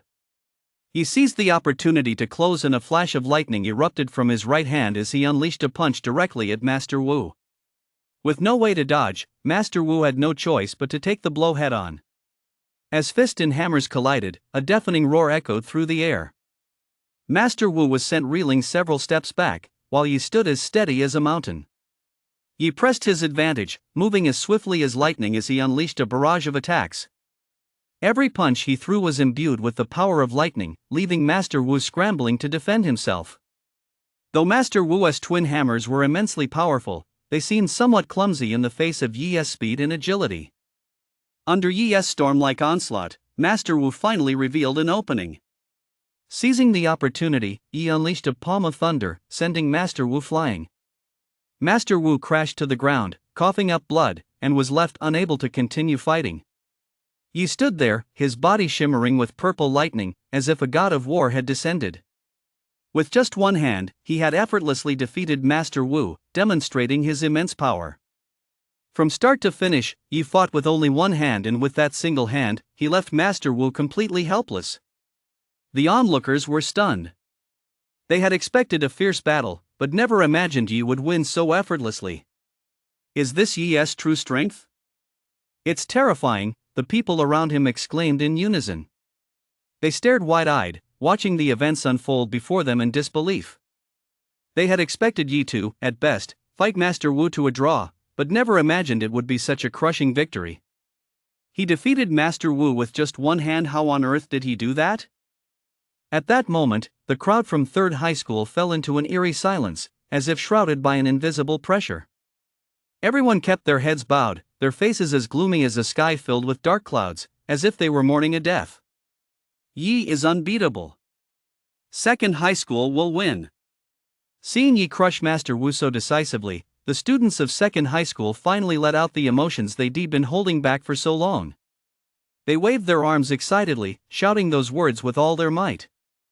In an instant, the entire arena was drowned out by cheers and chants, as if they were about to pierce the sky. Yi, standing among the crowd, had now become the center of attention. At that moment, the students of second high school were filled with admiration for Yi, casting adoring glances his way, a stark contrast to the students of third high school. This victory brought the students of second high school a sense of joy and excitement unlike anything they had ever experienced. And Yi had become the symbol of this victory through his own prowess. He had proven the strength of second high school. Yi glanced at Master Wu, who lay on the ground, his gaze as still as a stagnant pool, without a single ripple. With his hands clasped behind his back, he quietly observed Master Wu, as if looking at an insignificant stranger. "You lost," Yi said flatly. Master Wu struggled to crawl to his feet, blood still trickling from the corner of his mouth. His clothes were soaked through with sweat, yet his eyes were filled with resentment and rage. He glared fiercely at Yi, as if he wanted to tear the man before him to shreds. However, in the end, he clenched his teeth, lowered his head, and said, I concede." Those 3 words seemed to drain every ounce of strength from his body, leaving him looking completely spent. "Since you've admitted defeat, it's time to honor the bet," Yi said calmly. Master Wu's face was so dark it looked as if rain might pour from it, but he still managed to struggle to his feet. He looked at the opponent before him, the one who had crushed him so thoroughly, his heart brimming with resentment and anger. But as a man of honor, he knew he had to accept defeat gracefully. He still possessed that much dignity. So, gritting his teeth, he said, word by word, third high will never measure up to second high. He repeated it 3 times in a row. His voice echoed across the arena, and everyone, including those not from second or third high who had come to watch, heard it. At that moment, Master Wu no longer cared about anything else. He just wanted to get out of there as quickly as possible and never see the faces of these people again. He knew he'd lost this bet miserably, but he had no regrets.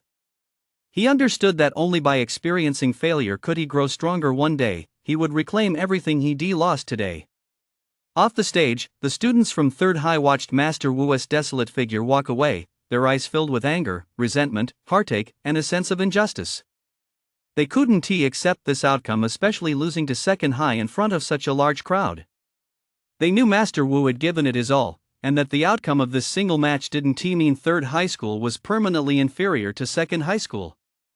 But this year, third high school had been thoroughly trampled underfoot by second high school. Their only chance to turn the tables was if Master Wu ranked higher than Yi on the college entrance exam. In contrast, the students from second high school had completely shaken off their previous despondency, their faces now beaming with joy. Yi's performance had been nothing short of outstanding. Not only had he won the match, but he had also defended the dignity of second high school. At that moment, Yi had become a hero in the eyes of second high school students, the leader of this year's class. Yi watched the crowd gradually disperse, his expression completely unreadable. He said calmly, "Those who humiliate others will themselves be humiliated. Since you dared to block our entrance, you should have been prepared to be defeated." Yi was not the type to be overwhelmed by sympathy. He felt no pity whatsoever for third high school or Master Wu. After all, if he had lost today, it would be him, Yi, in second high who would now be the subject of everyone's ridicule and insults. He knew full well the cruelty and harsh reality of this world. Only the strong can stand at the pinnacle and earn respect. The weak, on the other hand, can only be trampled underfoot and bullied at will. Therefore, he could not afford even the slightest lapse in focus. He had to constantly strive to improve his strength and become a true powerhouse. After Yi stepped down from the ring, students from second high school immediately surrounded him. Their faces beamed with excitement as they showered Yi with praise and admiration. One student exclaimed excitedly, "Yi, you're absolutely amazing. That Master Wu is in a completely different league compared to you. He wasn't even a match for you." Another student asked curiously, "Senior Yi, how exactly do you train? Could you share some secrets with us? I want to be as strong as you." Someone else said enthusiastically, "Senior Yi, if you ever need anything in the future, just let us know. We'll support you with all our might." Faced with all this praise and adulation, Yi simply smiled and nodded, though he felt a twinge of pressure deep down. After all, winning this competition didn't mean everything. More challenges lay ahead. As more and more people crowded around him, Yi began to feel overwhelmed. "Everyone, please scatter, scatter. Yi, come with me." Yan Sheng appeared just in time to rescue Yi from the crowd. Yi felt as if he'd been granted a pardon, but the students around him were still too enthusiastic. so he had no choice but to channel his mana and leap into the air. Purple arcs of electricity wrapped around Yi's legs as he finally leaped out of the crowd. "Class President Yen, I'll wait for you in your office." Yi ran off without looking back. "That kid is pretty fast," Yen Sheng said with a smile, shaking his head. "Wow! Senior Yi is so cool. No wonder he is an A-class ability user, he just effortlessly took down that so-called Master Wu." A group of younger female students gazed at Yi with eyes full of red hearts, ready to chase after him. Seeing this, Yen Sheng quickly blocked their path and said sternly, "What are you doing? Are you all skipping class? Hurry back to the classroom." Hearing Yen Sheng's words, the crowd quieted down a bit, but some still wanted to follow him. Yen Sheng immediately channeled his mana, and a massive aura of authority radiated from his body. The crowd fell instantly silent under the weight of that pressure. They could barely even lift their heads. Yen Sheng didn't press the matter further, he simply wanted the students to return to class and not disturb Yi. He released the aura of pressure only to quiet everyone down so they listened to him. "I know you're all excited about the victory Yi brought to second high, but I hope you don't forget our defeat from a few days ago. I hope that the next time someone comes to challenge us, it will be you who step forward. Do you have the confidence?" Yen Sheng said loudly. "We have confidence." "Louder! I can't hear you." "We have confidence," the students below shouted in unison, their faces flushed with excitement, inspired by Yen Sheng's words. "Next, you will be preparing for the college entrance exams. Don't disturb him. You must also work hard to hone your skills and become the next Yi. Do you hear me?" "We hear you." Zhang Ding stood by the window of the principal's office, taking in everything below. "This Yen Sheng is quite a character. Let us promote him based on this evaluation. Wang Quan still needs a little more time to mature." Zhang Ding picked up his teacup and took a sip. Yen Sheng had no idea that the principal, whom he worked so hard to impress for years, had already made up his mind. The reason Zhang Ding decided to promote Yen Sheng was, of course, not just because of his teaching and mentoring abilities. More importantly, it was because he had a student named Yi. In fact, in terms of academic performance, Wang Quan's results weren't bad either, they were even slightly better than Yen Sheng's. However, his student Yi Rongxuan had already transferred to first high school, and now none of his current students had an A grade. Of course, this wasn't Wang Quan's fault, it was simply a stroke of bad luck. Yen Sheng's class just happened to have Yi as its standout student. As for why Zhang Ding was standing upstairs and didn't show up during Master Wu's challenge. Since the principal of number 3 high school hadn't appeared either, if Zhang Ding had stepped in, people would have said that number 2 high school couldn't handle losing. So, even though Zhang Ding was very anxious during those days, he had no choice but to watch from the sidelines. Yen Sheng had no idea Zhang Ding was watching him from upstairs. After organizing the students to return to their classrooms, he headed back to his office. As soon as he walked in, he saw Yi sitting there, having brewed himself a cup of tea. "You're quite the unreasonable kid. But then again, you're a big star now, every student at number 2 high school is your fan," Yen Sheng teased. Seeing Yen Sheng enter, Yi hurriedly stood up to make room for him. "It's all thanks to class teacher Yen's excellent teaching. As the saying goes, a great teacher produces outstanding students. I also have to thank class teacher Yen for getting me out of that jam," Yi replied with a quick smile, then helped Yen Sheng sit down. "Oh, I wouldn't dare take the credit, it's all down to your own hard work. Though you're getting more and more smooth talking, you little rascal." Although Yen Sheng said this, the smile on his face betrayed his true feelings. He knew deep down that his teaching had little to do with Yi's strength, but hearing Yi say that still made him very happy. Actually, Yi hadn't been this talkative before, he hadn't had much time, and he hadn't interacted with Yen Sheng all that much either. After his awakening, Yi's personality had gradually become more outgoing, and he started talking more. That was the confidence that came with strength. Seeing Yen Sheng sit down, Yi quickly brewed him a cup of tea. "Yen Ban, did you call me back just because of Master Wu?" Yen Sheng put his smile aside and replied seriously, "Mainly because of Master Wu, I suppose, but also to tell you about the college entrance exams. As for Master Wu's matter, it's likely the Yi family's decision. I heard that the Yi family's young master, Yi Yuntian, has also awakened in a class ability. The specifics of what ability he awakened haven't been made public. The Yi family must have sealed off the news. As for your situation with the Yi family, I'd rather not get involved. I probably can't help you either, you'll have to rely on yourself. At this point, a hint of guilt flashed across Yan Sheng's face. He actually wanted very much to help Yi, but he was merely a martial master. How could he possibly have the strength to stand up to the Yi family? Seeing this, Yi quickly reassured him, I know. Class leader Yan, you've helped me so much over the years. As for the Yi family, don't worry, they won't dare touch me. At least not here in Yuling City, Yi said with conviction. Yan Sheng didn't ask any further questions. He assumed Yi had his own reasons. A genius like Yi had surely been spotted by major powers long ago, perhaps even powers more formidable than the Yi family. That's good to hear, but you still need to be careful. They might not dare to touch you openly, but there is no guarantee they won't pull some underhanded tricks behind the scenes. You can never be too cautious, Yan Sheng advised. Yi nodded. I know.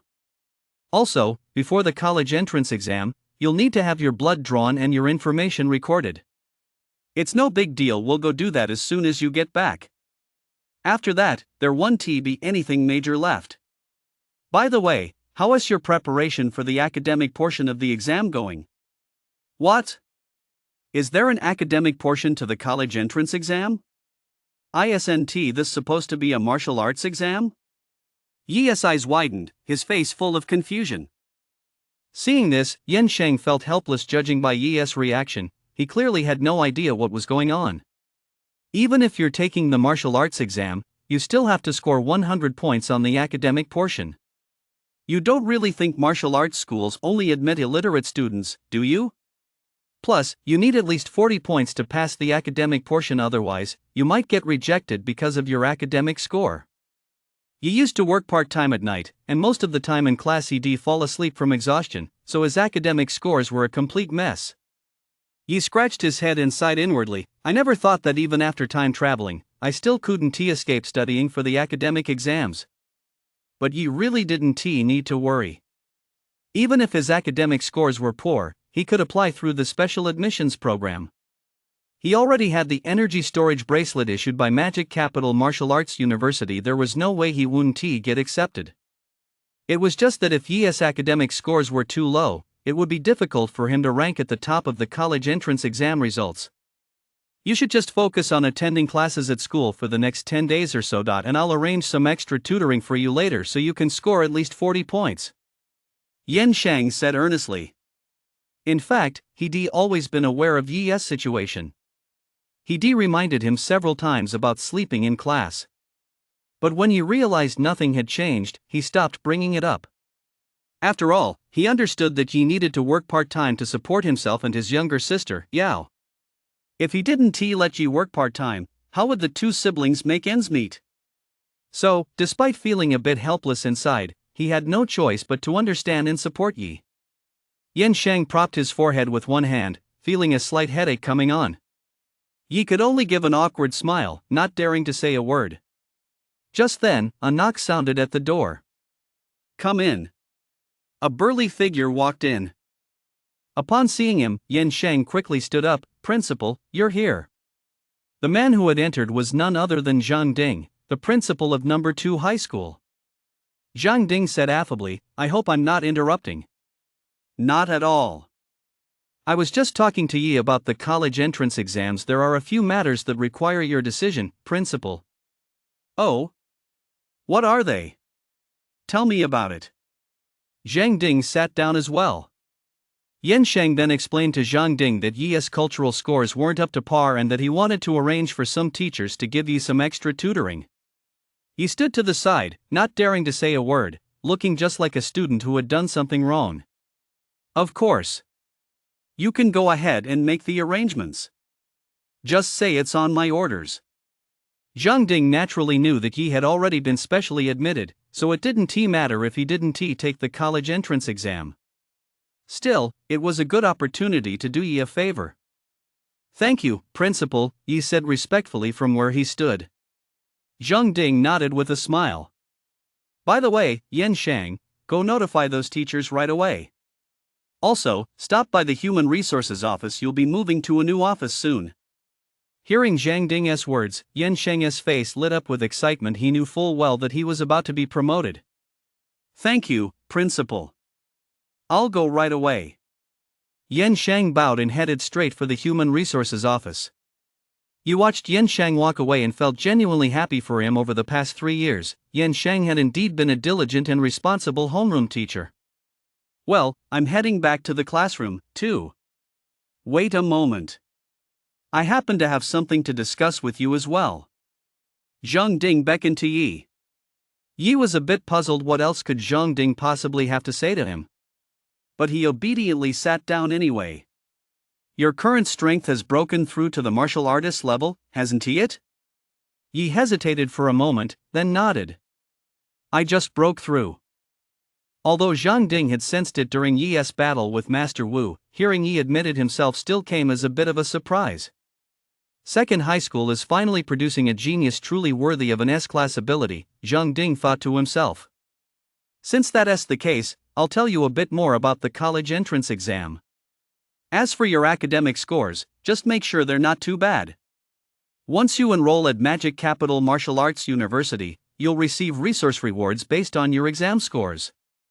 However, the rankings here are based solely on your martial arts scores. Academic scores don't count. Hearing this, Yi breathed a sigh of relief. If academic scores were factored in, he would likely have had a real headache. Also, certain factions will try to recruit you based on your martial arts score on the college entrance exam. The more impressive your performance is, the better the terms they'll offer you.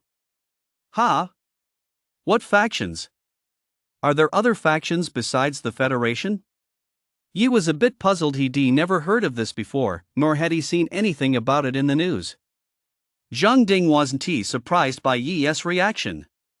The Federation is just the faction the public sees on the surface. It's also the largest one, and it's a faction that ordinary people can join. However, there are some factions that ordinary people don't know about. Perhaps they'll be made public later, it's hard to say. Some factions are specifically for martial artists, founded by powerful martial artists. They usually undertake specialized missions. You'll learn more about these once you enter the Magic and Martial Arts Academy. Since we're on the subject today, let me elaborate a bit more. Although there is currently a unified global currency and talk of a human community, the approach toward beasts remains consistent. But internally, there is still a division between the East and the West. The Huaxia Federation, where we're based, belongs to the East. Since you're enrolling at Magic and Martial Arts Academy, you won't be joining any Western factions. I'll briefly introduce a few major factions within the Huaxia Federation.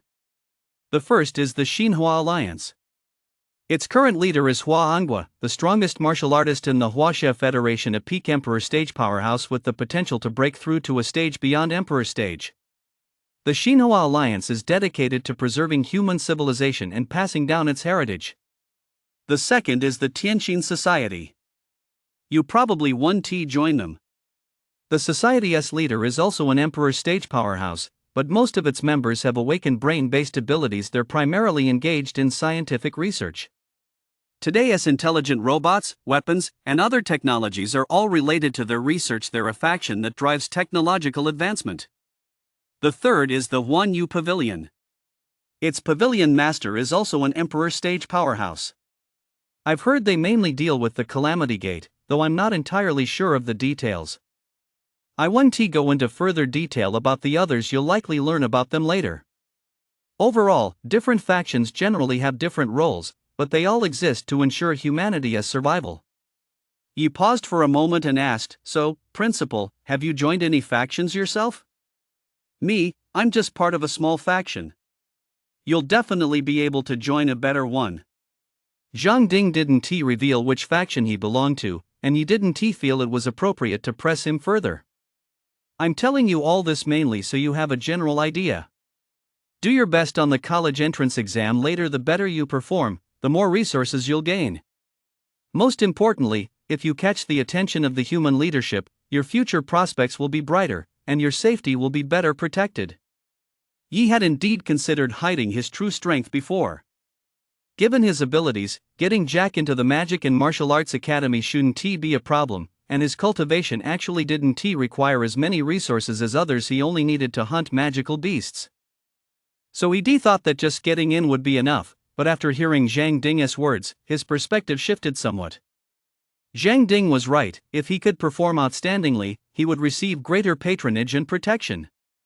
However, as the attention on him increased, so would the risk of assassination attempts.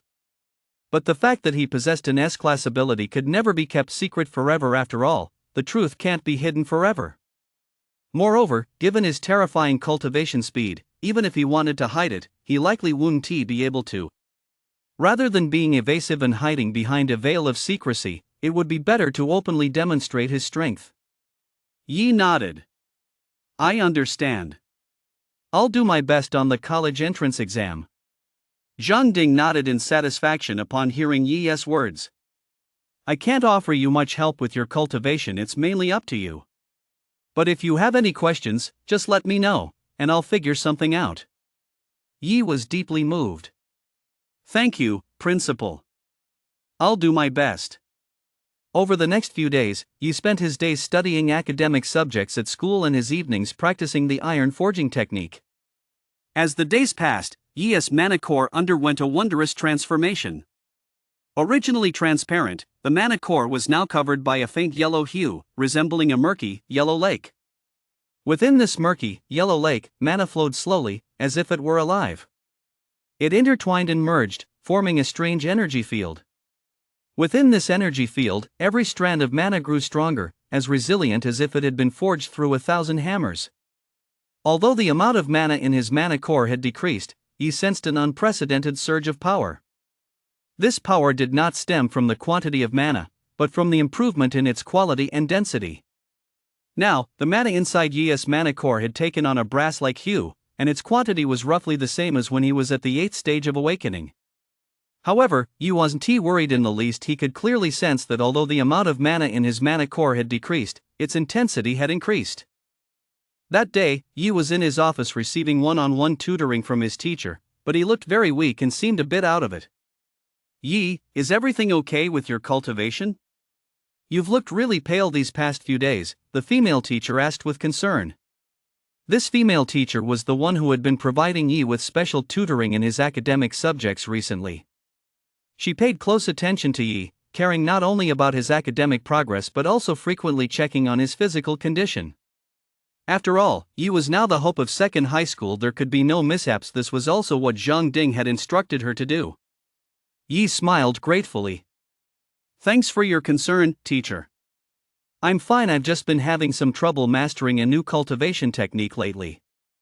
The female teacher nodded and sighed softly. All right, then. You must take care of yourself. If anything is wrong, let me know.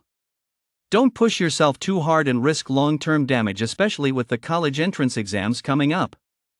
You can't afford any setbacks right now. She was an ordinary D-rank ability user with no martial arts talent. Even if she wanted to help Yi, she couldn't, so all she could do was show him some concern. Yi nodded gratefully, then returned his focus to his academic studies. He silently resolved to complete the mana conversion as soon as possible and put an end to his current condition, though it now seemed the process would likely take some time. That evening, after reviewing his academic lessons from the day, Yi headed straight to the training room. I'll take a break from the iron forging technique today and catch my breath, Yi said, looking at the manual in his hand with a touch of resignation.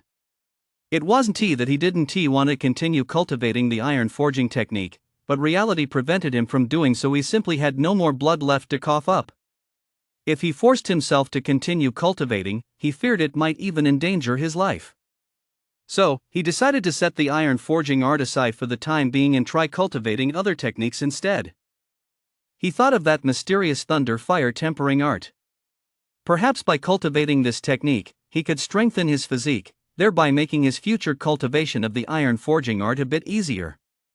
So, he retrieved the thunder fire tempering art from his energy storage bracelet and began reading it intently. Before long, Yi had carefully read through the manual from cover to cover, and the system quickly added it to his list of cultivation techniques. However, when he truly understood the specific requirements of the thunder fire tempering art, a hint of worry crept into his heart. Why does this thunder fire tempering art feel like such a difficult technique to master? He had previously mistakenly believed that this cultivation technique required only lightning, but he expected fire to be one of the indispensable elements as well. To cultivate it successfully, one must possess both lightning and spiritual fire.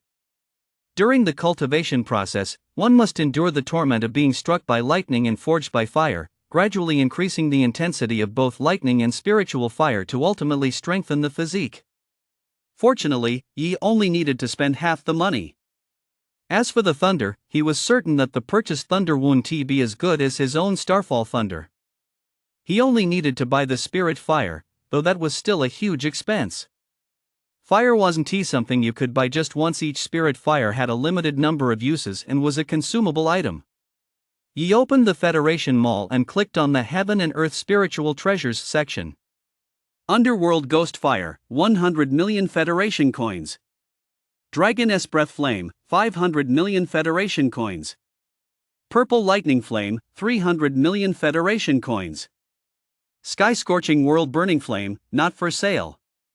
Damn, these are so expensive.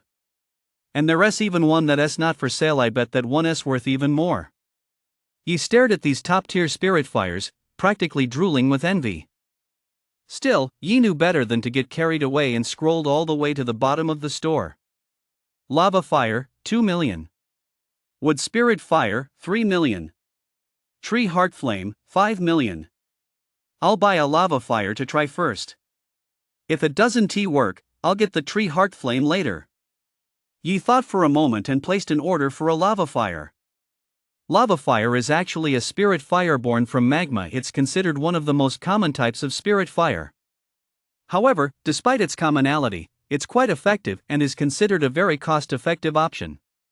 Lava fire was already in stock in Wandering Spirit City, so it didn't need to be shipped from far away. After about 30 minutes, the item arrived just as quickly as ordering takeout. He received the delivery and returned to his training room, where the smart robot beside him had already prepared several large buckets of water and a fire extinguisher. If anything went wrong during Yi's training, it could put out the fire immediately. Yi took a deep breath, then opened the box, which contained a transparent glass jar. Inside the jar was a red flame, with faint streaks of black intertwined within it. Yi entered the password, opened the jar, condensed his mana into the shape of a palm, and retrieved the lava fire. The moment the lava fire was removed, the temperature in the training room rose significantly, and he felt a scorching gust of wind sweep over him. He could only grit his teeth and endure it. This was 2 million, after all he couldn't very well lose it before he even started cultivating. Lightning flickered incessantly in Yi's left hand, while a flame hovered in his right. A strange attraction seemed to exist between the two. He slowly sat cross-legged on the ground, closed his eyes, and began to enter a meditative state. Then, he began to draw the energies of starfall thunder and lava fire into his body, bit by bit. As these two powerful forces were channeled into his meridians, Yi immediately felt as though his meridians were about to burst. A wave of excruciating pain surged from deep within his body, making it almost unbearable. However, he gritted his teeth, steadied his mind, and guided the two forces along the circulation path of the thunderfire tempering art. In the dimly lit cultivation chamber, one could clearly see a purple glow flowing across the left side of Yi's bare torso, while red flames flickered on the right. At that moment, Yi's meridians became exceptionally distinct, as if one could see the internal pathways through his skin. At that moment, he felt as though his body no longer belonged to him. Every cell was enduring unprecedented torment. Beads of sweat the size of soybeans appeared only to be instantly scorched into mist by the flames, sizzling as they evaporated.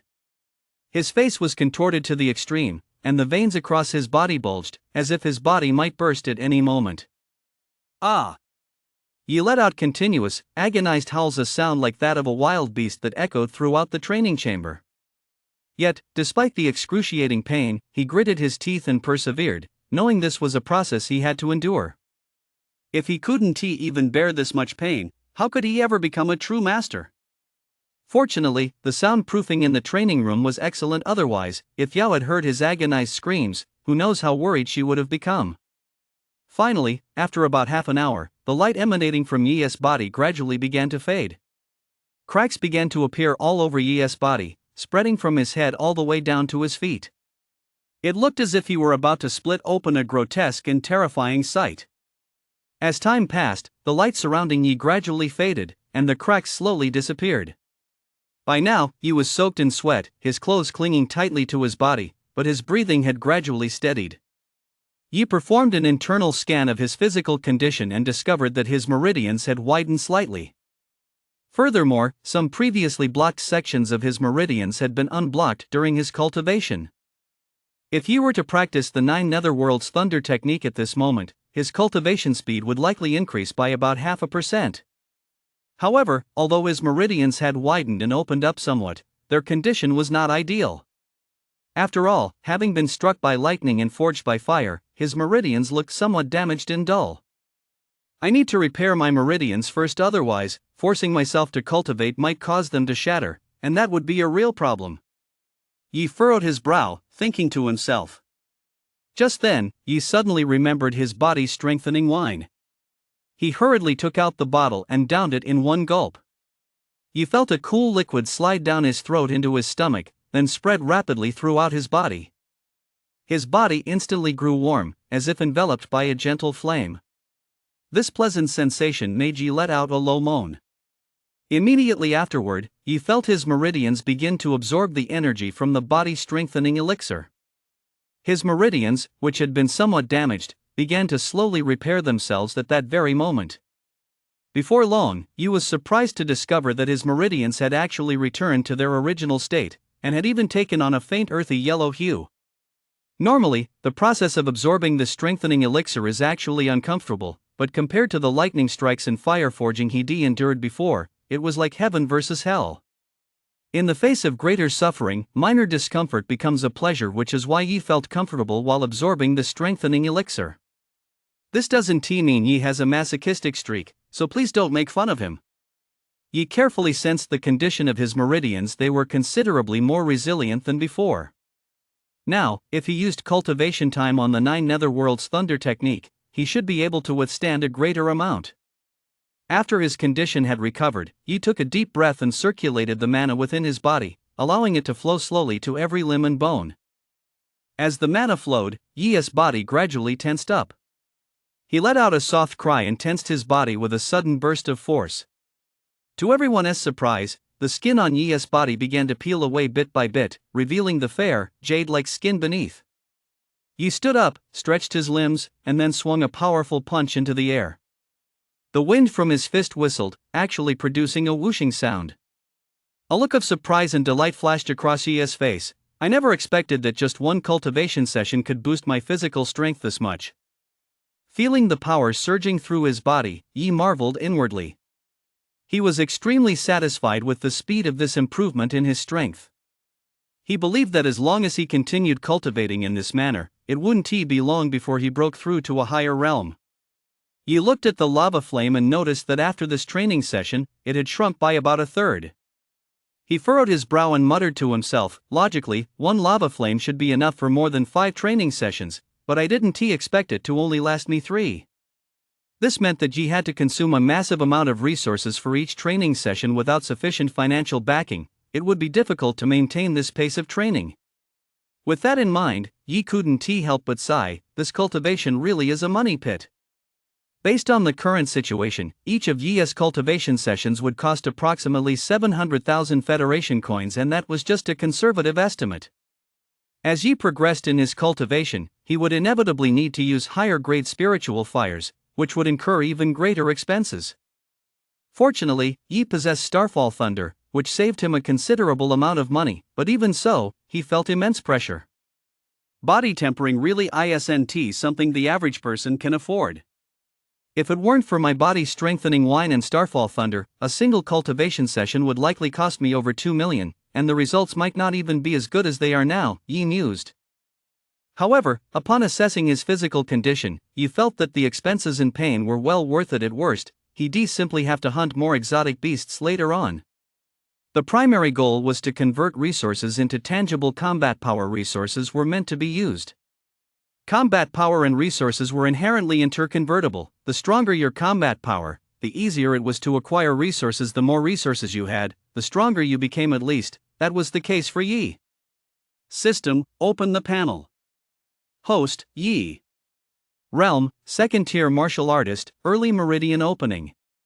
Abilities: Starfall Thunder S rank, Divine Brew Gourd S rank, Umbra S rank. Cultivation techniques: Nether Thunder Art S rank, Thunder Fire Tempering Art A rank, Iron Forging Technique C rank.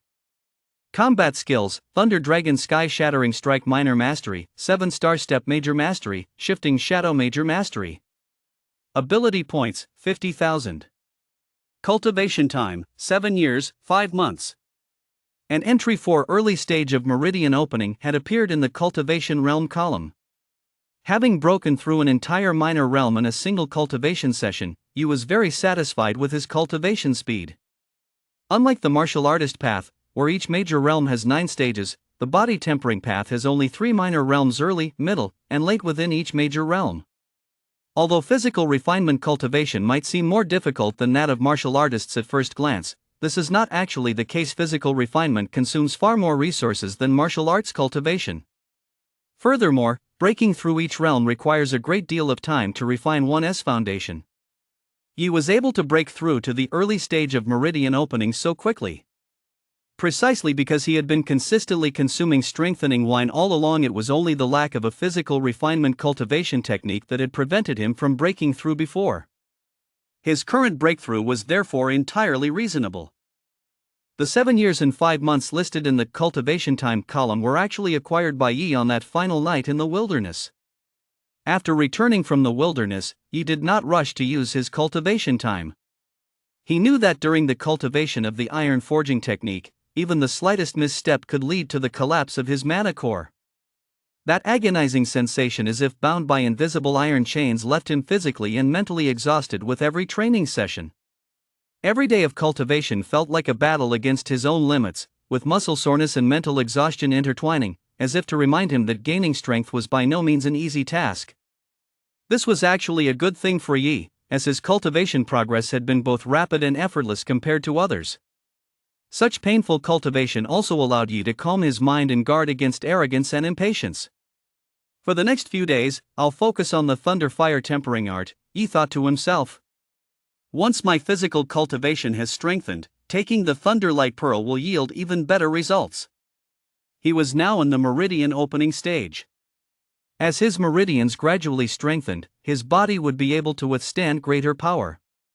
If he could perfectly absorb the energy of the Thunderlight Pearl, perhaps his mana core could transform into the Silver Sea in one fell swoop.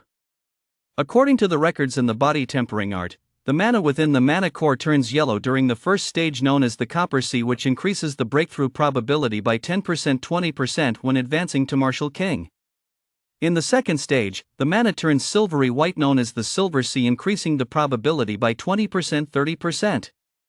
Most prodigies choose to break through at this stage. In the third stage, the mana turns golden, known as the Golden Sea, which can increase the breakthrough probability by 40%-50%. However, very few choose to wait until their mana core becomes the Golden Sea before attempting a breakthrough. Although the breakthrough probability is greatly increased, transforming the mana core into the Golden Sea requires not only exceptional talent but also ample resources and time. This entails a tremendous cost, so many are unwilling to take the risk. Moreover, for most prodigies, as long as they reach the Silver Sea, breaking through to the Martial King realm is virtually a sure thing, so there is no need to pursue even higher levels of advancement. Although transforming the mana core still offers some benefits for realms beyond Martial King, spending too much time cultivating the iron forging technique is likely to result in more harm than good. After all, as one ages, bottlenecks become increasingly difficult to overcome. If you spend a great deal of time transforming the Golden Sea, by the time you're quite old, the increased chance of a breakthrough that the Golden Sea offers will be offset by the negative effects of aging, and the end result may simply be a waste of effort. However, the Golden Sea does grant you greater combat power among those at the same rank. But the same rank referred to here does not mean same age, because your peers of the same age may have already surpassed you by an entire major realm by that point. Therefore, after weighing the pros and cons, many choose to abandon the transformation of the Golden Sea and instead focus their efforts on breaking through to the Martial King realm, to avoid getting stuck in an endless wait. But Yi is different. Yi's greatest advantage over others is time. Moreover, mana refined through the body tempering technique possesses another very important characteristic: permanence. This permanence is no simple concept. For example, suppose you've worked hard to cultivate your mana core into a silver sea. From this moment on, any new mana you gain during future cultivation will automatically turn silver. There is no need to use the iron forging technique to reforge it. All of this is due to the special relationship between mana and the mana core. After all mana is generated through the mana core. Once you've successfully converted all the mana in your mana core to silver, the silver mana will, in turn, influence the mana core, triggering a qualitative transformation within it. As a result, any mana generated thereafter will naturally become silver as well, achieving a permanent transformation. So, although the process of forging mana may feel incredibly painful, as long as you persevere and get it right the first time, the rest will be a breeze. This is why, ever since he began practicing the iron forging technique, he has not devoted his cultivation time to improving his cultivation level. If his cultivation level were to rise while his mana core remained unconverted, he would have to spend even more time converting the excess mana. Once the mana core is fully converted, he can directly advance his cultivation level, solving the problem once and for all. I only have one lava flame right now, and I'll probably use it up tonight. I might as well buy a few more, he thought to himself. The lava flame was more than sufficient for his use during the meridian opening stage, and its intensity was adequate as well. So, without hesitation, he placed an order for 5 lava fires, spending a total of 10 million. However, this expense instantly drained his previously well-stocked account, leaving him with only a few hundred yuan. By comparison, even Yao was a bit wealthier than he was. Thinking of this, Yi couldn't help but furrow his brow, feeling a pang of regret. Before long, the delivery person brought the package. Looking at the 5 sealed jars before him, Yi finally felt as though that huge sum of money had truly been spent. Suddenly, a thought flashed through his mind: why not use cultivation time to give it a try? Using it day by day shouldn't put too much strain on my body. Besides, I still have monkey wine. Its healing properties are quite good, so it should help prevent any hidden injuries. He stroked his chin, a pensive gleam in his eyes. Unlike his previous cultivation of the iron forging art, the thunder fire tempering art required the aid of fire and thunder to continue. Without these conditions, the technique would automatically cease to function. Therefore, he decided to try using cultivation time to complete his cultivation of the thunder fire tempering art. The iron forging art, on the other hand, would continue to cultivate automatically regardless of the state of his mana core, so he dared not use cultivation time to practice it.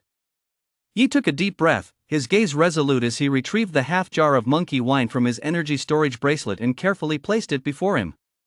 He stared at the jar of monkey wine, hesitating slightly. Considering the possibility of unexpected circumstances, he decided to take out another jar as a backup, just in case. Ever since successfully breaking through to the martial artist realm, the amount of strengthening wine brewed by his divine brew gourd had increased, more than enough to meet his needs. At that moment, he had 2 jars of body strengthening wine, half a jar of monkey wine, and the remaining 2/3 of the lava fire laid out before him. After completing these steps, Yi first took several large gulps of the body strengthening wine, its rich aroma filling his mouth, then gently took a sip of the monkey wine without swallowing it. Once fully prepared, Yi once again channeled the 2/3 of lava fire into his right hand, while his left hand began to gather starfall thunder. He manipulated the power with caution and focus, not daring to let his guard down for even a moment. System: use 1 day's worth of cultivation time on the thunder fire tempering art. As he issued the command, the starfall thunder and lava fire in Yi's hands rapidly diminished at an astonishing speed. In the blink of an eye, the lava fire and starfall thunder merged into his meridians, bringing a wave of excruciating stinging pain. Instantly, the left half of Yi's body was enveloped in purple lightning, while the right half blazed with scorching flames. Ah! The unbearable agony forced Yi to let out a piercing scream. The pain felt as if millions of fine needles were piercing his bone marrow all at once, making it nearly unbearable. However, despite the excruciating agony, Yi gritted his teeth, clenched his fists tightly, and held on, refusing to collapse. Yi endured the pain until it became truly unbearable, at which point he swallowed the monkey wine in his mouth. As the liquor entered his stomach, he immediately sensed a wondrous change. His body, which had been scorched by the lava fire to the point of unbearable heat, was suddenly washed over by a cool sensation, as if a cool breeze were sweeping over him on a summer day. This coolness rapidly spread throughout his entire body, even somewhat alleviating the intense heat from the lava. He slowly opened his tightly shut eyes, and the world before him became clear. He was delighted to discover that his vision was no longer blurry, and his mind had grown sharper. However, he still felt countless bolts of thunder and flames raging within him. The excruciating pain from his damaged meridians made him gasp involuntarily. Despite this, he forced himself to pick up the half jar of monkey wine and took a large gulp without hesitation. This time, he felt the pain lessen significantly, though the discomfort remained. As time passed, his meridians were constantly battered by flames and thunder, nearly snapping with each impact. But immediately afterward, the power of the monkey wine would take effect, repairing the damaged meridians. This process repeated itself over and over. Yi's body was under immense strain, his face as pale as paper, his forehead drenched in cold sweat. Gradually, Yi became numb to the pain. He clenched his teeth tightly, silently enduring the physical torment. Through this process, he gradually adapted to this state. Time passed quickly, but to Yi, it felt as though he had endured an eternity. As his physique continued to strengthen, his sensory perception grew increasingly acute, giving him a deeper understanding of the excruciating pain brought on by physical cultivation. At this moment, Yi's entire body was charred black, lifeless like a lump of coal. He sat cross-legged there, resembling a black stone devoid of any other color. However, after several minutes, he finally opened his eyes slowly. His eyes now shone with an unusual light, appearing exceptionally bright and piercing. He slowly rose to his feet, and with every subtle movement, the layer of black skin on his body began to peel away. Finally, he gave his body a gentle shake, causing all the black skin to fall away. This time, Yi did not rely on the power of mana, he relied entirely on the strength of his physical body. Yi couldn't help but reach up to touch his head, only to discover to his surprise that his once thick hair had vanished without a trace. Startled, he rushed to the bathroom. When he stood in front of the mirror, he was stunned speechless by the sight before him. Not only had he lost all his hair, but even his eyebrows were gone. He had become a completely hairless man. However, Yi's physique had improved, and his skin was now smooth and delicate, a sign that impurities in his body had decreased, making him look even more like a fair-skinned, delicate young man. At least my hair will grow back soon. I never expected that even though I chose to practice the thunder fire tempering art to prevent hair loss, I still couldn't escape this process of losing my hair. Yi looked at his bald head and sighed helplessly. Fortunately, he would soon be able to channel mana to his scalp, which would accelerate hair regrowth. That way, he could regain his original handsome appearance as soon as possible. Thinking of this, Yi felt a little better. If he had chosen to cultivate the 9 transformations golden body art back then, the situation might have been very different. With each breakthrough in the 9 transformations golden body art, the pores shrink, and hair growth slows to a crawl. Even before reaching full mastery, one's hair would become sparse. And upon achieving full mastery of the flawless, impervious golden body realm, not a single hair would remain on one's entire body. So compared to cultivating the 9 transformations golden body art, Yi could accept this temporary hairlessness. After all, one's head can be severed and blood can flow, but one's hairstyle must remain intact, let alone losing all one's hair. He reassured himself, believing that as long as he persisted in his cultivation, new hair would grow back soon enough. The effects of this monkey wine are incredibly powerful. Just 2 sips have continuously repaired my meridians. Even my previously injured mana core has been restored, and there is still enough energy left to strengthen my body. Yi was astonished. He had originally thought monkey wine could only treat minor injuries or accelerate cultivation, but he never expected its effects to be so powerful. Yi couldn't help but realize he had underestimated the potency of monkey wine. After all, monkey wine was an extremely precious elixir, its value equivalent to that of genuine celestial treasures. After just 2 sips, he had already felt the immense benefits it brought. With this thought, Yi's heart was filled with joy. He still had a full 9 jars of monkey wine left. If used wisely, it would be enough for him to transform his mana core into the Silver Sea and break through to the meridian opening realm in his body tempering cultivation. With this monkey wine, my body tempering and mana core transformation will definitely speed up significantly, Yi said confidently, his eyes sparkling. He felt the surging power within his body and knew he was about to break through to the mid-stage of the meridian opening realm. So he decided to strike while the iron was hot, continuing his cultivation to break through the body tempering realm as soon as possible.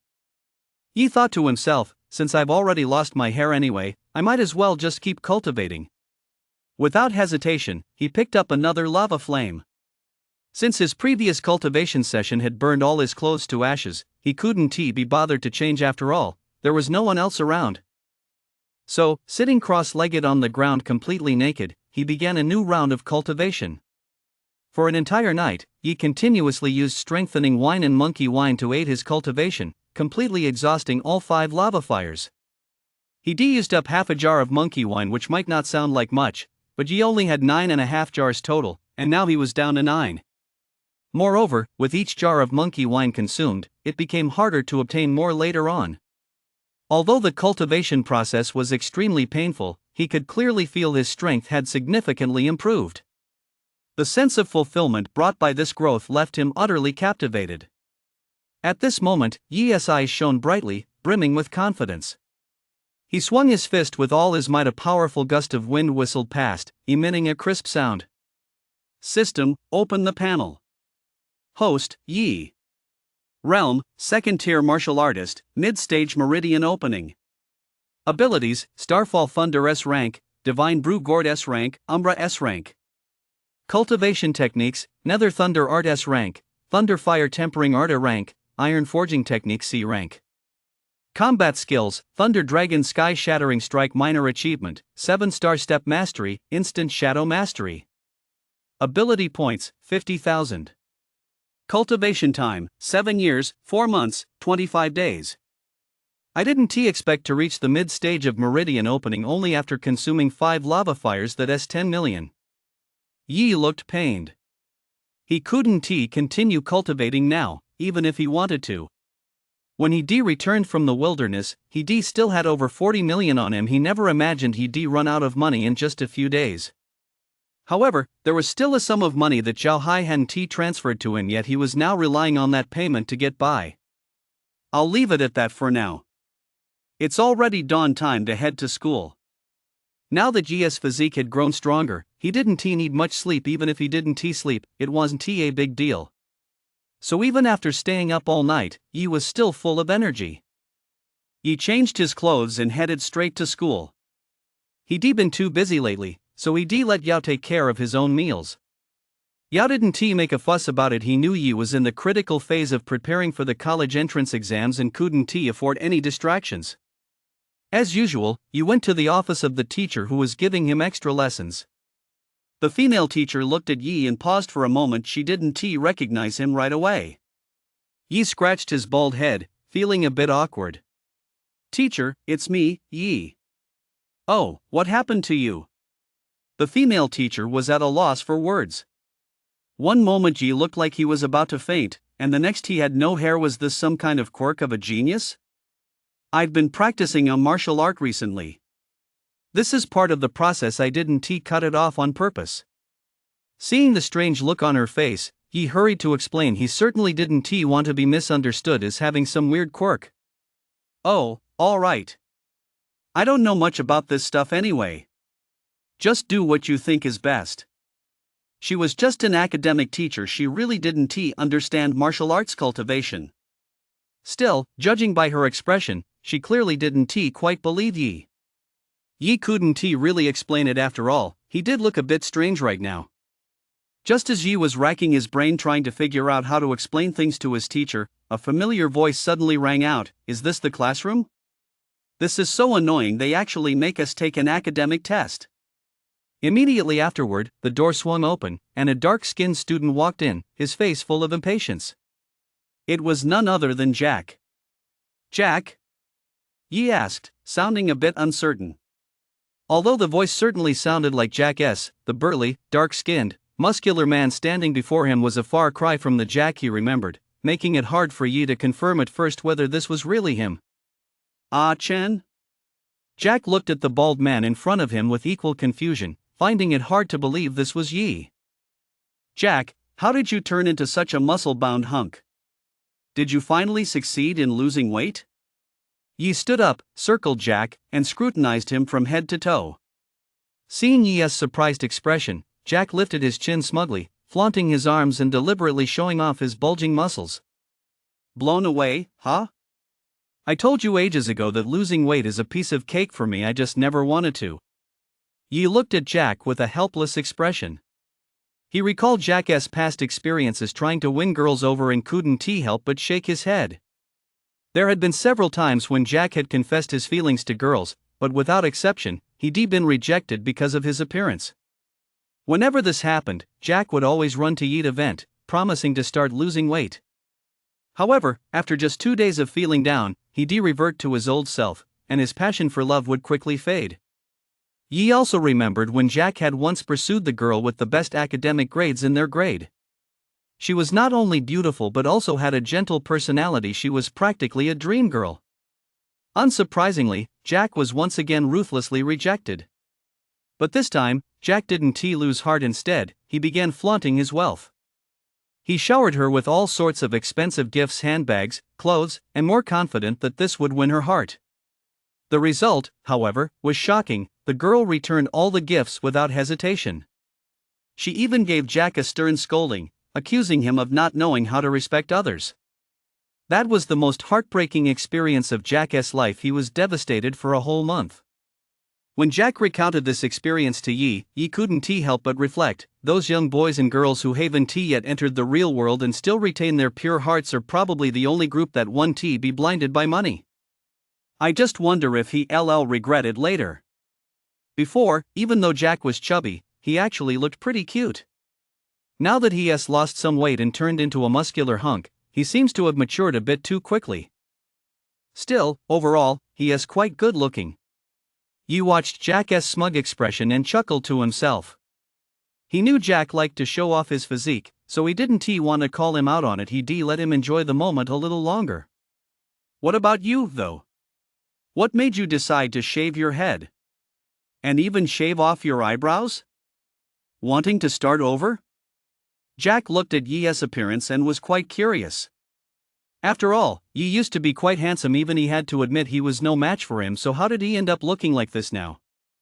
Yi shot Jack a helpless glance, thinking to himself that this guy really knew how to rub salt in the wound. He sighed and explained, "It's because of the cultivation technique I'm practicing. Don't think I look strange now. Let me tell you, my current strength is beyond your imagination. I could take you down with one hand. Believe it or not." After saying this, Yi flashed a confident smile. Hearing this, Jack was filled with confusion. He'd never heard of any cultivation technique that caused people to lose their hair and eyebrows. Could this be some kind of special practice? As for the second half of Yi's statement, he didn't take it seriously. He was much more muscular than Yi. Compared to him, Yi looked like a little chick. He figured Yi was just bragging. There was no way he could be that powerful. Suddenly, Jack's eyes darted about as if an idea had struck him. He placed his right hand on Yi's shoulder, a sly smile spreading across his face. "Then you'll have to take good care of me from now on." As he spoke, the pressure of his hand gradually increased without Jack even realizing it. Yi replied with a smile on his lips, "No problem at all. Just call me Brother Chen and let me hear it." Jack looked at Yi, whose expression remained completely unchanged, and couldn't help but pause in surprise. At first, he'd been worried Yi might get hurt, so he hadn't dared to use too much force. But seeing Yi like this now, he began to wonder if he was really as formidable as he claimed. Could it be true that the shorter the hair, the stronger the power? Yi noticed that Jack's smile had faded and that beads of sweat were even beginning to form on his forehead, and he felt a secret sense of glee. He reached out and patted Jack on the back, each slap harder than the last, making Jack wince. Yi said earnestly, "Be nice to Brother Chen from now on. He'll look out for you during the college entrance exams." As Yi's hand was about to land another blow, Jack hurriedly said, I'm sorry, Brother Chen, please stop. Seeing Jack looking so bedraggled, Yi couldn't help but laugh out loud and teased, "Well, how about it? Do you still dare to act all cocky around your brother Chen?" Jack waved his hands frantically, looking conciliatory as he said, no way, brother Chen. I know I was wrong." By now, Jack had no doubt whatsoever about Yi's strength. He asked curiously, "Brother Chen, what kind of cultivation technique are you practicing, exactly?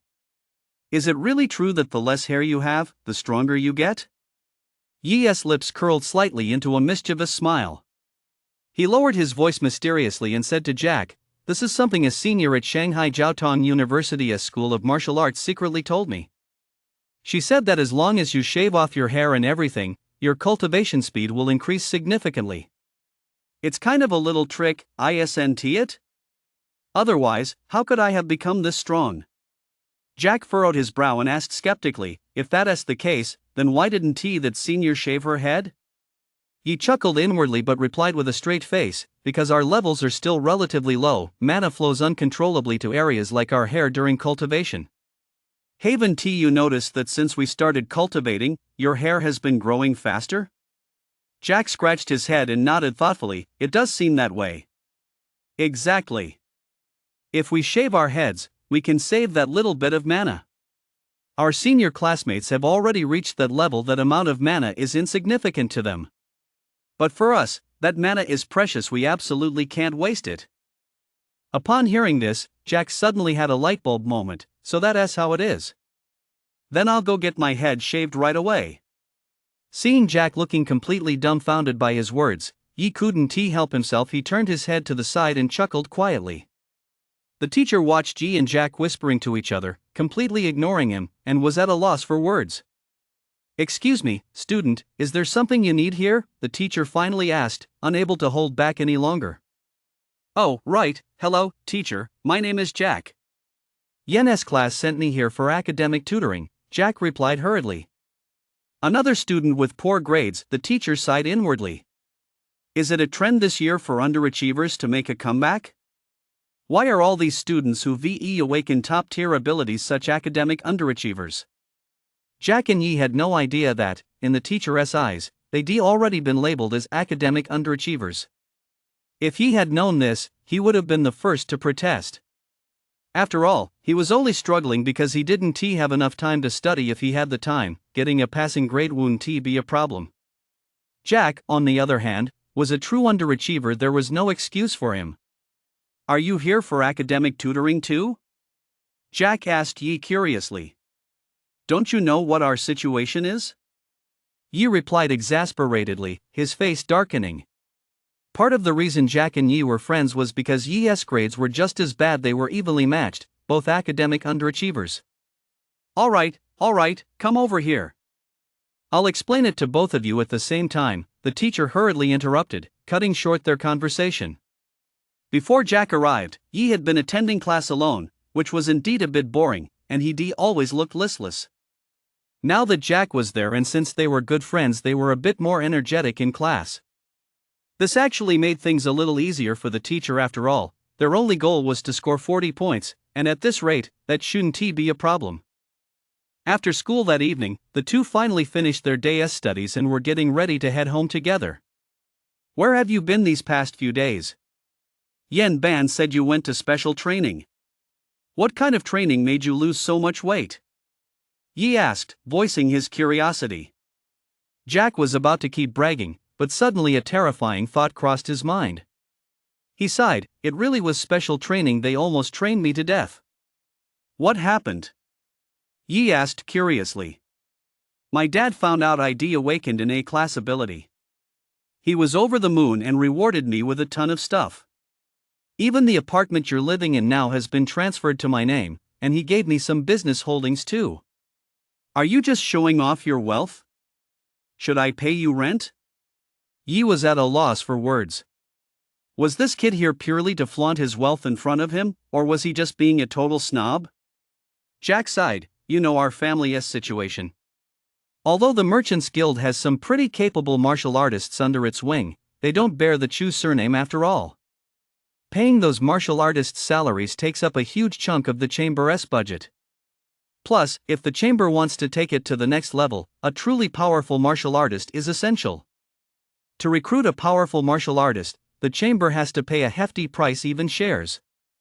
Once we give away too many shares, who do you think the Chu family chamber will answer to in the future?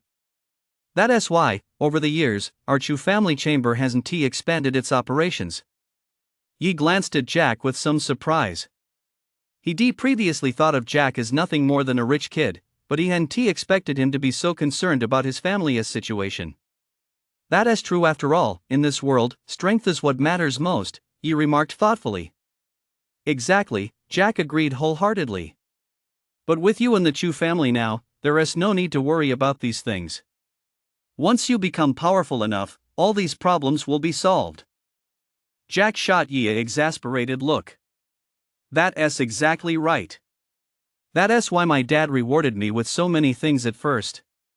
But later, when he found out that as long as I ranked in the top 2000, I'd be admitted to Magic City Martial Arts University, he got even more excited.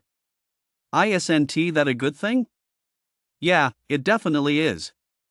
My dad was worried I wouldn't make it into the top 2000 and would hold you back, so he hired 7 general stage tutors for me, one each day, with a different one every day of the week. 7 general stage tutors? That's some serious splurging. Yi's eyes widened. Jack, for once, looked pained and said with a hint of resignation, "It's been 2 weeks total. The training fees alone came to 70 million, and when you add in the resources I've used these past 2 weeks, it's easily cost over 100 million. Hearing that figure, Yi couldn't help but widen his eyes, feeling a wave of surprise and shock. He fell silent, silently calculating in his mind how he had to fight tooth and nail in the wild, endure all sorts of hardships and dangers, and still rely on luck just to earn a fortune. Yet, even then, he'd only managed to earn about 50 million at most. In contrast, Jack had spent over 100 million just by training for 2 weeks. This made Yi keenly realize the enormous gap between the wealthy and ordinary people. And that's how I got through 2 weeks of hellish training. This is the result. Jack recalled those grueling training days, his voice tinged with a hint of fear and lingering dread. Yi couldn't help but tease him. After spending that much money, you'd better have lost some weight, otherwise, you'd be letting down that 100+ million. Jack smiled. Far from being upset, he said proudly, "I'm already at the 8th stage of awakening now.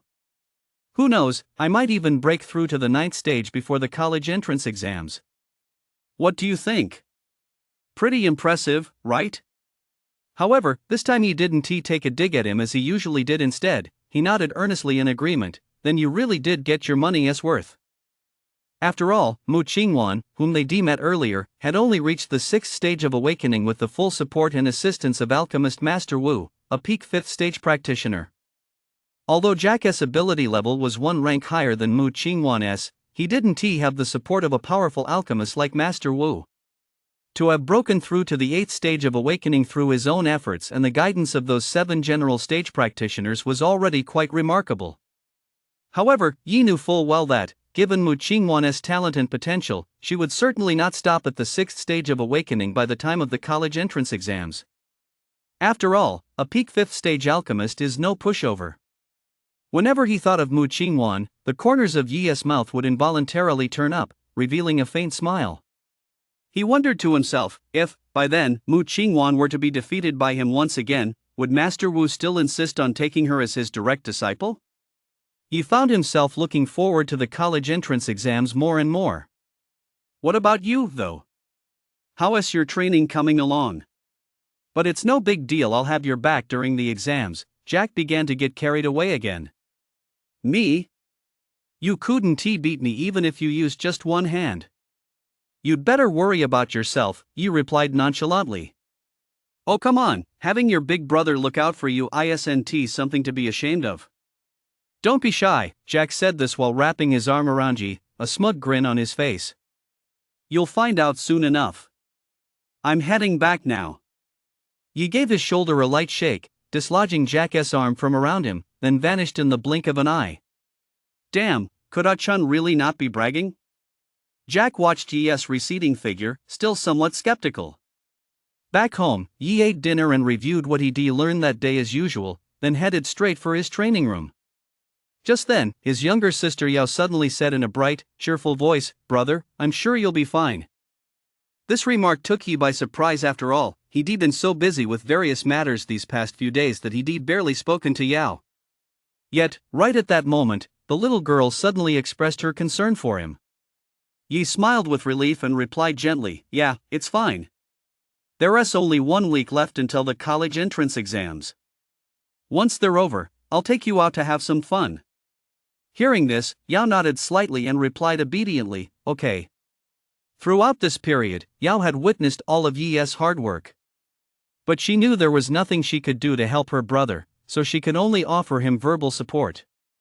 In the past, Yi was always busy working part-time jobs to earn money, while Yao spent her days sleeping due to her poor health, resulting in very little interaction between them. Later, after Yi's awakening, he was away for more than half a month, leaving them with even fewer opportunities to communicate. Despite this, the bond between the brother and sister remained deep. Yao was very understanding and never complained that Yi spent too little time with her. She knew full well that Yi was working so hard to earn money simply to cure her illness. Whenever her health improved even slightly, Yao would clean the house until it was spotless, so Yi wouldn't have to worry about the little things in life. Yet, deep down, she was filled with guilt. She often blamed herself, thinking that if she weren't so seriously ill, perhaps Yi could lead an easier life. Or maybe it would have been better for everyone if Yi hadn't taken her away from the Yi family in the first place, but had left her there to fend for herself? But she didn't know that no matter what illness she suffered from, no matter how difficult Yi's life became, he would always be determined to take her away from the Yi family. To Yi, Yao was not only his only family member. She was also the light that pulled him back from the depths of darkness on countless occasions when he was on the brink of despair. Time and again, Yi endured endless torment and suffering at the Yi family's hands. But whenever he thought of his younger sister who needed his care, he would grit his teeth and persevere. Yi returned to the underground training room, reminiscing about the past. Since Yao had been sick for so long, he hadn't been able to send her to school. Now that he thought about it, once the college entrance exams were over, they would head to Magic City, and by then, he would have to find a suitable school for Yao. Being cut off from society for so long, with no interaction with her peers, couldn't be a good thing in the long run. After thinking this through, Yi opened his account. The balance read, 369.28, a mix of whole numbers and decimals. Yi sighed, "I'm out of money. I'm afraid my cultivation progress will have to be put on hold for a while. Now I'm just waiting for that money from Uncle Zhao. If there's enough, it should be enough for me to break through to the late stage of the meridian opening realm. Once I get there, refining my mana should go much faster. Oh well, I'll just have to practice the iron forging technique for now. I'll work on refining my body once the money arrives." You felt a bit helpless. Martial arts really were a money pit, after all. But I have monkey wine now, which can heal the damage to my mana core. Why not use the monkey wine and try applying cultivation time to the iron forging technique? Yi suddenly had a flash of inspiration. If he could use cultivation time to practice the iron forging technique, the conversion rate of Yi's mana core would increase significantly. It shouldn't be too much of a problem. I'm already at the mid-stage of meridian opening. My meridians are strong enough, and my mana core is much more resilient than before. If I only practice for a day, it should be fine. Yi was still a bit unsure. The mana within Yi's current mana core had already completely transformed into a coppery yellow hue, though the color wasn't quite deep enough yet. If he successfully used cultivation time to practice, Yi should be able to transform his mana core into a silver sea very soon. Faced with such temptation, Yi still couldn't resist. Let's do it. In cultivation, if you don't advance, you regress. There won't be many people in the entire Huaxia Federation who can transform their mana core into a silver sea before the college entrance exams. If I can do it, I'll definitely get more resources when I enroll. Even though Yi possessed the system, which could drastically shorten his cultivation time, he still needed vast amounts of resources to sustain it. Just like right now, he wanted to continue refining his physique but couldn't due to a lack of resources. The system merely accelerated his cultivation progress. It didn't directly provide him with the resources he needed. Still, this was good enough after all. At the same cultivation level, Yi required far fewer resources than others. But this was limited to the same cultivation realm. If Yi were to settle for this, wouldn't he be wasting the system's potential? Therefore, while others cultivated to the Silver Sea realm, he would cultivate to the Golden Sea realm. While others could only achieve a modest mastery of combat techniques at this stage, he must attain complete mastery. He would pursue perfection and reach the pinnacle at every stage. Only then could he travel further along his martial path. Having been transported to this world, Yi naturally possessed such ambition. Having made up his mind, Yi took 2 jars of monkey wine from his energy storage bracelet and placed them before him. He took a huge gulp, then held a mouthful. Then, he quickly recited in his mind, "System, allocate 1 day's cultivation time to the iron forging technique." Rumble. He felt as though his mana core were being struck by a powerful force, emitting thunderous roars and surging with waves of energy, as if it were about to break free from its constraints.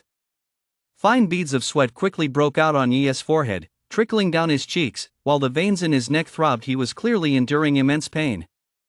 However, he did not give up. He gritted his teeth and persevered. Fortunately, he had taken a large gulp of monkey wine earlier. Now, a sky full of golden specks like twinkling stars began to appear within his mana core, slowly merging into it. These golden specks seemed to possess a magical power that gradually restored calm to the mana core.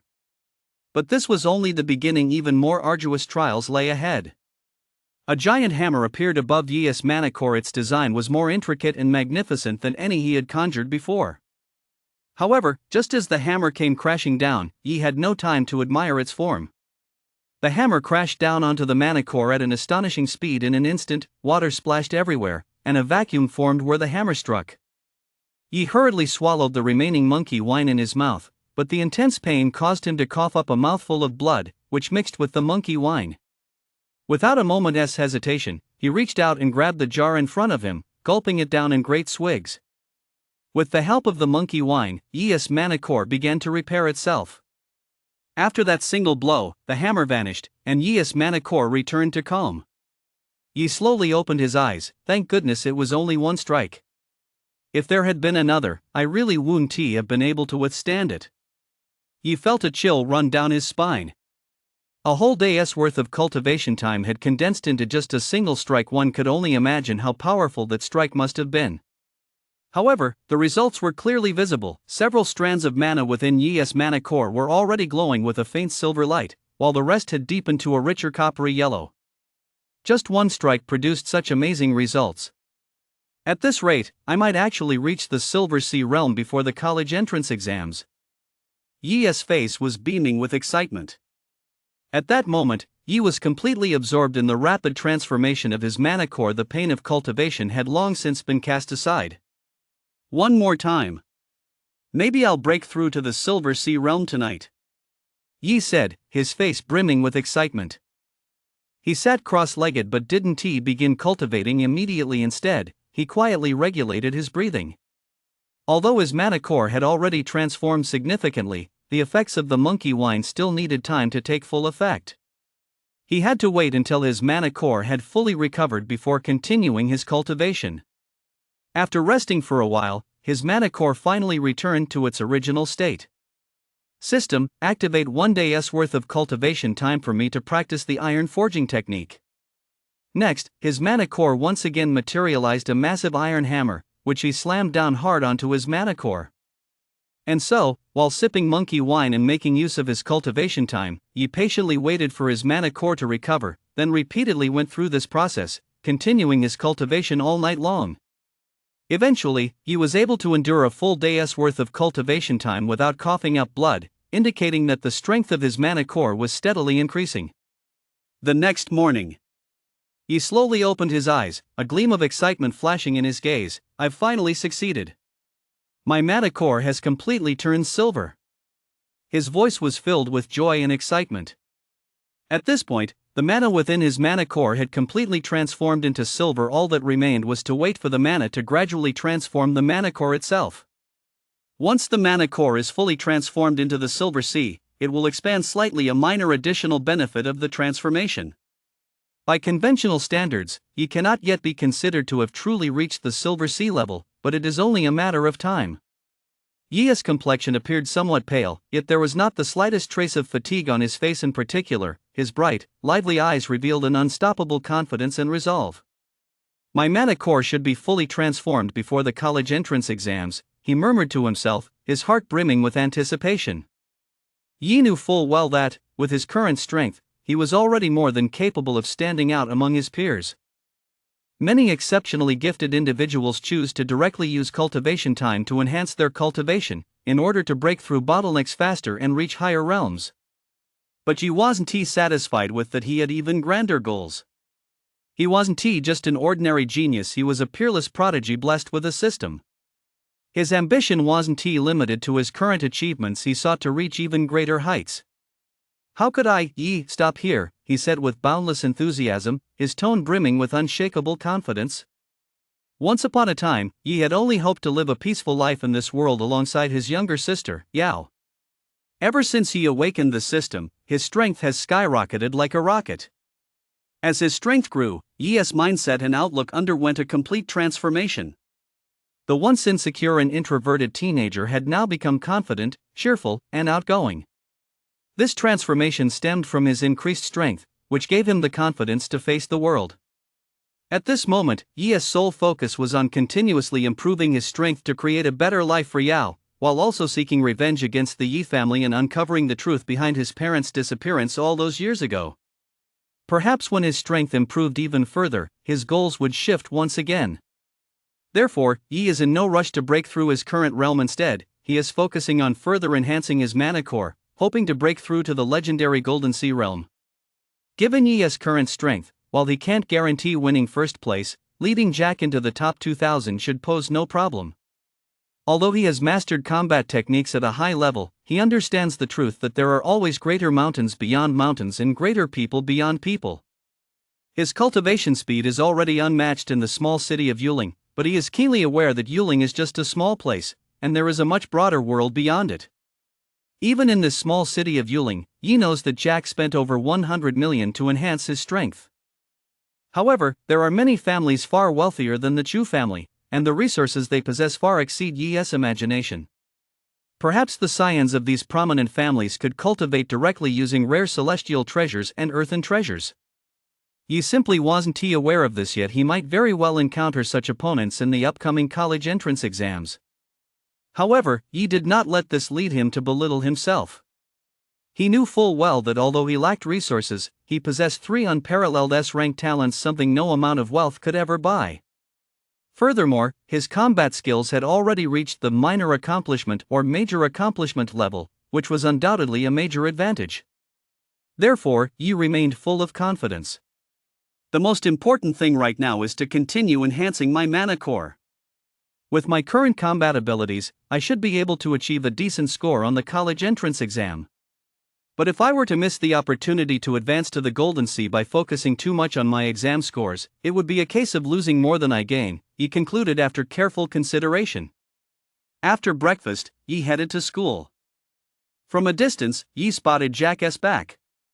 Jack had shaved his head completely bald. It gleamed so brightly it hurt his eyes.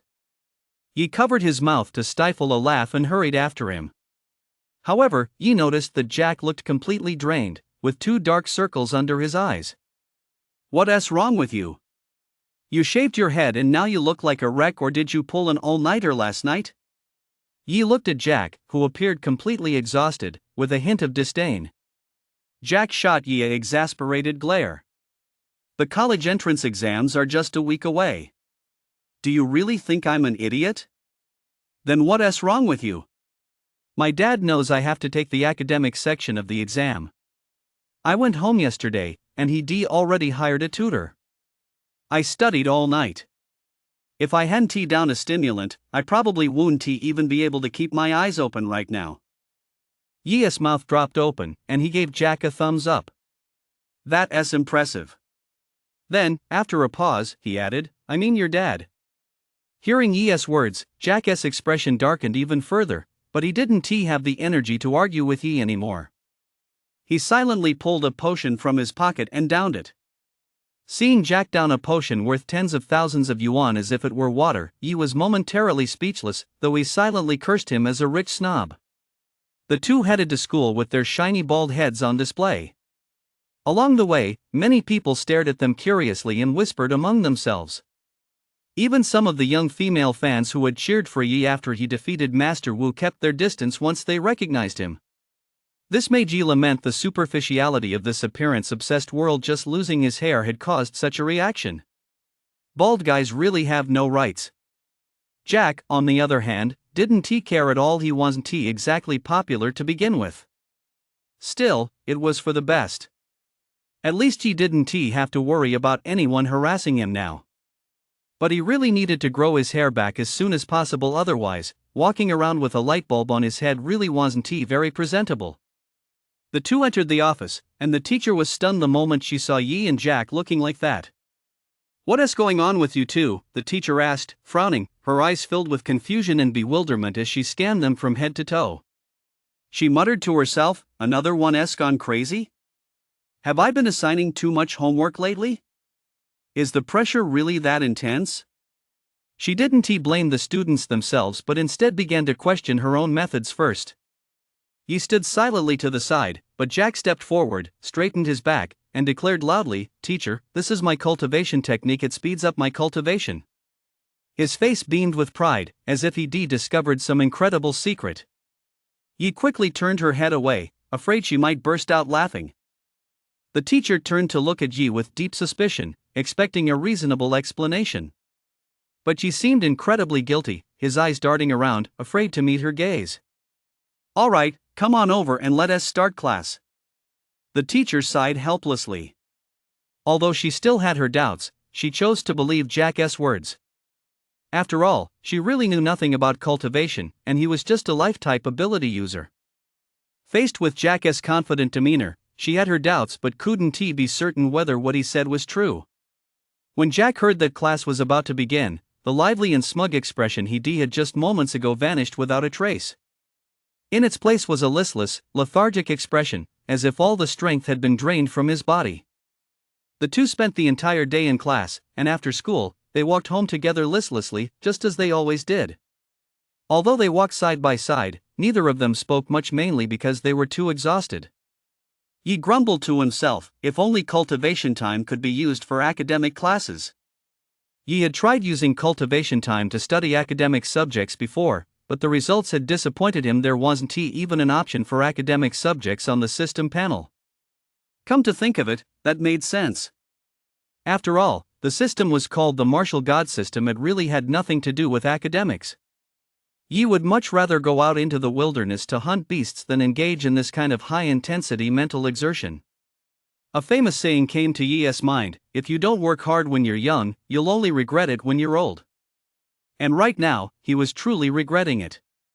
Yi looked up at the sky, which had already turned dark, and sighed, "I've been good, please spare me." Just then, Yi's wristband suddenly buzzed. Ding! 23 million credited to your account. Yi froze for a moment, realizing that Zhao Hai had transferred the money. Then, feeling a bit guilty, he tucked his hands behind his back and pretended nothing had happened. Although Yi had turned down the volume on his wristband's notifications, Jack was, after all, an 8th stage awakened individual now, with senses far sharper than before. He could still hear that faint sound. The moment Jack heard it, his interest was instantly piqued. He straightened his back, a mischievous grin spreading across his face as he fixed his gaze intently on Yi. Yi, however, acted as if nothing were amiss, feigning calmness in an attempt to brush it off. But Jack wasn't about to let him off that easily. He grabbed Yi by the arm and said with a smile, "If I didn't hear wrong just now, that must have been your energy storage wristband, right?" Yi's heart skipped a beat, but he still put on an innocent act, rubbing his nose and retorting, "No way. I didn't hear anything." "You must have misheard it." Watching Yi rub his nose, Jack became even more convinced that something was up with this kid. He knew he had a habit of subconsciously rubbing his nose whenever he lied, and he also avoid eye contact when talking to others. It was Yi's own fault. He rarely lied. The few times he had, it was when Jack had tried to help him, only for Yi to make excuses to get out of it. That was exactly how he acted back then. Well, look at that, you're touching your nose.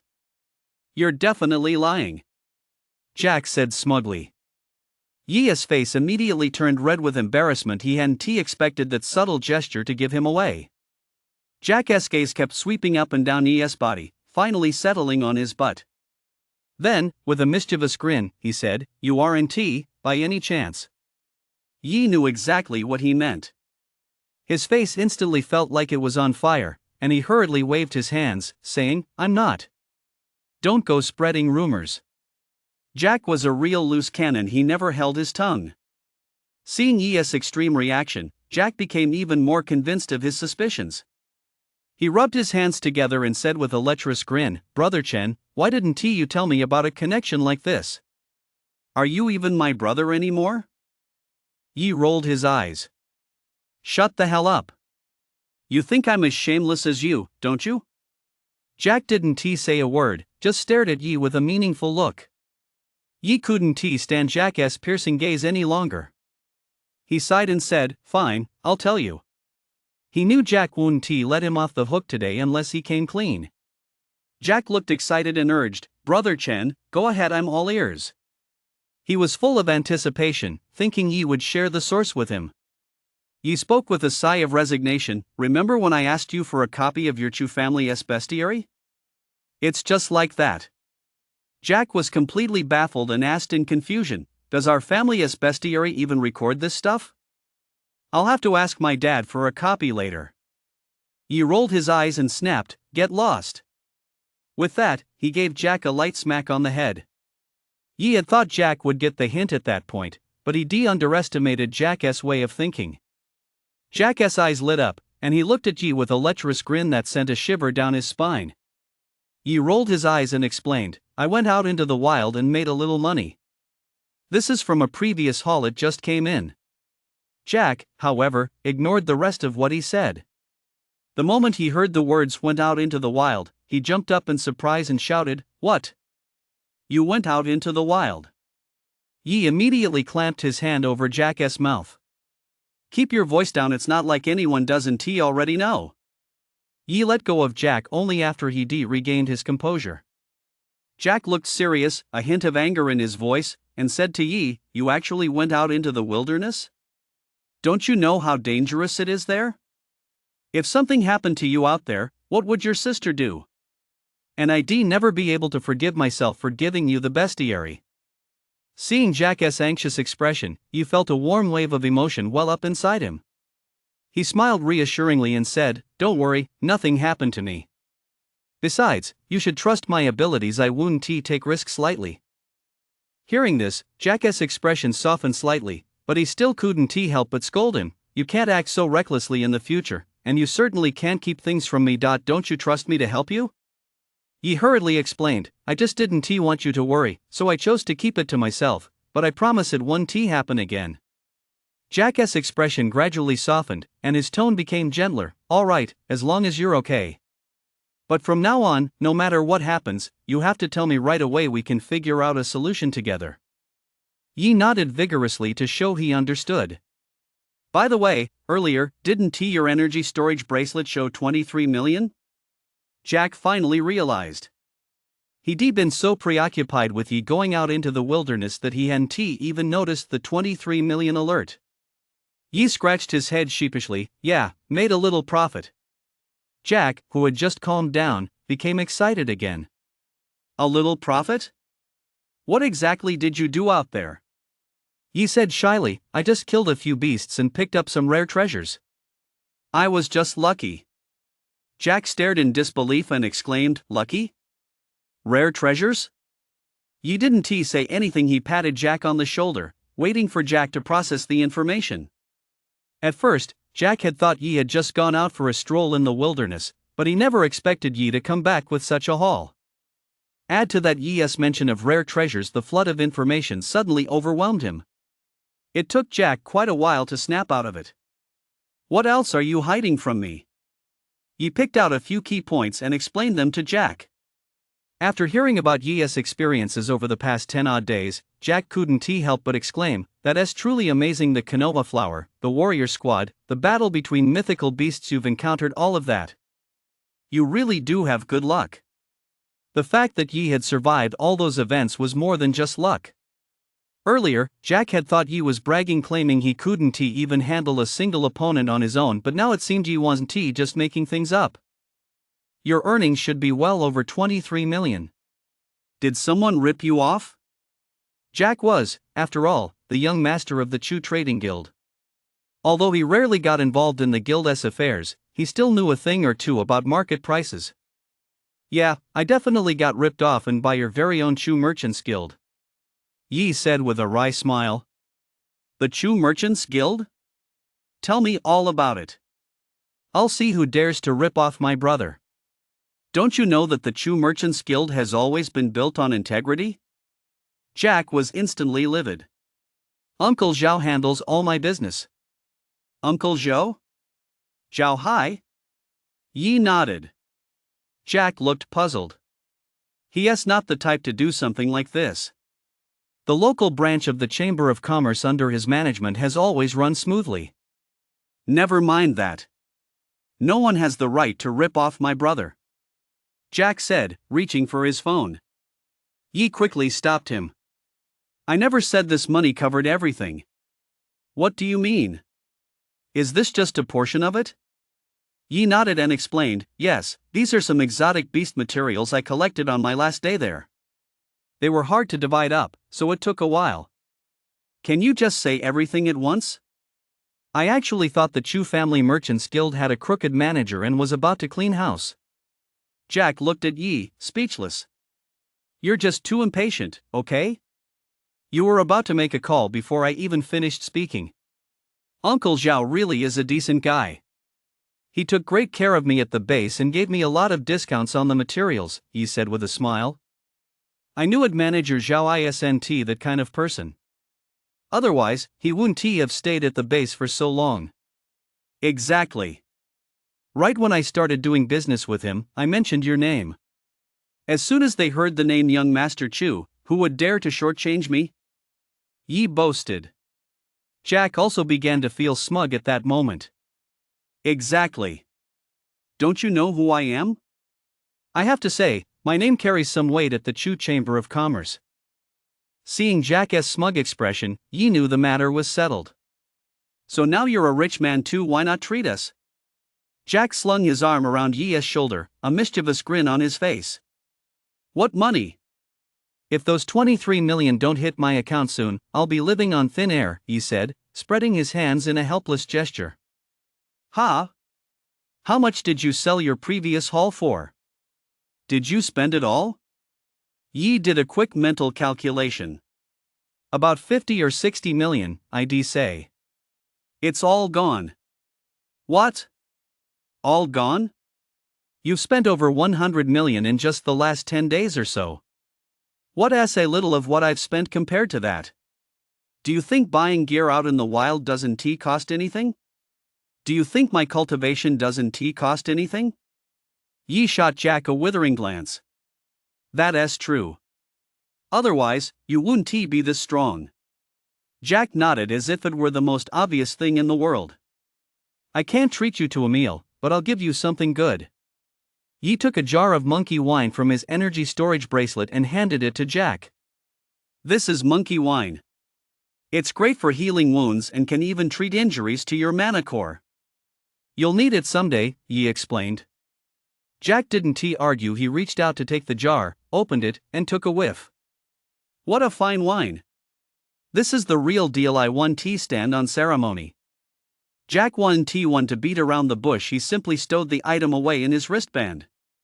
Over the years, Jack had always looked out for Yi, and Yi was very grateful to Jack. He'd even secured Jack a spot at the Magic Capital University of Science and Technology. Their relationship spoke for itself. Saying more would just seem a bit contrived. Alright, time to go back and train. You should train hard to aim to break through to the 9th rank before the college entrance exams. Sure, you too. If you run short on resources, just let me know. After all, I'm a rich kid. I've got plenty of money. Yi nodded with a smile. Alright, get in touch if you need anything. After they parted ways, Yi went home, ate a few bites, and headed to his cultivation room. Now that the money is in my account, I'll buy some more lava fire. I should be able to break through tonight. Yi immediately placed an order for 10 lava fires, spending 20 million. He now had 3 million left in his account. Before long, 10 jars were neatly arranged in front of Yi, and his eyes sparkled with excitement. Without hesitation, Yi took a lava fire from one of the jars. By now, his body had long since adapted to the intense heat of the lava fire, so cultivation was no longer as agonizing as it used to be. He sat there quietly, his left hand clutching the blazing lava fire while his right hand glowed with dazzling lightning. With his eyes cast downward, he resembled an ascetic monk. System: allocate 1 day's worth of cultivation time to the thunder fire tempering art. No sooner had the words left his mouth than Yi's bare torso suddenly radiated an intense aura. At that moment, one side of Yi's meridians glowed a vivid crimson, while the other shimmered with a mysterious deep purple, exuding a strange, ethereal aura.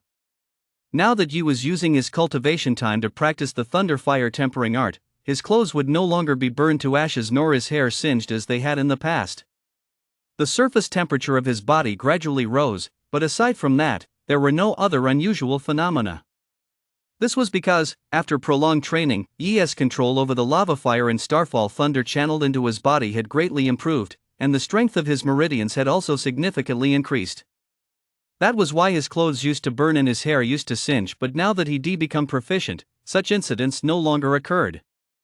After cultivating like this for 4 or 5 hours, he finally consumed all 10 lava fire orbs. System: open the panel. Host: Yi. Realm: second tier martial artist, late meridian opening stage. Abilities: Starfall Thunder S rank, Divine Brew Gourd S rank, Umbra S rank. Cultivation techniques: Nether Thunder Art S rank, Thunder Fire Tempering Art A rank, Iron Forging Technique C rank. Combat skills: Thunder Dragon Sky Shattering Strike Minor Achievement, 7-star Step Mastery, Instant Shadow Mastery.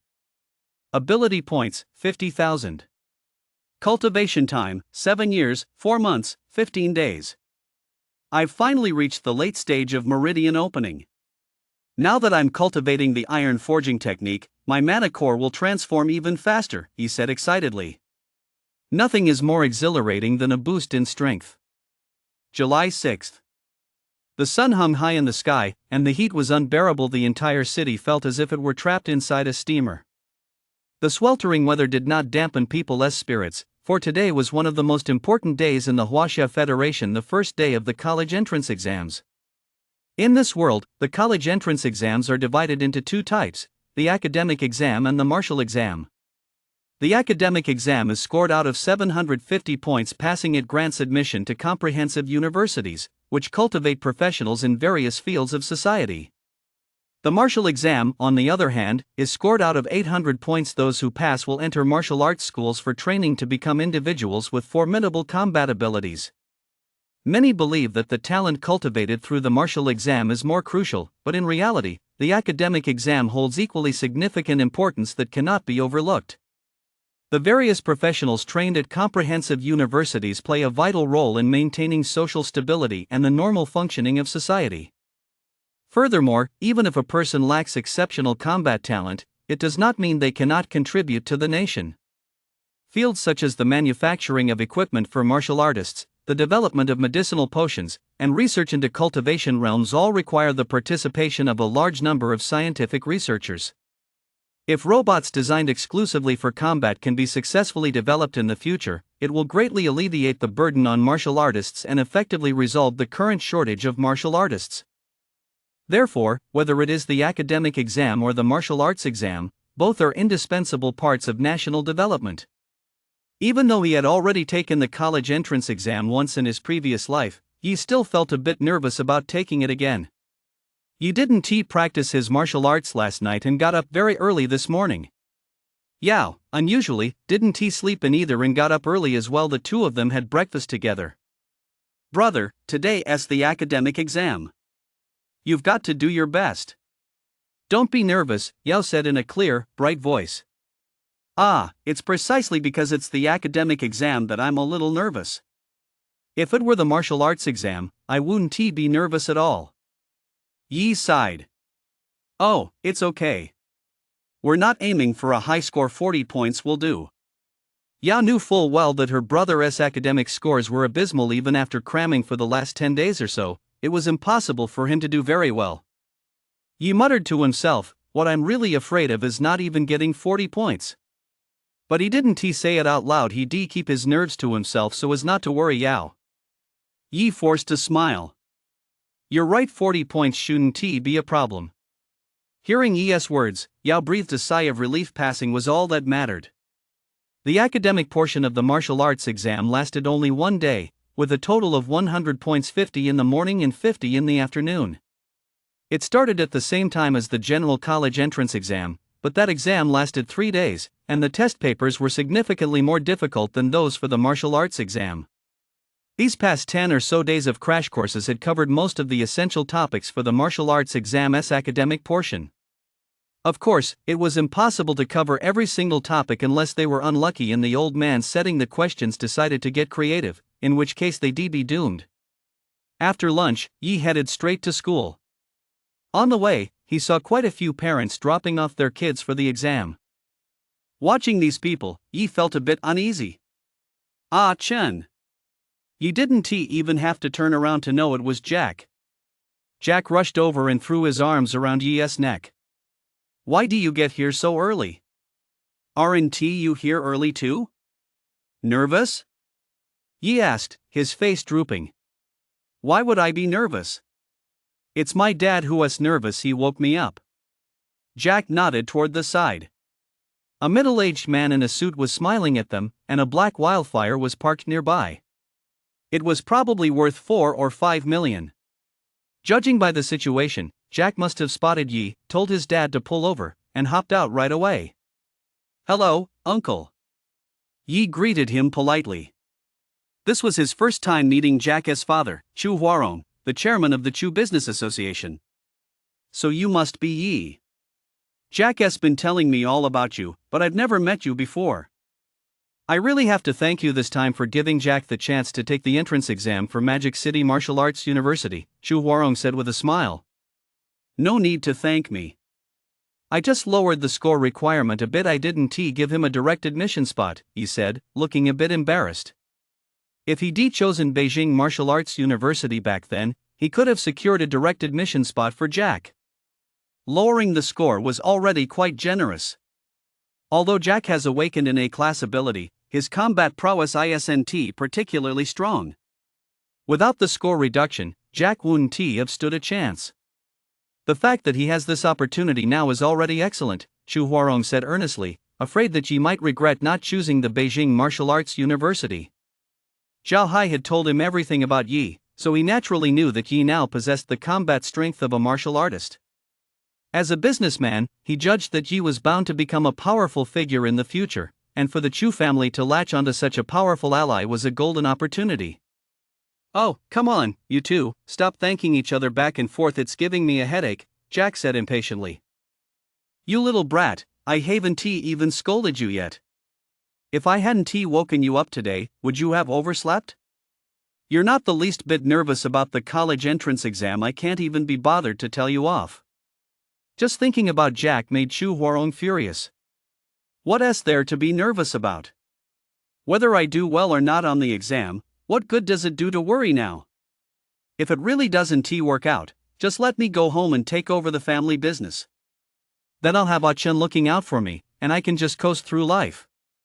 Jack, on the other hand, was carefree, showing not the slightest desire to strive for anything. Still, he had a point at this point. Getting nervous wouldn't do any good. Chu Huarong couldn't be bothered to argue with Jack, so he simply ignored him. "Yi, if you run into any trouble later, just come straight to me. Don't be shy. If there's anything I can do to help, I definitely will." Chu Huarong patted Yi on the shoulder. "All right, let us go." Jack grabbed Yi by the arm and ran off. "Hey, uncle, we're off to take our exam now." Yi nearly fell over as Jack dragged him along. "You little rascal, slow down a bit and do your best on the exam." Got it, got it." Jack ran off without looking back. "Why are you so happy?" You watched as Jack wasn't just unfazed. He was actually thrilled. "Why wouldn't I be happy? Starting today, We don't have to take academic classes every day anymore. Aren't you happy? Jack said, as if it were the most natural thing in the world. Yi couldn't help but admire Jack's way of thinking, and the thing was, he actually had a point. You're right about that, but you'd better do well on the exam. Don't score less than 40 points. I can help you with the martial arts exam, but when it comes to the academic part, it's all up to you. He cautioned him, worried that if Jack didn't even score 40 points, he wouldn't be able to help him even if he wanted to. Don't worry. I've had a tutor for all 3 years of high school. Even though my grades aren't great, getting 40 points should be a piece of cake, right? Jack looked confident. He wasn't sure if Jack was telling the truth. Jack's usual grades were only slightly better than his own, the difference between second to last and last, really. Still, it was good to see him so confident before the college entrance exam. The two had wasted quite a bit of time, so once they arrived at the school, they each headed to their respective exam rooms. One was in exam room 1, the other in exam room 2. Second high school had only 4 exam rooms for the martial arts exam, 30 students per room, for a total of 120. There were 800 or 900 seniors at second high school, but only about 1/10 of them ultimately chose to take the martial arts exam, which clearly illustrates how many students had awakened to Class C or higher abilities. Moreover, among these 120 students, some had awakened to Class E or D abilities, students whose academic scores were also poor, hoping to try their luck on the martial arts exam. Afternoon, second high school. Finally, the exam is over. He walked out of the exam room, took a deep breath, and stretched his body, which crackled with a series of pops. During the exam, he'd been completely focused on answering the questions, holding his body in the same position the whole time. But since he'd been so absorbed, he hadn't really felt the strain. It wasn't until the exam ended that the exhaustion set in. As soon as he stepped out of the classroom, he spotted a familiar figure waving at him. It was Jack. Jack hurried over to Yi and asked eagerly, "How did it go?" Yi smiled and replied, "Not bad." They were all standard questions, just the right level of difficulty. I should have no trouble scoring 40 points. How about you?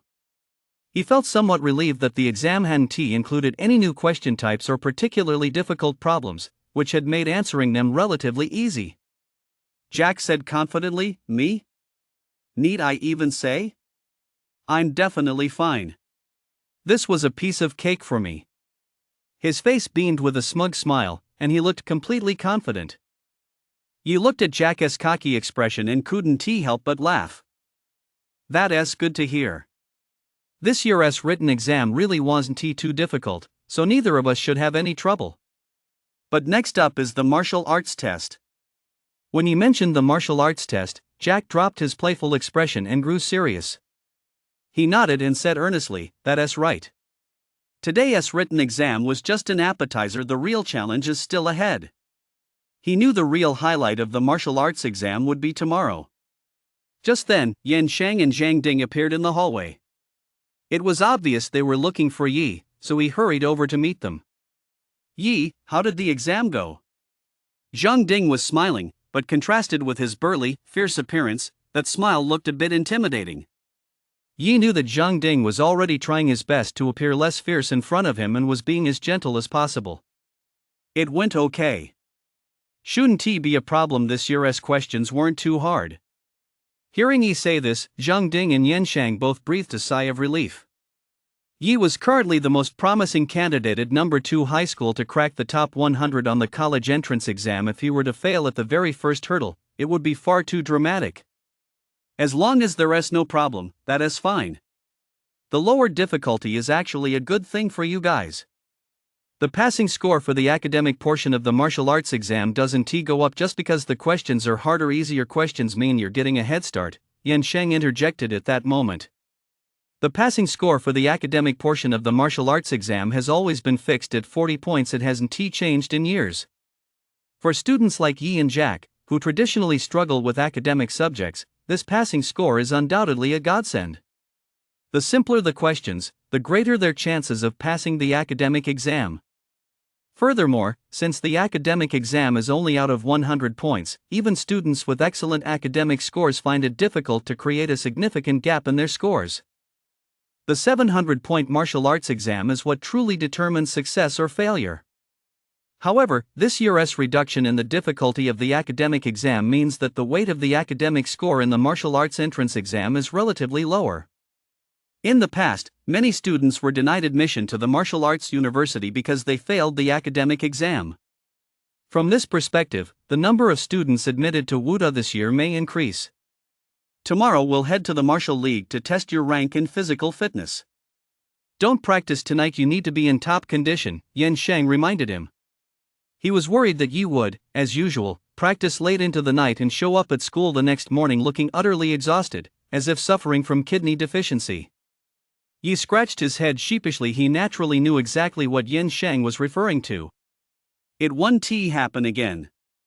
Before, I was stuck at a critical point in my training and was having some trouble, but now it's all sorted out, Yi hurriedly explained. Yan Sheng breathed a sigh of relief but, still a bit apprehensive, urged, even if it's fine, don't practice. It's just one night, you just need to be in top condition. Yi felt a bit helpless, but he could only nod in agreement. All right, you two can head back now. Good job on today's exam. Get some rest and prepare for tomorrow's test, Zhang Ding said. Okay, then Jack and I will head back first. Yi and Jack left. They were indeed pretty tired today. When Yi got home, Yao had already laid out a table full of food for him. It was quite a feast though, of course. Yao Henti cooked it herself, it was all takeout. Still, she arranged it so beautifully that it looked as if she made it from scratch. Brother, you're back. Come eat, Yao said, her face beaming with joy. Yao didn't ask Yi how the exam went at all. Although she was dying to know, she was afraid that hearing he done poorly might dampen his spirits. Yi knew exactly what Yao was thinking, so he gently ruffled her hair. Don't worry. The exam went okay today, at least I'll pass. Hearing Yi's words, Yao instantly brightened up and chattered away in Yi's ear about the lunch she prepared for him. Brother, today I made your favorites: braised pork, steamed fish, and stir-fried greens. Yi smiled as he ate, watching Yao talk animatedly. After finishing his meal, Yi went to the cultivation chamber. Although Yan Sheng had warned him, Yi hadn't heeded the advice. Now that he had reached the late stage of meridian opening, the pain he felt while practicing the iron forging technique had greatly subsided. Part of the mana in his mana core had already begun to turn golden, but transforming the entire mana core into a sea of gold still presented numerous challenges. However, Yi did not use his cultivation time to practice the iron forging technique. Although he had reached the late stage of meridian opening, he still felt a great deal of pressure about using cultivation time day after day. It wasn't that he couldn't handle it, it was just that he hadn't yet reached a point where practicing the iron forging technique during cultivation time wouldn't affect his physical condition. He sat quietly in the lotus position in the cultivation room, focusing on practicing the iron forging technique. He had long since grown accustomed to his nightly cultivation sessions. If he were to stop practicing one day, it would actually feel strange to him. During the process of cultivation, he could also feel a sense of inner peace and tranquility. Come to think of it, my mana core is now a silver C, and the quality of my mana has improved significantly. I'll try to brew the last 2 types of wine from the divine brew gourd. Yi knew deep down that, given his current situation, the only way to quickly improve his strength was to directly use cultivation time to advance his cultivation realm. However, he preferred to transform his mana core into a golden sea before attempting a breakthrough. After all, this was a long and arduous task that could not be accomplished overnight. Therefore, he decided to take a different approach and look for ways to improve his strength from other angles. If he could successfully brew the last 2 types of fine wine, it would mark a massive breakthrough for Yi and significantly boost his combat power. With that in mind, Yi closed his eyes, gave a slight flick of his wrist, and the divine brew gourd quietly appeared in his hand. He took a deep breath and slowly channeled the silver mana within his body into the gourd. As the silver mana flowed in, Yi could clearly sense that some mysterious power seemed to be taking shape inside the gourd. Finally, after exhausting all the mana within his body, the brew inside the divine brew gourd was successfully completed. It's done, spirit storing wine. Although Yi now had not a trace of mana left in his body, his eyes shone with an extraordinary brilliance. This spirit-storing wine is meant to restore mana. Since I just exhausted all my mana, I can test how much a pot of it will restore, Yi thought to himself, his eyes sparkling with anticipation. He picked up the gourd and began drinking, bringing the spout to his lips and gulping down the liquid in one go. Before long, he had finished the entire gourd. Burp! Yi let out a loud belch, and a strong aroma of alcohol wafted from his mouth. It's actually pretty good. In my previous life, this would have been at least a 20-year-old vintage. He said with a playful tone, a satisfied smile playing at the corners of his mouth. Just as Yi was marveling at the wine's flavor, he suddenly felt as if a ball of fire were burning inside him. His face instantly turned bright red, as if it were on fire. Damn, it's kicking in this fast? Yi exclaimed in surprise, his face lighting up with excitement. He had originally thought it would take some time to feel the effects, but he never expected it to happen so quickly. There was not a trace of fear in Yi's eyes, instead, they were filled with delight and anticipation. He knew that the faster it took effect, the faster the spirit-storing wine would restore his mana. In just a few breaths, Yi felt his mana recover by 50%. After 2 more breaths, it had recovered to 70%. The flush on Yi's face gradually faded, and his mana stabilized at 70%. That's incredible. It actually restored 70% of my mana. I thought even 50% would be great. Now, during battle, I won't have to worry about mana consumption and can unleash the Thunder Dragon Sky-Shattering Strike without limit. Yi exclaimed excitedly. His eyes widened, his face filled with disbelief. The Thunder Dragon Sky-Shattering Strike was his most powerful attack. Although he was currently only at the minor achievement realm, its power was already astonishing. In the past, he had always reserved this move as his ultimate finishing blow, using it only at the decisive moment when the outcome of the battle hung in the balance. Why?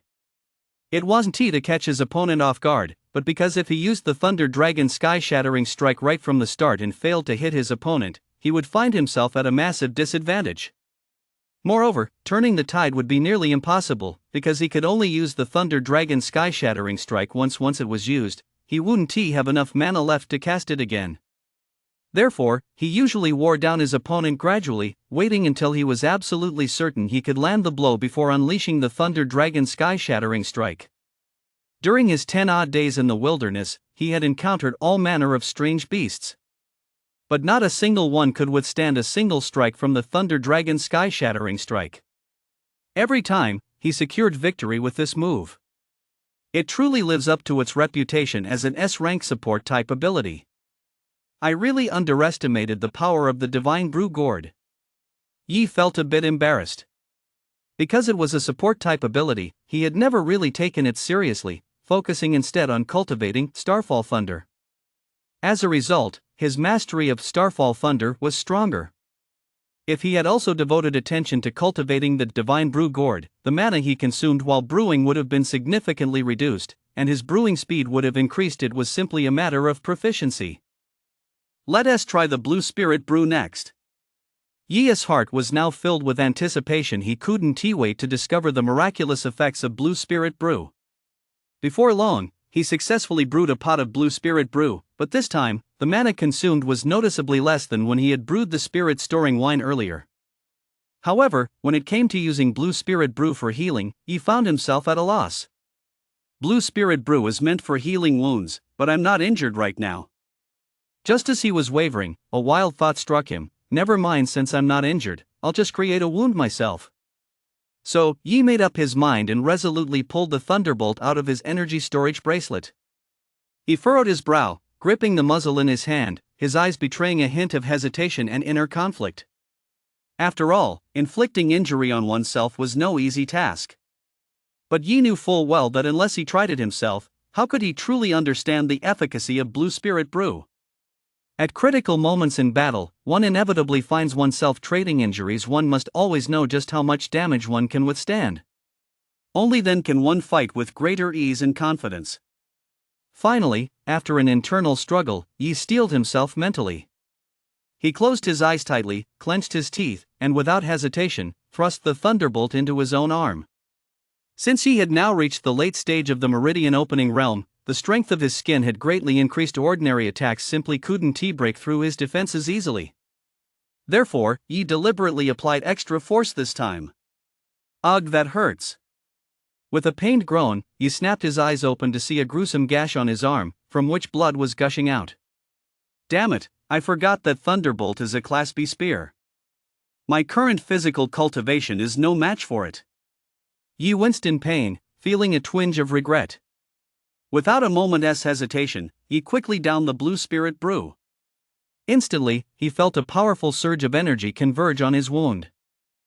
Before long, granulation tissue began to form at an astonishing rate, and the wound started to heal. However, just as the injury was about to fully heal, the wound suddenly began bleeding again, and the wound that had been on the verge of closing split open once more. What's going on?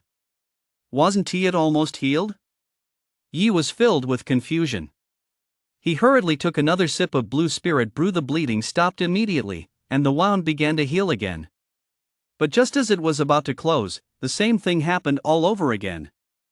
Yi furrowed his brow. The pain from the wound was nothing to him, but constant bleeding was no solution. Damn it, how could I have forgotten that Thunderbolt has the bleeding trait? Yi suddenly realized. Thunderbolt was a B rank spear. Not only was it high tier, but it also possessed a unique trait, bleeding. However, when Yi was hunting the beasts, their wounds bled profusely, whereas his own wounds didn't bleed nearly as badly, so he hadn't realized this. It seems that while blue spirit brew can't completely eliminate the bleeding effect, it does significantly reduce the damage caused by it. If I take a couple more sips of blue spirit brew, it shouldn't be much of a problem. Yi picked up the flask again and took a few more sips of blue spirit brew. Sure enough, as the liquid slid down his throat, he felt a cool, soothing energy flow through his entire body, as if a gentle hand were caressing him, soothing away all his pain. By then, the bleeding from his shoulder had stopped, and the wound had begun to heal rapidly. He let out a sigh of relief, and a smile spread across his face. Now, he had a deeper understanding of the effects of these two brews. Both were extremely helpful in combat, and Yi was already looking forward to his performance in the actual college entrance exams. The next morning, the sun shone brightly, and a gentle breeze brushed against their faces. A large crowd of students had gathered on the playground of No. 2 High School, arranged in 4 uniform formations, a spectacular sight. Zhang Ding, serving as the leader of one of the formations, stood tall at the front with his hands clasped behind his back, his gaze firm and serious. He cleared his throat and announced loudly, "Today is the first day of the martial arts exam. This is a comprehensive test of your physical fitness. The hard work you've put in over the years will be put to the test here." He paused for a moment, then continued, "I hope everyone can maintain a calm mindset and not get nervous. As long as you perform at your usual level, I am confident the final results will not disappoint you." Finally, he shouted passionately, "I wish all of you great success in the martial arts exam and a triumphant start." His voice boomed like thunder, inspiring every student present. This martial arts exam was divided into 2 parts, the physical fitness test and the combat test. The physical fitness test was designed to evaluate the students' various physical fitness metrics, with a maximum score of 200 points. The practical combat portion, on the other hand, placed greater emphasis on actual fighting ability, with a maximum score of 500 points. Given that everyone was at the same ability level and had only recently awakened with just over a month of training under their belts, it was no easy feat to achieve a significant gap in cultivation. However, for those from affluent families with strong clan backing, like Jack, their cultivation progress would inevitably be faster. But after all, such families are few and far between. Most students still need to rely on their own efforts, moving forward one step at a time. Therefore, if they hope to gain an advantage in the physical fitness test, the only way is to diligently train their bodies on a daily basis. After all, most students yearn to walk the path of martial arts. Many had even begun cultivating and training their bodies before their abilities had awakened. However, most people awaken E or D rank abilities, and many are forced to abandon the martial arts path after awakening their ability, opting instead for an academic track. The physical fitness test does not focus solely on rank, it also evaluates multiple aspects such as strength, speed, and mana quality. Those who train diligently on a daily basis often demonstrate a certain advantage at this stage. Nevertheless, this advantage is limited. Even if someone trains hard for years, their strength might only increase by a few dozen kilograms. In contrast, some who are usually lazy about exercise can easily boost their strength by over 100 kilograms simply by awakening a strength-related ability. Such is the cruel reality of this world. Yi knew this was Zhang Ding's way of motivating his students, but judging by the lively expressions on his classmates' faces, it was clearly working. At the very least, when people are excited and their adrenaline is surging, both their strength and speed increase slightly. "Let us go!" Zhang Ding roared. And so, the second high school contingent set off in a grand procession. On the bus, Jack sat next to Yi with a look of displeasure on his face.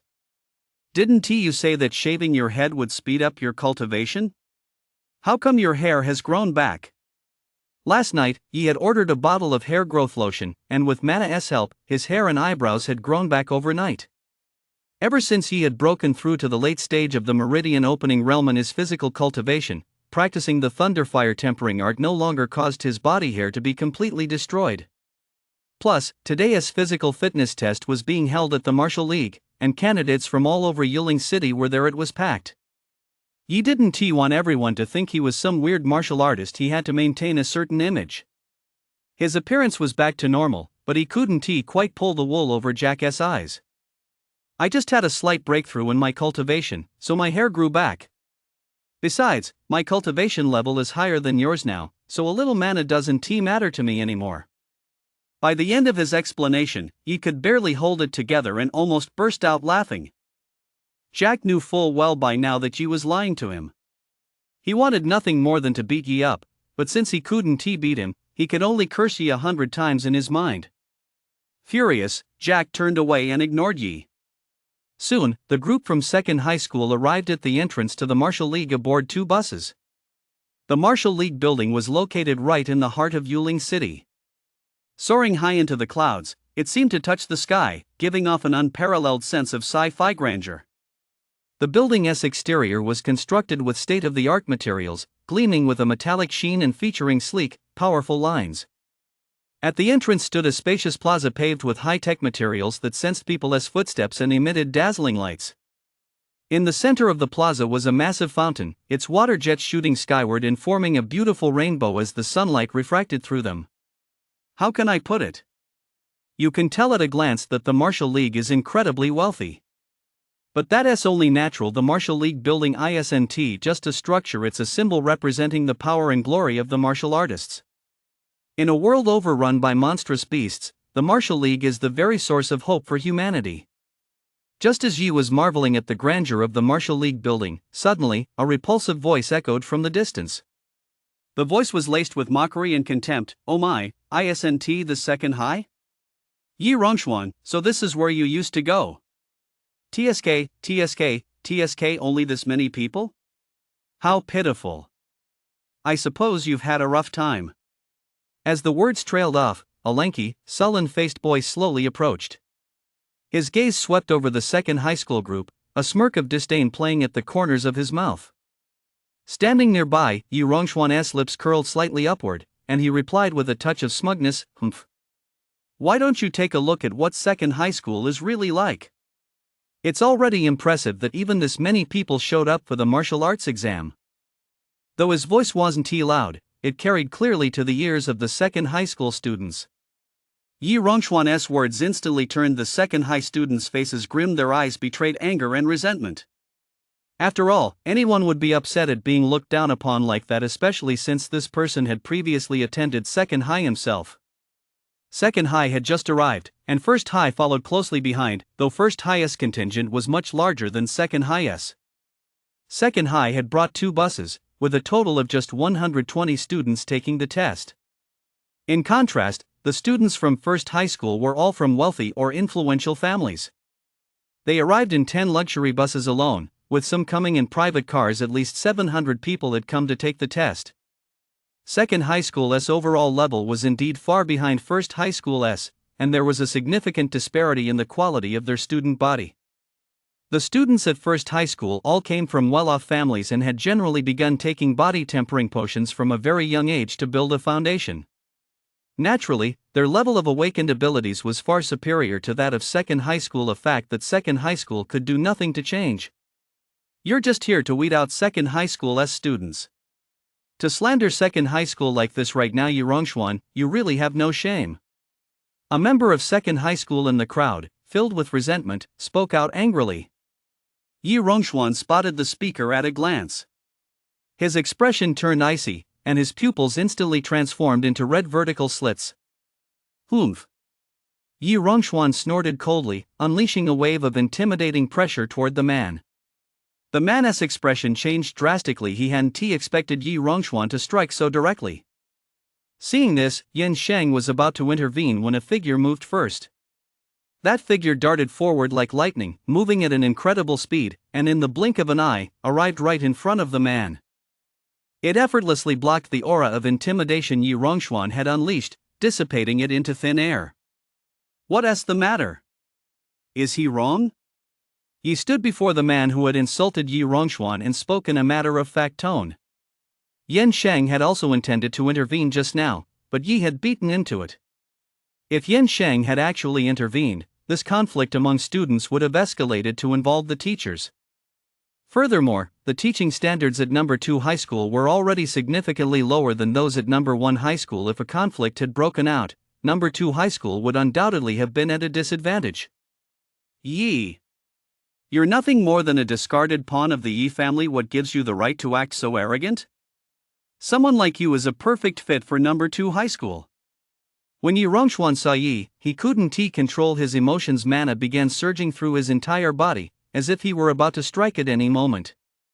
Yi Rongxuan had long resented the fact that Yi had been granted early admission to Magic Capital Martial Arts University, especially since he'd been slapped across the face by Feng Lian back then, an incident that left him feeling incredibly humiliated and furious. However, he dared not hold a grudge against Feng Lian, so he could only direct all his fury at Yi. An outcast of the Yi family? If others don't know it, surely you must know? Are you unclear on whether I abandoned the Yi family, or the Yi family abandoned me? Oh, right, you might not know that either. After all, just a month ago, you were nothing more than a nameless nobody whom the Yi family didn't care about. Otherwise, how did you end up at number 2 high school? Yi showed no mercy with his words, exposing Yi Rongxuan's weakness in just a few sentences. Even though Yi Rongxuan was now valued by the Yi family, it didn't change the fact that he had previously been a marginal figure within the clan. But I suppose you don't care. Look, as soon as first middle school and the Yi family called you, you wagged your tail and went begging for scraps. Yi Rongxuan, you're more talented at being a dog than you are at martial arts. Yi Rongxuan could take no more. He roared, Yi, I'm going to kill you.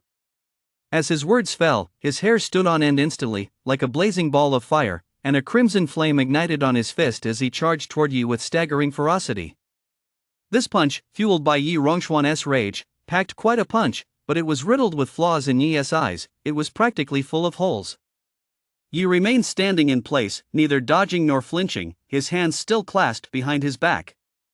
A faint smile played at the corner of his mouth, as if he didn't take Yi Rongxuan seriously at all. Seeing this, the lanky student couldn't help but mutter to himself, is this Yi actually skilled, or is he just a fool?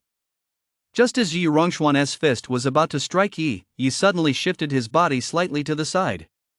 The movement was so subtle it looked as if he hadn't moved at all, yet it was just enough to dodge the punch.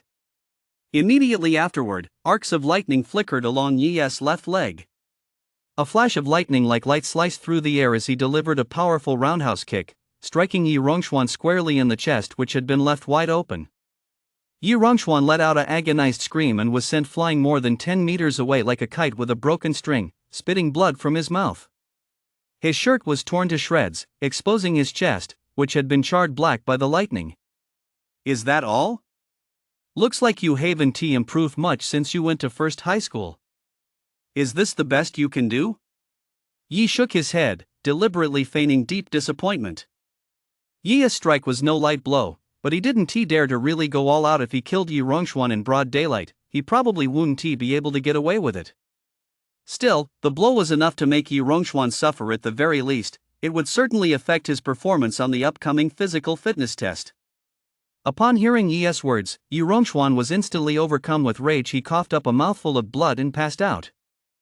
Tisk, tsk, tsk. His mental toughness definitely needs some work. Interesting. Really interesting. The slender student wore an eerie smile on his lips, and the way he looked at Yi was like he was eyeing a delicious meal. It sent a chill down one's spine. A teacher from First High School hurried over to Yi Rongxuan's side and administered a healing potion to him. Then, a teacher dressed as a medic emerged from the First High School delegation. Seeing this, the teacher immediately activated his ability, and streams of green light shot from his hands, enveloping Yi Rongxuan. Thanks to the combined effects of the teacher's ability and the healing potion, Yi Rongxuan finally opened his eyes slowly. He was awake, but Yi Rongxuan's complexion remained extremely pale. That blow damaged his internal organs. My treatment has only healed the external wounds and alleviated the severity of his injuries. It will take time to fully recover. I'm afraid the upcoming test.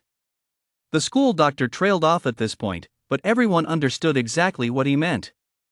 The teacher who had been the first to check on Yi Rongxuan, who was also his homeroom teacher, stood up, his face contorted with anger, and pointed at Yi. It was just a friendly sparring match. You struck him so hard, isn't that going too far? His voice was filled with rage.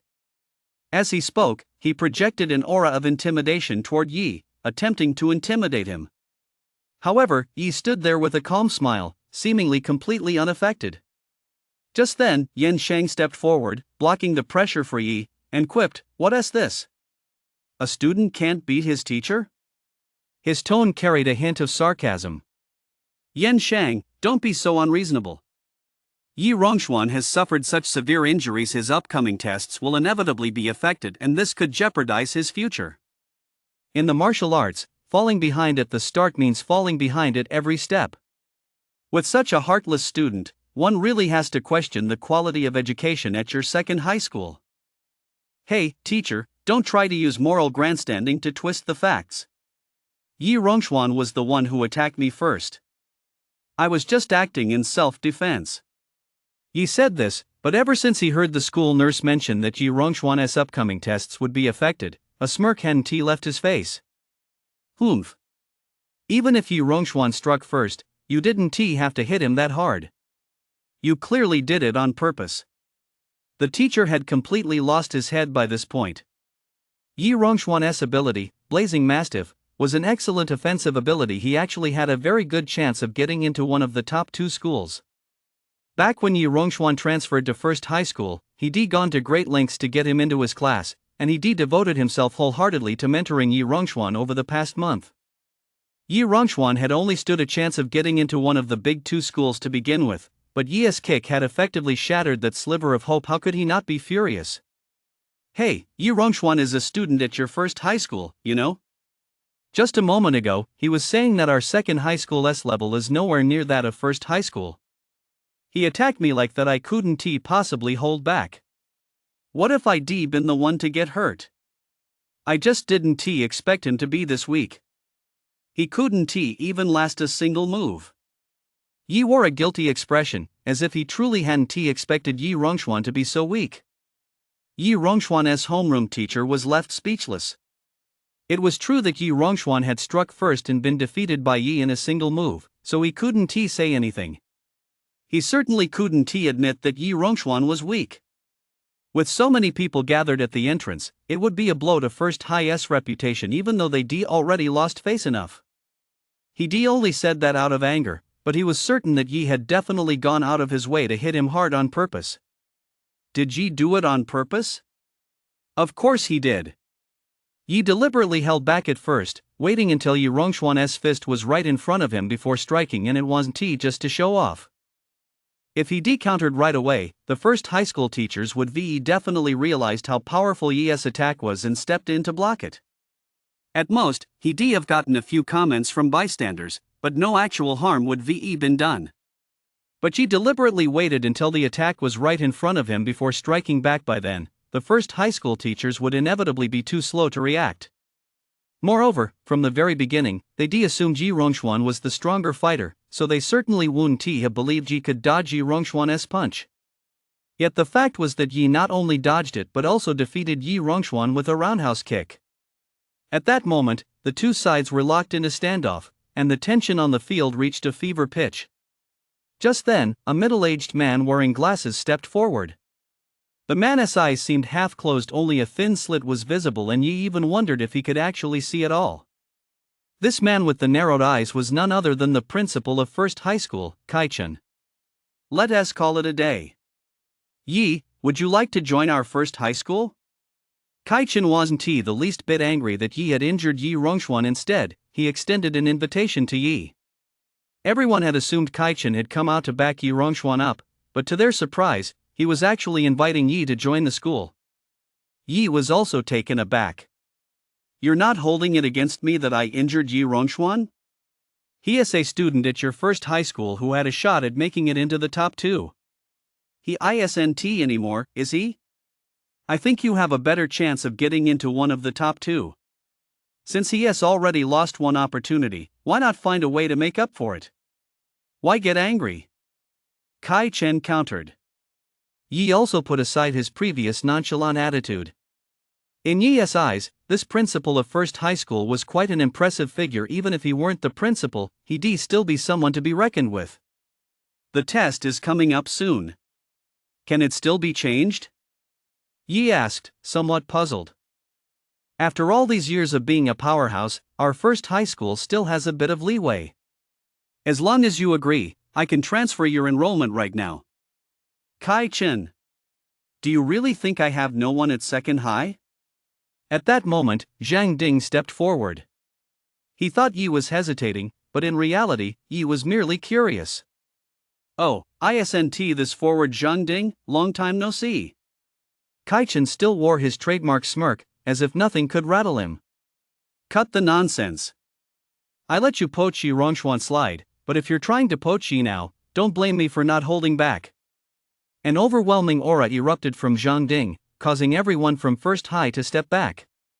When Yi Rongxuan had been poached earlier, Zhang Ding had been angry but could do nothing about it. After all, as a member of the Yi family, it was only natural for Yi Rongxuan to return to First High, in which the Yi family held a stake. But now, with Yi being targeted, he couldn't hold back. Yi was second highest hope, and he also bore a grudge against the Yi family. Save face for me? I don't think you're qualified to do that. Kai-Chen opened his eyes slightly, and an even stronger aura erupted from him. Zhang Ding's pupils contracted. You've broken through? Zhang Ding and Kai-Chen were old acquaintances. Zhang Ding had spent a long time in the wilderness squad and had made a name for himself. He was considered a formidable fighter within the general stage. Kai-Chen, on the other hand, had always kept a low profile, displaying strength at the 9th tier general stage. Although Zhang Ding was only at the 7th tier general stage, he was very confident in his combat prowess, so even though Kai-Chen was 2 tiers above him, he wasn't afraid. But now, Kai-Chen had demonstrated the strength of a martial king, and given how deeply calculating Kai-Chen was, it was possible he was even holding back at this level. Kai-Chen's overwhelming aura kept pressing down on Zhang Ding, who could only struggle to hold his ground. He was now in a no-win situation and had no choice but to grit his teeth and persevere. Just then, a man wearing a Martial League uniform emerged from the Martial League building. What are you doing? This is the Martial League, not a fighting ring. If you want to fight, go somewhere else. As soon as the man spoke, an even stronger aura cut the two men off. So it's Director Li. It's all a misunderstanding. Principal Zhang was just joking with me. Kai-Chen resumed his half-closed-eyed expression. Humph. Zhang Ding snorted coldly but said nothing. He was no match for Kai-Chen to begin with, so he naturally took the opportunity to back down. I don't care what the two of you are up to, but today is the first day of the martial arts exams. I don't want any trouble here at the Martial League, Li Durong said sternly, then ignored them and returned to the building. Li Durong was the director of the Martial League's testing department, specifically responsible for routine martial artist evaluations and college entrance exam assessments. His combat prowess was at the Martial King tier. Moreover, with the Martial League backing him, he naturally had nothing to fear from First High School, even with the Yi family's influence. After Li Durong left, Kai-Chen spoke again. Yi, you should consider my offer. I mean it. If you switch sides, I can give you a full set of potions sufficient for you to train all the way to the martial artist rank, plus a grade B combat technique. Kai Chen assumed Yi Henti broken through to the martial artist rank. Although Yi was able to defeat Yi Rongxuan in a single move, he was, after all, just an independent cultivator without any background or resources, so Kai Chen Henti considered the possibility that Yi might actually be a martial artist. The terms Kai Chen offered were already very generous. You should know my relationship with the Yi family. Aren't you afraid of the Yi family if you take me in? Yi didn't agree to Kai Chen's offer just because of this condition. At that moment, Zhang Ding remained silent beside him mainly because his own strength was still lacking, and he didn't dare stir up any more trouble. Kai Chen replied calmly, "You don't need to worry about that. I'll mediate the situation. All you need to do is make a slight apology. I'm confident no one would want to make enemies with students from the two major sections." Yi couldn't help but give Kai Chen another look. He simply couldn't fathom how a mere martial king could have the confidence to convince the Yi family not to pursue the matter further, and judging by his demeanor, he seemed very self-assured. Seeing that Yi hadn't spoken, Zhang Ding assumed Yi had been persuaded and quickly interjected, "Whatever he can offer, I can offer as well." Only then did Yi snap back to his senses, smiling as he said, "No need, principal. If I were to transfer to First High, what would make me any different from Yi Rongxuan?" Hearing Yi's words, Zhang Ding finally let out a sigh of relief. "Principal Kai, I'm sorry, but I'm the kind of person who likes to stick with what I've chosen.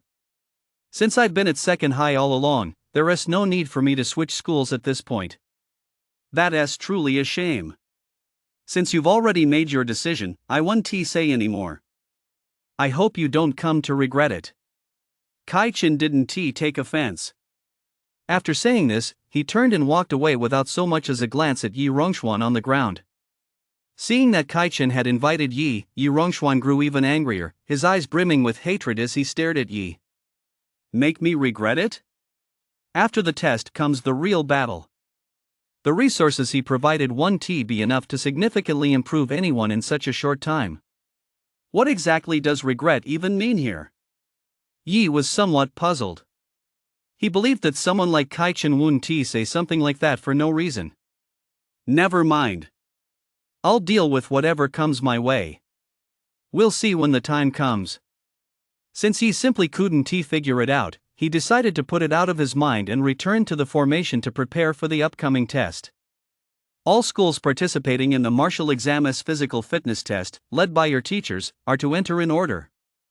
A Martial League staff member, channeling mana, announced loudly.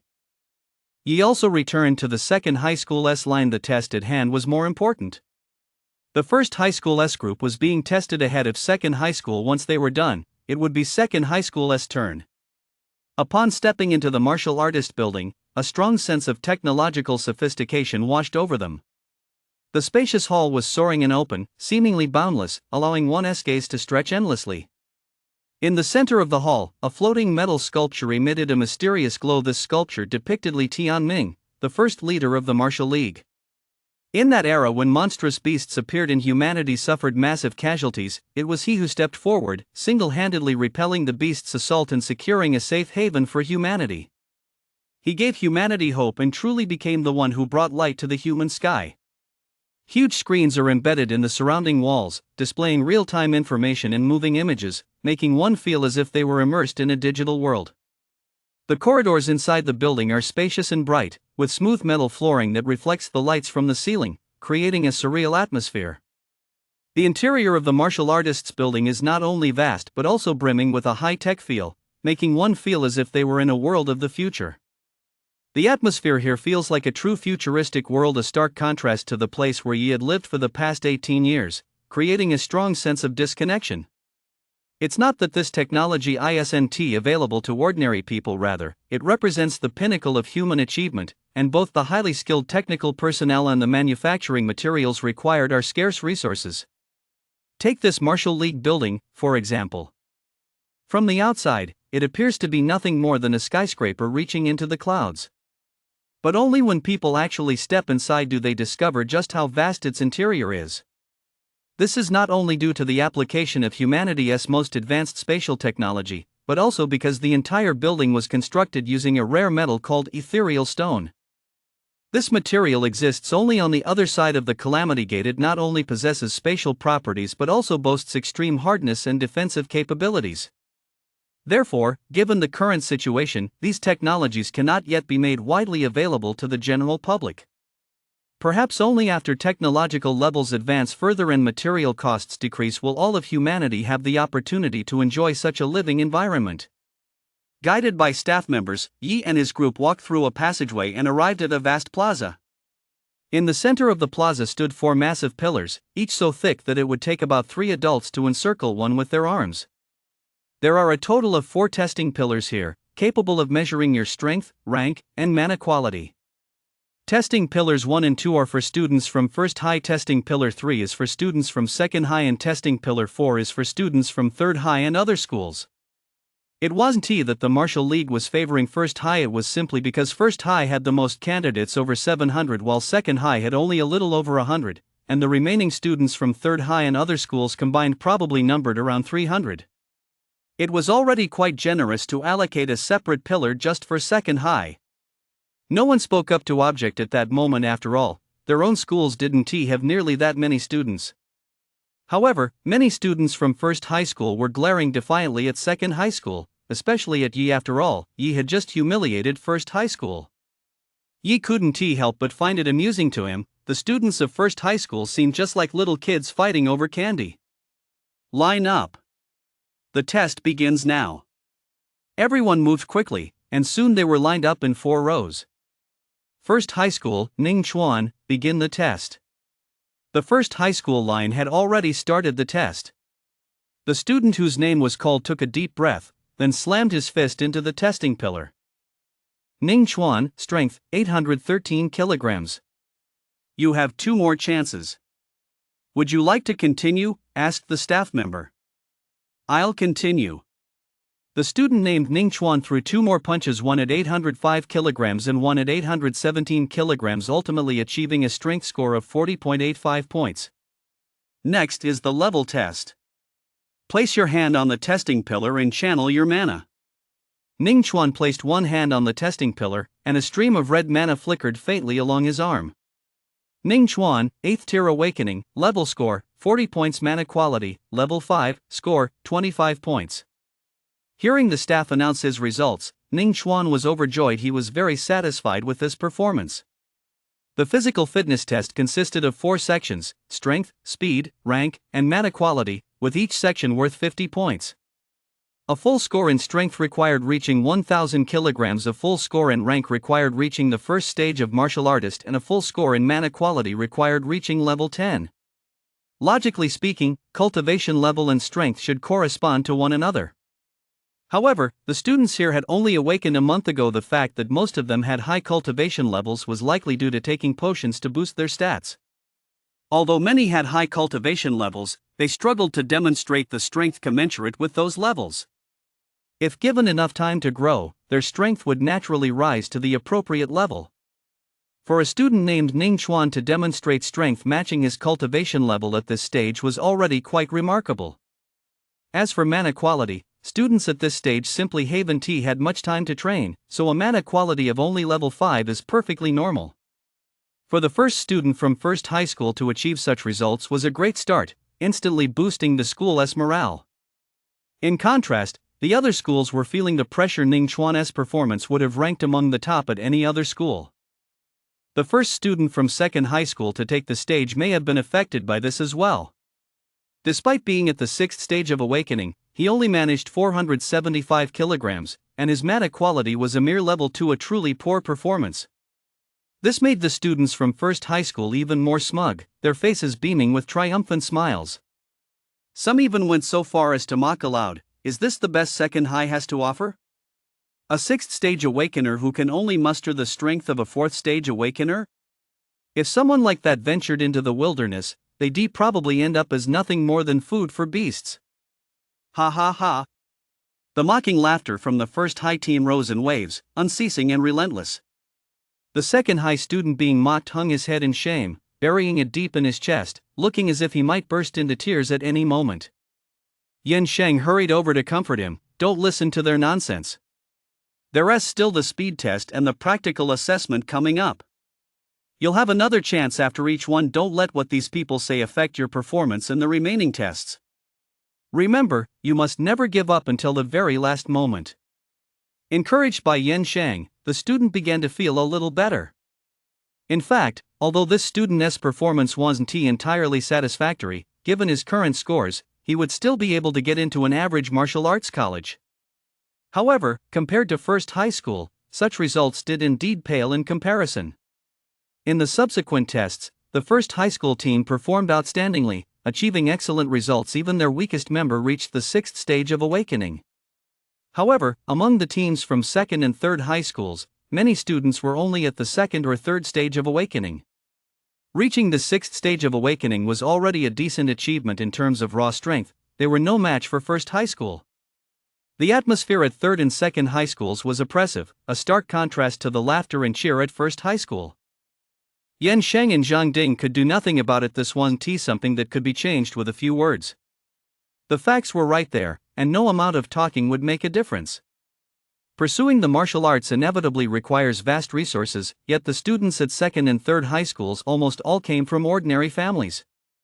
Someone with a family background like Jack S was already a rare find at second high school, but at first high school, Jack S' background might only be considered average. Such was the cruelty of reality. Zhang Ding couldn't possibly let Yi step in just yet. The only students second high school could boast of were Yi and Jack, while first high school's top genius had clearly not yet made a move. If Yi were to step in now, he would likely be at a disadvantage. Just then, a commotion arose from the crowd of third high school. Master Wu, the man Yi had defeated before, stepped forward.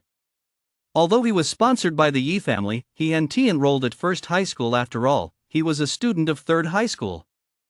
Third high school was in an even worse situation than second high school. They didn't even have a single student who had surpassed the 5th stage of awakening, so he had no choice but to step forward. The use of abilities was permitted during the strength test, though combat techniques were prohibited. This was because combat techniques significantly boosted strength, whereas the physical test was actually designed to measure one's potential, one's innate strength. Since abilities are naturally part of one's strength, their use was allowed. Consequently, those with awakening powers related to strength held a slight advantage at this stage. Master Wu let out a loud roar, and a thick layer of leather armor covered his body, making him look just like an elephant. It was his ability, Earth-Shattering Giant Elephant. Master Wu slowly crouched down, then sprang up violently, sending a cloud of dust flying into the air. Boom! Master Wu's fist slammed heavily into the test pillar. Master Wu, strength, 920 kilograms. A stir immediately rippled through the crowd. No wonder he is the strongest at third high. His strength is already approaching that of a martial artist. That's right. Finally, someone from our school is stronger than first high. Instantly, third high's morale soared. Even first high cast sidelong glances their way, while Kai-chan stood there, still wearing a smug smile, as if he were confident he had everything under control. Should we continue the testing? No, this will do.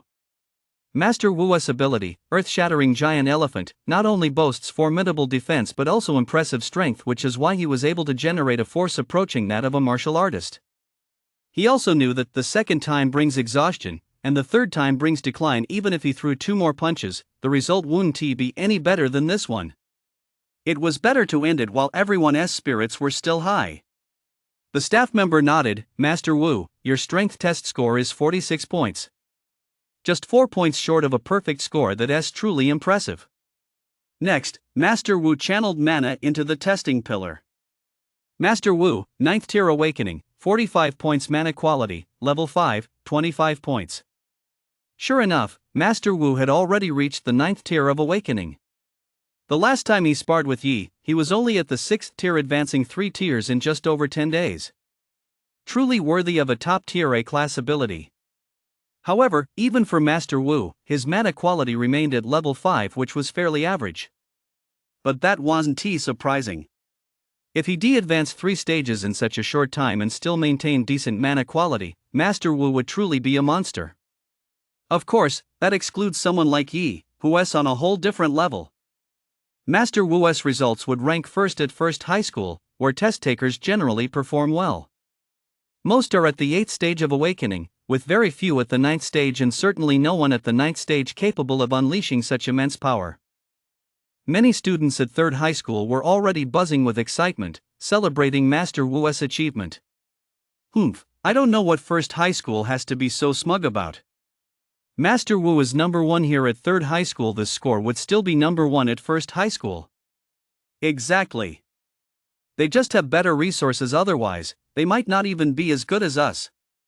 Resentment toward the wealthy is a common mindset, especially when the rich are stronger than them. They tend to attribute others' success entirely to money. You watched the students from 3rd high school as they kept boasting about Master Wu and belittling 1st high school, and he couldn't help but shake his head. Here we go again, the champagne at halftime crowd. He wasn't speaking up for the students from 1st high, he simply wasn't blinded by the hype like those from 3rd high. He simply acknowledged 1st high's true strength. While money certainly played a part in their success and the levels of their awakened abilities were indeed quite high. On the path of martial arts, resources alone aren't enough to guarantee continuous growth. To become a true master, character, hard work, and serendipity are all indispensable. Moreover, many students at 1st high don't come from merely wealthy families. Most are descendants of martial artists who have been strong for generations. This means they, too, have put in the effort, and their accumulated wealth has paved the way for future generations to walk the path of martial arts more smoothly. He simply believes one shouldn't judge a person with prejudice, dismissing their entire worth based on a single aspect. Take now, for example, what good does it do to complain about family background here? If you always assume others are strong merely because of luck, you'll find it hard to go far on the path of martial arts. Instead of complaining, it's better to accept the situation, then figure out how to solve the problem and find a way to surpass them. Although this world is dangerous, it's also full of opportunities. As long as you dare to give it your all, you'll have a chance to grow stronger too. The students from 1st high watched the person opening the champagne, but instead of the anger they expected, they merely observed with cold detachment. Just then, a figure familiar to Yi stepped forward. Mu Qingwan, you go. A green-clad figure stepped out from the 1st high school ranks, none other than Mu Qingwan, with whom Yi had previously clashed. Mu Qingwan calmly walked up to the testing pillar and delivered a light punch. I thought it would be some formidable figure, but it turns out to be a girl whose punch lacks any power. 1st high school really has run out of talent. He pressed his hand to his forehead, thinking to himself, why do these 3rd high school people love to pop champagne before the game is even halfway over? It was the same when Master Wu and I sparred back then. The 1st high school crowd stared at the person who had just spoken as if they were watching a clown. Mu Qingwan's punch only looked light, but when it struck the testing pillar, it actually produced a massive boom. Mu Qingwan, strength, 950 kilograms. No need for further testing. Let us test my mana. Without waiting for the staff to ask, Mu Qingwan spoke in a cool, detached tone, and as she spoke, she released a surge of mana toward the testing pillar. Mu Qingwan, 1st-tier martial artist, 50 points mana level 6, 30 points strength, 47.5 points. As the staff member's words trailed off, the hall fell instantly silent, so quiet you could hear a pin drop. The team from 3rd high school was particularly stunned, and the boy who had just spoken up to mock her stood there with his mouth agape. How is that possible? How could she be a martial artist? He looked utterly incredulous. Mu Qingwan was the first martial artist level student to appear on the field, which came as a huge shock to students from other schools. The slight surge of confidence they just felt was instantly crushed by Mu Qingwan's display. Mu Qingwan looked at the man and said haughtily, "You're nothing but a frog at the bottom of a well." The man who had just spoken mockingly hung his head in shame. All the words he spouted earlier couldn't hold a candle to the destructive power of Mu Qingwan's 4 words. After glancing at him, Mu Qingwan immediately turned her gaze toward Yi in the 2nd high school delegation. She then gave Yi a defiant look. Yi showed no reaction, merely curling the corners of his mouth and muttering, "Interesting." Yi wasn't surprised that Mu Qingwan had broken through to the martial artist realm. If a disciple of a peak 5th-tier alchemist couldn't break through to that level, that would be truly laughable. However, Mu Qingwan's strength and the quality of her mana still took Yi somewhat by surprise. Although she hadn't demonstrated the strength expected of a first-tier martial artist, generating 950 kilograms was still quite impressive. The main reason was that Mu Qingwan's ability was the B rank with Spirit Eye, which wasn't particularly helpful in combat. It was more of a support-type ability, so being able to generate that level of strength was indeed unexpected. Moreover, the quality of her mana was also quite good, reaching level 6, which indicated that Mu Qingwan had a solid foundation. However, this only surprised Yi a little. At this level, she was still no match for him. "Since you've already stepped up, I'll give it a try too." A figure stepped out from beside Mu Qingwan. It was the slender boy who had been standing next to Yi Rongxuan earlier. "You're such a pain. Let me at least enjoy being in first place for a little while. Are you really that eager to overtake me?" Mu Qingwan looked a bit annoyed and shot him a reproachful glance. He quickly laughed sheepishly. "Oh, come on, I just got itchy fingers after seeing you go. Besides, neither of us can actually take first place anyway. What's the difference?" "Humph, I can't be bothered to argue with you. Go ahead." Mu Qingwan walked straight back to the first high school team. The slender young man walked up to the testing pillar. After Mu Qingwan had completed her test, everyone in the arena was now watching first high school. Naturally, his appearance drew the attention of the entire crowd. "Whoa," he stretched, and a series of cracking sounds immediately filled the air. Then he channeled his mana, and a gust of wind swept through the hall, making his windbreaker flap loudly. His right fist suddenly became slightly blurred, with a hint of green flickering around it. He thrust his fist forward with all his might, slamming it into the testing pillar. His hand seemed as though it were clad in a metal gauntlet, and the impact produced a piercing sound like metal striking stone. As the sound faded, a closer look revealed a tiny mark on the testing pillar as if it had been slashed by a blade. Though it was only a tiny mark, it was shocking enough. This was, after all, the Martial League's testing pillar. It was perfectly capable of measuring the strength of a martial king, yet a mere high school senior had left a mark on it. How could that not be astonishing? "Fenghui, strength, 1,150 kilograms, the staff member's voice echoed through the hall. Everyone's gaze fixed on Fenghui. How is that possible? 1,150 kilograms, that's nearly the level of a second-tier martial artist. The students from second and third high schools looked on with despair. The gap was simply too vast. Fenghui then channeled a small amount of mana into the testing pillar. Fenghui, first-tier martial artist, 50 points, mana level 6, 30 points, strength 50 points. 2 perfect scores. Only his mana level, which requires time to build up, didn't reach the maximum. To be able to generate strength exceeding his tier at the first-tier martial artist level, it must be either physical cultivation or an extraordinary ability, Yi thought to himself. It must be an ability, Yi concluded after a moment's reflection. Physical cultivation requires time and resources. Yi didn't think he lacked resources, but rather time. It was absolutely impossible to achieve success in physical cultivation in such a short period. Although his punch appeared unchanged to onlookers, Yi had precisely caught the fleeting green glow on his fist. That must be his ability, and the fact that it left a mark on the test pillar indicated that his ability was extremely sharp. It was impossible to leave a mark on the test pillar with just 1,150 kilograms of force. This also indicated that he wasn't a physical cultivator. If he were, the only mark he could leave would be a fist imprint. Moreover, judging by his gaunt physique, he didn't look like someone who had undergone physical cultivation. Ever since he had begun his physical cultivation, his skin and physique had undergone significant changes. He certainly didn't look as frail as this. Fenghui glanced at Yi at that moment. Seeing that Yi showed no reaction, he muttered under his breath, "He's not even making a move. Is he that confident, or is he just too scared?" Just then, Yan Shang walked over to Yi's side and whispered, "Yi, why don't you step in?" Yan Shang was getting a bit anxious as well. After Fenghui's move, the atmosphere among the students from second and third high schools had turned grim. Even Master Wu was looking gloomy, completely at a loss. Everyone was devastated by this massive disparity. Faced with a true genius, they felt that all their years of hard work looked utterly ridiculous in the eyes of others. Yi felt a bit helpless and shook his head. I'm afraid this isn't even their strongest player.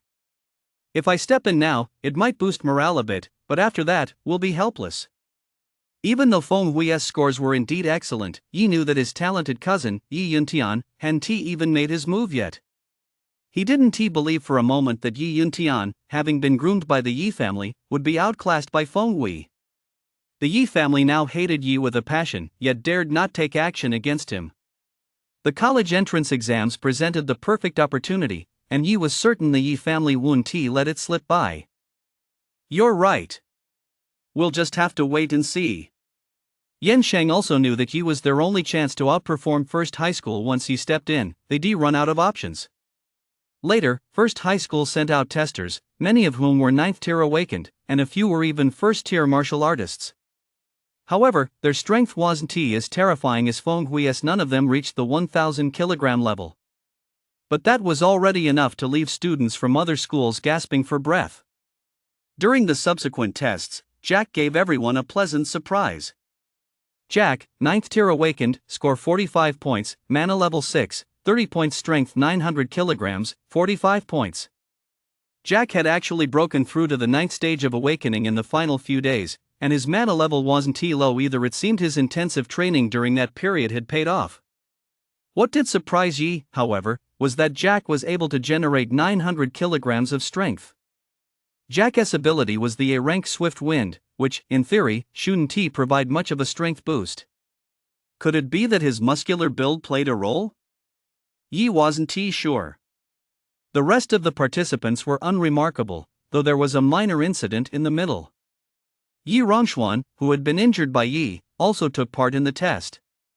Yi Rongxuan, awakening level 9, score 45 points, mana level 5, score 25 points, strength 750 kilograms, score 37.5 points. Due to his injuries, his strength was limited to the level of a 7th stage awakener, but as for the other two categories, if he had been a priority trainee of the Yi family from the start. Yi Rongxuan, 9th stage awakener, score 45, mana level 5, score 25, strength 750 kilograms, score 37.5. Standing in front of the testing machine, Yi Rongxuan couldn't help but furrow his brow upon seeing the data displayed on the screen. Due to his injuries, his strength was limited to the level of a 7th stage awakener. But this wasn't his true potential. If not for the injuries affecting him, he could have achieved much better results. Yi Rongxuan's ability was the A-rank Blazing Mastiff, considered one of the top-tier A-rank abilities. In terms of strength, the Blazing Mastiff granted him a significant boost under normal circumstances. He could easily achieve over 900 kilograms. Yi Rongxuan knew full well that if his clan had valued and nurtured him from the start, his cultivation would have at least broken through to the martial artist realm, and his mana level wouldn't have stagnated at level 5. Unfortunately, there are no what-ifs in this world, and he can no longer change the past. Yi Rongxuan looked up at Yi standing before him, his eyes filled with resentment and bitterness. He had originally had a chance to compete for a spot at one of the top 2 universities, but now this score had completely eliminated his competitiveness. To gain admission to those 2 top-tier institutions, one must rank within the top 100 on the college entrance exam. In a relatively weaker province like Tianxiong, there are fewer than 100 spots available. While it's still possible to find 100 martial artist level candidates across the entire province of Tianxiong, Yi Rongxuan's only advantage, his strength, had now turned into a weakness. At that moment, Yi Rongxuan's heart was filled with hatred. He knew he had lost the chance to pursue higher levels, and it was all because of Yi. Yi looked at Yi Rongxuan's face, contorted with rage, and felt not a shred of guilt, let alone regret. He didn't even feel a hint of sympathy. On the contrary, he experienced an indescribable sense of gratification. This wasn't revenge against the Yi family, it was merely a small advance on the interest he was due. In the subsequent exams, the students from First High School performed exceptionally well, maintaining their outstanding results. However, on this side, aside from Jack and Master Wu, who achieved relatively good scores, the results of the other examinees did not attract much attention. Nevertheless, in terms of potential, Jack and Master Wu clearly held the advantage. Students like Jack and Master Wu, who had awakened to an A-class ability, could at the very least secure a guaranteed admission spot at Sifang Martial Arts University, even if their scores were slightly lower. In contrast, while some students from first high school had comparable grades and a few even outperformed them, their ability levels did not reach grade A, so they were not granted direct admission. The reason these students were able to achieve such good results was largely due to the high-quality educational resources provided by their families. At lower cultivation levels, the advantage of an ability isn't very significant, and the gap can be bridged through the investment of resources. However, as one's level rises, the advantage of a higher ability rating will gradually become more pronounced, at which point the role of resources will relatively diminish. Still, they should have no trouble getting into the Sifang Martial Arts Academy through regular entrance exams. Yi waited quietly in the second high school line. Finally, just as half of the second high school line had finished the test, a cheer erupted from the crowd at first high school. "Yi Yuntian, it's your turn," Kaichin said softly, still squinting as usual. Are they planning to crush second high school in one fell swoop? Yi narrowed his eyes slightly and muttered to himself. Many of the students from second and third high schools at the front of the line had been affected by Clio, Fenghui, and others. Their performance was below par, and their morale was very low.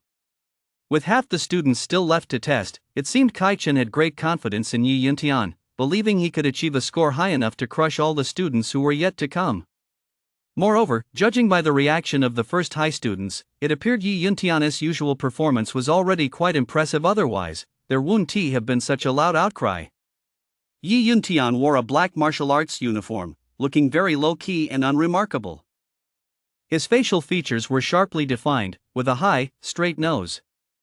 His hair was slightly long, partially obscuring his eyes, but one could faintly make out that his gaze was deep and piercing. Surprisingly, his eyes were a deep red, which made him appear even more mysterious and eerie. Furthermore, his complexion was unusually pale, with almost no trace of color, sending a chill down one's spine. In Yi's memory, the Yi Yuntian of his childhood had been lively and cheerful, radiating a sunny disposition, a stark contrast to the cold, aloof impression he gave off now. At that moment, amid the cheers and applause of the first high school crowd, Yi Yuntian slowly made his way toward the testing pillar. He stood there quietly. Suddenly, his right hand was enveloped in a red glow, as if a powerful force were surging within it. Immediately afterward, Yi Yuntian struck out with a powerful palm strike, slamming his hand heavily against the testing pillar. Yi Yuntian, strength, 1,200 kilograms, score, 50 points. As soon as the staff member finished speaking, the arena fell silent. A moment later, a thunderous cheer erupted from the first high school team. Even the staff member gave him a second look. Such a result was rare throughout Yuling City, and in previous years, it would have been enough to contend for the championship. Next, Yi Yuntian channeled a surge of mana into the testing pillar. Yi Yuntian, 4th tier martial artist, 50 points, mana level 7, 35 points. The announcement of these two results caused another sensation. Yi Yuntian's mana level was the highest recorded so far, and on top of that, he was a 4th tier martial artist. Even Yi couldn't help but be somewhat surprised. Although he knew Yi Yuntian must be at the martial artist level, he hadn't expected him to have already broken through to the 4th tier martial artist stage. After careful observation earlier, Yi had come to understand that, in terms of mana level, level 5 was considered the standard level for normal cultivation, while level 6 and above signified that one had already begun transforming their mana core. Judging by the current situation, Yi Yuntian's progress in transforming his mana was quite rapid. Yi was absolutely certain that Yi Yuntian hadn't used his full strength during the strength test, otherwise, his result would have been far more than 1,200 kilograms. Yi Yuntian's result was like a heavy boulder, weighing heavily on the hearts of the other schools. Even Yan Sheng and Zhang Ding, who had always had complete confidence in Yi, wore expressions of helplessness and despondency upon learning of Yi Yuntian's result.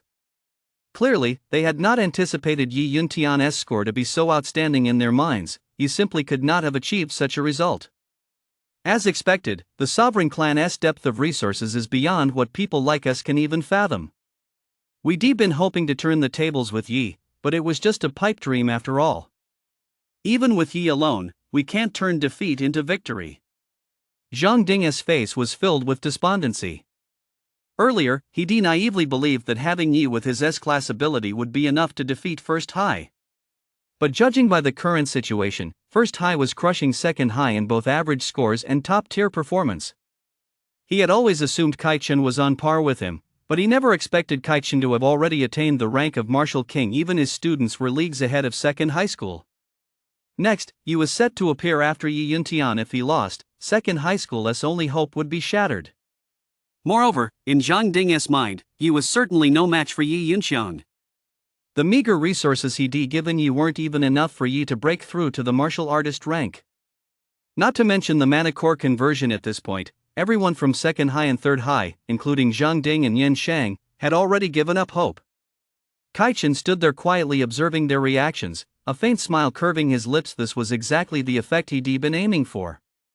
His goal was to prevent the remaining students from Second High from performing at their usual level, thereby crushing them on every front. Yi Yuntian ignored the people around him who were fawning over him and simply turned to look at Yi. Yi was at a loss for words. Why were these students from First High School all looking to him for their test results? Anyone unaware of the situation would think he had done something to them. As a direct descendant of the Yi family, Yi Yuntian was naturally aware of the incident where Fenglian had led Yi to challenge the Yi family. He had received an order from his father, Yi Pengtian, to eliminate Yi during the college entrance exams. Even if he couldn't kill him, he had to defeat Yi to restore some dignity to the Yi family. Yi didn't realize that Yi Yuntian owed much of his current cultivation level to him. Ever since Fenglian defeated Yi Wuqing, Yi Yuntian had received preferential access to the Yi family's resources.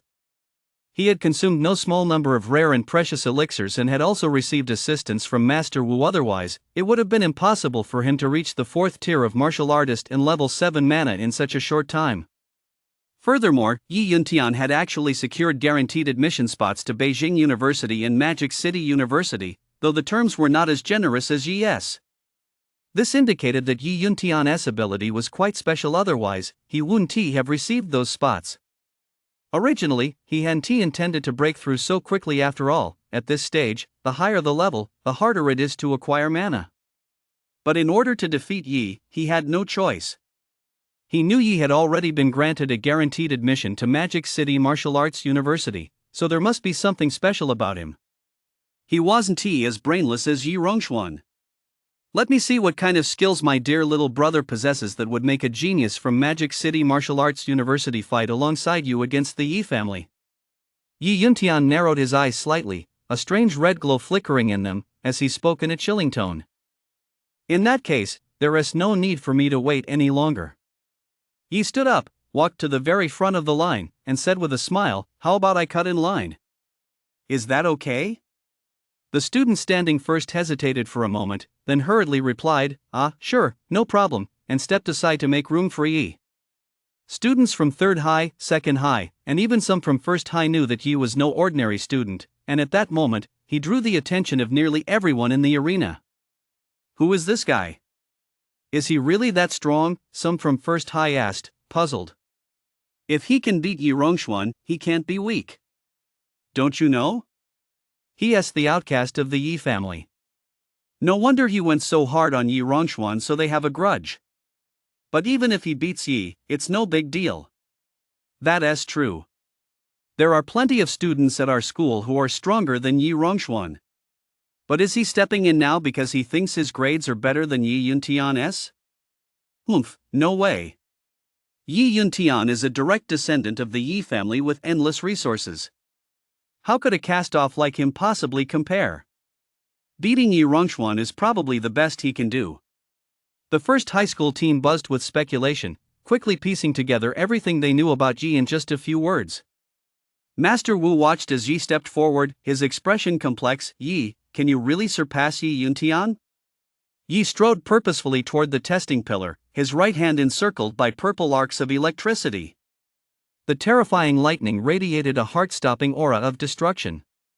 Yi didn't care that his ability would be exposed, because he had already demonstrated it during his sparring session with Master Wu. Moreover, the Yi family's faction must have known about Yi's ability long ago. However, everyone assumed that Yi possessed the A-rank Purple Extreme Fierce Thunder. At that moment, upon seeing the powerful aura of destruction emanating from Yi's right hand, Yi Yuntian's expression turned serious. is this the purple extreme fierce thunder that the Magic Capital Martial Arts University holds in such high regard? It truly is extraordinary. He thought to himself, I only need to use 60 or 70% of my strength after all, I still have 3 more chances. He certainly wouldn't go all out. A perfect score was enough, and the upcoming 500-point practical test was where it really mattered. There was no benefit in revealing his full strength at this moment, especially with the Yi family keeping a close eye on him. Then, Yi swung his fist violently at the test pillar. In an instant, a flash of lightning erupted, resembling a dazzling purple firework. Yi, strength, 1,300 kilograms, score, 50 points. As soon as the announcement was made, before anyone else could react, Jack was the first to speak up. Yi, that's awesome. God, Yi. Unbeatable. Instantly, the second high school team erupted in a thunderous cheer. Yi's punch had given them hope. Even Zhang Ding and Yan Shang, who had lost confidence, saw the light return to their eyes after Yi landed that punch. They had found hope once more. There was also some commotion among the first high school team. How is that possible? 1,300 kilograms? Yi Yuntian only managed 1,200 kilograms. Doesn't that mean Yi is stronger? Yi Yuntian clearly didn't go all out with that palm strike. If he had, he'd still be the stronger one, a student from first high school analyzed calmly. Although the first high school students were surprised, this punch didn't demoralize them. It merely gave second and third high schools a glimmer of hope. 1,300 kilograms? That's not bad. Since beginning his physical cultivation, he had gained greater control over his body. This punch was a result he had anticipated. Yi channeled a strand of mana into the testing pillar. Yi, second-tier martial artist, score, 50 points. Ha! A second-tier martial artist actually managed 1,300 kilograms? This purple extreme thunder is really powerful, Yi Yuntian remarked in admiration. Second-tier martial artist? Didn't they say he didn't have any resources? He must have been sponsored by some faction. But even with that support, it shouldn't have been enough to let him break through to second-tier martial artist. Maybe he just leveled up quickly and there's still his mana level to consider. Zhang Ding looked astonished. Does an S-rank ability train that fast? Could he really reach second-tier martial artist with just those meager resources? Yi was the first person he knew who possessed an S-rank ability, so he didn't really understand them and attributed Yi's cultivation level to the sheer power of the S-rank ability. Although S-rank abilities do indeed cultivate faster, they still require vast amounts of resources. Moreover, the true advantages of S-rank abilities lie not in cultivation speed, but in kinetic energy, destructive power, and so on. Yi, mana level, level 10, score, 50 points. The staff member could hardly believe his eyes. He had to look twice before confirming it. What? A perfect score on the mana level test? Is the machine malfunctioning? That's impossible. The Martial League's testing pillar hasn't had a single glitch in all these years. Yi Yuntian's gaze toward Yi had already turned grim. Well. Just as expected of someone from that lineage. We should wipe them out completely back then, Yi Yuntian said with a vicious sneer. Although Yi's first 2 scores were both perfect, Yi didn't care. He knew he could have achieved them as well. But this final item, the mana level, was beyond his capabilities. Yi's level 10 meant he had completed the mana core transformation and reached the Silver Sea realm. How little time had passed. Given Yi's rate of growth, he would one day become a major threat to the Yi family. That was why Yi Yuntian had wished Yi had died all those years ago. A perfect score in mana level? Yan Shang, did I hear that right? Zhang Ding's eyes widened as he turned to Yan Shang beside him. Principal, it seems I didn't hear wrong. Level 10, 50 points, a perfect score in all 3 categories. Yan Shang was equally astonished. Yi is invincible. No one at second high can beat him. The students of second high school erupted into a frenzy at that moment. The heavy burden that had been weighing on their hearts vanished into thin air. Even Kai Chen's expression darkened. Well, Yi, you've been hiding your true strength quite well. Yi's perfect score in the mana level test stunned everyone. It was completely unexpected. Master Wu looked somewhat dejected. Yi, so you're this strong after all? Mu Qingwan's face was so gloomy it looked as if rain might fall from it. She had thought that after breaking through to the martial artist realm, she could outperform Yi in the test results, but she never expected Yi to become even stronger than her. With this level of combat power, if they were to face each other in the actual college entrance exams, she feared she wouldn't stand a chance against Yi. And she even had Master Wu's help. At this moment, Kai Chen's plan had been shattered by Yi. Second highest morale had reached its peak, while first highest atmosphere had plummeted to freezing point. Being defeated by a cast-off from the Yi family, a second high student with no resources and in such a crushing manner, was simply unacceptable to them. One by one, they fell silent, standing there in stunned silence. Yi's results were like a bomb that instantly rocked the entire exam hall. The gazes people cast upon Yi were filled with a complex mix of emotions: anger, relief, admiration, delight, hatred, and jealousy. Wow, so you really are that good. I thought you were just pulling my leg. Jack excitedly punched Yi in the arm, his face beaming with wild delight. He didn't feel the slightest bit of jealousy over Yi's outstanding results. On the contrary, he was secretly glad, hoping Yi would become even stronger so he could cling tightly to this powerful ally. I told you ages ago that I'm really strong, but you just wouldn't believe me. Yi rolled his eyes, a hint of smugness in his voice. Ha ha, it's not too late to believe me now. If I ever strike it rich, don't forget me. From now on, I'll be counting on you to watch my back in real battles. All I'll have to do is sit back and relax.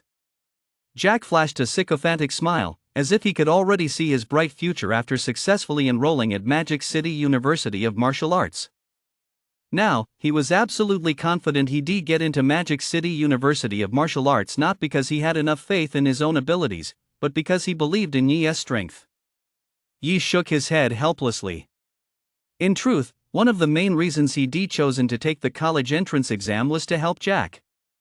After all, Jack was the only one who'd reached out to help him in his time of need. He considered making a friend like that a stroke of luck amidst all the misfortune he'd faced over the years. Don't worry, bro. I'll definitely have your back, he said softly, a determined gleam flashing in his eyes. The results from the subsequent tests at second high school, while still not as good as those from first high school, were clearly much better than in the first half. Some students even performed far beyond their usual levels. Although first high school was still affected by Yi's performance, its overall strength remained formidable, and its results were solid. Kai Chen walked over to Yi Yuntian, Feng Wei, and Mu Qingwan and whispered, "This is only the first day of the martial arts exam. There's still the speed test today. Don't let this affect you. Aim for a perfect score on the speed test. Even if his mana level is high, he can't be that far ahead of you. What really matters later is the 500-point combat score." Yi Yuntian's expression darkened. Got it. I won't make any mistakes in the speed test later. It was clear he was still bitter about Yi's results. The resources he'd poured into his cultivation during this period were nothing short of astronomical. Under such circumstances, his results were actually worse than those of a family outcast, which meant that, under equal conditions, he was far inferior to Yi. This was the one thing he found most unbearable. Seeing this, Kai Chen knew they couldn't possibly be indifferent to Yi's results, and he understood exactly what was bothering Yi Yuntian. Yi Yuntian, don't think you're inadequate just because you've used so many resources to train yet still can't match Yi's results. No one would ever complain about having too many resources. The fact that Yi has reached this level in such a short time proves he is truly a genuine genius. Kai Chen did not deny Yi's talent. If he were to look down on Yi at this point, it would prove he was a fool and incapable of teaching intelligent students. Don't compare your weaknesses to his strengths. He has natural talent. You can use your resources to compensate. I hope my students understand how to play to their strengths and avoid their weaknesses, rather than wallowing in self-pity at the slightest setback. The upcoming 500-point live combat is where it counts. Don't let these points affect your performance later on. A martial artist's combat skills, practical experience, weapons, and equipment are all equally important. If you lose a little here, you'll make it up in the live combat that follows. Tell me, do you have confidence? At that moment, Yi Yuntian realized that having resources was his advantage to begin with. It was already part of his strength. Kai Chen was right, too. For a martial artist, a high mana level doesn't determine everything. Combat skills and experience are just as important. No martial artist is perfect, so there's no need to dwell on this minor loss. Next time, I won lose, Yi Yuntian said with a determined look in his eyes. Feng Hui and Mu Qingwan also nodded firmly. Seeing their expressions, Kai Chen knew they regained their composure. He had to admit he was quite good at being a teacher. Kai Chen looked at Yi in the second high school team and said in a voice only he could hear, "A genius is one who can grow."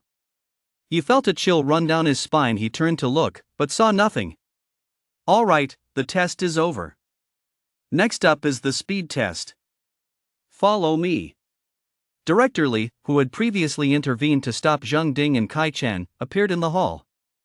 His gaze lingered on Yi for a moment, a detail Yi keenly noticed. Yi felt a bit exasperated, thinking to himself that he probably received more attention today than he had in the past decade or so. The group followed him into a long, narrow room with 4 100-meter running tracks. Speed measurement devices were set up at the start, finish, and midpoint of each track, and the final result was calculated as the average. Once again, first high school had 2 lanes, second high school had 1, and third high school and the other schools shared 1. This time, however, no one said much, and there was no mutual taunting. First high school didn't dare to taunt because of Yi, and the other schools didn't taunt because first high school's results were better. In short, each school had its own weaknesses compared to the others, so it was a rare occasion for everyone to complete the test peacefully and without conflict. Mu Qingwan, 20 meters per second, 40 points. Mu Qingwan sighed. Her previous ability to generate 950 kilograms of force was entirely due to a potion called the Strength Potion that Master Wu had prepared for her. It had boosted her strength by about 100 kilograms, but this potion could only be used once. After using it, it would be difficult to increase her strength for a period of time.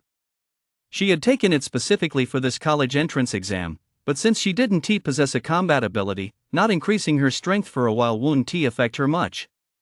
Her martial artist cultivation had been entirely boosted by potions now. With no other means to increase her speed, she could only perform at the level of an 8th stage awakened. Next up from first high school was Feng Hui.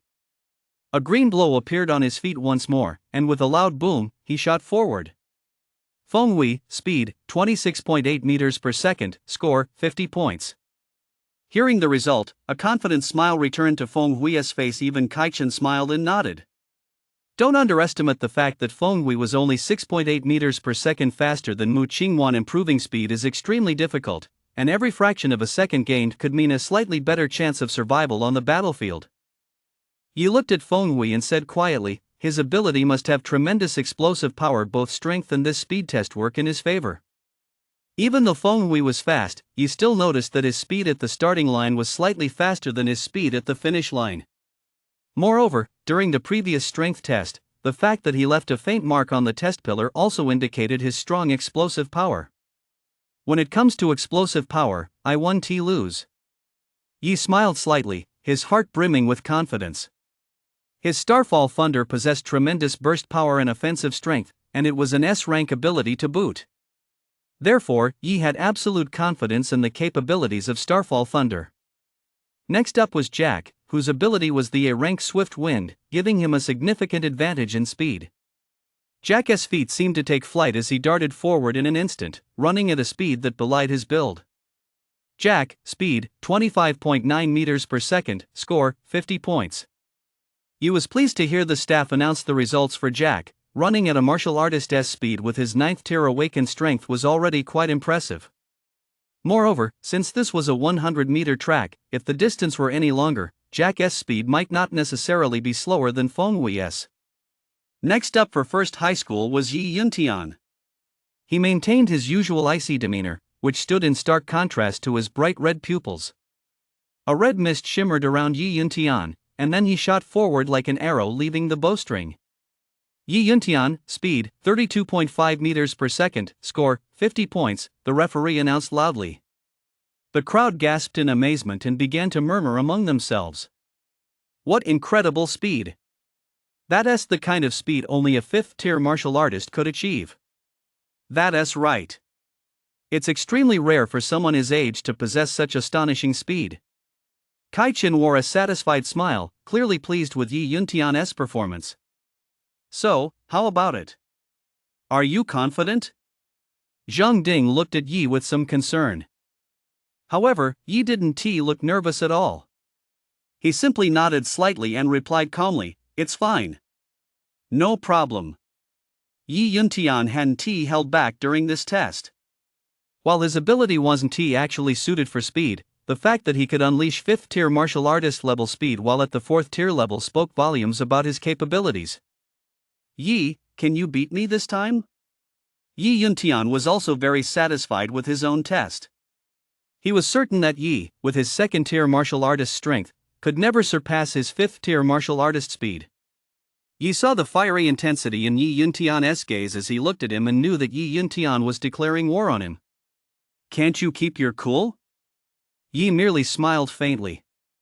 If Yi were in Yi Yuntian's position, even if he had performed worse than Yi Yuntian in the previous 2 tests, he wouldn't have gone all out here either. Since everyone had scored perfect marks, revealing one's true strength too early would only allow opponents to prepare, thereby lowering one's chances of victory in future actual combat. However, if I were to crush your best score, you probably wouldn't be able to handle it, would you? A hint of an enigmatic smile tugged at the corners of Yi's mouth. I just don't believe you can beat Yi Yuntian this time. Exactly. That's the speed of a 5th-tier martial artist. In my opinion, Yi Yuntian was just holding back before he wasn't going all out. Otherwise, his speed would definitely be better than Yi's. That's true. Now Yi Yuntian is really giving it his all. Seeing Yi Yuntian's results, the students from First High School grew excited and began to taunt Yi with scorn. Our god Yi must be stronger than Yi Yuntian. Exactly. Our god Yi hasn't even made his move yet. Students from both schools began arguing with one another. Ever since Yi defeated Master Wu, scored perfect marks in the previous 3 events, and outperformed Yi Yuntian, he had become a godlike figure in the eyes of second high school students. They had come to place almost blind faith in Yi. I'll go next. Yi made his way through the line to the very front. He intended to compete right after Yi Yuntian, just to thoroughly humiliate him. Yi took a deep breath and steadied his breathing. The speed test didn't require officials to call out a starting signal, as there was a speedometer at the starting line that would register the time the moment a competitor began moving. This method better captures the athlete's true performance. After all, in the wild, no one is there to shout "Go" for you. Once he was ready, he shot forward like a bolt of lightning, covering the 100-meter distance in the blink of an eye. Yi, 35.5 meters per second, 50 points. With perfect scores in all 4 events, 200 points were firmly in the bag, and he flashed a satisfied smile. God Yi! God Yi! Did you see that? I knew God Yi was stronger. What about the guy who just said Yi Yuntian gave it his all but God Yi couldn't keep up? Why isn't he saying anything now? Exactly. How come even giving it his all wasn't enough? The students from second high school were mocking them relentlessly, while those from first high school turned beet red, unable to retort. No way. That speed is typical of a 7th-tier martial artist, and he is only a 2nd-tier martial artist. Yi Yuntian looked utterly incredulous. He thought victory was in the bag, but never expected Yi to crush him so thoroughly. As he walked back toward the second high school team, he suddenly stopped in his tracks, glanced at the stunned Yi Yuntian, and raised an eyebrow slightly. Anyone familiar with Yi knew that this meant he had a devious plan up his sleeve. Yi stopped and said to Yi Yuntian, "Cousin, it seems the Yi family hasn't put much effort into training you. To let someone like me with absolutely no connections when I'm truly sorry. Yi, don't get too cocky. The exam isn't over yet. We'll see about that." Yi Yuntian merely scowled, but Mu Qingwan was the first to step forward. "Oh, isn't this Miss Mu? The last time I saw you, you were with young Master Zhao. How come you've already moved on so quickly?" In my opinion, young Master Zhao isn't half bad. He was even willing to spend tens of millions to buy you a Mu Yi flower. From what I know, my cousin here might not be as generous as he is. Yi, don't talk nonsense. The Mu Yi flower was a gift from my master. What does Zhao Ming have to do with it? Mu Qingwan's face flushed red as she retorted. Oh, right. How could I forget? Young Master Zhao just lost the bidding. Yi patted his head, feigning embarrassment. What a shame. Young Master Zhao comes from a good family and isn't afraid to spend money. It really is a pity. Yi shook his head. Yi, if you say another word, I swear I'll make sure you never walk out of here. By now, Mu Qingwan was furious. All right, I won't say another word. Yi quickly raised his hands, looking as if he were begging for mercy. At that moment, the look in Yi Yuntian's eyes toward Mu Qingwan shifted slightly. Mu Qingwan had never mentioned to him that there was another young Master Zhao. Although he didn't believe Yi's words, Mu Qingwan definitely knew about this Zhao Ming. He'd have to have someone look into it later. Just then, Yi Yuntian stepped forward. Yi, don't get too cocky. Let us settle this in a real fight. Fine. If, come time, you, a direct descendant of the Yi family, lose again to me, a cast-off of the Yi family, do you think you'll still be able to take Yi Pingtian's seat? You needn't worry about that. Let us talk about it after you've defeated me. Defeat you? Judging by our current records, it's you who'll be defeating me. Yi had a way with words. Every sentence hit right where it hurt for Yi Yuntian. Yi Yuntian's expression darkened. Yi was right. If he lost to the Yi family's outcast, even the patriarch Wen Ti looked kindly upon him. Part of the resources he received were specifically granted on the condition that he defeat Yi, which was why he had far more resources than Yi Rongxuan. If he really did lose, his branch of the family Wen Ti necessarily fall into decline, but there would likely be a lot of grumbling within the clan. Especially since Yi had publicly exposed this matter today, everyone present was now aware of it. If he were to lose, it wouldn't just be the Yi family who would be dissatisfied with him. Outsiders would likely view the Yi family unfavorably as well, which would tarnish the family's reputation and ultimately affect their business interests. So, deep down, he resolved that he absolutely could not lose. Without another word, he turned and walked away, thinking that if he couldn't win the argument with Yi, he'd let the results speak for themselves. Once he won, all this talk would fade away. Yi, well done. If it weren't for you, our second high school's results today would probably have been a notch lower.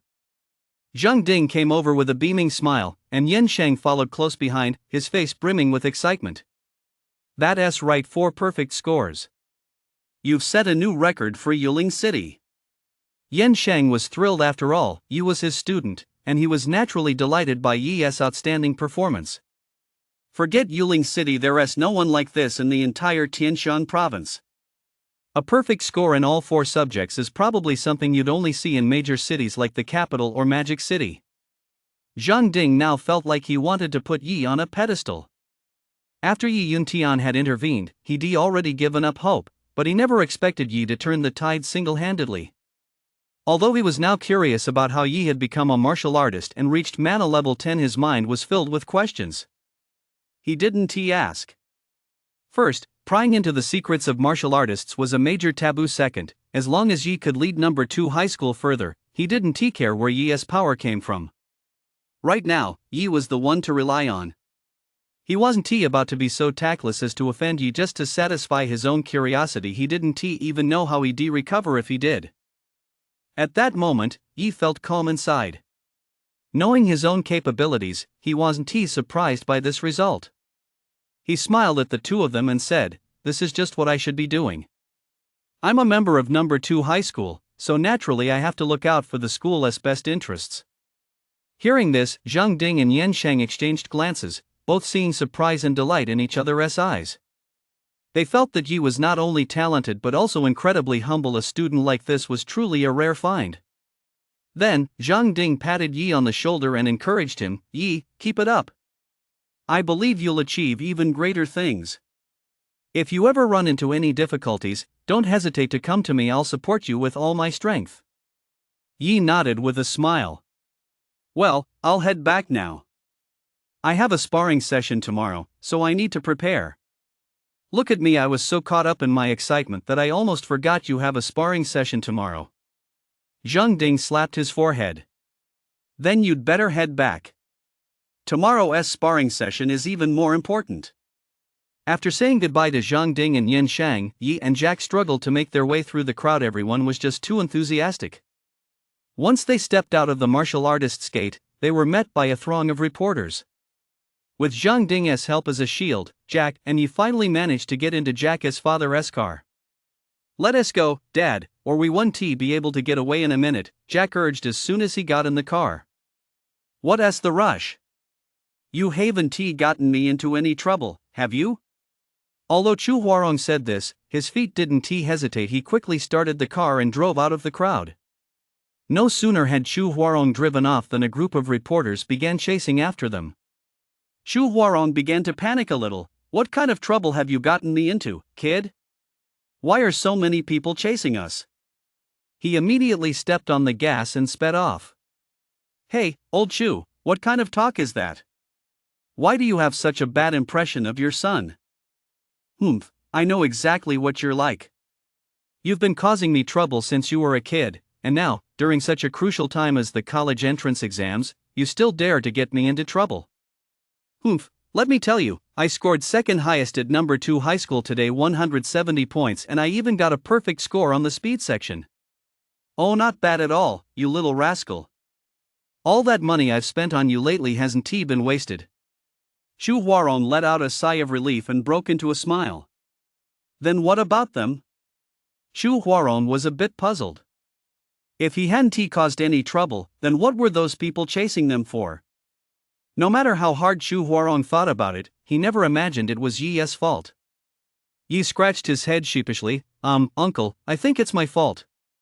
Huh? Oh, it's fine. If anything happens, just tell me, and I'll take care of it. Don't worry. Facing Yi, Chu Huarong gave a completely different response. At that moment, Jack felt a bit jealous. Hey, old Chu, what's the deal? With Yi, you say you'll handle it, but with me, it's trouble. Who is your son, anyway? Chu Huarong quickly replied, to celebrate your great test results, I'll get you that latest Red Dragon sports car you've been wanting as a gift when we get back. How about that? Upon hearing this, Jack's eyes lit up. Awesome! I've wanted that car for ages. Ha ha ha ha. You have to admit, Chu Huarong was a master at changing the subject, though the cost was a sports car worth several million, nearly 10 million. Yi, who were those people chasing you back there? As far as Chu Huarong knew, Yi had always been a very well-behaved kid compared to Jack. He was practically someone else's child. Hey, what do you mean chasing us? Ah Chen got perfect scores in all 4 events this time. Those were reporters coming to interview him. Whoa, what are you doing? Hearing Jack's words, Chu Huarong slammed on the brakes in a panic, sending Jack flying forward and slamming his head into the seat in front of him. Sorry, I got a little nervous. I'll slow down, Chu Huarong said with an embarrassed laugh. Jack rubbed his face as he said, Is that really necessary? You didn't have to get so worked up. I am a bit excited mainly because I've never seen a perfect score on all 4 events before. It's my first time. Sorry, uncle. I've caused you some trouble this time, he said, looking a bit embarrassed. Trouble? What trouble? I'd love to have this kind of trouble every day. If Jack gave me trouble like this, I'd wake up laughing in my dreams. Hearing his dad say that, Jack couldn't help but roll his eyes, thinking to himself, what a hypocrite. Yi just smiled and said, Jack did pretty well on this test, too. Barring any surprises in the practical exam, he still has a good chance. Chu Huarong naturally knew what kind of chance Yi was referring to and nodded. He did do well. Thanks to you, Jack got this opportunity, one that's open to anyone in the top 2,000. No problem. After all, Jack is an A-class ability user. His skills are pretty solid. The atmosphere in the car remained relaxed afterward, with everyone chatting and laughing. After a while, Yi happened to glance in the rearview mirror and noticed another car following them. It had been tailing them ever since they left the martial artist building. They're really persistent, chasing us for this long. It's just a physical test, not the final results. It shouldn't be that serious, right? Yi felt a bit puzzled. Yi's hunch was indeed correct. The reporters at the entrance of the martial artist building had all been chased away by Martial League personnel, who told them not to disturb the examinees since the exam wasn't over yet. Through the next few turns, he kept a close eye on the black sedan behind them. They're definitely following us. Most likely, they're after me. But with Jack and Uncle in the car now, this is going to be tricky. He wasn't entirely sure if the car behind them was what he suspected it to be. If it was, then having Chu Huarong and Jack in the car would be a liability. Chu Huarong only possessed a D-rank ability. Although he had ample resources, he was still just a 9th-tier martial artist from the civilian ranks. Moreover, his ability wasn't combat-oriented, so he wasn't skilled in fighting. A civilian martial artist refers to someone who only has cultivation and knows a few basic punches and kicks. The abilities they awaken are typically life support or support-type abilities. People like Chu Huarong, who managed to break through to the 9th rank of martial artist, are few and far between. It's all down to money. Uncle Chu, I'll get off at the supermarket up ahead. My sister asked me to buy her some food to take home. Why don't you invite your sister? We can all go out to eat together and celebrate. No thanks. I have a practical exam tomorrow. Let us celebrate together after it's over. Besides, I need to get ready when I get home tonight. Yi quickly declined, afraid that Chu Huarong wouldn't let him leave. You're right, the exam comes first. Go ahead, then. We'll get together after it's over. Stay safe, Chu Huarong advised. Ah Chen is a martial artist now. He is incredibly powerful. What could possibly go wrong? Seeing his dad show such concern for Yi, Jack grumbled a bit. Of course, Jack wasn't really upset that his dad was being nice to Yi. He just felt a little uncomfortable because his dad had never treated him that way. He had absolutely no hard feelings toward Yi. Yi knew Jack was just throwing a little tantrum, so he smiled and shook his head. All right, this place is close to where I live. I'll grab what I need and head back. Yi got out of the car and glanced back, noticing that the car had indeed come to a stop. The corners of his mouth turned up slightly as he thought to himself, these two are really persistent. Then, he walked briskly over to a parked motorcycle by the roadside and checked the situation behind him through the rearview mirror. Sure enough, two men wearing sunglasses got out of the car, their eyes fixed on Yi the whole time. Yi acted as if nothing were amiss and continued walking forward, then entered a supermarket. Sure enough, the two men followed him inside, but they didn't get too close. Instead, they lingered not far from Yi. While Yi browsed the shelves, he kept an eye on the two men's movements. Yi picked out a variety of snacks and headed to the checkout. The two men continued to follow from a distance, neither approaching him nor leaving. Yi grew increasingly certain that these two were definitely not ordinary reporters. If they really had business with him, they could have come over and spoken to him openly, rather than acting so sneakily. After paying, Yi grabbed her shopping bags and hurried toward the supermarket's back door. Seeing this, the two men hurried after her. Yi exited through the back door and entered a dimly lit alley. The alley was quite narrow, lined on both sides with piles of junk and trash bags, giving off a foul odor. The entire alley was permeated with a dark, damp atmosphere that felt oppressive. Where is he? One of the men looked around but couldn't spot Yi, and began to panic slightly. You don't think he has noticed us, do you? Asked the other man, who was slightly shorter, sounding uncertain. How could that be? Are you questioning my professional skills? He is just a high school student. Does he even have the ability to shake a tail? But he scored perfect marks in all 4 subjects. So what if he did? He is still just a little brat, a flower grown in a greenhouse. Haven't we killed plenty of people like him? You're right about that, the shorter man nodded in agreement. Enough of that. He must have taken a shortcut back this way. Let us hurry up and follow him. The two quickened their pace, heading deeper into the alley. Soon they reached the end, where a wall blocked their path. It was a dead end. Just then, the man's phone rang, and he hurriedly pulled it out. Sir. How is it going? Did you take him out? The man wiped away non-existent sweat from his forehead and said nervously, We lost him. A cold voice came from the other end of the line. Lost him? Then neither of you should come back. Sir, we just lost him too. He must be somewhere nearby. We're heading there right away. Oof. A genius with perfect scores in all 4 categories, and you failed. You know the consequences. The person on the other end snorted coldly, said nothing else, and hung up the phone. After the call ended, the man in sunglasses let out a sigh of relief.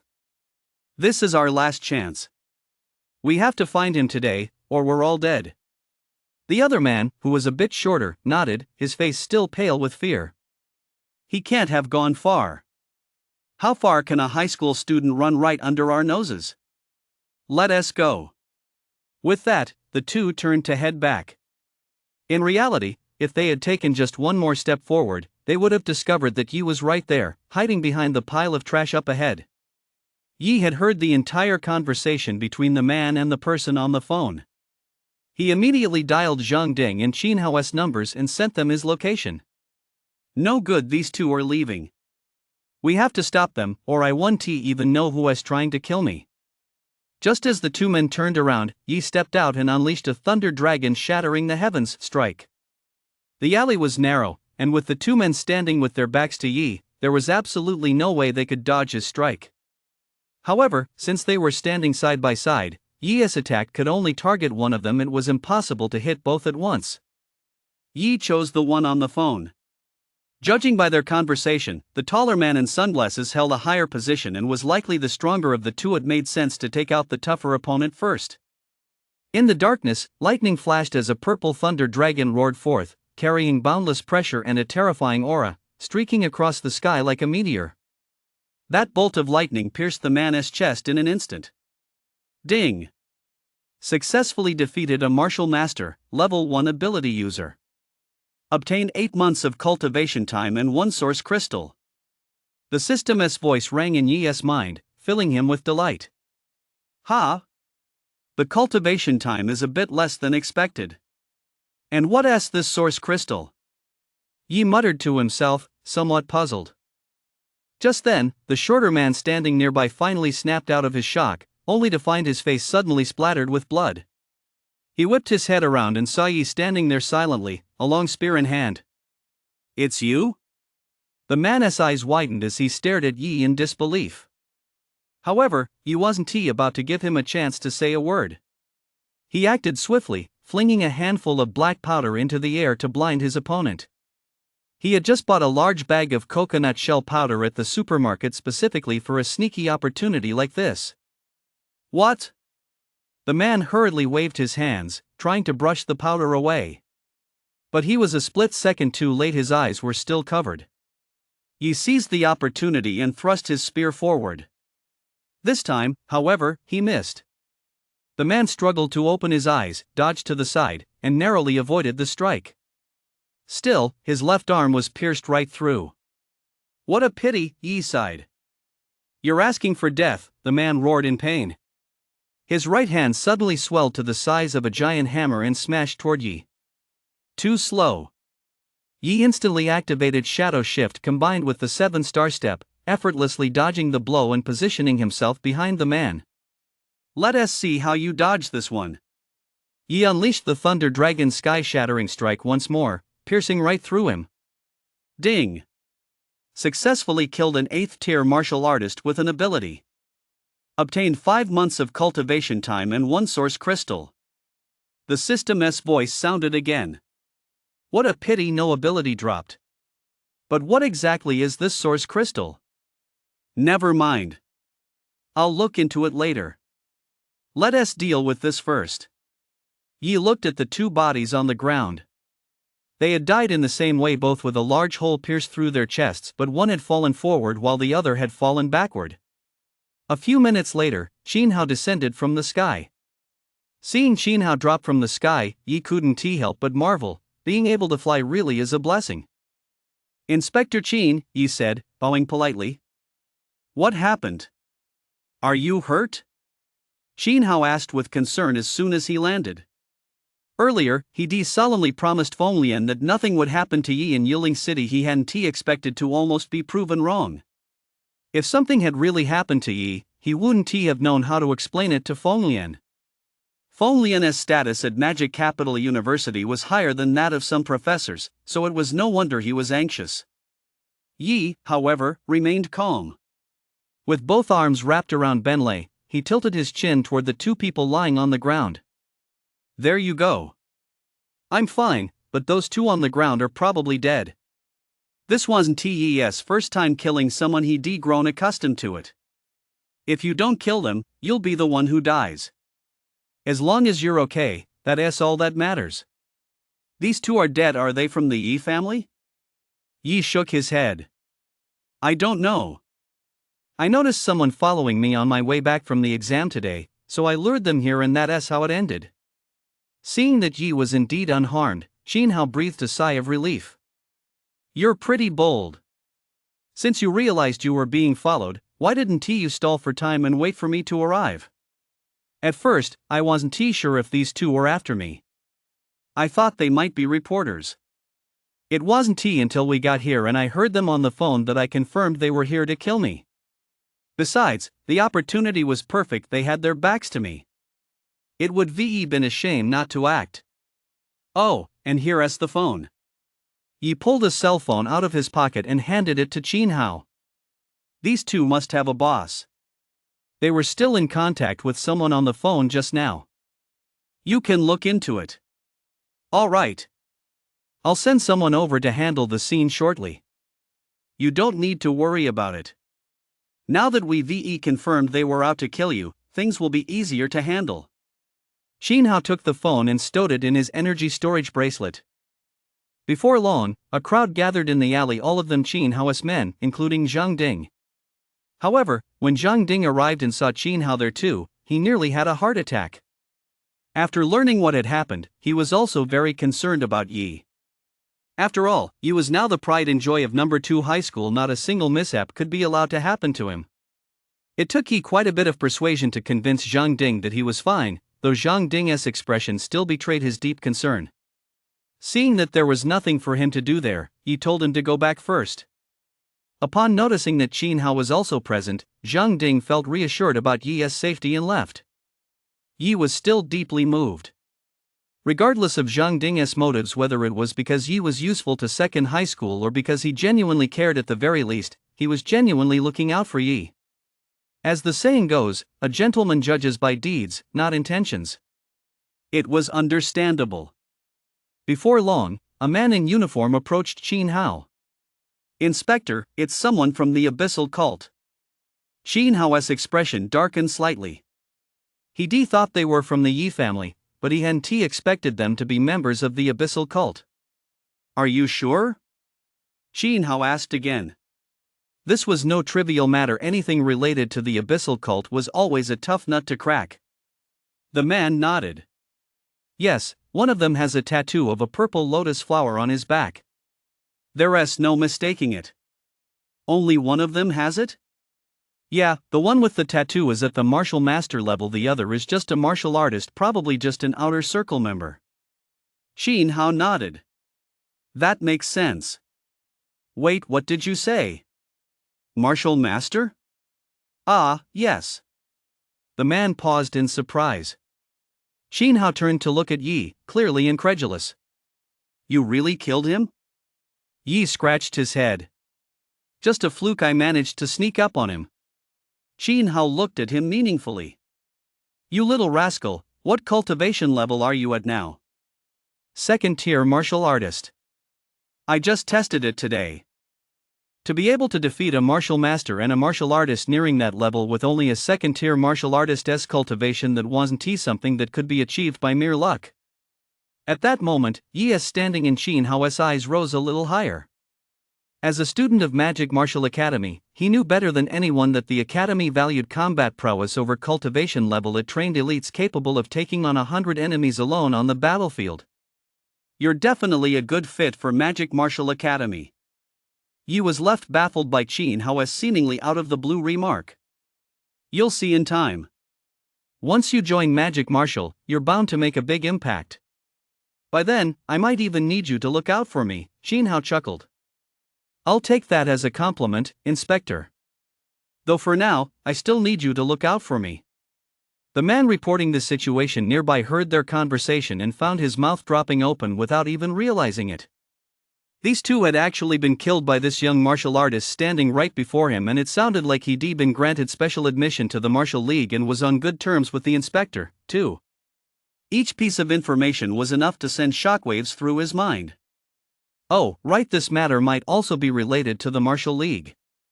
Inspector, you might want to keep an eye out for that during your investigation. Yi seemed to remember something and suddenly spoke up. Hearing Yi's words, Qin Hao also grew serious. Have you discovered something? You can't just say things like that. The Martial League was, after all, a pillar of the Federation. If someone within the League were killing human prodigies, it would mean that this pillar was beginning to rot from the inside out. Human survival in this world relies not only on the protection of powerful martial artists but, more importantly, on the fact that when one falls, another steps up to take their place.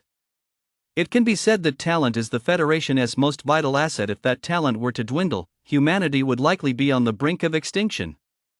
Yi was well aware of the Martial League's importance. He was merely voicing a suspicion, and Han Ti definitively stated that it was connected to the Martial League. These two followed me the moment I stepped out of the Martial League building. Qin Hao shook his head. That doesn't necessarily prove a connection to the League. And these two were targeting me from the start. I was with a classmate at the time. He also did well on the exam, but they didn't even bother with him. Plus, when that guy was on the phone, I heard the person on the other end mention killing a genius who scored perfect marks in all 4 subjects. ID just finished the exam. How did these two know ID done so well? Even the reporters blocking the entrance didn't know at first that I was the one who scored perfect marks in all 4 subjects. That's how I managed to slip away. How could they be so sure it was me? Don't you think that's a bit strange? Perfect marks in all 4 subjects? You've given me another surprise, kid. Qin Hao's focus was indeed a bit odd. He felt a bit embarrassed. He really wasn't trying to brag about his perfect scores in all 4 subjects. Well, maybe just a tiny bit. That's not the point. The point is, how could they be so certain it was me? Qin Hao rubbed his chin. You've got a point there. But at the time, it wasn't just the people from the Martial League who knew you'd scored perfect marks in all 4 subjects. Everyone who took the test with you inside knew it too. Yi was taken aback. You're right, I hadn't thought of that at first. There are a lot of suspicious points here, and we don't have any evidence to investigate the Martial League, so we'll just have to look into it discreetly. Don't worry about it. Just focus on preparing for your exams. I'll handle this investigation, and I'll let you know if there's any progress. Yi nodded. Alright, I'll head back now. Oh, right, there's a reward for killing abyssal cult martial artists. Since you took out a martial master this time, you'll get at least $1 million in bounty. It's not a huge sum, but every little bit helps. Give me your account details. Yi was pleasantly surprised. He hadn't expected this windfall. Though the amount wasn't much, even a small sum was better than nothing. Yi gave Qin Hao his account information and headed home. Before long, the money was deposited, bringing his total balance to over $4 million. It was a bit on the low side, enough to buy only 2 lava blossoms.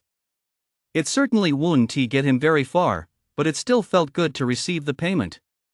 Yi walked home alone, his expression unusually somber. Although he deliberately acted casual and at ease when facing Qin Hao just moments ago, as if killing those two had been a piece of cake for him. In reality, only he knew deep down that if he'd gone head to head with them, even if he was confident he could defeat them, he would likely have suffered serious injuries. What's more, he had absolutely no idea what abilities those two possessed, which undoubtedly added an element of uncertainty to the fight. If anything had gone wrong, he might have been the one lying dead here today. What worried Yi even more was that the abyssal cult had already set its sights on him. When Zhang Ding mentioned the existence of the abyssal cult to him, Yi realized this day would come sooner or later. After all, with his talent, he was bound to attract the abyssal cult's attention. However, he never imagined that this day would arrive so quickly. Just because of a single 200-point physical test, the abyssal cult had actually dispatched experts at the martial master level or higher to assassinate him. Ugh, this is a real mess. I'd better finish the exam quickly and get out of here as soon as possible. Staying in Yuling City any longer is far too dangerous. Inspector Chin can't possibly keep watch over me every day. Yi mused to himself as he quickened his pace on his way home. When he got home, he saw Yao waiting for him at the door with a beaming smile. What are you doing here? It's not like your big brother can't find you. Yi ruffled Yao's hair. I'm just so excited. Today is the first day of the martial arts exam, after all. Yao pouted and pushed Yi's hand away. Ha, you're even more eager than I am. Come on, let us go inside and talk. Yi pulled Yao into the house. Brother, hurry up and tell me all about your test today. Yao bounded over like a rabbit, waving her arms excitedly and even breaking into a little turtle fist routine. Her lively and adorable demeanor made Yi chuckle, and the heavy mood that had weighed on his heart gradually lifted. With such a lovely little sister, life's troubles seemed trivial by comparison. Perhaps that was the true meaning of family. They were always there to offer support and comfort when you needed it most. Yi smiled as he recounted today's events to Yao in full detail, though, of course, he left out the harrowing encounter with the abyssal cult that had followed. After all, it was best to keep his little sister in the dark about such dangerous matters. Hearing her brother's account, Yao lifted her head proudly, her face beaming with pride. First high school? It's nothing compared to my brother. It was as if she herself were the one who had defeated first high school. In reality, Yao was only 5 years old when Yi left the Yi family, and she had almost no memories of anything related to the Yi family. Moreover, Yi had never mentioned anything about the Yi family to her. He had always worked hard in silence, sometimes even coming home with injuries. Whenever Yao asked, Yi would casually explain that the wounds were from accidental falls, but as time went on and Yao grew older, she naturally began to realize, how could anyone fall so frequently? However, she still didn't know what kind of work her brother actually did or why he was always getting injured. Yao had asked Yi about it before, but each time, Yi had skillfully dodged the question. Yi believed that Yao was still young and in poor health. If she learned the truth, it would only make her life harder as she carried that hatred with her. Let him bear the Yi family's hatred alone. Oh, right, there is something I need to tell you, Yi said suddenly, as if he'd just remembered something. Yao was still buzzing with excitement when Yi suddenly yanked her onto the sofa. Listen carefully. Your brother's performance on today's test really humiliated first high school. They hate me to death now, but they don't dare do anything to me openly. Yi looked serious. But I can't guarantee they won't try something on you, so don't order takeout for the next few days. I'll prepare meals for you, and you should just stay home for a while just to be on the safe side. Ha? Are they going to take it out on you too? Yao was a little scared, and the excitement from a moment ago vanished instantly. Yi ruffled Yao's hair and reassured him, it's just a precaution. After all, your brother is really strong now. They can't do much to me, but I'm worried they might go after you.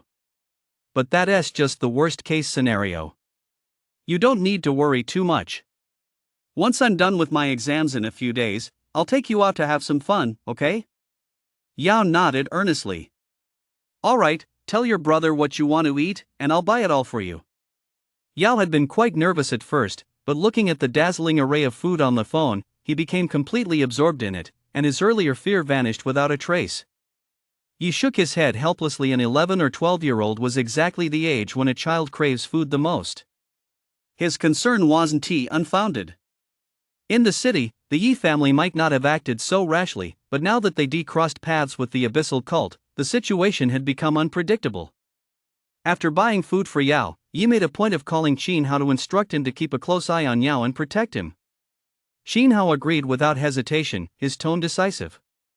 Before long, Yi looked at the mountain of grocery bags piled up in the living room and couldn't help but feel a headache coming on. I was only gone for a few days, and you bought this much. Are you even going to be able to finish it all? Yao, however, replied nonchalantly, this is nothing, it's just a small token. There was enough food for Yao to last a month, and since she had already learned how to use some of the simple cooking appliances in the kitchen, Yi no longer needed to worry about that. After dinner, Yi headed straight to the cultivation room in the basement. To forge iron, one must be strong oneself. Before the abyssal cult sends even more powerful enemies, I must make myself even stronger. He clenched his fists tightly, a determined gleam flashing in his eyes. Hey, those two I killed earlier dropped some source crystals. What exactly are those? You retrieved two irregularly shaped crystals from the system's storage space. They were yellow, resembling natural mineral crystals. Ever since he had reported items other than cultivation time, he had discovered that the system came with its own storage space. However, for now, this space could only store items looted from defeated enemies. It couldn't store anything else. So Yi still had to use his own energy storage bracelet. Yi looked at the crystals in his hand. System, what are these source crystals? Ding! Source crystals are crystallized from the mana cores of living beings and can accelerate the transformation of the mana core. What? Accelerate the transformation of the mana core? Yi jumped to his feet. I never expected the abyssal cult to deliver such a surprise. These aren't assassins, they're my saviors. Yi beamed with excitement. Just moments ago, Yi had been wary of the abyssal cult, but now all he could think about was killing as many of them as possible. These two source crystals couldn't have come at a better time. I'm in desperate need of a power boost right now. Yi thought excitedly, his eyes sparkling with anticipation. He sensed his mana core and discovered that part of it had already turned golden. It wouldn't be long before it became a sea of gold. Come to think of it, doesn't my blue spirit brew heal wounds? I wonder if it can heal the damage to my mana core. Let us give it a try. Yi suddenly remembered his blue spirit brew, and a glimmer of hope welled up in his heart. He had previously tested the blue spirit brew's effectiveness on external injuries, and the results had been outstanding. If it could heal the damage to his mana core, that would be a delightful surprise. System, use 2 days worth of cultivation time on the iron forging technique, he said softly. As soon as the words left his mouth, a massive hammer materialized within his mana core and came crashing down with tremendous force. Yi's face instantly turned pale, the corners of his mouth trembled slightly, and a fine layer of sweat beaded on his forehead. It's no use. Right now, 2 days worth of cultivation time only causes me pain. It doesn't inflict any actual damage, Yi frowned. After a moment's thought, he clenched his teeth and resolved, add 5 days. Instantly, a hammer even larger than before appeared in his mana core and came crashing down with full force. This time, he felt a wave of excruciating pain wash over him, as if his entire soul were being torn apart. He couldn't help but let out a scream. His body shook violently, and he coughed up a mouthful of blood. Just 3 more days, and the difference is this huge? Yi grumbled. Without hesitation, he summoned the divine brew gourd, tilted his head back, and downed the blue spirit brew in one gulp. A cool sensation instantly spread throughout his body, as if a magical force were repairing his body and mana core. Finally, as the excruciating pain gradually subsided, he noticed some changes in his mana core. The once shattered mana core began to slowly heal. The golden source energy had increased, and it flowed much more smoothly. He was overjoyed. It really can heal the mana core. At this rate, I might even be able to transform into the Golden Sea tomorrow. And so, with his mana completely depleted, he spent a full day's worth of cultivation time on the 9 netherworld's thunder art, neither increasing his total mana nor restoring the mana he had just consumed. Of course, this was only possible because he was in the cultivation chamber, where no one disturbed him, allowing him to recover his mana this way. If he were in combat, using this method could easily lead to his opponent interrupting the flow of his technique, causing him to lose control and suffer a spiritual backlash. Therefore, during battle, Yi still had to rely on spirit storing wine to restore his mana. Yi then used the restored mana to brew blue spirit brew, followed by practicing the iron forging technique, repeating this cycle continuously. After about 5 or 6 hours, Yi stopped his cultivation. Most of that time was spent brewing blue spirit brew rather than practicing the iron forging technique. Otherwise, the process would have been even faster. Yi slowly opened his eyes and exhaled a breath of stale air. My mana core has now mostly turned golden, but there is just a tiny bit left that I can't seem to transform no matter what, Yi frowned, pondering silently to himself. Originally, Yi had thought he wouldn't need anything else, that through prolonged cultivation, he would be able to successfully transform his mana core into the Golden Sea. However, reality had thrown a bucket of cold water on him, making him realize that things weren't that simple. After all, the Golden Sea was the final stage of the mana core. Throughout history, individuals with exceptional talent were not uncommon, but those who managed to cultivate the Golden Sea were few and far between.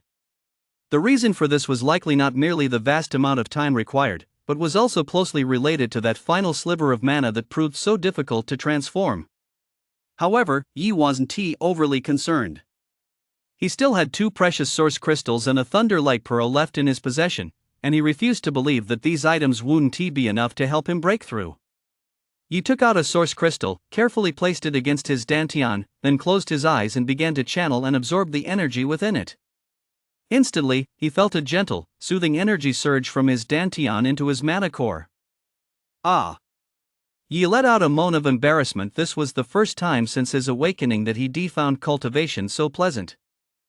Previously, when he used cultivation time to practice, it had caused him immense pain, leading him to believe that cultivation was synonymous with suffering.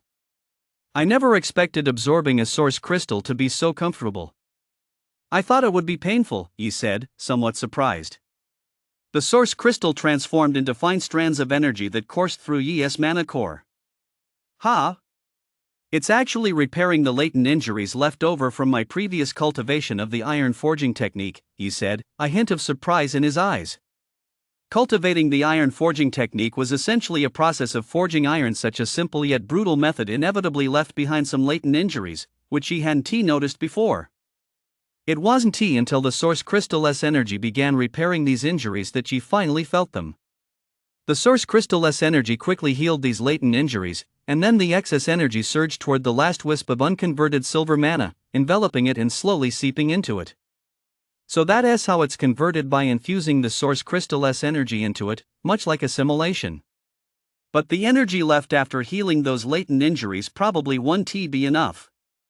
Sure enough, just as Yi had expected, the energy from this single source crystal was soon completely depleted.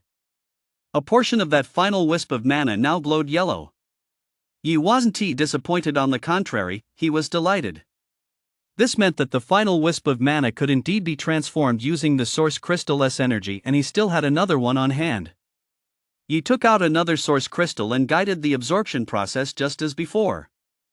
This time, the source crystal-less energy completely enveloped the wisp of mana, like a golden silkworm cocoon. Yi waited quietly. After a while, the source crystal-less energy had fully merged with it, and that last wisp of mana had turned a dazzling gold.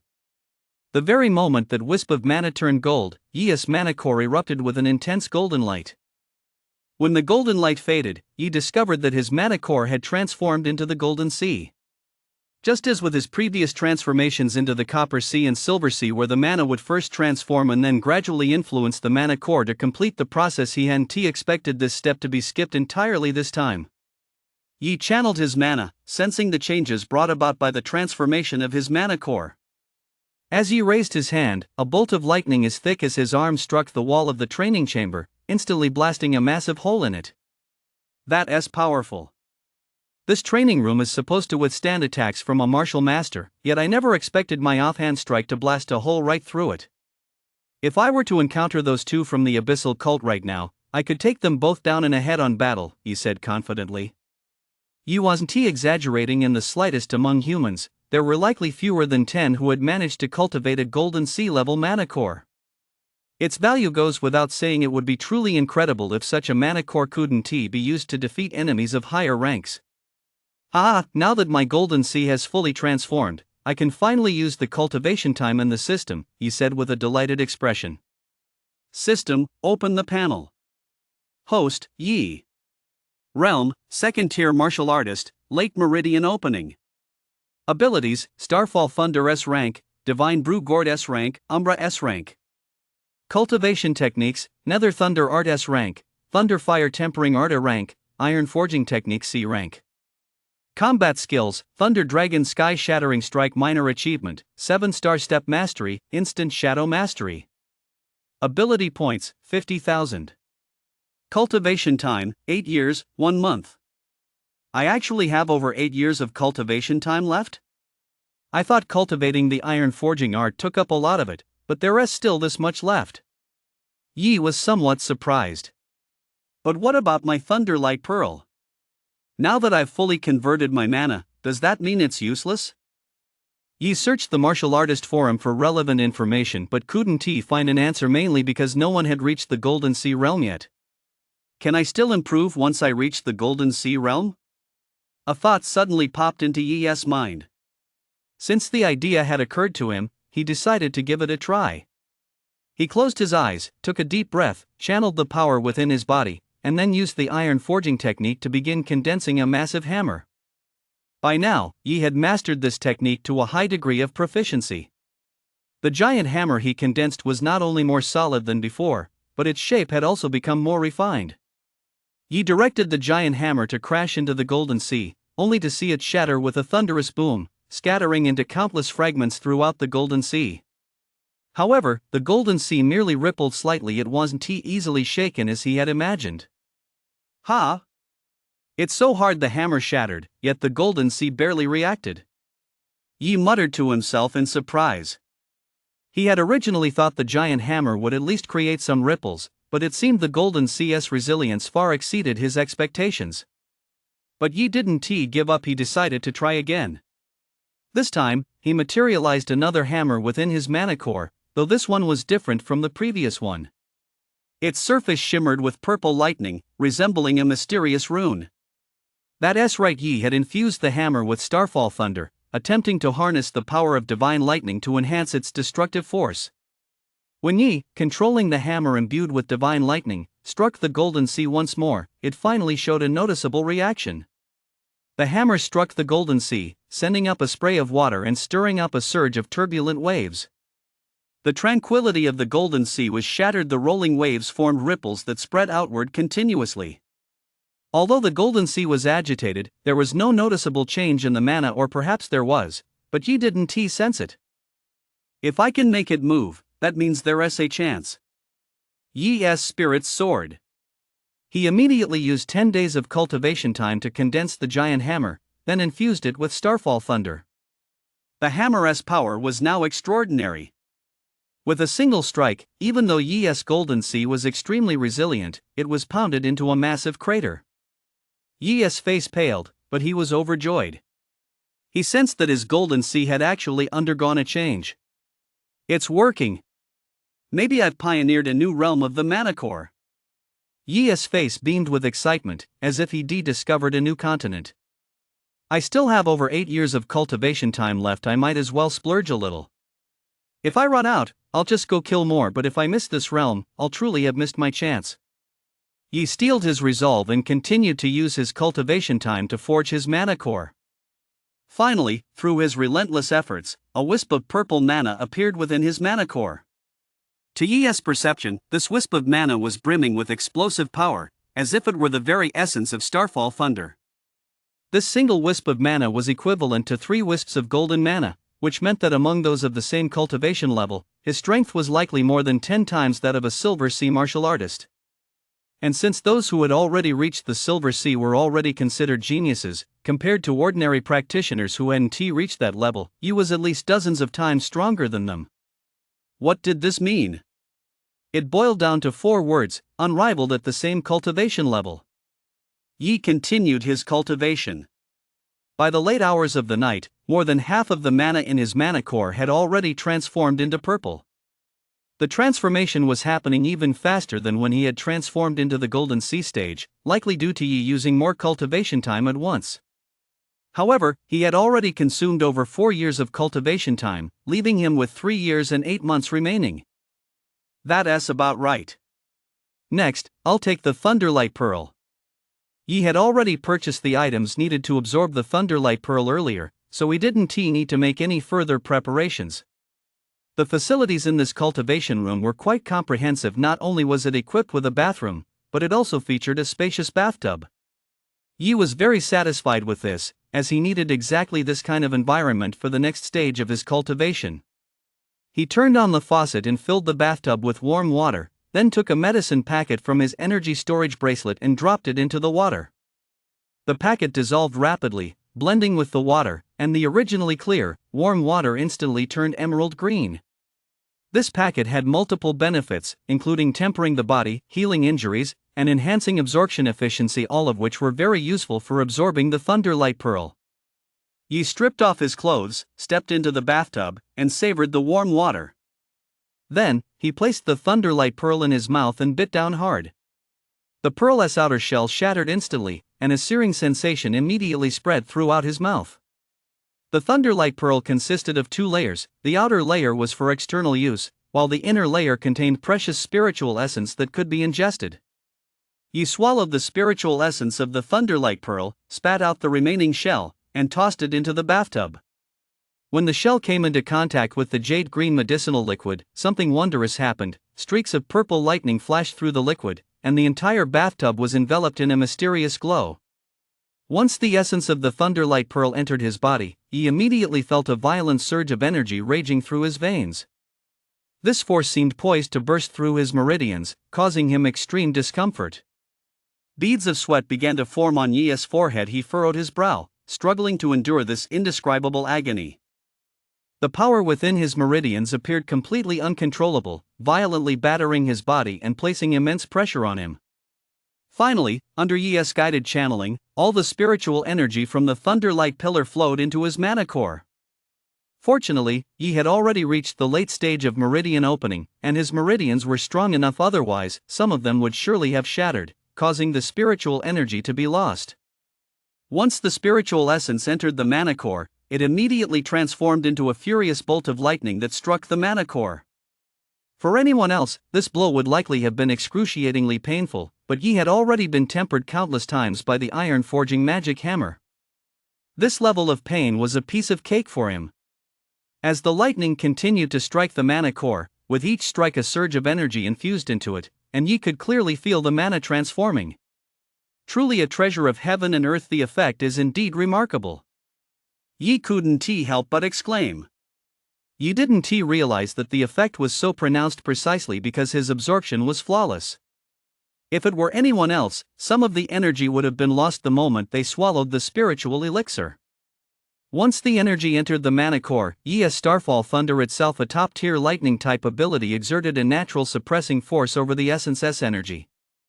As a result, Yi was able to better control this energy, whereas others, faced with such unruly energy, might be at a loss and achieve far poorer absorption results. At the same time, the medicinal solution in the bathtub gradually began to take effect. Yi felt a tingling sensation on his skin. This was likely the energy from the Thunderlight Pearl's outer shell tempering his body. Yi lay quietly in the bathtub, enjoying the transformation taking place both inside and out, and before he knew it, he had actually fallen asleep. It wasn't until morning that Yi opened his eyes, still half asleep. I actually fell asleep. It's been a long time since I've slept so soundly. Yi stretched his arms wide. Ever since his awakening, he'd been so busy with cultivation that he'd barely had any rest, and he usually slept very little. He'd never experienced such a completely unburdened sleep as he had today. Yi noticed a layer of black substance on his arm. It looked like black grease and felt sticky and slimy. Glancing at the medicinal liquid in the bathtub, he saw that the once emerald green liquid had turned black and was now emitting a foul odor. What's going on? This smells a bit like a sewer. Yi pinched his nose as he stood up. In fact, this black substance was impurities from within Yi's body. Under the combined effect of the Thunderlight Pearl's outer shell and the medicinal liquid, these impurities had been expelled from his flesh and blood. Although Yi was currently in the late stage of the meridian opening realm, this realm primarily focused on strengthening the meridians. It wasn't until the next realm, the bone forging realm, that the flesh and skin would be refined. However, after this body tempering process, Yi's subsequent cultivation would proceed more smoothly. Yi went to rinse off and changed into a clean set of clothes. The Thunderlight Pearl truly lives up to its reputation. My mana core has turned completely purple. I bet senior sister Fonglian never imagined I'd convert mana this quickly. Yi's lips curled into a smug smile. It's a shame I don't have time to improve my cultivation now, but it's fine. I'll have a few days during the practical assessment to level up then. System, open the interface. Host, Yi. Realm, second tier martial artist, late meridian opening. Abilities, Starfall Thunder S rank, Divine Brew Gourd S rank, Umbra S rank. Cultivation techniques, Nether Thunder Art S rank, Thunder Fire Tempering Art A rank, Iron Forging Technique C rank. Combat skills, Thunder Dragon Sky Shattering Strike Minor Mastery, 7-star Step Major Mastery, Instant Shadow Major Mastery. Ability points, 50,000. Cultivation time, 3 years, 8 months.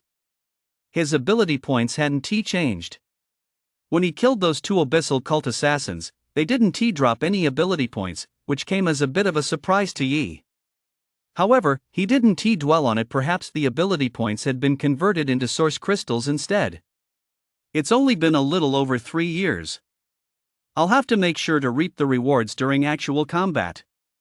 To Yi, cultivation time was like the balance in a bank account. He felt at ease only when he had some savings set aside. Having it and not having it were 2 completely different things. Damn, it's 8:15. I'm going to be late. He glanced at the time. He had only 15 minutes left. He hurriedly put on his energy storage bracelet and rushed out the door without even eating breakfast. Bro, good luck. Yao called out loudly as he watched Yi's back. Don't worry.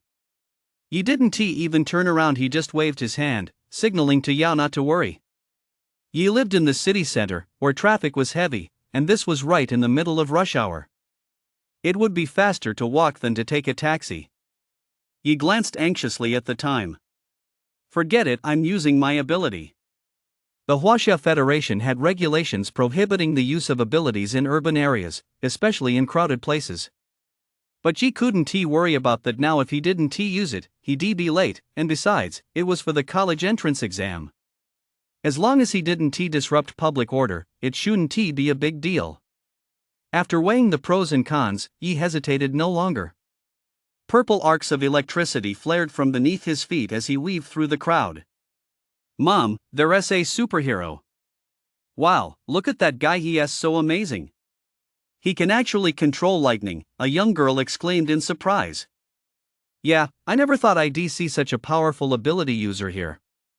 I wish I could be like him, another boy said enviously. Hearing these words, Yi felt a twinge of pride, but he didn't stop. Instead, he picked up his pace. Yi's actions still caused quite a stir. People stopped in their tracks and turned to look at him.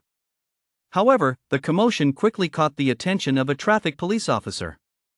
Hey, student. This is the city center. Using abilities is prohibited here. Please stop, a traffic officer wearing a yellow vest shouted as he chased after Yi. I'm really sorry, but I'm taking the college entrance exam today. I'm running late and in a hurry. I'm from number 2 high school. You can check my records. Yi's voice grew fainter as he ran off. There was no way the traffic officer could keep up. The officer stopped in his tracks and said, panting, a college entrance exam candidate? Are students these days really that extraordinary? He was also a martial artist level ability user, but his speed was practically nothing compared to Yi's. Did you hear that? He is taking the college entrance exam. He is so young and already so amazing. A girl's eyes sparkled with admiration, her face beaming with adoration. I think he is from number 2 high school, too. Are students from number 2 high school really that good? I thought it would be number 1 high school. I'm going to send my kid to number 2 high school someday, too. The crowd buzzed with chatter, though Yi had no idea that his offhand remark had inadvertently given number 2 high school a boost in publicity. Soon, Yi arrived at the plaza in front of the martial artist building. What took you so long? You almost made me late. As soon as Yi arrived, Jack came running up to him, looking worried. Yi scratched his head sheepishly. I overslept. Jack rolled his eyes. I thought I had a strong enough mindset, but I didn't expect you to outdo me. You actually overslept for the practical exam. Zhang Ding saw that Yi had arrived and walked over as well. Glad you made it. Did anything happen on your way here? Zhang Ding had noticed the sparks and lightning Yi had been leaving in his wake along the way. I overslept, and then there was a traffic jam.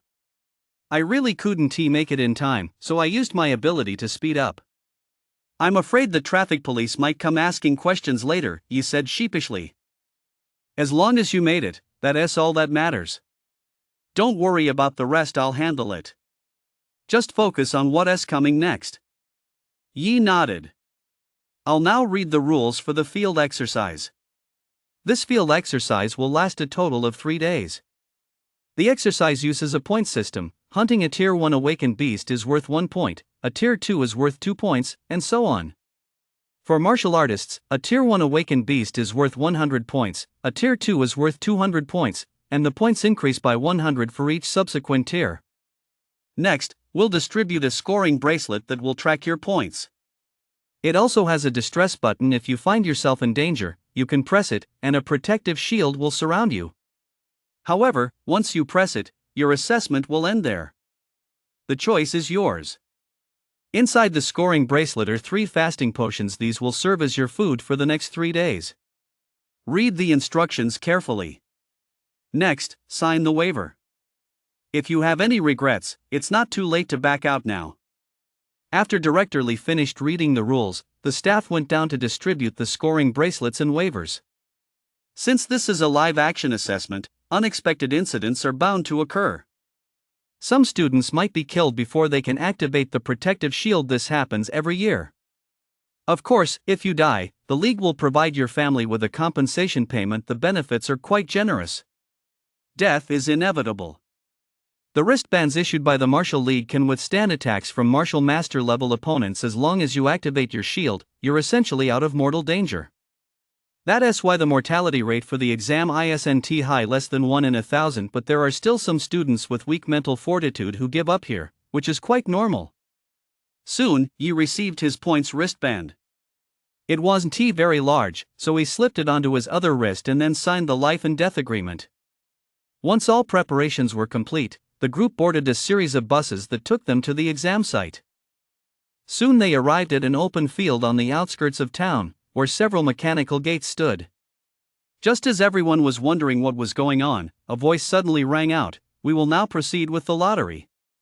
Those who draw a specific number will enter the corresponding gate, which will teleport you to your designated location." Upon hearing this, the crowd began to buzz with speculation. Yi, however, was taken aback. In previous years, there hadn't been this step. Everyone had entered through the same gate.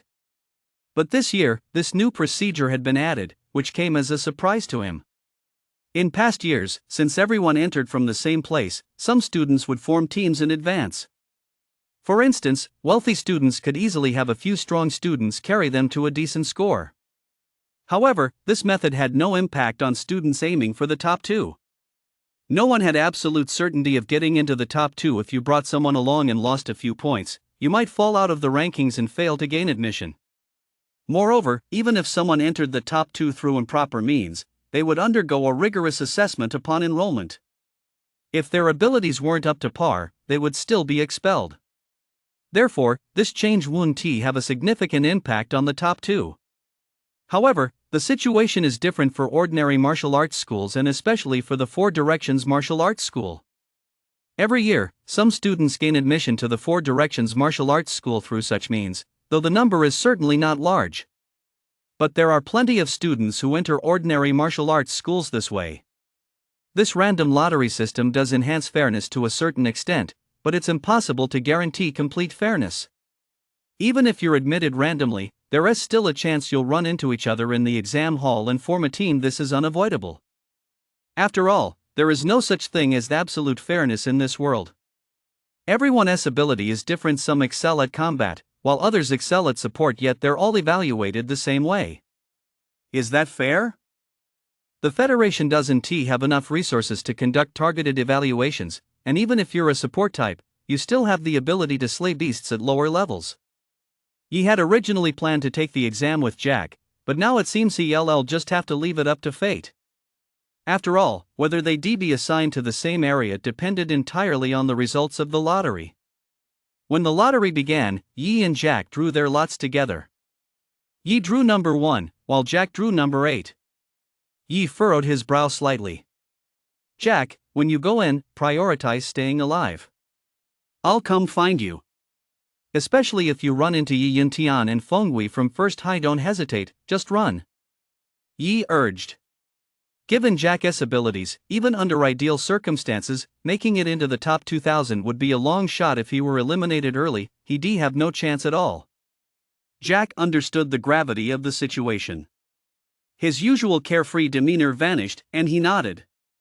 Yeah, I'll try to hunt the monsters while staying as safe as possible. Don't worry, my ability is speed-based, so running 1T be a problem. Jack patted Yi on the shoulder reassuringly.